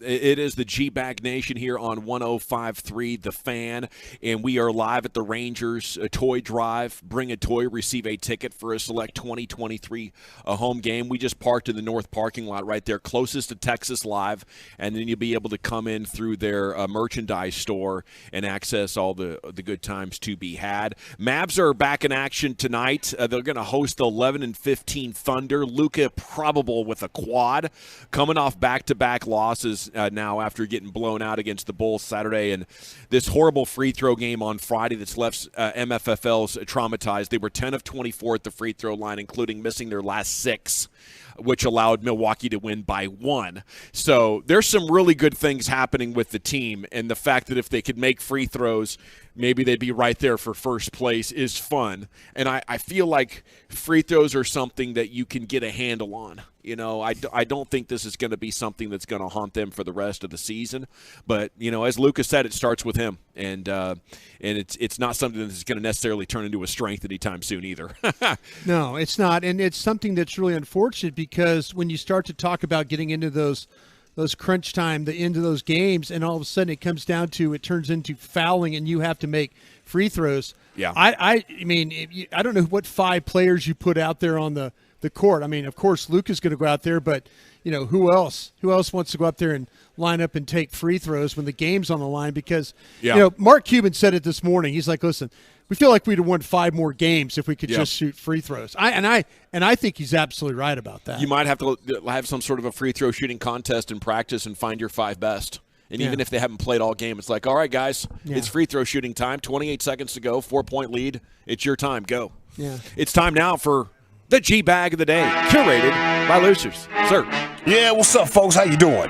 Doing well, sir. Thank you. My mic volume coming in good because I know you boys out there on the road. Yes, sir. You are booming through Globe Life Field currently. Beautifully.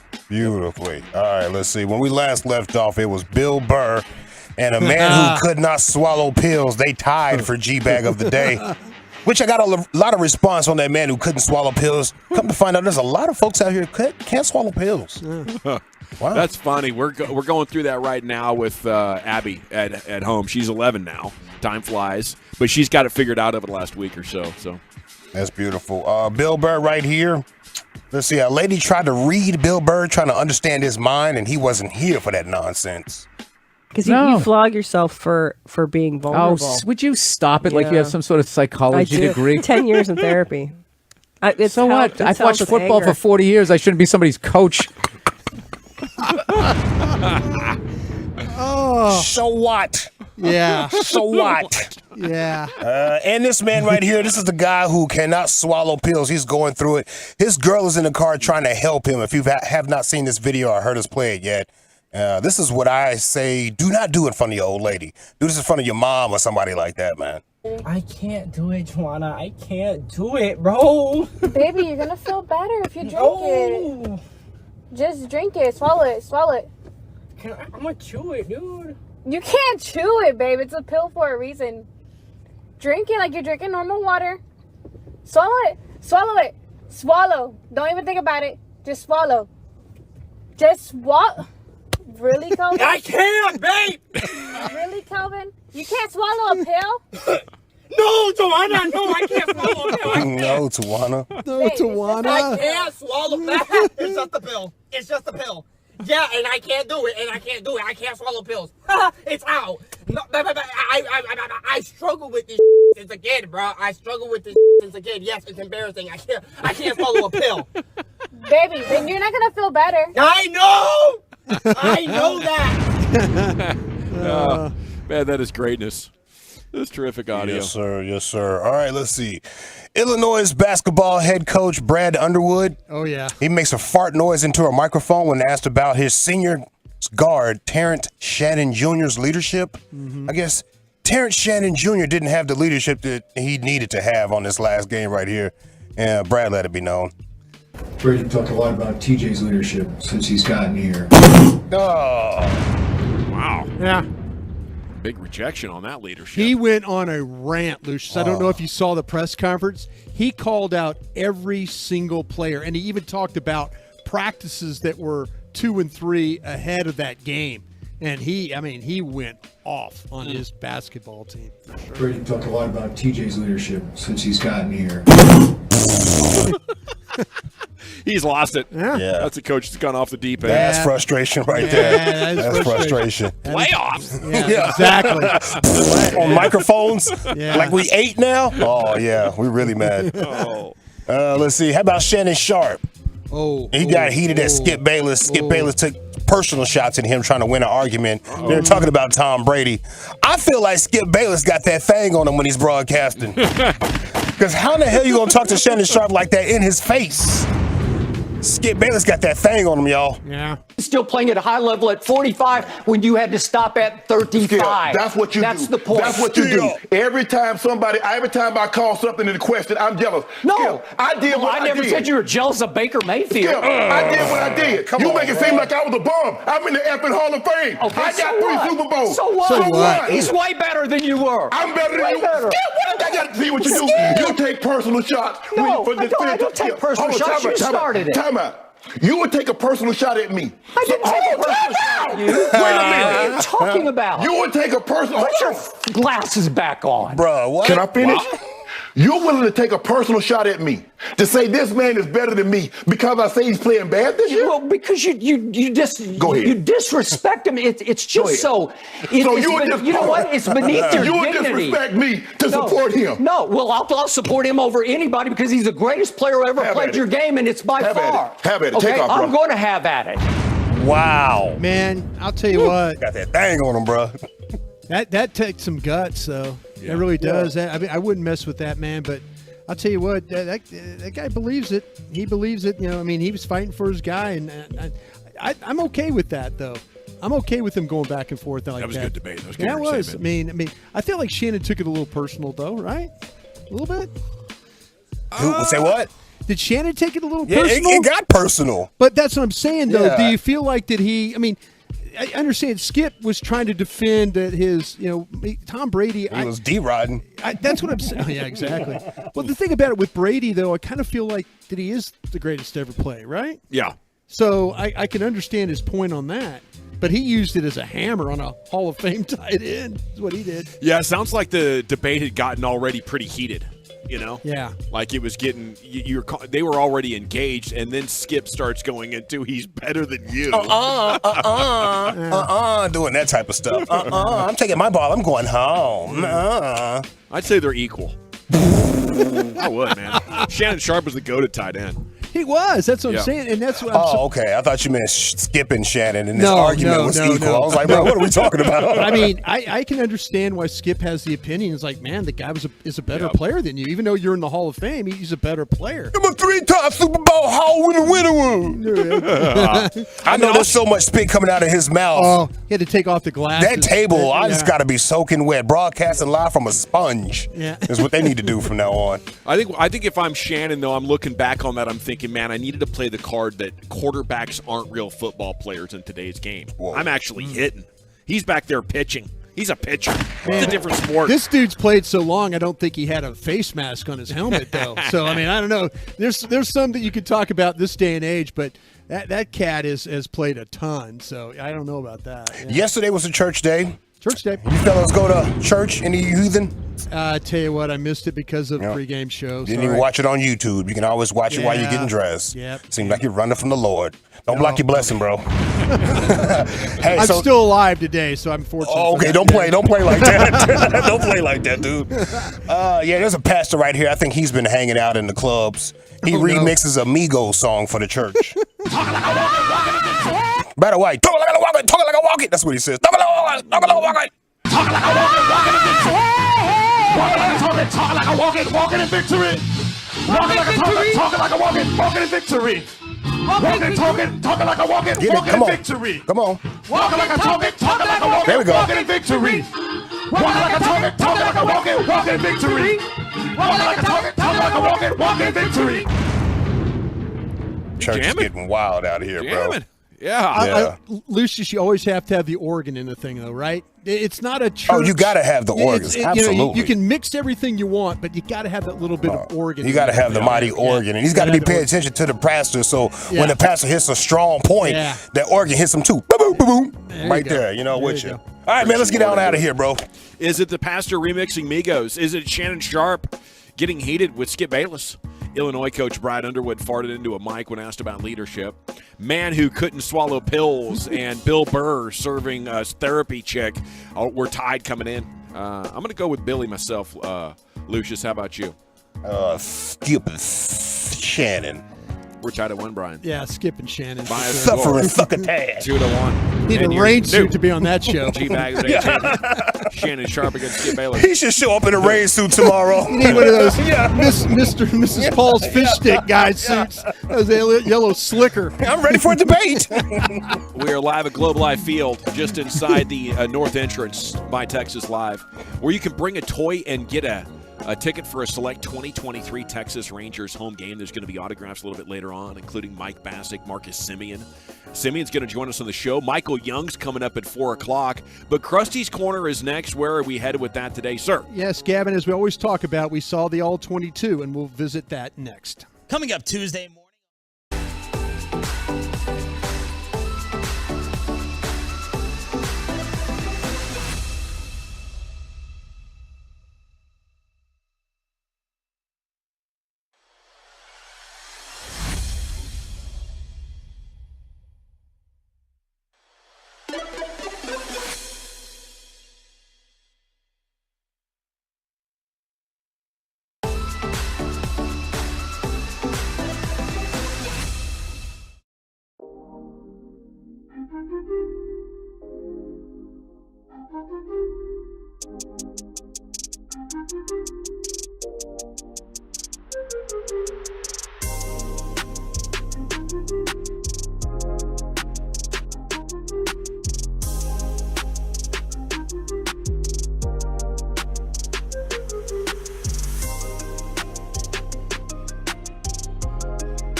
And Grapevine knows you like buying to be easy.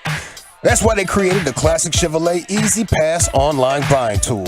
Visit ClassicChevrolet.com to get started. Chevrolet, find a new road, Joe. Welcome back. It is the G-Back Nation here on 105.3 The Fan. We are live at Globe Life Field in Arlington. It is time now for Krusty's Corner. Here he is on his birthday. King of the Krusties himself, Broadus. Thank you very much, General. Appreciate that. Appreciate everybody that's reached out and said happy birthday. Really appreciate your thoughts on that. Man, this was some interesting All-22 to watch this morning. Just because, again, what we were talking about, I was looking to try and figure out if there's something that Lovie Smith did that was different than what Dak normally doesn't see. We talked about that with the cover two and how they played him. A lot of zone coverage in this game, Gavin. A lot of zone coverage in this game. And what happens to you when they play a lot of zone, the receivers, tight ends, it's kind of tough to the route combinations that they were running. I didn't feel like that they kind of had a really good feel. The final drive, of course, had a really good feel for that and early in the game. But as the game wore on, there was a lot of time where spacing I didn't think was particularly good with some of the routes that they had. You mentioned about the running game. I felt like that they could have ran the football and had been effective doing it. I felt like they were a little bit more creative, maybe not down on the goal line with some of the things, the fourth down runs and stuff. I'd like to have seen maybe an option or something at 1st and 8 down there. Maybe you could have, instead of just trying to kind of hammer that thing in, they didn't block. They didn't block the backside on the 4th down play, and that kind of got them in a little bit of trouble there with the tackle. But overall though, it was interesting because, like I say, I'm always looking for how our team's going to play Dak, and I kind of learned that cover two stuff seems to be the thing. That and the quarters coverage seems to be the thing that they're kind of dealing with right now. That's kind of been a little bit of a problem for them, and we'll see going forward. We all know that Terrence Steele tore his ACL. That's going to be a big loss for these guys. But there's some people that you talk to within the organization that will also tell you, though, at backup you might have a better player. You might have a better player when Jason Peters over there playing the right tackle spot. What a great story of him getting involved yesterday with him not wanting to go in and hurt the team, and then as he's watching the game, the coach talked him into it. Yeah, he was in a situation where, he primarily works on that left side. And we've talked about it before when you switch positions at tackle, it's the different footwork. It's maybe a little bit different how you play with your eye, how you see the defender coming up the field, hand placement, your punch, and all those things. There's a lot of things that go into it. And for him to go over there and get those opportunities, I thought he did a really, really nice job. And it's so comforting to know also that Zach Martin is inside. Because if you make some kind of mistake, Zach Martin is going to be able – they handled the twist stunts there at the end. They were able to pick up, the Texans were trying to rush 4. They finally tried to bring some pressure with some blitzes. They weren't able to get guys home.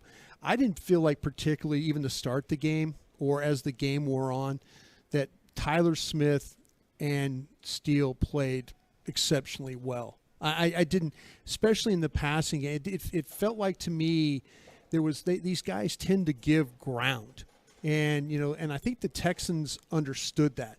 Okwuegbunam with the rushers, I think they understood that they could take these guys deep into, and I think there were a couple of times there where Dak was kind of throws were away, but it was close. It was close to a bad play, a sack, or a pressure, the tip balls, things like that.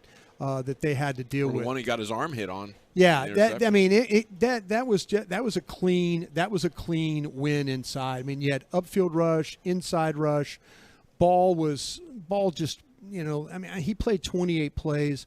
I talk about the 2 plays that were really, really bad that might have cost you that game with the way that he allowed the pressure on that. So.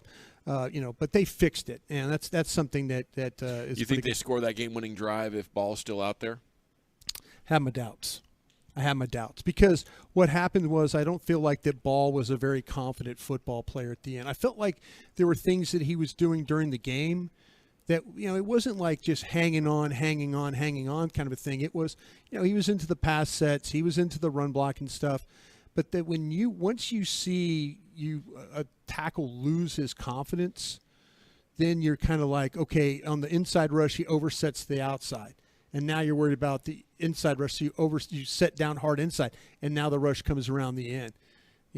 They had him. They had him at that particular place. So I kind of feel like, though, that they did the right thing by making that happen. I felt like when you looked at on defense, this loss of Jonathan Hankins is going to be huge for the Cowboys. And when it comes to run defense, he's dealing with the pec injury. The fourth down tackle that he made was incredible. As literally being blocked, but going almost onto his back, reaching up and bringing the ball carrier down on top of him to make sure that it's that they don't get the first down on that particular play. He is the way that he's played at defensive tackle.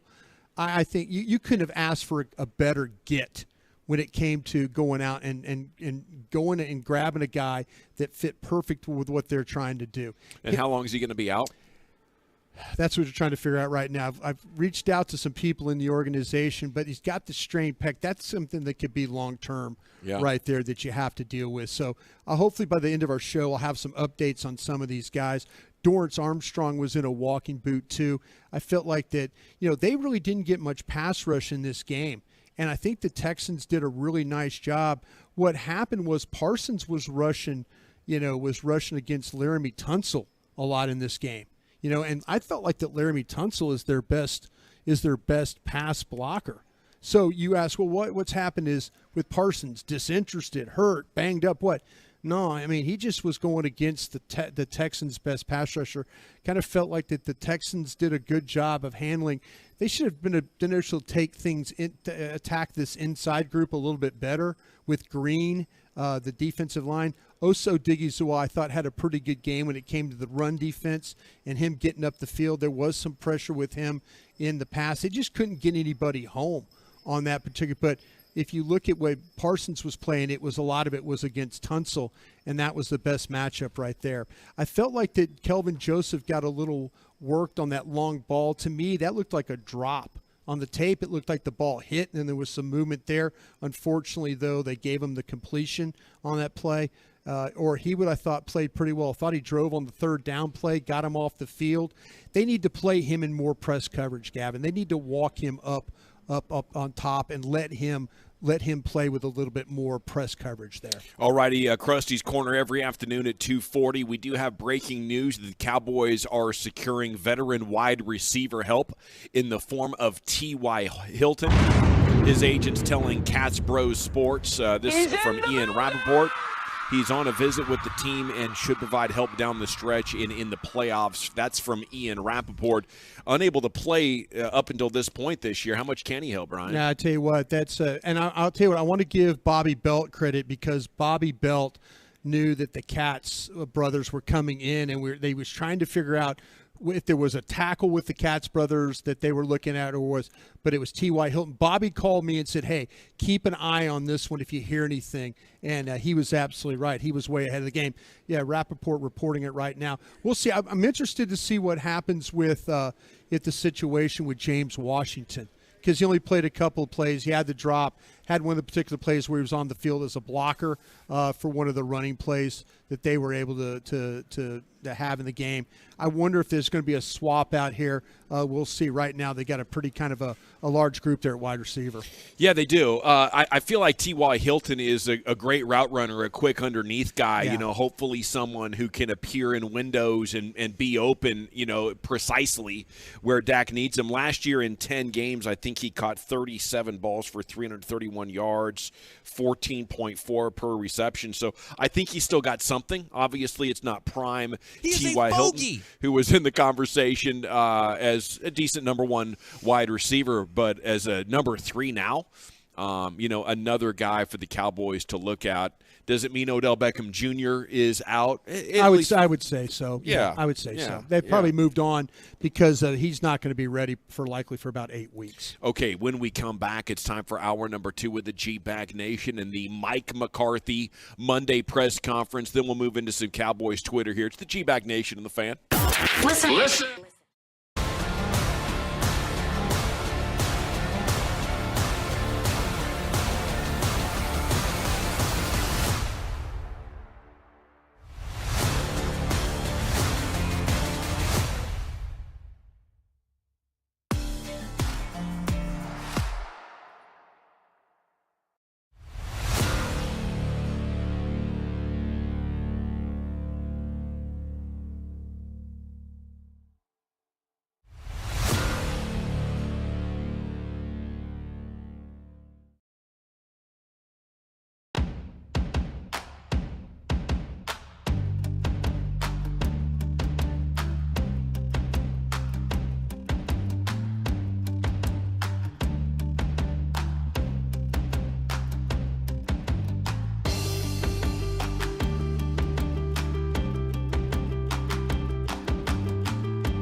Live from the Classic Chevrolet Studios. Let's do this. You're rolling with the G-Bag Nation on 105.3 The Fan. It's hour 2 of the G-Bag Nation here on 105.3 The Fan. Hope you're having a great day. We are live at the Rangers Toy Drive at Globe Life Field, where coming up in 1 hour, the autographs are going to start, including Eric Nadel, John Gray, Spencer Howard from 4 to 5.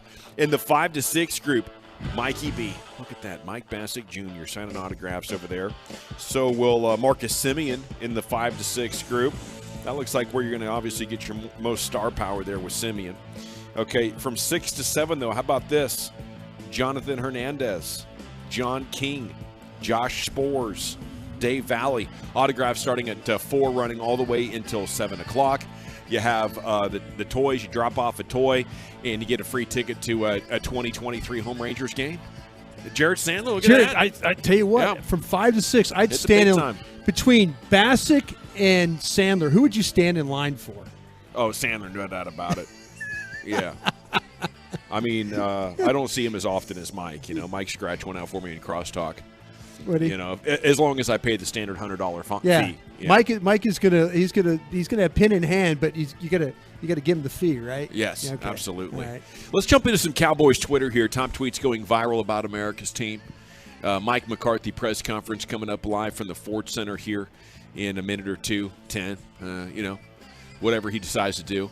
J-Ron Curse on Twitter last night. When someone else does it, they show they can win the ugly games. When the Cowboys do it, they suck. Has he got a point, Brian? Well, they've got to play better. And I think the thing about it is going into the game, we all saw there was a 1-10-1 team. Vegas had them as a 17-point dog. I just, you know, they didn't play great yesterday. You know, they've had moments this season where they have played great. They played great against Minnesota. You know, they played great in various games this year. And, you know, yesterday wasn't one of those times. You know, they struggled with they struggled on offense. You know, why are you hating, Brian?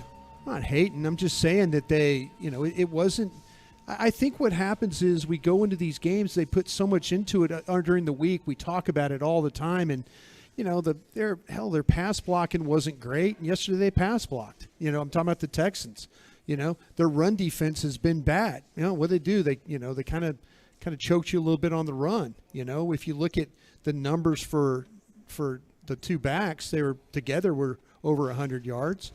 You know, the receivers weren't always open. The quarterback threw another couple interceptions. Got fooled on one of them, I kind of felt like. So, yeah, it wasn't perfect. But I'll tell you what, that goal line stand, if you want to just take 2 series out of that game and say, really, what's the difference in the game?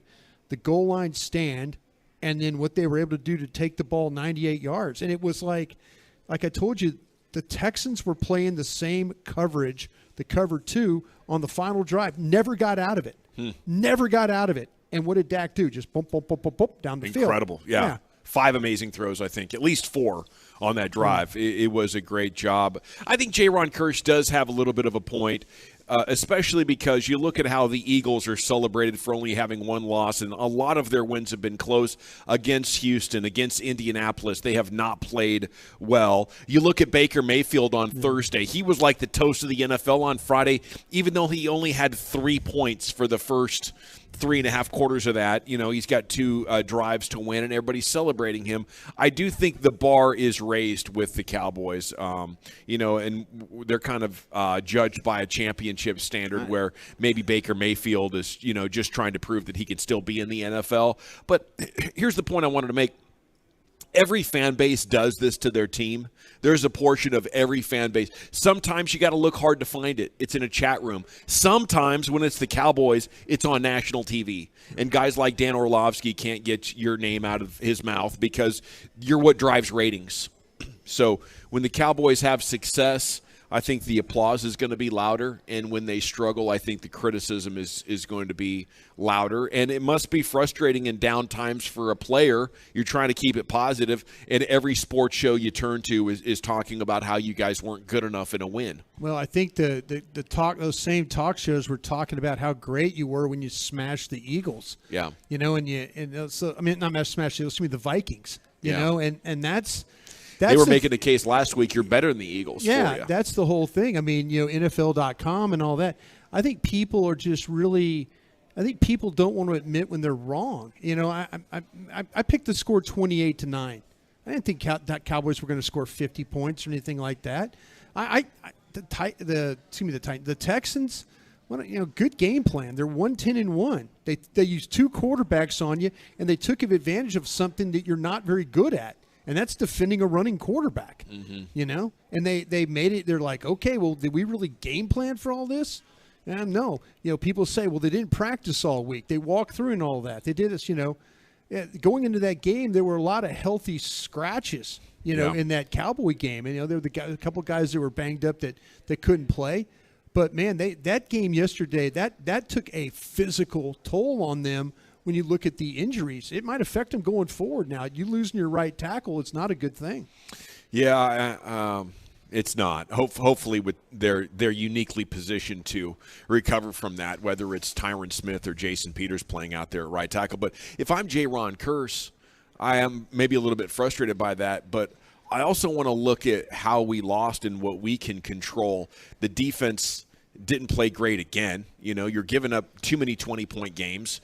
Beyond that, but they gave up 3 in the second half. That's what I was looking at that yesterday. I mean, nice job. That's 3 and points. Most of it was off turnovers. Yeah, and the short field stuff. I'm not trying. I'm not slamming you or what you're saying because you have an opinion, and I like your opinion. Over the last 6 weeks, though, they've done a lot worse than they used to. Yeah, overall. But you know what? They're not getting killed by the run. Yeah. See, we were so worried about this team. Now the question's not playing run defense anymore. It's like, what's happened to the pass rush go? Where'd the pass rush go? Yeah. I guess that's what discipline gets you. Better play against the run, but less big plays against the pass. But, no, I would go to my coaches. J-Ron Kearse is a team leader. Mm-hmm. I'd go to my team leader committee guys, and I'd say, hey, we can't lose our shot because Boy Wonder or whatever his name over there once a month decides we're going to pass our way to victory. Yeah. That's another game it almost cost us. It's already cost us being in control of our own destiny. All we had to do was beat the bird turds, guys. Now we got to keep our fingers crossed that somebody else can beat them. Why? Because Kellen Moore keeps passing the ball too much. Well, sometimes you get in a situation, too, where you're evaluating the team you're playing, you're breaking down their film, and you really feel like, well, we can attack them here. We can attack them here. We can attack them there. And, the first couple of drives of the game, they were moving the ball well. The Cowboys, it was kind of clicking along. Yeah. And then all of a sudden things start happening. Any time that Dak throws an interception, he's thrown, 8, 9 interceptions in the last 8 games? Mm-hmm. That's the thing. That's the one thing that takes this team completely in a whole nother direction, those turnovers. It used to be penalties. They've had penalized 3 times the last 2 weeks. Yeah, it's been nice. We haven't talked about those anymore. But, hey, that looks pretty nice that they haven't had the penalties. But these Dak turnovers or the offensive turnovers, this game was going the direction of the Cowboys until Turpin muffed the punt. Yeah. You scored, you got a 3 and out, now you're going to get the ball back, maybe a chance to drive it again, and then you get them. Their turnovers, that's what this absolutely just sets this team back now. Yeah. Is those turnovers. You give them short fields, let them go, they score touchdowns.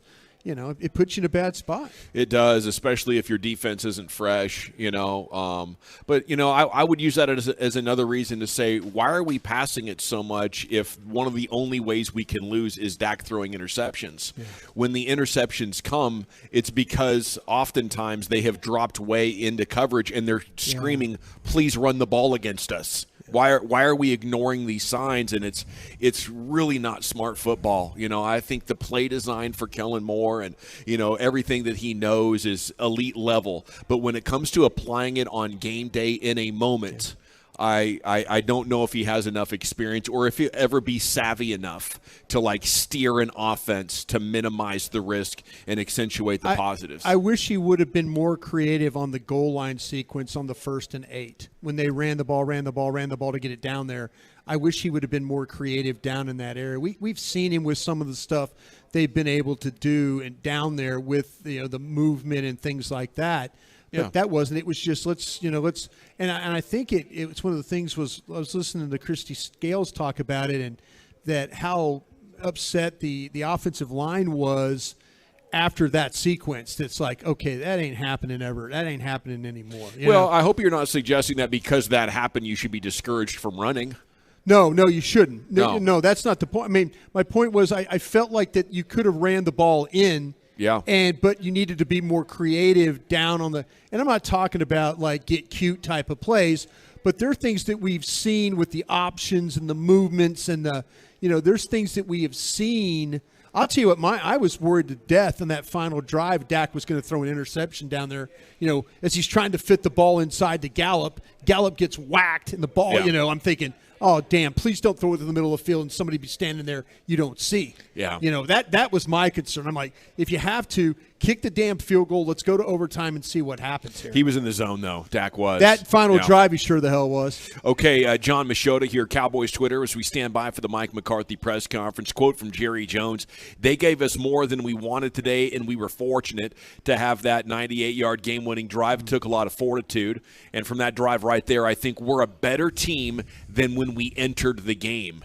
Are you buying that they showed something yesterday, some fortitude, some resilience and perseverance? Not easy to go 98 yards, but, man, I'll tell you what, they had to have some big-time plays. Yeah. Yeah, I mean, the quarterback had to step up because if you lose that football game, that quarterback is taking hell for those turnovers and stuff like that for sure. And then, Turpin got a little, like I say, Turpin got lucky because nobody's pointing the finger at, you can't be fumbling the ball on punt returns. You just can't. No. As great as he has been, you just can't give them any hope. And your turnovers allowed them to score points off short fields. You can't have that. No, you can't, and in the playoffs, it's all about surviving, and not having the misfortune of playing your worst game, right? That's the crazy thing about getting into the playoffs. Yeah, you have to be great, but if you're just average, as long as the other team doesn't play outstanding, you can still win.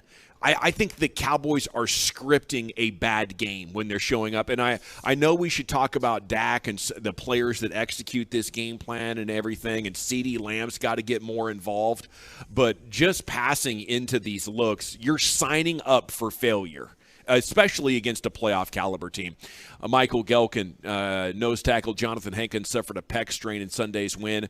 Person familiar said he exited during the second quarter. Brian is tracking that story for us. How about Lovie Smith on Dak? Are you buying or selling this? Texans coach Lovie Smith on the Cowboys. Here's Mike McCarthy at the Ford Center with the latest. David? Good afternoon, Mike. Good afternoon. David Moore, Dallas Morning News. Will you just start by talking about the loss of Terrence Steele and how he's played for you this year? Yeah, definitely. I mean, I missed 2 weeks in a row, but I mean, Terrence Steele is just a rock of a man. He's been so consistent. And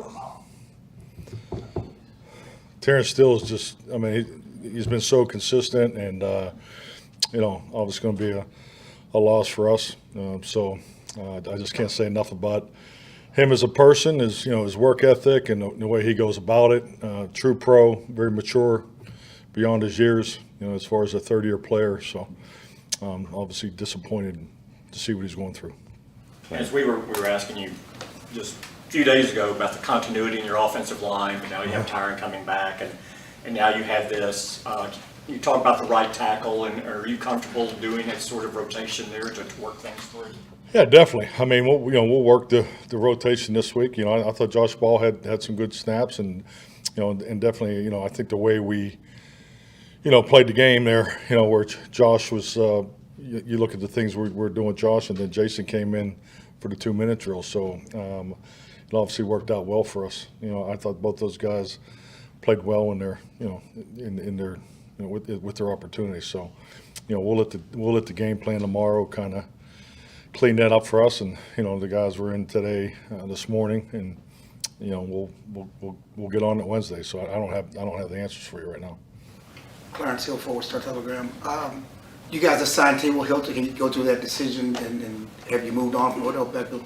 Yeah, T.Y.'s in today, so I mean it was a great addition. Obviously he's been working all year, so he's in great shape medically. So he had to work out. So I'm looking forward to he's actually meeting with Robert Prince right now. So biggest thing for him will be the language, which it always is with a new opportunity. So we'll get him out there Wednesday and get him acclimated. But as far as his addition, really, I really don't have anything to report on Odell. TDI, what kind of shape is he in? You said he's working. Did you work out for y'all? And He had to work out. So I mean, everything passed. Flying colors. So he's been working all year. So I don't see him. I think he's over that hurdle. Why was there a need for another wideout? Oh, I just think this is really just a product of how the personnel department has all. I think every personnel department, you're just always looking at these conversations. I mean, this wasn't just a conversation that started today. I mean, these are things that Will's always looking at and in communication, and so the timing was right. He's ready. He's ready to go. So he's an excellent addition, especially this time of year. I've never had experience and quality of a player as T.Y. Hilton to your roster in December. It's very unique.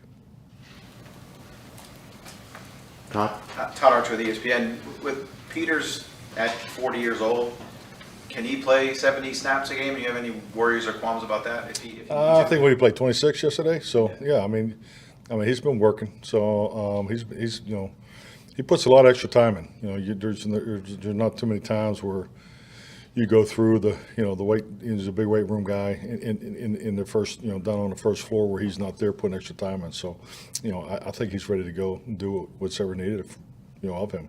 Have you ever rotated tackles before, series to series or anything like that? No, never have. This is new, and and obviously we're keeping an eye on it too. And I just can't say enough about the whole room because it could affect everybody, and I think our guys have done a really good job with it. Calvin Watkins, That's My News. Ball, how did he struggled a little bit at the beginning, then maybe he picked it up a little bit. How would you evaluate those limited snaps he got? I mean, really, he had two plays that that were obviously big plays for Houston, but other than that, I thought he graded out very well. I mean, so it's the old. It's the old Grayport.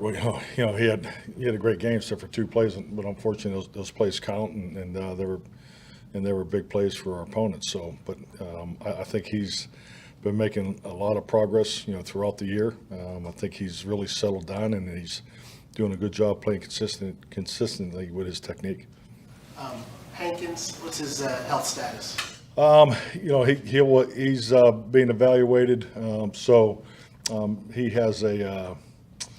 I'm going to make sure it says, he has a sprain. It's pretty significant, so we're still doing some more testing. Follow up on that, Dorrance Armstrong, just an idea on his time frame. I don't have a timeline on DA. I think he definitely has a chance to play this Sunday. And Patrick? Coach, Patrick Walker, DallasCowboys.com. On that same vein, in that same vein, Jake Ferguson was dealing with, I think, a head/neck injury. How's his status for this Sunday? Yeah, it's too early to tell. Yeah, too early to tell. We'll know more probably by Thursday. So. In the event that he can't go, can you talk a little bit about what that would mean for like a Sham McEwen and obviously Peyton Hendershot behind that one, sure?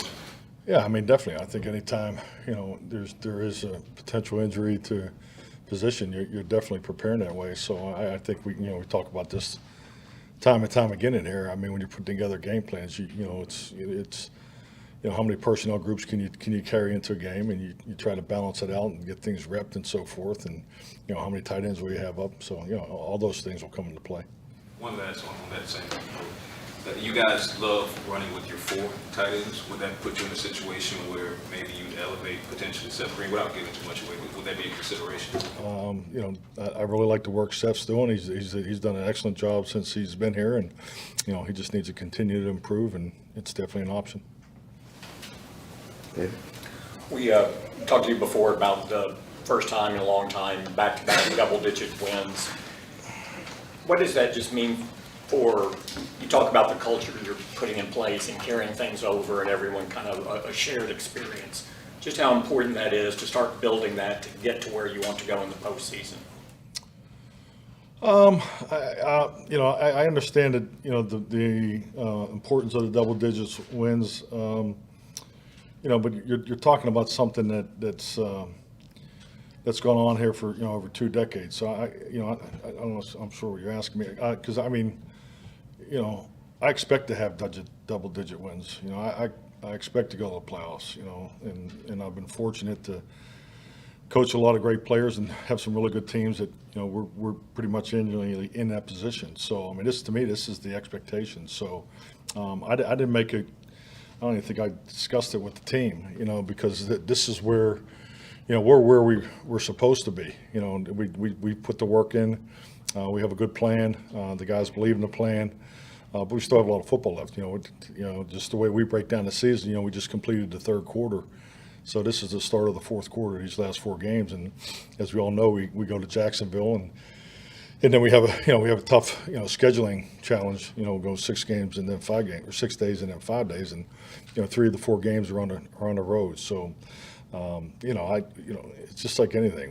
We got to get this 11th win, and then we know what's in front of us after that. So that's really as far as it goes. I think yesterday's game's a great example, a great reminder, and how big of a challenge each and every week is. So really get outside of that it would not be the smart thing to do. But yeah, I mean, to me, this is the expectation.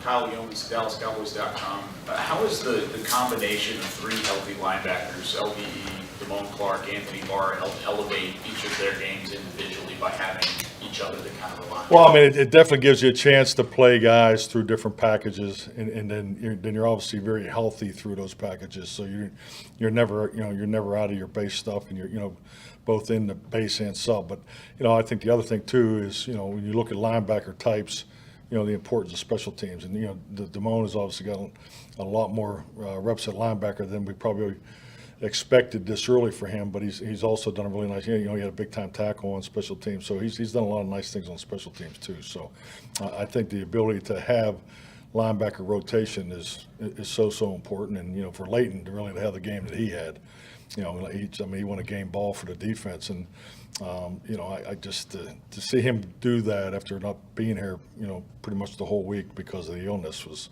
super impressive. Mike, back on Steele for a second. How was he able to come in his rookie year as a pandemic, all that stuff, undrafted guy? How did he catch your guy's eye?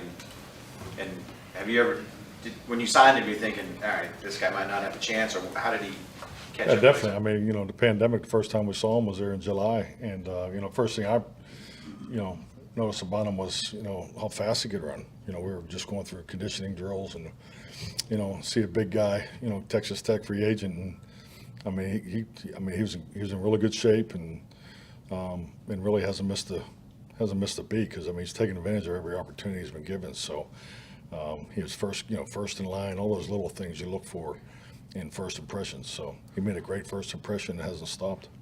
Of impressions, as you look back at it, how did Kelvin Joseph play for you? So? Kelvin did good. I mean, he didn't have a whole lot. He had the one catch.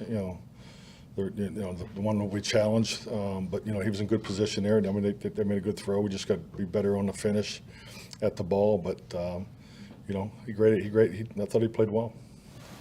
Christy Scales, Cowboys Radio. Back to special teams for just a moment, because you had a guy like a veteran like James Washington having to block and do things on special teams he's never done in his career. And I'm sure we can ask Coach Foss a little later about how he did. But from a head coach's perspective, just what are your thoughts on that? I mean, from my perspective, it was just great to get James out there. Just to, you watch him, come in there spring, go through an injury situation, then obviously gets hurt the first practice in Oxnard, and just been, training the whole time to get back out there. So, I mean, I just really just wanted him to go out there and have a positive experience, and I think we accomplished that. So, but yeah, I mean, it's just like anything. You got 48 players, everybody has to contribute, and that'll be a big part of James' plan moving forward.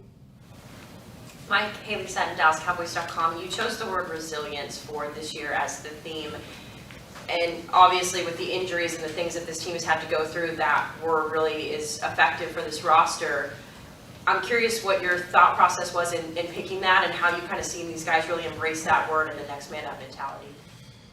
Well, I mean, the annual theme is there's done it different ways over the years, but I think what I've learned is you have to let the off-season programs, speak to you. And obviously what we went through coming out of 2021 and through the off-season, it obviously seemed like the just seemed like a really good fit and just really lined up with what, we wanted to really emphasize. And it was, adversity advancement and, just spending as much time as we possibly can on, the finish in the fourth quarters. And I think with, the questions that I had yesterday about the game, and I get that everybody has to do their jobs and ask the questions about the things that didn't go well. But I think there's so much to gain from this game because it is such a focal point for us as a football team. Because, when I look at Minnesota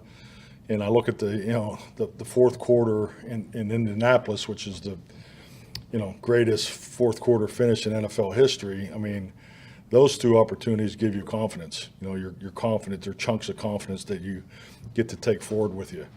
But the game yesterday is a chunk of resilience that we definitely get to take forward with us. So, that's the reality of it. So, I mean, you can find motivation each and every week in this league. I've been through some tough seasons and, where you get down and your record's not quite what you want it to be, but there's motivation for every football team weekly, and the opportunity to play on Sundays is a blessing. So to think that we're going to line up against Jacksonville or anybody just because our record's better than theirs, that we should win the game by 17 points is, that's why you have slogans like "Don't take the cheese," because that's not reality. So reality is you have to show up and play every week. You have to be motivated. You got to hit your big plays. This league is so much about big play execution. We didn't do that. If you'd have told me we'd have had three, if you told me before the game that we'd have three giveaways against the Lovie Smith defense, and I would have told you that we were going to be in a dogfight. And that's really what that game come down to. I mean, you can't give the ball away. I mean, I think we were 158 yards, minus in field position. I mean, it's hard to win those games. So, but we did, and that's something we get to carry forward. That it? No. Brad. No. Brad. You gotta look at the whole room. Brad Sham, Cowboys Radio. You said a minute ago, Steele's injury could affect the whole room. Could you elaborate on that, please? I cannot, Brad. Okay. No, we haven't gotten that far. So, but I think what we did, gain is Josh Ball got some experience. Obviously, Jason, went over there and played. So, that'll be our starting point.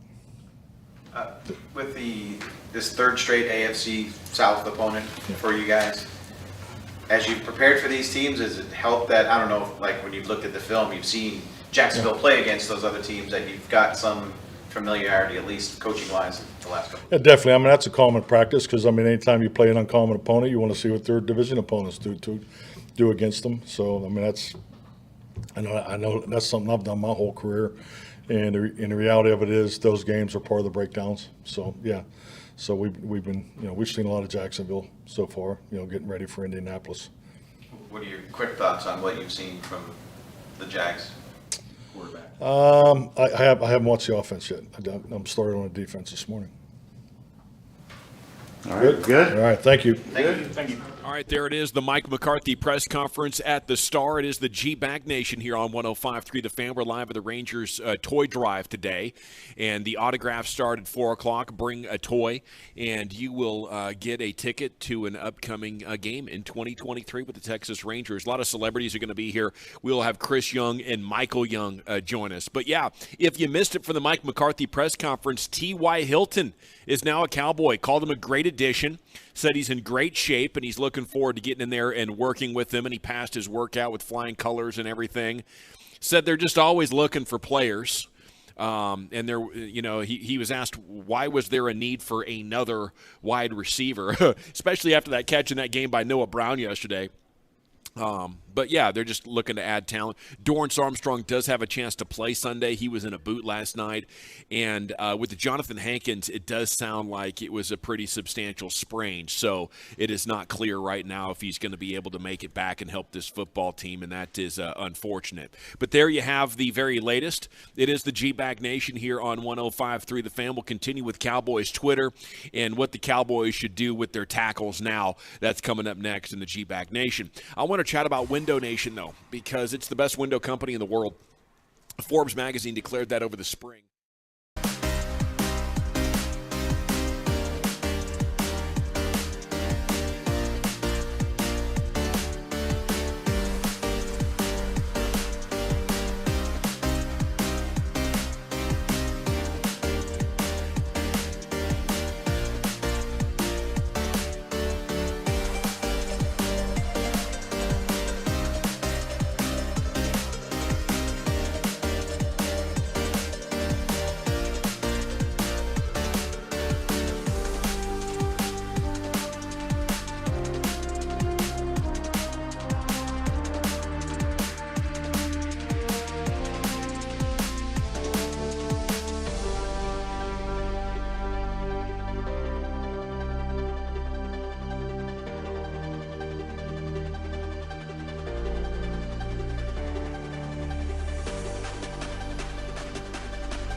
and K-Post Roofing and Waterproofing on 105.3 The Fan. All right, welcome back, G-Bag Nation. We are live at the Rangers Toy Drive, and the good vibes are flowing over there at the break. While we're listening to the Mike McCarthy press conference, a gentleman brought by a tray, and he said, "Hey, I got some ribs here from Hurtado Barbecue." Oh, wow. The pride of Arlington. Jeez. And I just got to say, they're doing something right. I've never had Yeah. the Hurtado Barbecue, Brian, and Yeah. it is outstanding. He and our buddy Matt Pittman from Meat Church. Matt does a tour where he rides his motorcycle around the Metroplex and then goes and talks to these different pit masters. And that one, that particular Hurtado, yeah, that was one of the ones where Matt stopped by and they cooked some ribs together. And I'll tell you what, I didn't hear where they were from. I just saw, man, that's a meaty looking rib right there too. Very good meaty looking rib. To How's me, the it's chew? like The chew good? Yes, perfect. Yeah. You know, See, I like when you bite into a rib and you could see your teeth marks. Yeah. I don't like it falling apart on the bone and all that stuff like that. So yeah, but it's still got to be a little loose. You know, it can't be too tough. And they hit chewy? the perfect spot. Yeah. They hit the perfect spot. And, there you go. You know, to me, it's the combination of the salt and the fat and the rub and then the smoke. The profile on it is just outstanding. So salute to you guys just down the way here. You're doing some great work. I am ready for you to come up with a rub that features, and maybe it's a little bit what we see in South Texas with that pepper and salt rub. Yeah. I'm interested to see you come up with one. You That would probably be fun. You would go heavy, probably more heavy salt than you would the pepper. That'd be an easy way to make money off barbecue too, because you don't to like run a restaurant. No. You just whip up some ingredients, throw some labels on it, and ship it. Yeah. You know, but it's really hard to get obviously the brand built. You were big on the smoke and big on the salt. I do. I love salt. And I think that's the star of the show when it comes to the barbecue. Hey, can I tell you something that was the star of a show? Got word about Hankins. Okay. And because of the position he plays. Tell me something good. Yeah, we're probably looking at weeks here on this particular injury. Okay. With his back for the playoffs then. Hopefully that's kind of the thought right now. But they're talking right now just because of the position he plays. Okay. That it's probably going to be weeks here instead of being completely out. Hopefully you'll see him here before the end of the season. I'll take it. Yeah. I'll take. Okay, we do have a lot going on here in the G-Bag Nation, and we want you to join us here at Globe Life Field in Arlington, where the Rangers Toy Drive is going on. We got to talk about the quarterback, though. I have vented a couple of times now about how this coaching staff put the players in a bad position to succeed, but what do you make of the performance from Dak Prescott, the quarterback, and this? It's kind of turning into a Dak roller coaster where he's hot. The team stats are amazing, but you watch him play and you're like, I have no faith in this guy's ability to make plays right now. That happened to me for the majority of yesterday. So how do you explain that brutal performance from your quarterback? And coming up at 4 o'clock, Michael Young is going to join us. We'll be talking Rangers baseball with him right here. It's the G-Bag Nation on 105.3 The Fan. The Cowboys' DeMarcus Lawrence lets his opinions fly with the G-Bag Nation. Tell us what it do. Every Thursday afternoon at 5 right here on 105.3 The Fan and on the Odyssey app. It's easy to think all money managers are pretty much the same, but at Fisher Investments, we're clearly different. Different? How?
Thanks for turning it on and leaving it on. The Fan.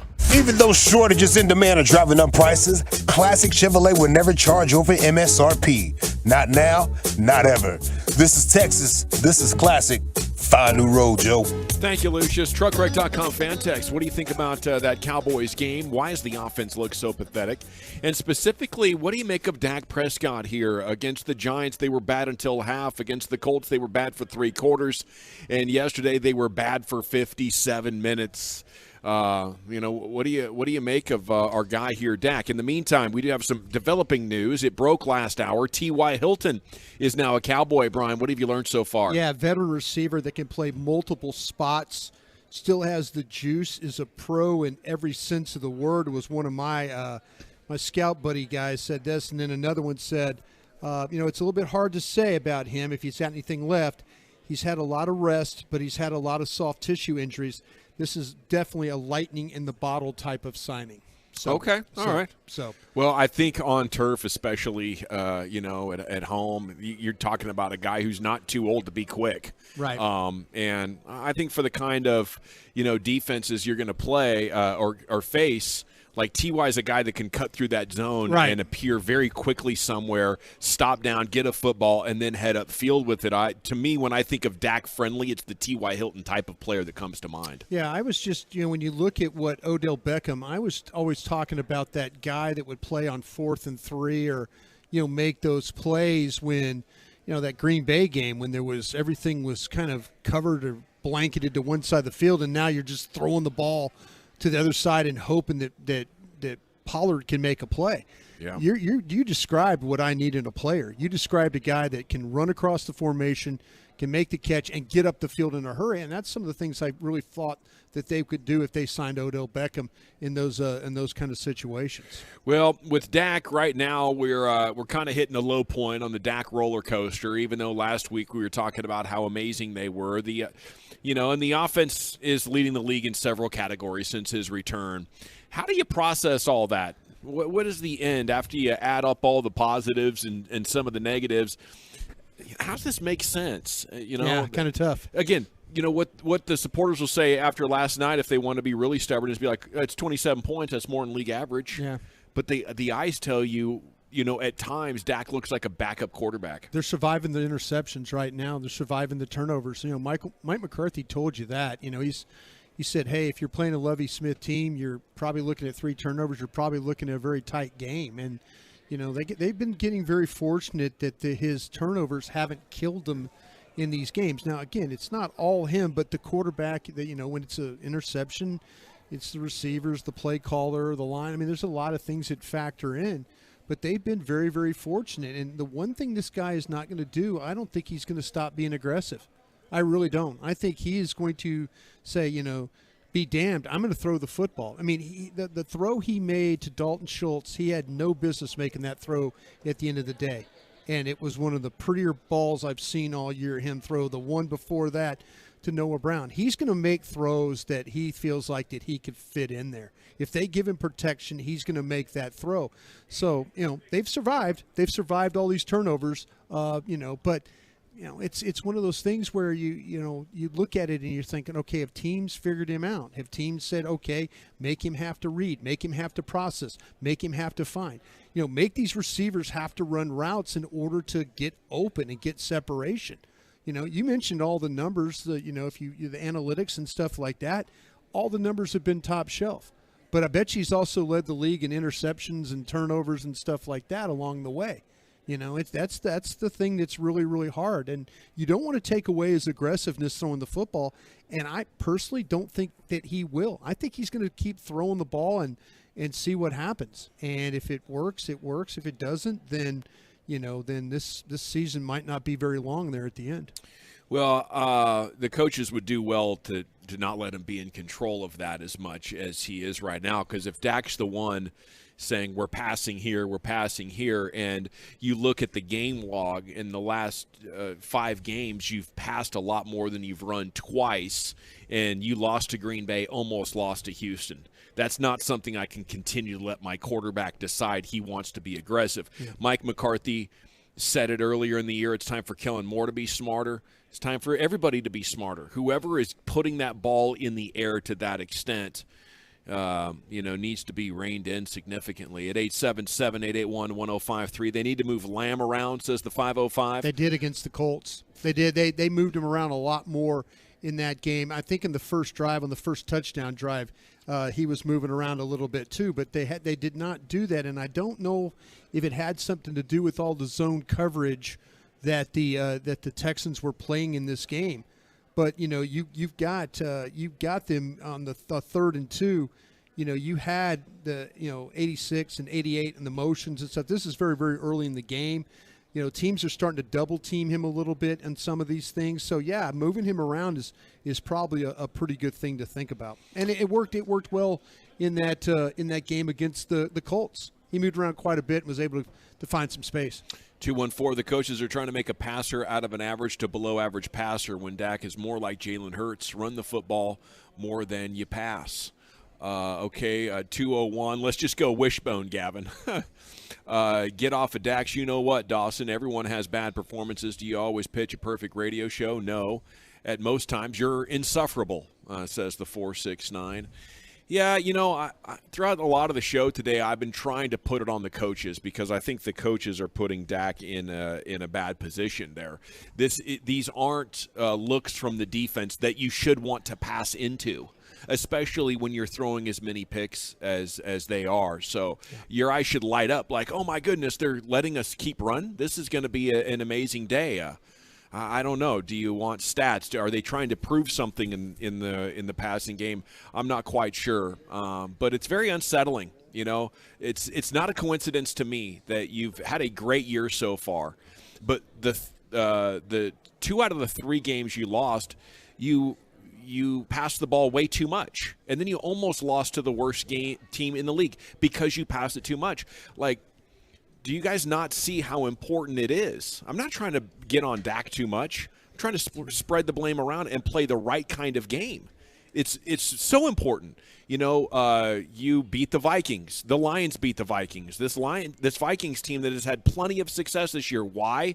You had the right game plan. Detroit had the right game plan. And the Vikings are another team that's doing this Kellen Moore thing where the game plan to be balanced is there, and they're coming out of it and passing with Kirk Cousins way too much.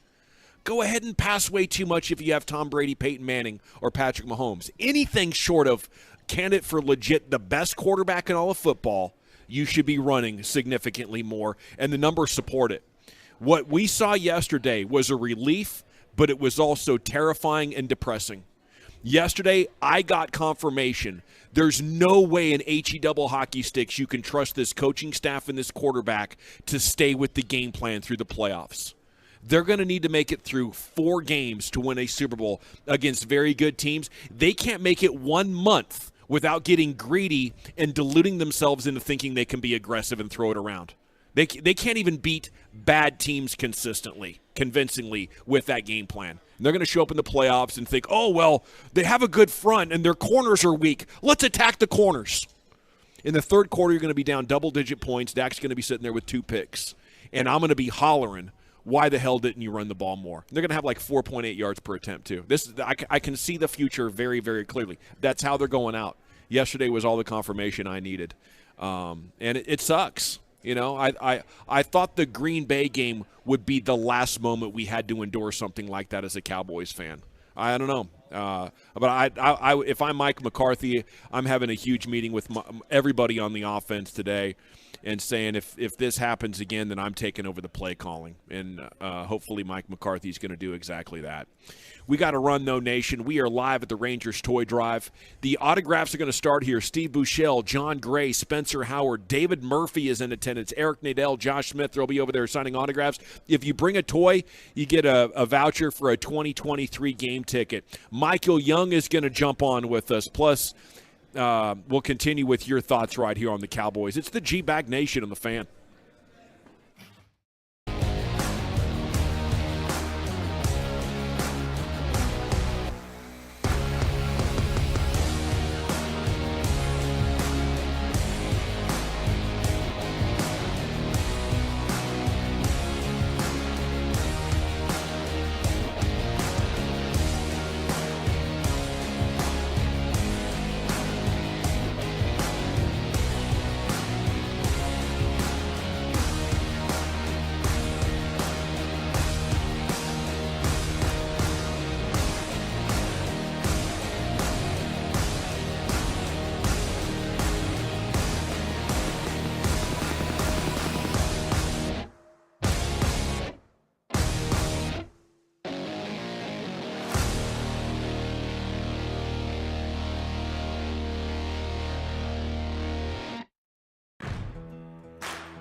Live from the Classic Chevrolet Studios, you're rolling with the G-Bag Nation on 105.3 The Fan. Welcome to the Nation.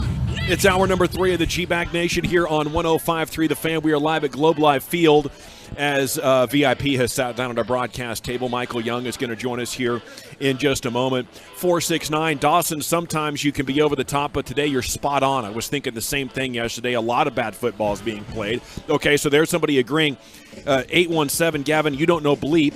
You got a crystal ball or something, you can't predict the damn future. Shut the bleep up. So It is a Cowboys Monday, and true to form, the result is polarizing the audience. We'll be back on those Cowboys here in just a moment. But joining us now is the Rangers legend, Michael Young here. What's up, guys? Good afternoon, sir. How are you? I'm doing great. How about you guys? Well, we're doing great, and Good. the holidays are in the air, They and are. the Rangers signings have been a lot of fun, man. Can Yeah. you believe this? How fun is this? It's a ton of fun. You know, I don't know about you guys. I walk into this place, and kind of reminds me right away what a beautiful ballpark this is. And, you know, when you sign somebody, when you sign literally the best pitcher in baseball, and I'm trying to, like, imagine what this place is going to be like every fifth day that he's rolling, you know, gives our organization a ton of momentum through the winter and heading into next season. So I'm really excited. Is that idea that the Rangers can't sign a big-name pitcher, like, just killed off with this thing now? Killed off, yes. Yeah. Yes. If you can do it after, you know, we've been out of the postseason for 6 years, then you can do it when we're winning divisions and competing for championships. So, you know, the idea that people say, well, you know, you're only getting the best pitcher in the game because he got paid. Well, the best pitcher in the game gets paid. Max Scherzer got paid. Verlander gets paid. Good pitchers get paid. So I don't really buy that one either. You know, the fact is we identify we wanted the guy. The feeling was mutual, which was a great thing for our fans and our organization, and here he is. Talk about the evaluation. You say that the best pitcher in baseball, and you're absolutely right about that. But when you sit down and talk about him as a staff, what are those discussions like? Yeah, so when I was on the call, first of all, a ton of credit to our front office who worked on this thing day and night to make sure it happened. And of course, Jacob himself, who identified the organization. So, but when I talked to a couple of guys, it's not only, you know, the only thing that guy I played with like that was really Cliff Lee, and that was for about a half a season, right? And that carried all the way into the World Series. And then I played with Clayton Kershaw at the end of my career. And the difference is not just the fifth day when there's a buzz in the ballpark, but it's in the clubhouse, it's the day before. It is, he's pitching tomorrow. So that's 40% of your games right there. And then the day after, your bullpen's like, I'm glad he threw yesterday because we're all fresh because he went 7. So that's 60% of your games where the impact of that one great pitcher is felt. And that's when you start having postseason staffs that have really good pitching. That's why they're good, right? It's not just the day he pitches. It's the day before, the momentum that you get. It's the bullpen being fresh the day after they pitch, and so on. It's a huge carryover. What kind of problems does he put you in as a hitter if you're facing DeGrom? What's in your mind? What are you trying to do?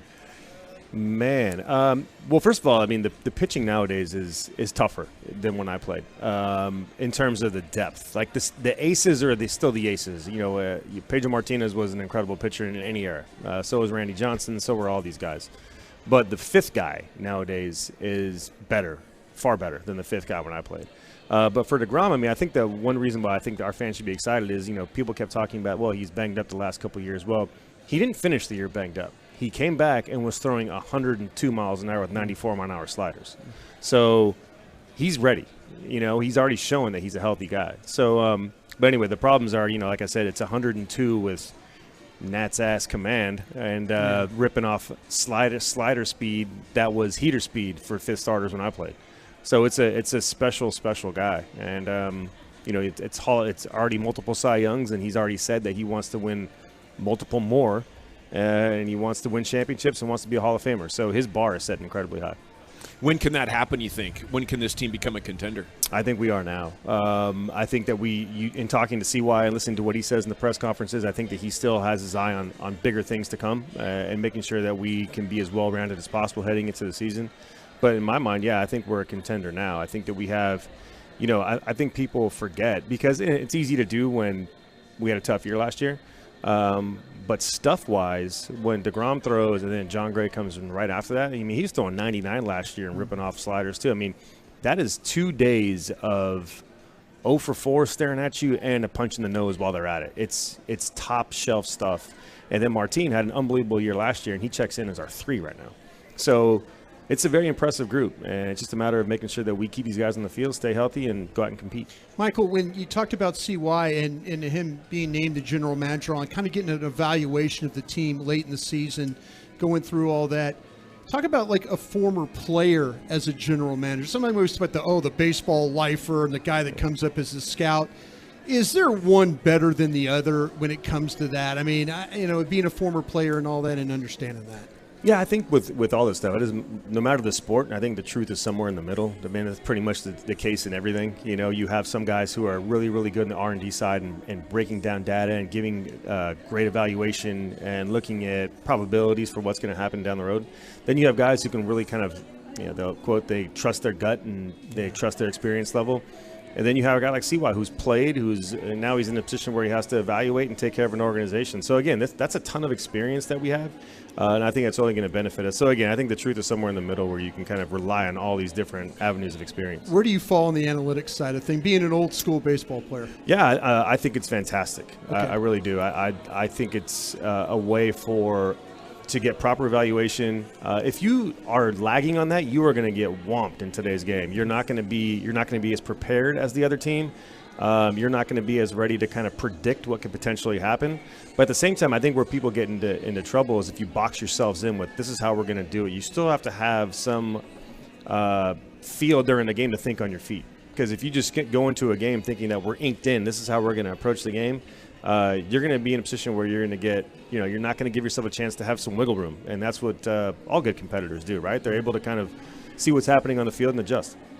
It's Rangers legend Michael Young here with you on 105.3 The Fan. What got into this ownership group? They've been around for a while. We were never sure what to expect, but over this last 2 off seasons, it's been amazing. Did he just decide it's time, or?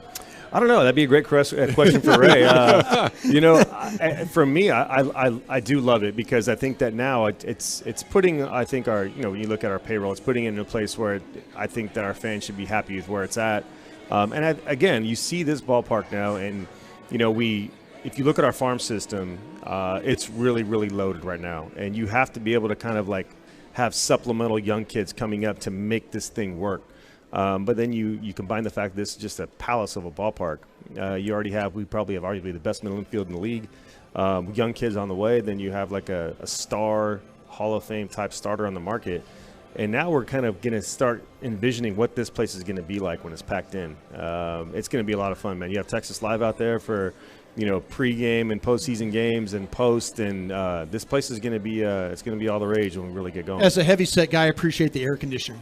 I'm saying that's what I appreciate. Well, I'm super pissed and jealous that it came about 5 years after I shut it down. I remember being in the old ballpark and looking out you playing in that white uniform, and the dirt just stuck to you because you're sweating to death out there. Yeah, it was a nightmare. It was rough. But I was going to ask you about. You mentioned about the farm system and stuff like that. Does it come to a point in time you make all these signings and you feel like that? Do you wait on the farm system, or are you going to use that to try and go and maybe add some more pieces to this current team? Well, I think that's when I think they're all going to be kind of case specific. I think I think the goal though is that they all go out and perform. Now you're in a position where you have some options. But I mean, every time you draft a kid and they have talent, I mean, you envision them wearing a uniform in the big leagues. That's just kind of what you dream on when you get them. But it's a good group. They got a lot of talent, and they're close. It's one thing to kind of have some talent where it's like Barry Nabal, and you're like, all right, well, 3 years down the road, right, Jim Smith is going to come up here and be really good. I mean, they're knocking. They're getting close. So that's when it can get super fun around here.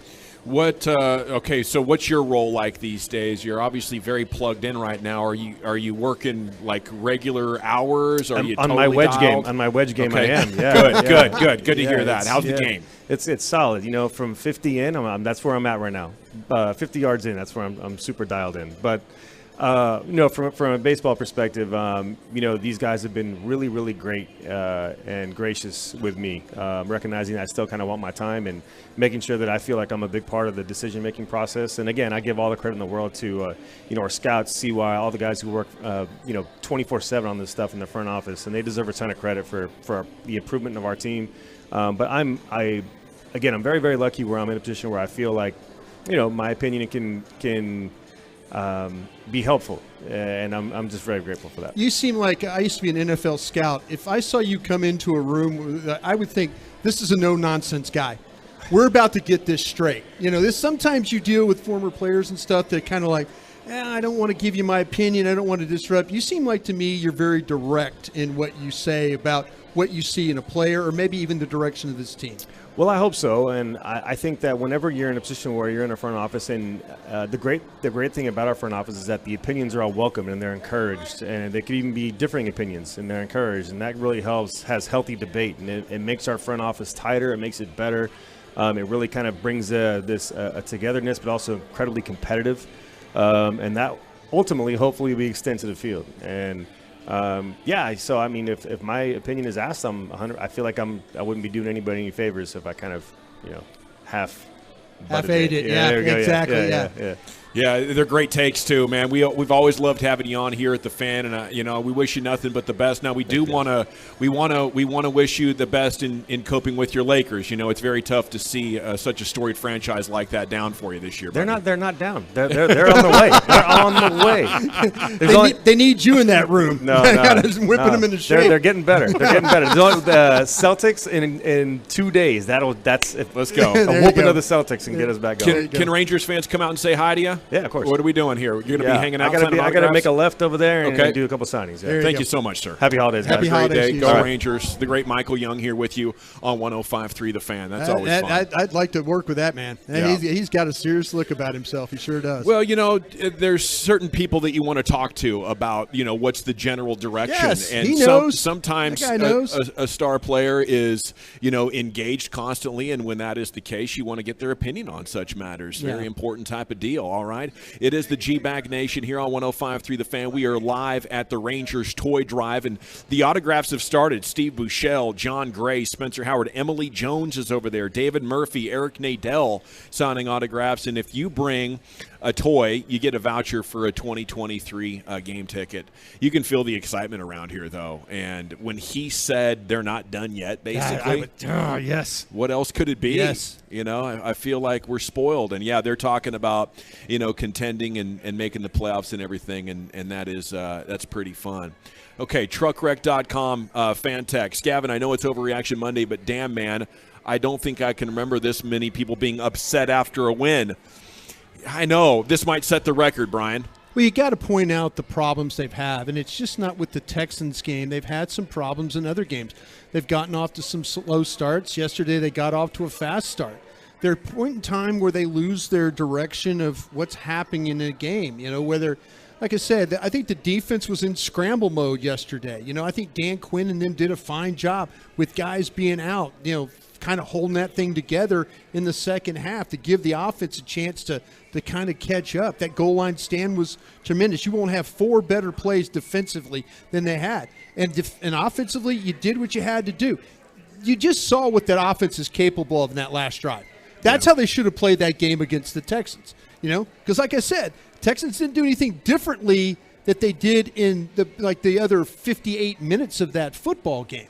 There was times where you could have passed, you could have run the ball, you could have done what you needed to do, but there's always those 1 or 2 series that just completely holds his team back, and it makes it a lot closer than it really should be. It's crazy how bad they can go, and I said there to end that last hour, I feel like this coaching staff is robbing this team of their best chance. They should have a very clear identity, and you should show up having to commit extra resources into the box, and it's like the Cowboys get bored of the run and trying to win slow, and they feel like we got to prove we can be aggressive and show off this high-powered passing game. Dak said when he was out, watching Cooper Rush showed how simple it could be, right? So why are you trying to make it difficult if we saw how simple it could be? We saw Cooper Rush have a tremendous amount of success. That shows you how powerful the game plan is. They went 4-1. If you bring out a pass-first game plan with Cooper Rush, you go 1-4. There's similar odds for winning to be harvested or given away for free if you do the same thing with Dak. Dak is not so good you can keep passing the ball all the damn time. Hopefully, yesterday was the final nail in that coffin. I thought Lambeau would be the final nail in that coffin. It wasn't. So please, somebody over there, get in there and shake people up and make it make sense. You know, last year we found out multiple people in the building wanted less Zeke. They're like, we really got to get Pollard going. It took until Zeke was like, yeah, I really got to take myself out of here because we're better when we're both on the field. A similar thing is happening now. This year, desperately, they need to stop with the pass-first game plan. Obviously, a lot of people over there know it. Can they get that executed? Can they get it on the field on game day? Or are we just going to keep on going with a lot of people knowing that was a bad game plan, but it keeps popping up? Because for some reason, you know, this is a franchise that's like allergic to success. I hope it's not too late of having to, because they're surviving turnovers right now. Yeah. It was about penalties. Last 2 games they haven't been penalized. The turnovers have still been a factor. You got to stop passing just to limit the turnovers. Yeah. Okay, G-Bag Nation, it is time for the top 10 at 420. Wooly Bully is out. He's sick. Chiafalo's baby came. It did like a week early, so congratulations to Chiafalo. Get well soon to Zach Wolchuk. I'm going to conduct his top 10 at 420. I have the best plays and then the best redheads in sports history. I'll make all that make sense coming up next in the G-Bag Nation.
105.3 The Fan. And a handoff to Pearson. Wilson down in the box. Ball's fumbled. Picked up by Diggs. Coming right at the 40. Now trying to go left. Now retreating back to the 50. Now circling back to his right again. To the 45, to the 40, to the 35. Looking for a convoy, and he finally gets out of bounds because he's out of gas. Well, thank you, Brad. It is the G-Bag Nation here on 105 through the Fan, live at the Rangers Toy Drive. Bring a gift, get a voucher for a free 2023 ticket. We got all kinds of great stuff going on here. Okay, face painters, Santa, autographs. Mike Bassick is on his way here, and he's going to be signing autographs over there at that table coming up at top of the hour at 5 o'clock. Of course, the team store is open. If you purchase a toy, you get 15% off everything in there. We've got top play of the game. And then I'm going to get you the top 10 redheaded athletes of all time. It is National Gingerbread Day. Brought us, so that's my tie in there. I want to make it about sports. I think I know who the number one is. Okay. All right. I'll keep it to myself. I'll write it down before we get at it. The next segment, I'll tell you who I think it's going to be. Number one, gingerbread. We look forward to that and to everybody for playing along at home. Now, the truckwreck.com fan text is coming all after over me. you again? 803. Gavin is easily scared. You don't pass because of a turnover. Being scared don't get you nothing but eliminated, sir. I just want complete balance. For every pass, there's got to be at least one run. I prefer 1.1 runs. I think that's the place to be. They've been scoring a bunch of points, and they have been running a lot. Okay, the fallacy is to think if we want more points, we got to keep passing more. It works for very few quarterbacks. For most quarterbacks, the defense just starts sitting on your pass. And now you're not running. You're taking that away yourself, and you can't pass as efficiently. The big plays aren't there for the taking. So you can get a lot more big plays out of 24 pass attempts than you can out of 38 pass attempts. I want to pass. I want to score. But if you think that that's a bad take, you're just not paying attention. Every time the Cowboys lose, they're passing the ball way too damn much. It was crazy last year because they couldn't run. Yeah. They were really in a weird spot, but this year they can actually run. And showing up and deciding that despite those dynamics being firmly established, we're still going to pass is the peak of stupidity. It really is. And, I put a lot of it on Kellen Moore. I'll put some of it on the quarterback because I understand he's making some audibles and maybe he feels like he has something to prove. I'm going to put a lot of it on the head coach, Mike McCarthy, as well, because ultimately it's his show. And if the OC is not calling plays that are going to optimize your winning chances, or the quarterback is audibling out of this, you got to roll up your sleeves and get after it. You lost to a Packers team that couldn't win. You almost just lost to a damn Texans team that can't win. How much more clear can I make this? Okay, I don't know. I guess I'm the football idiot. That's what that is. I guess I'm the football idiot. What was your top play of the game, though, at 877-881-1053 before we get to top redheads? I thought the Diggs fumble recovery where he ran around and looked to get in trouble, and then he pulls it out with the miracle return up the middle and actually salvages like 8 yards. Mm-hmm. That was pretty awesome. My play of the game, you're going to think this is really funny. My play of the game was the tackle that Dalton Schultz made after the second interception. Oh, that was a good tackle. Because all of a sudden, if you don't play hard on that interception and you let him walk into the end zone, I like that. Ball game's over. Yeah. Dalton Schultz, and I've been on Dalton Schultz's rear about stuff this whole year, and he's a good player. He really is a good player. He's earned my respect. He has earned my respect too. Yeah. That tackle he made to make the Texans have to run offensive snaps inside your 10-yard line saved the game. Because then what happened? If the intercept just goes in, ball game over. You're not. I mean, there's 3 minutes left. Maybe you get a touchdown. Maybe you get an onside kick. You get the ball back some way and kick a field goal. I don't know. But the tackle that guy made to keep that ball from getting into the end zone was huge because it made Houston have to run plays. Yeah. And your defense was up to the task. It was, man. That's a great catch. I thought Zeke made a good tackle on the first interception as well, but that wasn't a game-changing or game-saving. Tank Lawrence TFL was obviously huge. Huge. The Noah Brown diving catch was just a high entertainment factor. Abby will sit and watch the games on the couch, but she's looking at something else. Yeah. I made her pick her head up for that one. That was an exciting catch. Yeah. You know, from the field goal, I'll tell you what, the field goal that they were able to kick there, and they got stalled in the drive. They needed that fit. Was it 53 yards? I think it was. Yeah. And they make the field goal. That got them the point. They were still down, but it allowed them to kind of keep the score where it needed to be in order to get the touchdown. But yeah, I mean, that kicker's been he's been money throughout the season. Yeah, he's made himself into an NFL star. Yeah. And I thought the Pollard touchdown catch was great, even though it happened early. For him to secure that thing and then get up the sidelines and have the balance while maintaining, the tiptoes along the sideline to, withstand that tackle attempt around his helmet. I thought that was great. 9:03. So you want to bring Jason Garrett back? No, I don't want to bring Jason Garrett back. The problem with Garrett was he would predictably run constantly on first down, and the Cowboys never gave themselves a chance to offer great deception to the defense. Okay, so I don't want it too much passing. I don't want it too much running. I want about a coin flip, and in different circumstances, you're showing the defense the same look, the same formation. One time you run out of it, the next time you pass out of it, and so on and so forth. That's how you keep the defense always guessing. And when the Cowboys venture away from that to one extreme or the other, they're super beatable. I think Dak might depend on this dynamic more than a lot of quarterbacks in the NFL. And I think for some of you, that's not enough criticism of Dak Prescott. He played horribly yesterday. For some people, that's too much criticism. How dare you say Dak needs balance? You guys are a part of the problem, believing that this Kellen Moore game plan that we saw yesterday could actually work. You take away that series in the third quarter where they ran the ball 10 straight times, mind you, all the way down the field successfully with no threat of an interception being thrown. You take that away, it would have been 38-15. So outside of that 10 plays, it was 38-15 in favor of passing as opposed to running. And that's what you get, almost losing to the worst team in the NFL. So no, I don't want Jason Garrett back. I just want an OC that understands, basically what I've just been explaining. This is Jason Garrett would love this run offense. Yeah. He really would. He would screw it up in his own way. He would love it. Okay. Now, it is National Gingerbread Cookie Day, and, I didn't want to spend too much time on that because nobody likes ginger-flavored foods. Okay? I like ginger snaps. I like ginger when I do my sushi.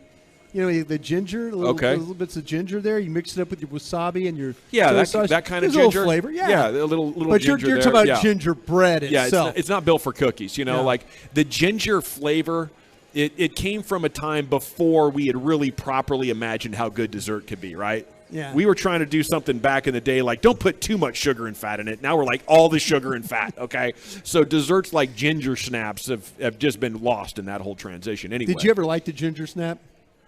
My mom is from that era, and she would bake a lot of stuff. So every now and then when you'd come home around Christmas, I'd be like, what the hell is that? Yeah, and she'd make the little ginger snaps. I remember being disappointed.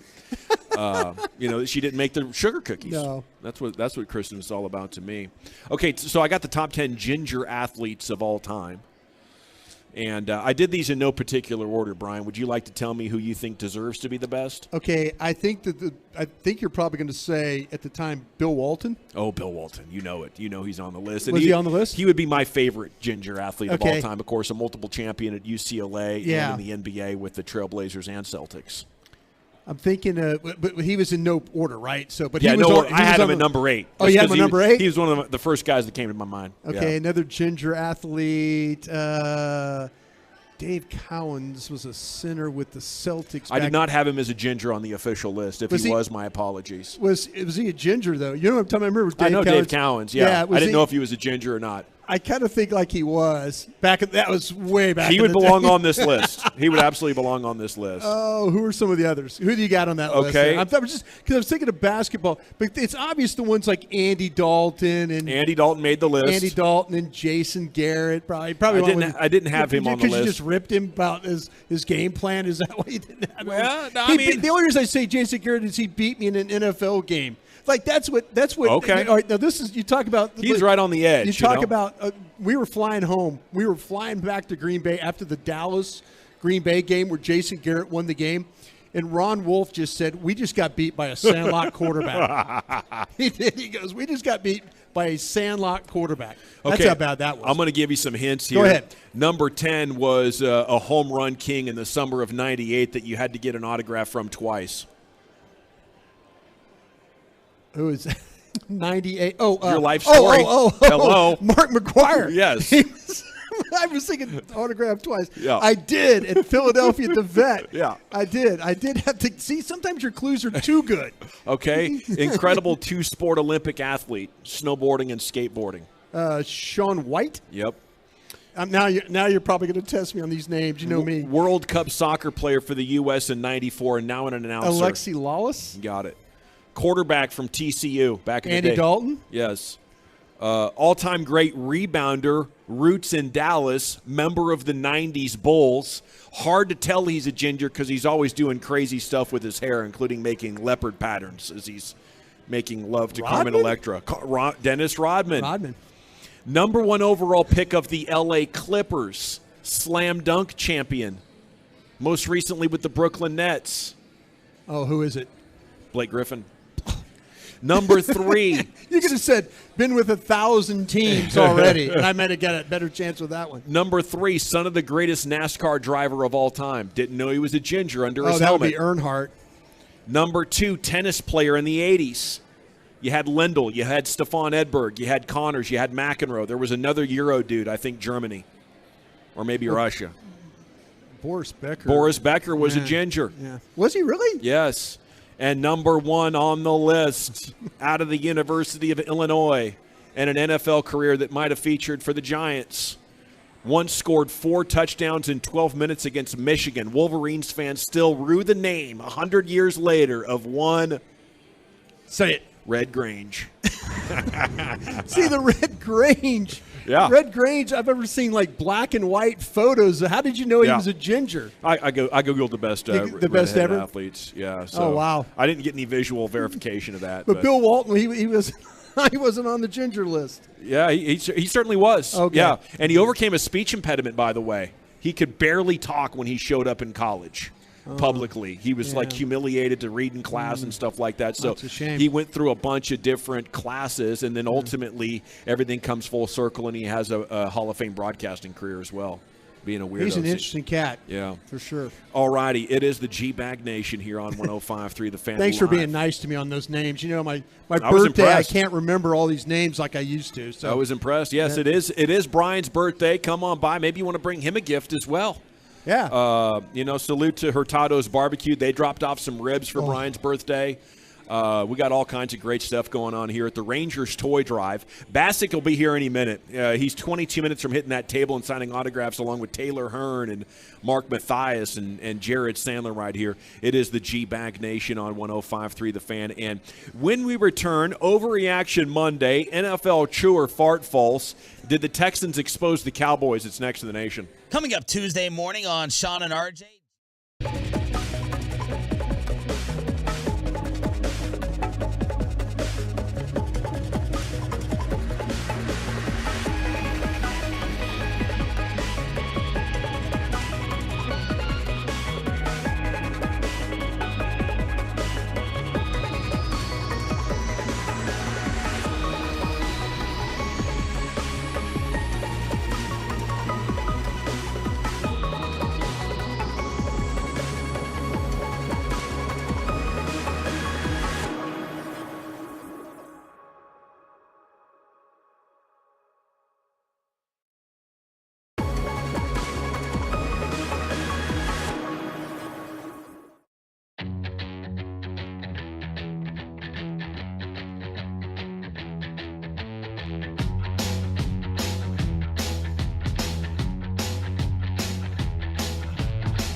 begins on the Fan. Jerry Jones, Stephen Jones, Mike McCarthy, DeMarcus Lawrence, and Michael Irvin. Oh, not to mention our Super Bowl winning scout Brian Broaddus and insider Bobby Belt. Our competitors listen for the latest news, and so should you. The place to be for Cowboys coverage is 105.3 The Fan.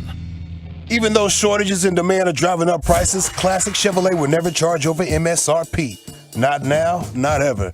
This is Texas. This is Classic. Find new roads. Thank you, Lucius. It is the G-Bag Nation here on 105.3 The Fan. We're live at the Rangers ballpark. Come on in here through the north entrance. Come through the merchandise shop. We're hanging out on the concourse. Jared Sandler, Matt Hicks, everybody's here. We just talked to Michael Young about 30 minutes ago, and autographs continue. Mike Bassick's about to sit down at the autograph table coming up at 5 o'clock, and Taylor Hearn's going to be there. Jonah Heim is going to be there signing autographs. And the bottom line is you drop off a present, you get a voucher for a 2023 Rangers game ticket. So doing a little toy drive here, helping out the kids get some toys, and raising the Rangers vibes here for the holidays. Okay, other storylines from Victory.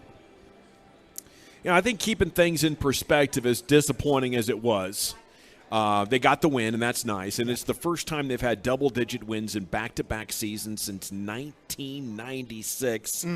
26 years. I think it's a direct result of their game plan and what they show up, to do. I think you've seen now here recently what happens if you don't have the right game plan. And if the Cowboys showed up to pass that much, this might be a team under 500 right now. I firmly believe that. So I do want to give credit, though, to Mike McCarthy. And yeah. I think this pretty much locks him in to, next year and probably beyond. This is a significant accomplishment for a really inconsistent franchise to do this, Brian. I don't know many teams that could survive being without their quarterback for 5 weeks and go 4-1. The 49ers are about to kind of figure that out, and we'll see how that plays out. But when you start to talk about guys, the Coach of the Year honors and things, I think Mike McCarthy deserves absolutely credit. I think that whole thing with Dak not being out, Gavin, you mentioned it. Like, you go back and looking like, hey, guys used to win games running the ball, protecting the ball, playing great defense, and that's a great recipe. If you can get all those things to kind of come together, that's all you really need. That's really, to be honest with you, that's how San Francisco is going to get in the playoffs, and that's how they're going to play really good run defense. They're going to play good defense overall. Their quarterback, is he's going to do what he's asked to do. They're going to run the football, and that's how they're going to win. And so, there's nothing wrong with that. I guarantee if the Tampa Bay Buccaneers were, right now, they'd give anything for a running game. Yeah. They would give anything not to expose Tom Brady as much as they've had to throwing the football. Teams that have that balance, and I'm not talking 50-50 balance. I'm just talking about the ability not to have to put the ball up a bunch of times. They've done a great job with the penalties here so far. They've done a great job with running the football. They haven't done a good enough job with the turnovers. It hasn't killed them, but man, it does. You're just ready. You've been playing crappy teams. Yeah, that's the thing about it is you're getting away. Good teams create interceptions and fumbles and that stuff too.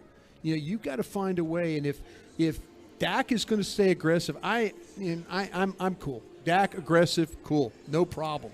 But make sure you're mindful of when you take that aggressiveness. I guess it's not being aggressive if you're being mindful about it, but I think you have to be a little bit more focused on what you need to do in order to keep him from getting those turnovers. Well, yesterday, not only was it the turnovers, but 11 tipped passes. Yeah. Look at this stat. Texans defenders tipped 11 of the 39. No previous game this season had featured more than 6 passes defensed, though Prescott has now had at least 4 passes defensed in 4 of the Cowboys' last 5 games. Yeah.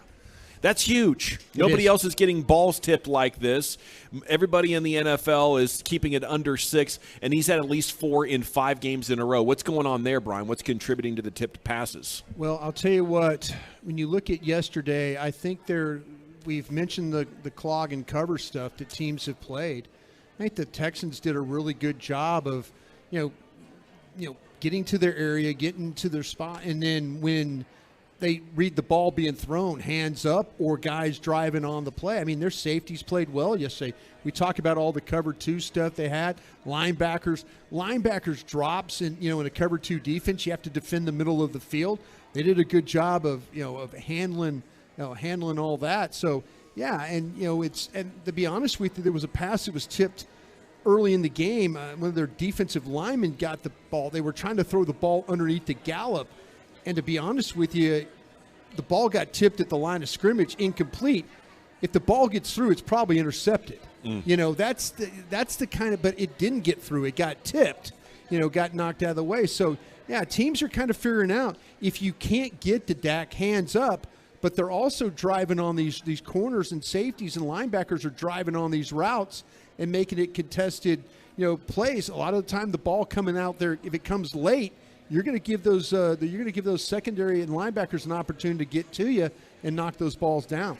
Other storylines from victory. Salute to Zeke. He's rushed for a touchdown in 6 straight games now, which is incredible considering how much he's been sharing it. He joins Emmitt Smith and Tony Dorsett as the only 3 players in team history with a rushing touchdown in 6 consecutive games.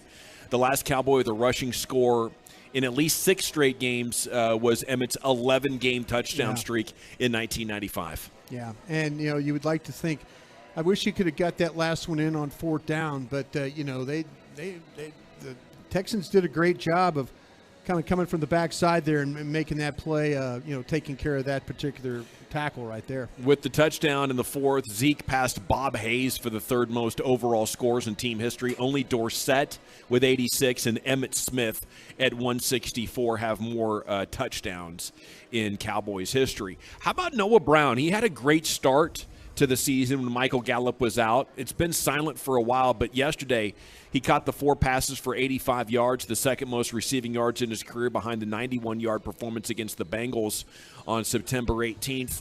Is he the overlooked man here, Brian? I mean, are you sure that T.Y. Hilton is going to be better than this guy? I think what I think about Noah Brown is all week long, maybe for the last couple of weeks, he's had to hear nothing but Odell Beckham, Odell Beckham, Odell Beckham, And Noah Brown, everybody was going to okay, what's going to happen to Noah Brown when they get Odell Beckham? Is he going to go back to being special teams guy and all that? I think the thing with Noah Brown is I think he's super competitive. I think he's super tough. I think he's really underrated, though, as a wide receiver. I know the interception and all that. Like I say, I think Dak got fooled on that. Ball got knocked up in the air. But, man, when Noah Brown won the Cincinnati game for you with 5 targets, 5 receptions.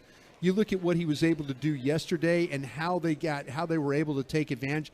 I mean, he got the ball down there where they were able to, to drive it in to get the game-winning touchdown. So he made several plays along the way. And then that 51-yard pass coming back to the football, when it looked like that everything was kind of covered up down the field. I mean, he continues to make plays for you as a guy that really nobody wants to give any credit to. We're live at the Rangers Toy Drive. G-Bag Nation, come on by, drop off a toy, and get a voucher for a free ticket. We have Santa here. There's face painters. There's complimentary beverages. There's a 15% discount in the Grand Slam team store with the purchase of a toy. So join us out here at the ballpark. We're coming back with Jerry Jones audio. Is he concerned with the interceptions, and are teams trying something against Dak now that others can copy? Brian's looked at the tape. You hear that narrative out there that the opposition brought something new to the party last night that other teams will try to copy. Brian Broaddus will get his thoughts on that and more coming up next year on 105.3 The Fan. I want to chat about the Frankels, though.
Free the Fan. Hello, baby. KRLD FM and HD1, Dallas Fort Worth. Always live on the free Odyssey app.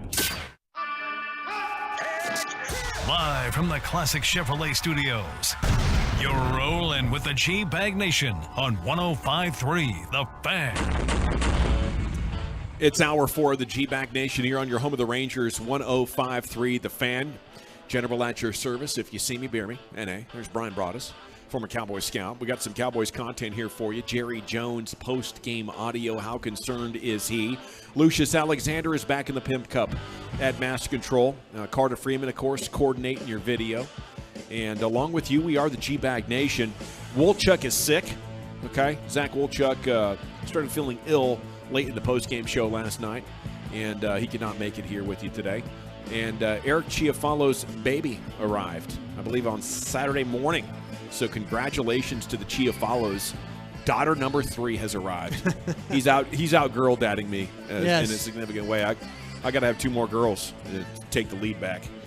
But I don't know if I can maintain the pace that guy does. Holy cow. He has now three daughters under 3. Can you imagine?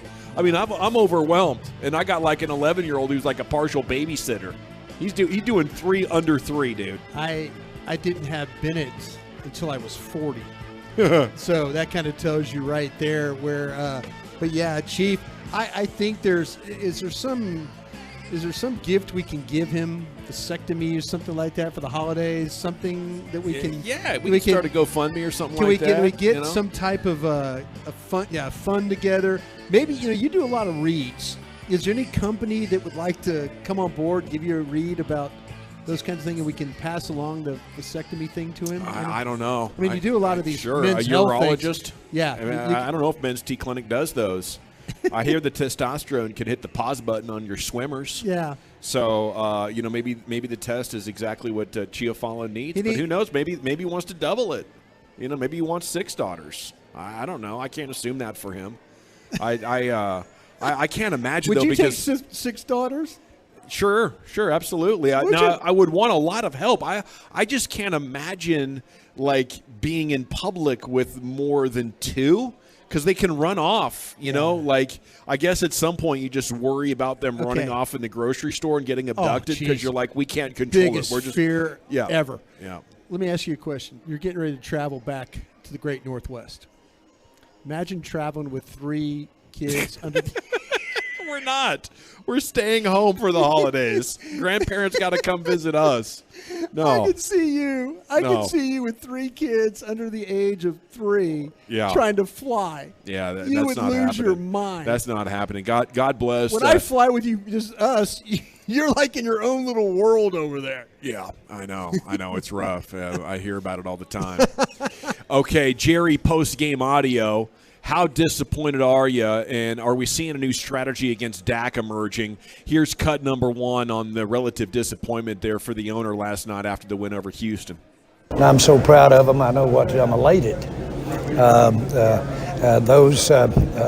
Houston came to play, and they took everything. We took everything, and it was that kind of ball game, and it took that extraordinary effort. 97 yards at the end. Go down the field. But I want to give Houston all the credit in the world. They came to play defensively, and I thought their offense really challenged us all day long. Their quarterbacks played well.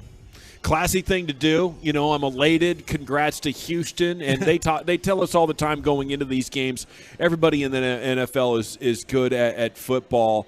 But for me, I don't know about you, truckwreck.com fan text, if I had one word to describe how I felt after that game and continue to feel today, it would not be elated.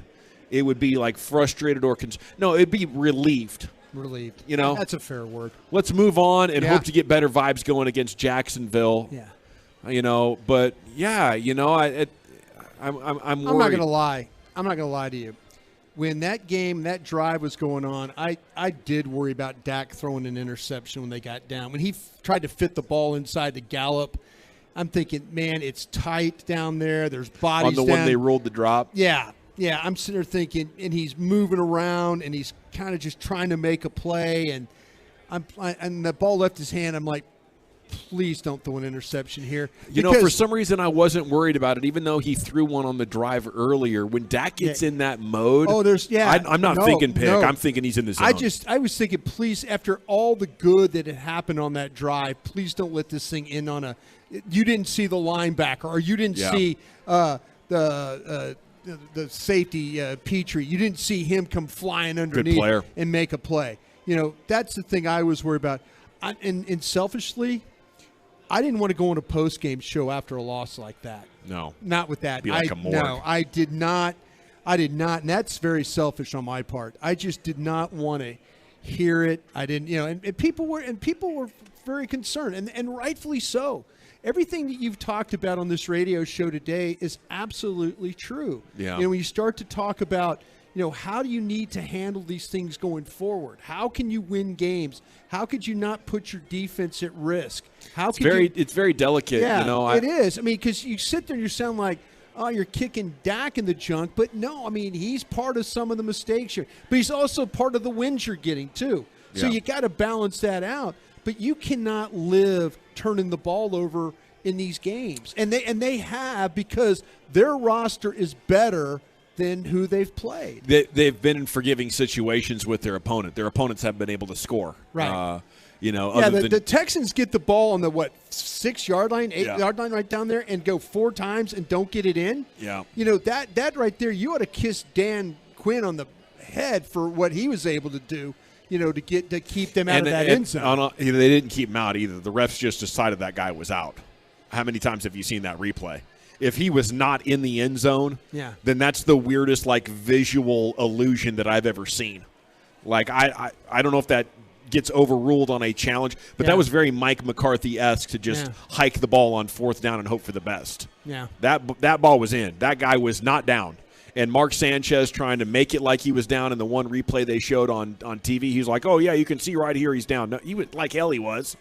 Okay, they paused it. They hit it, and 2 frames later, the guy's down, and the ball's a half yard into the end zone already. So whatever you want to say about the refs or the coaches making mistakes, you benefited from both those in the same moment. The refs gifted you the game, and then Lovie Smith deciding we'll just get it on 4th down reinforced that gift. Jerry Jones, are you concerned with the picks? Here he was. Well, I know what they were doing defensively, and he was seeing some things that give their coaching staff credit, but he was seeing some things that a little different for us. But that's neither here nor there. All my mind is on, totally, is that 98-yard drive to win the game. Hello, Dak Prescott. I know I'm being cute or trying to be cute, but really that's what I'm looking at. Completely, that's what I'm looking at. I really wanted to see us come back with as much pressure as we could generate, which we managed to do that today. And to have him take the team down and let's have the win is meaningful to me in terms of being excited about what we got ahead of us. I think he's looking for a way to still to sell the win and the excitement. Yeah. We're coming down the stretch. We're going into Christmas and we're hot.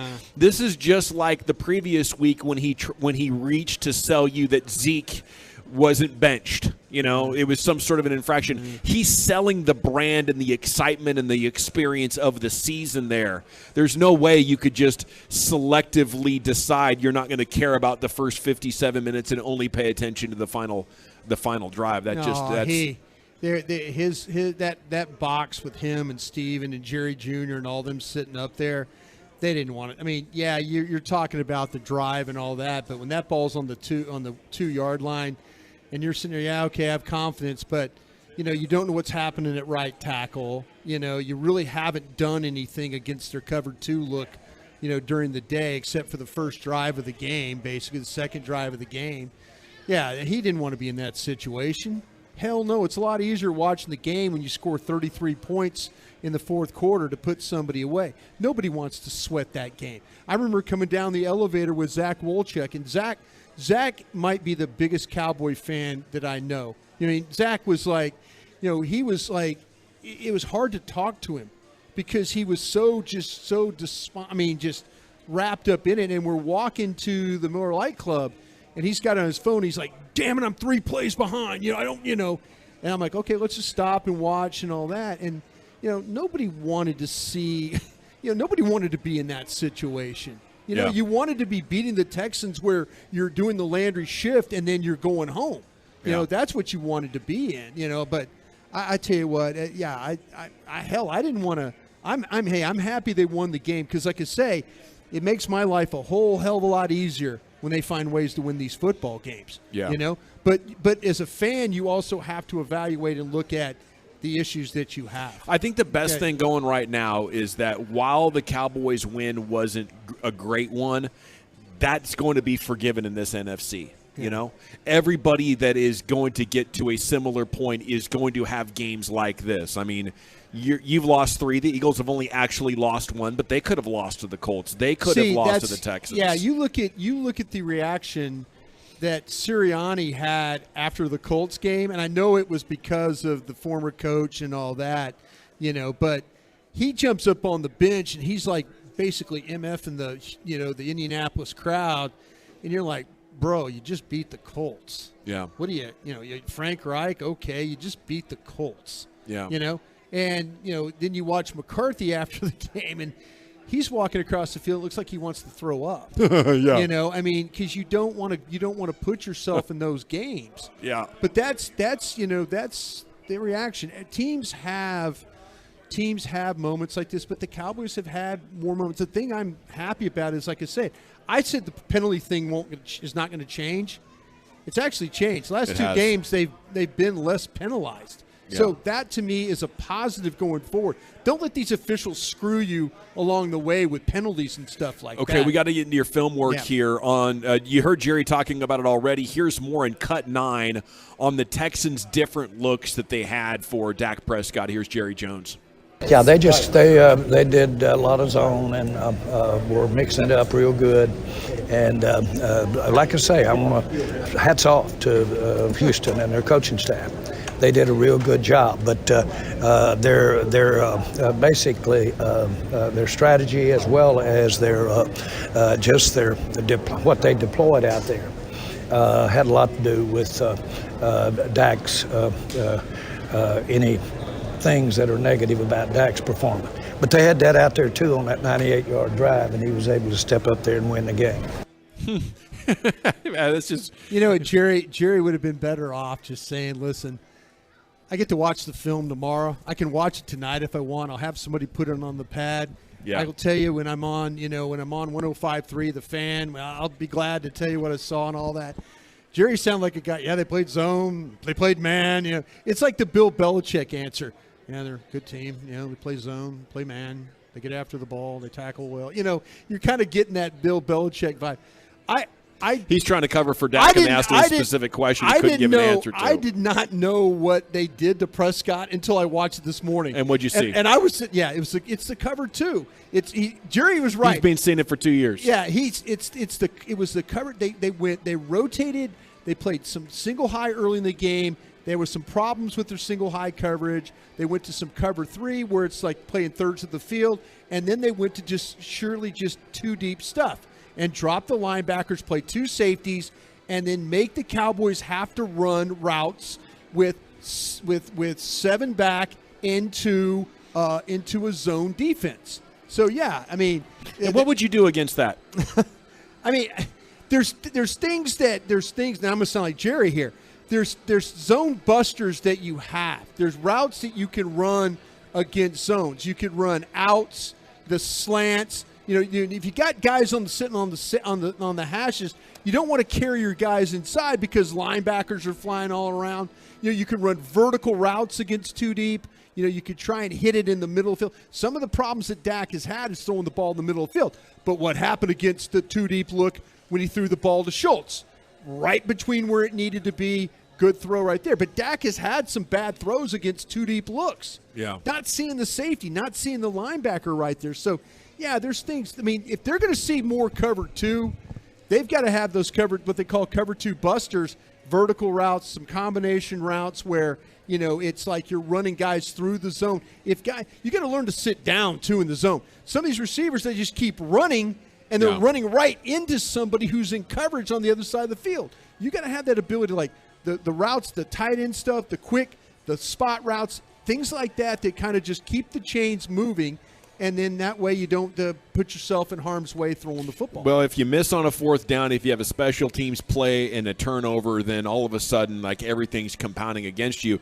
You want to avoid those situations in the fourth quarter. You would want it to have run the ball so well that you have a double-digit lead, and if they want to play cover two, you just keep on running. Yeah, just keep, if they want to sit back and say, fine, just run the ball, that's what they're doing. They're forcing Dak to make throws against that zone defense right there. So that's a pretty significant thing.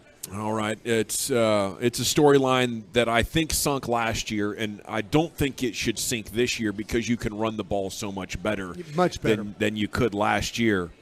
And we'll see the adjustment that is made here. With 4 games to go, I don't know if my confidence for the postseason has been this low. I think they might have put me at an all-time low right now. We'll try to get it back, but, a month since the Packers debacle, they did it again. They decided we don't have to establish the run. We can just keep on passing, and it made such a mess of the game that then they had to pass late. And this time, Dak had the 98-yard drive in him. But so often from Arizona and San Francisco and Green Bay, over 3 of their last 5 losses, they're getting the ball in these late situations, and it's too late. They can't pass their way out of it. So fingers crossed. I guess Kellen and Dan are going to speak this evening, and we'll see if what kind of lessons we have to learn and things to process as those quotes come out. It is the G-Bag Nation. Bobby Belt's coming up in 13 minutes. We have the Expressway, and everything that's been developing throughout a crazy Monday here in the world of sports is coming up next in the G-Bag Nation on 105.3 The Fan. Can we talk about D&M leasing, though? Because if you want or need a new vehicle, it makes more sense than ever to call D&M Leasing and place your order. It's any make, any model. And right here at the holidays, something special for you.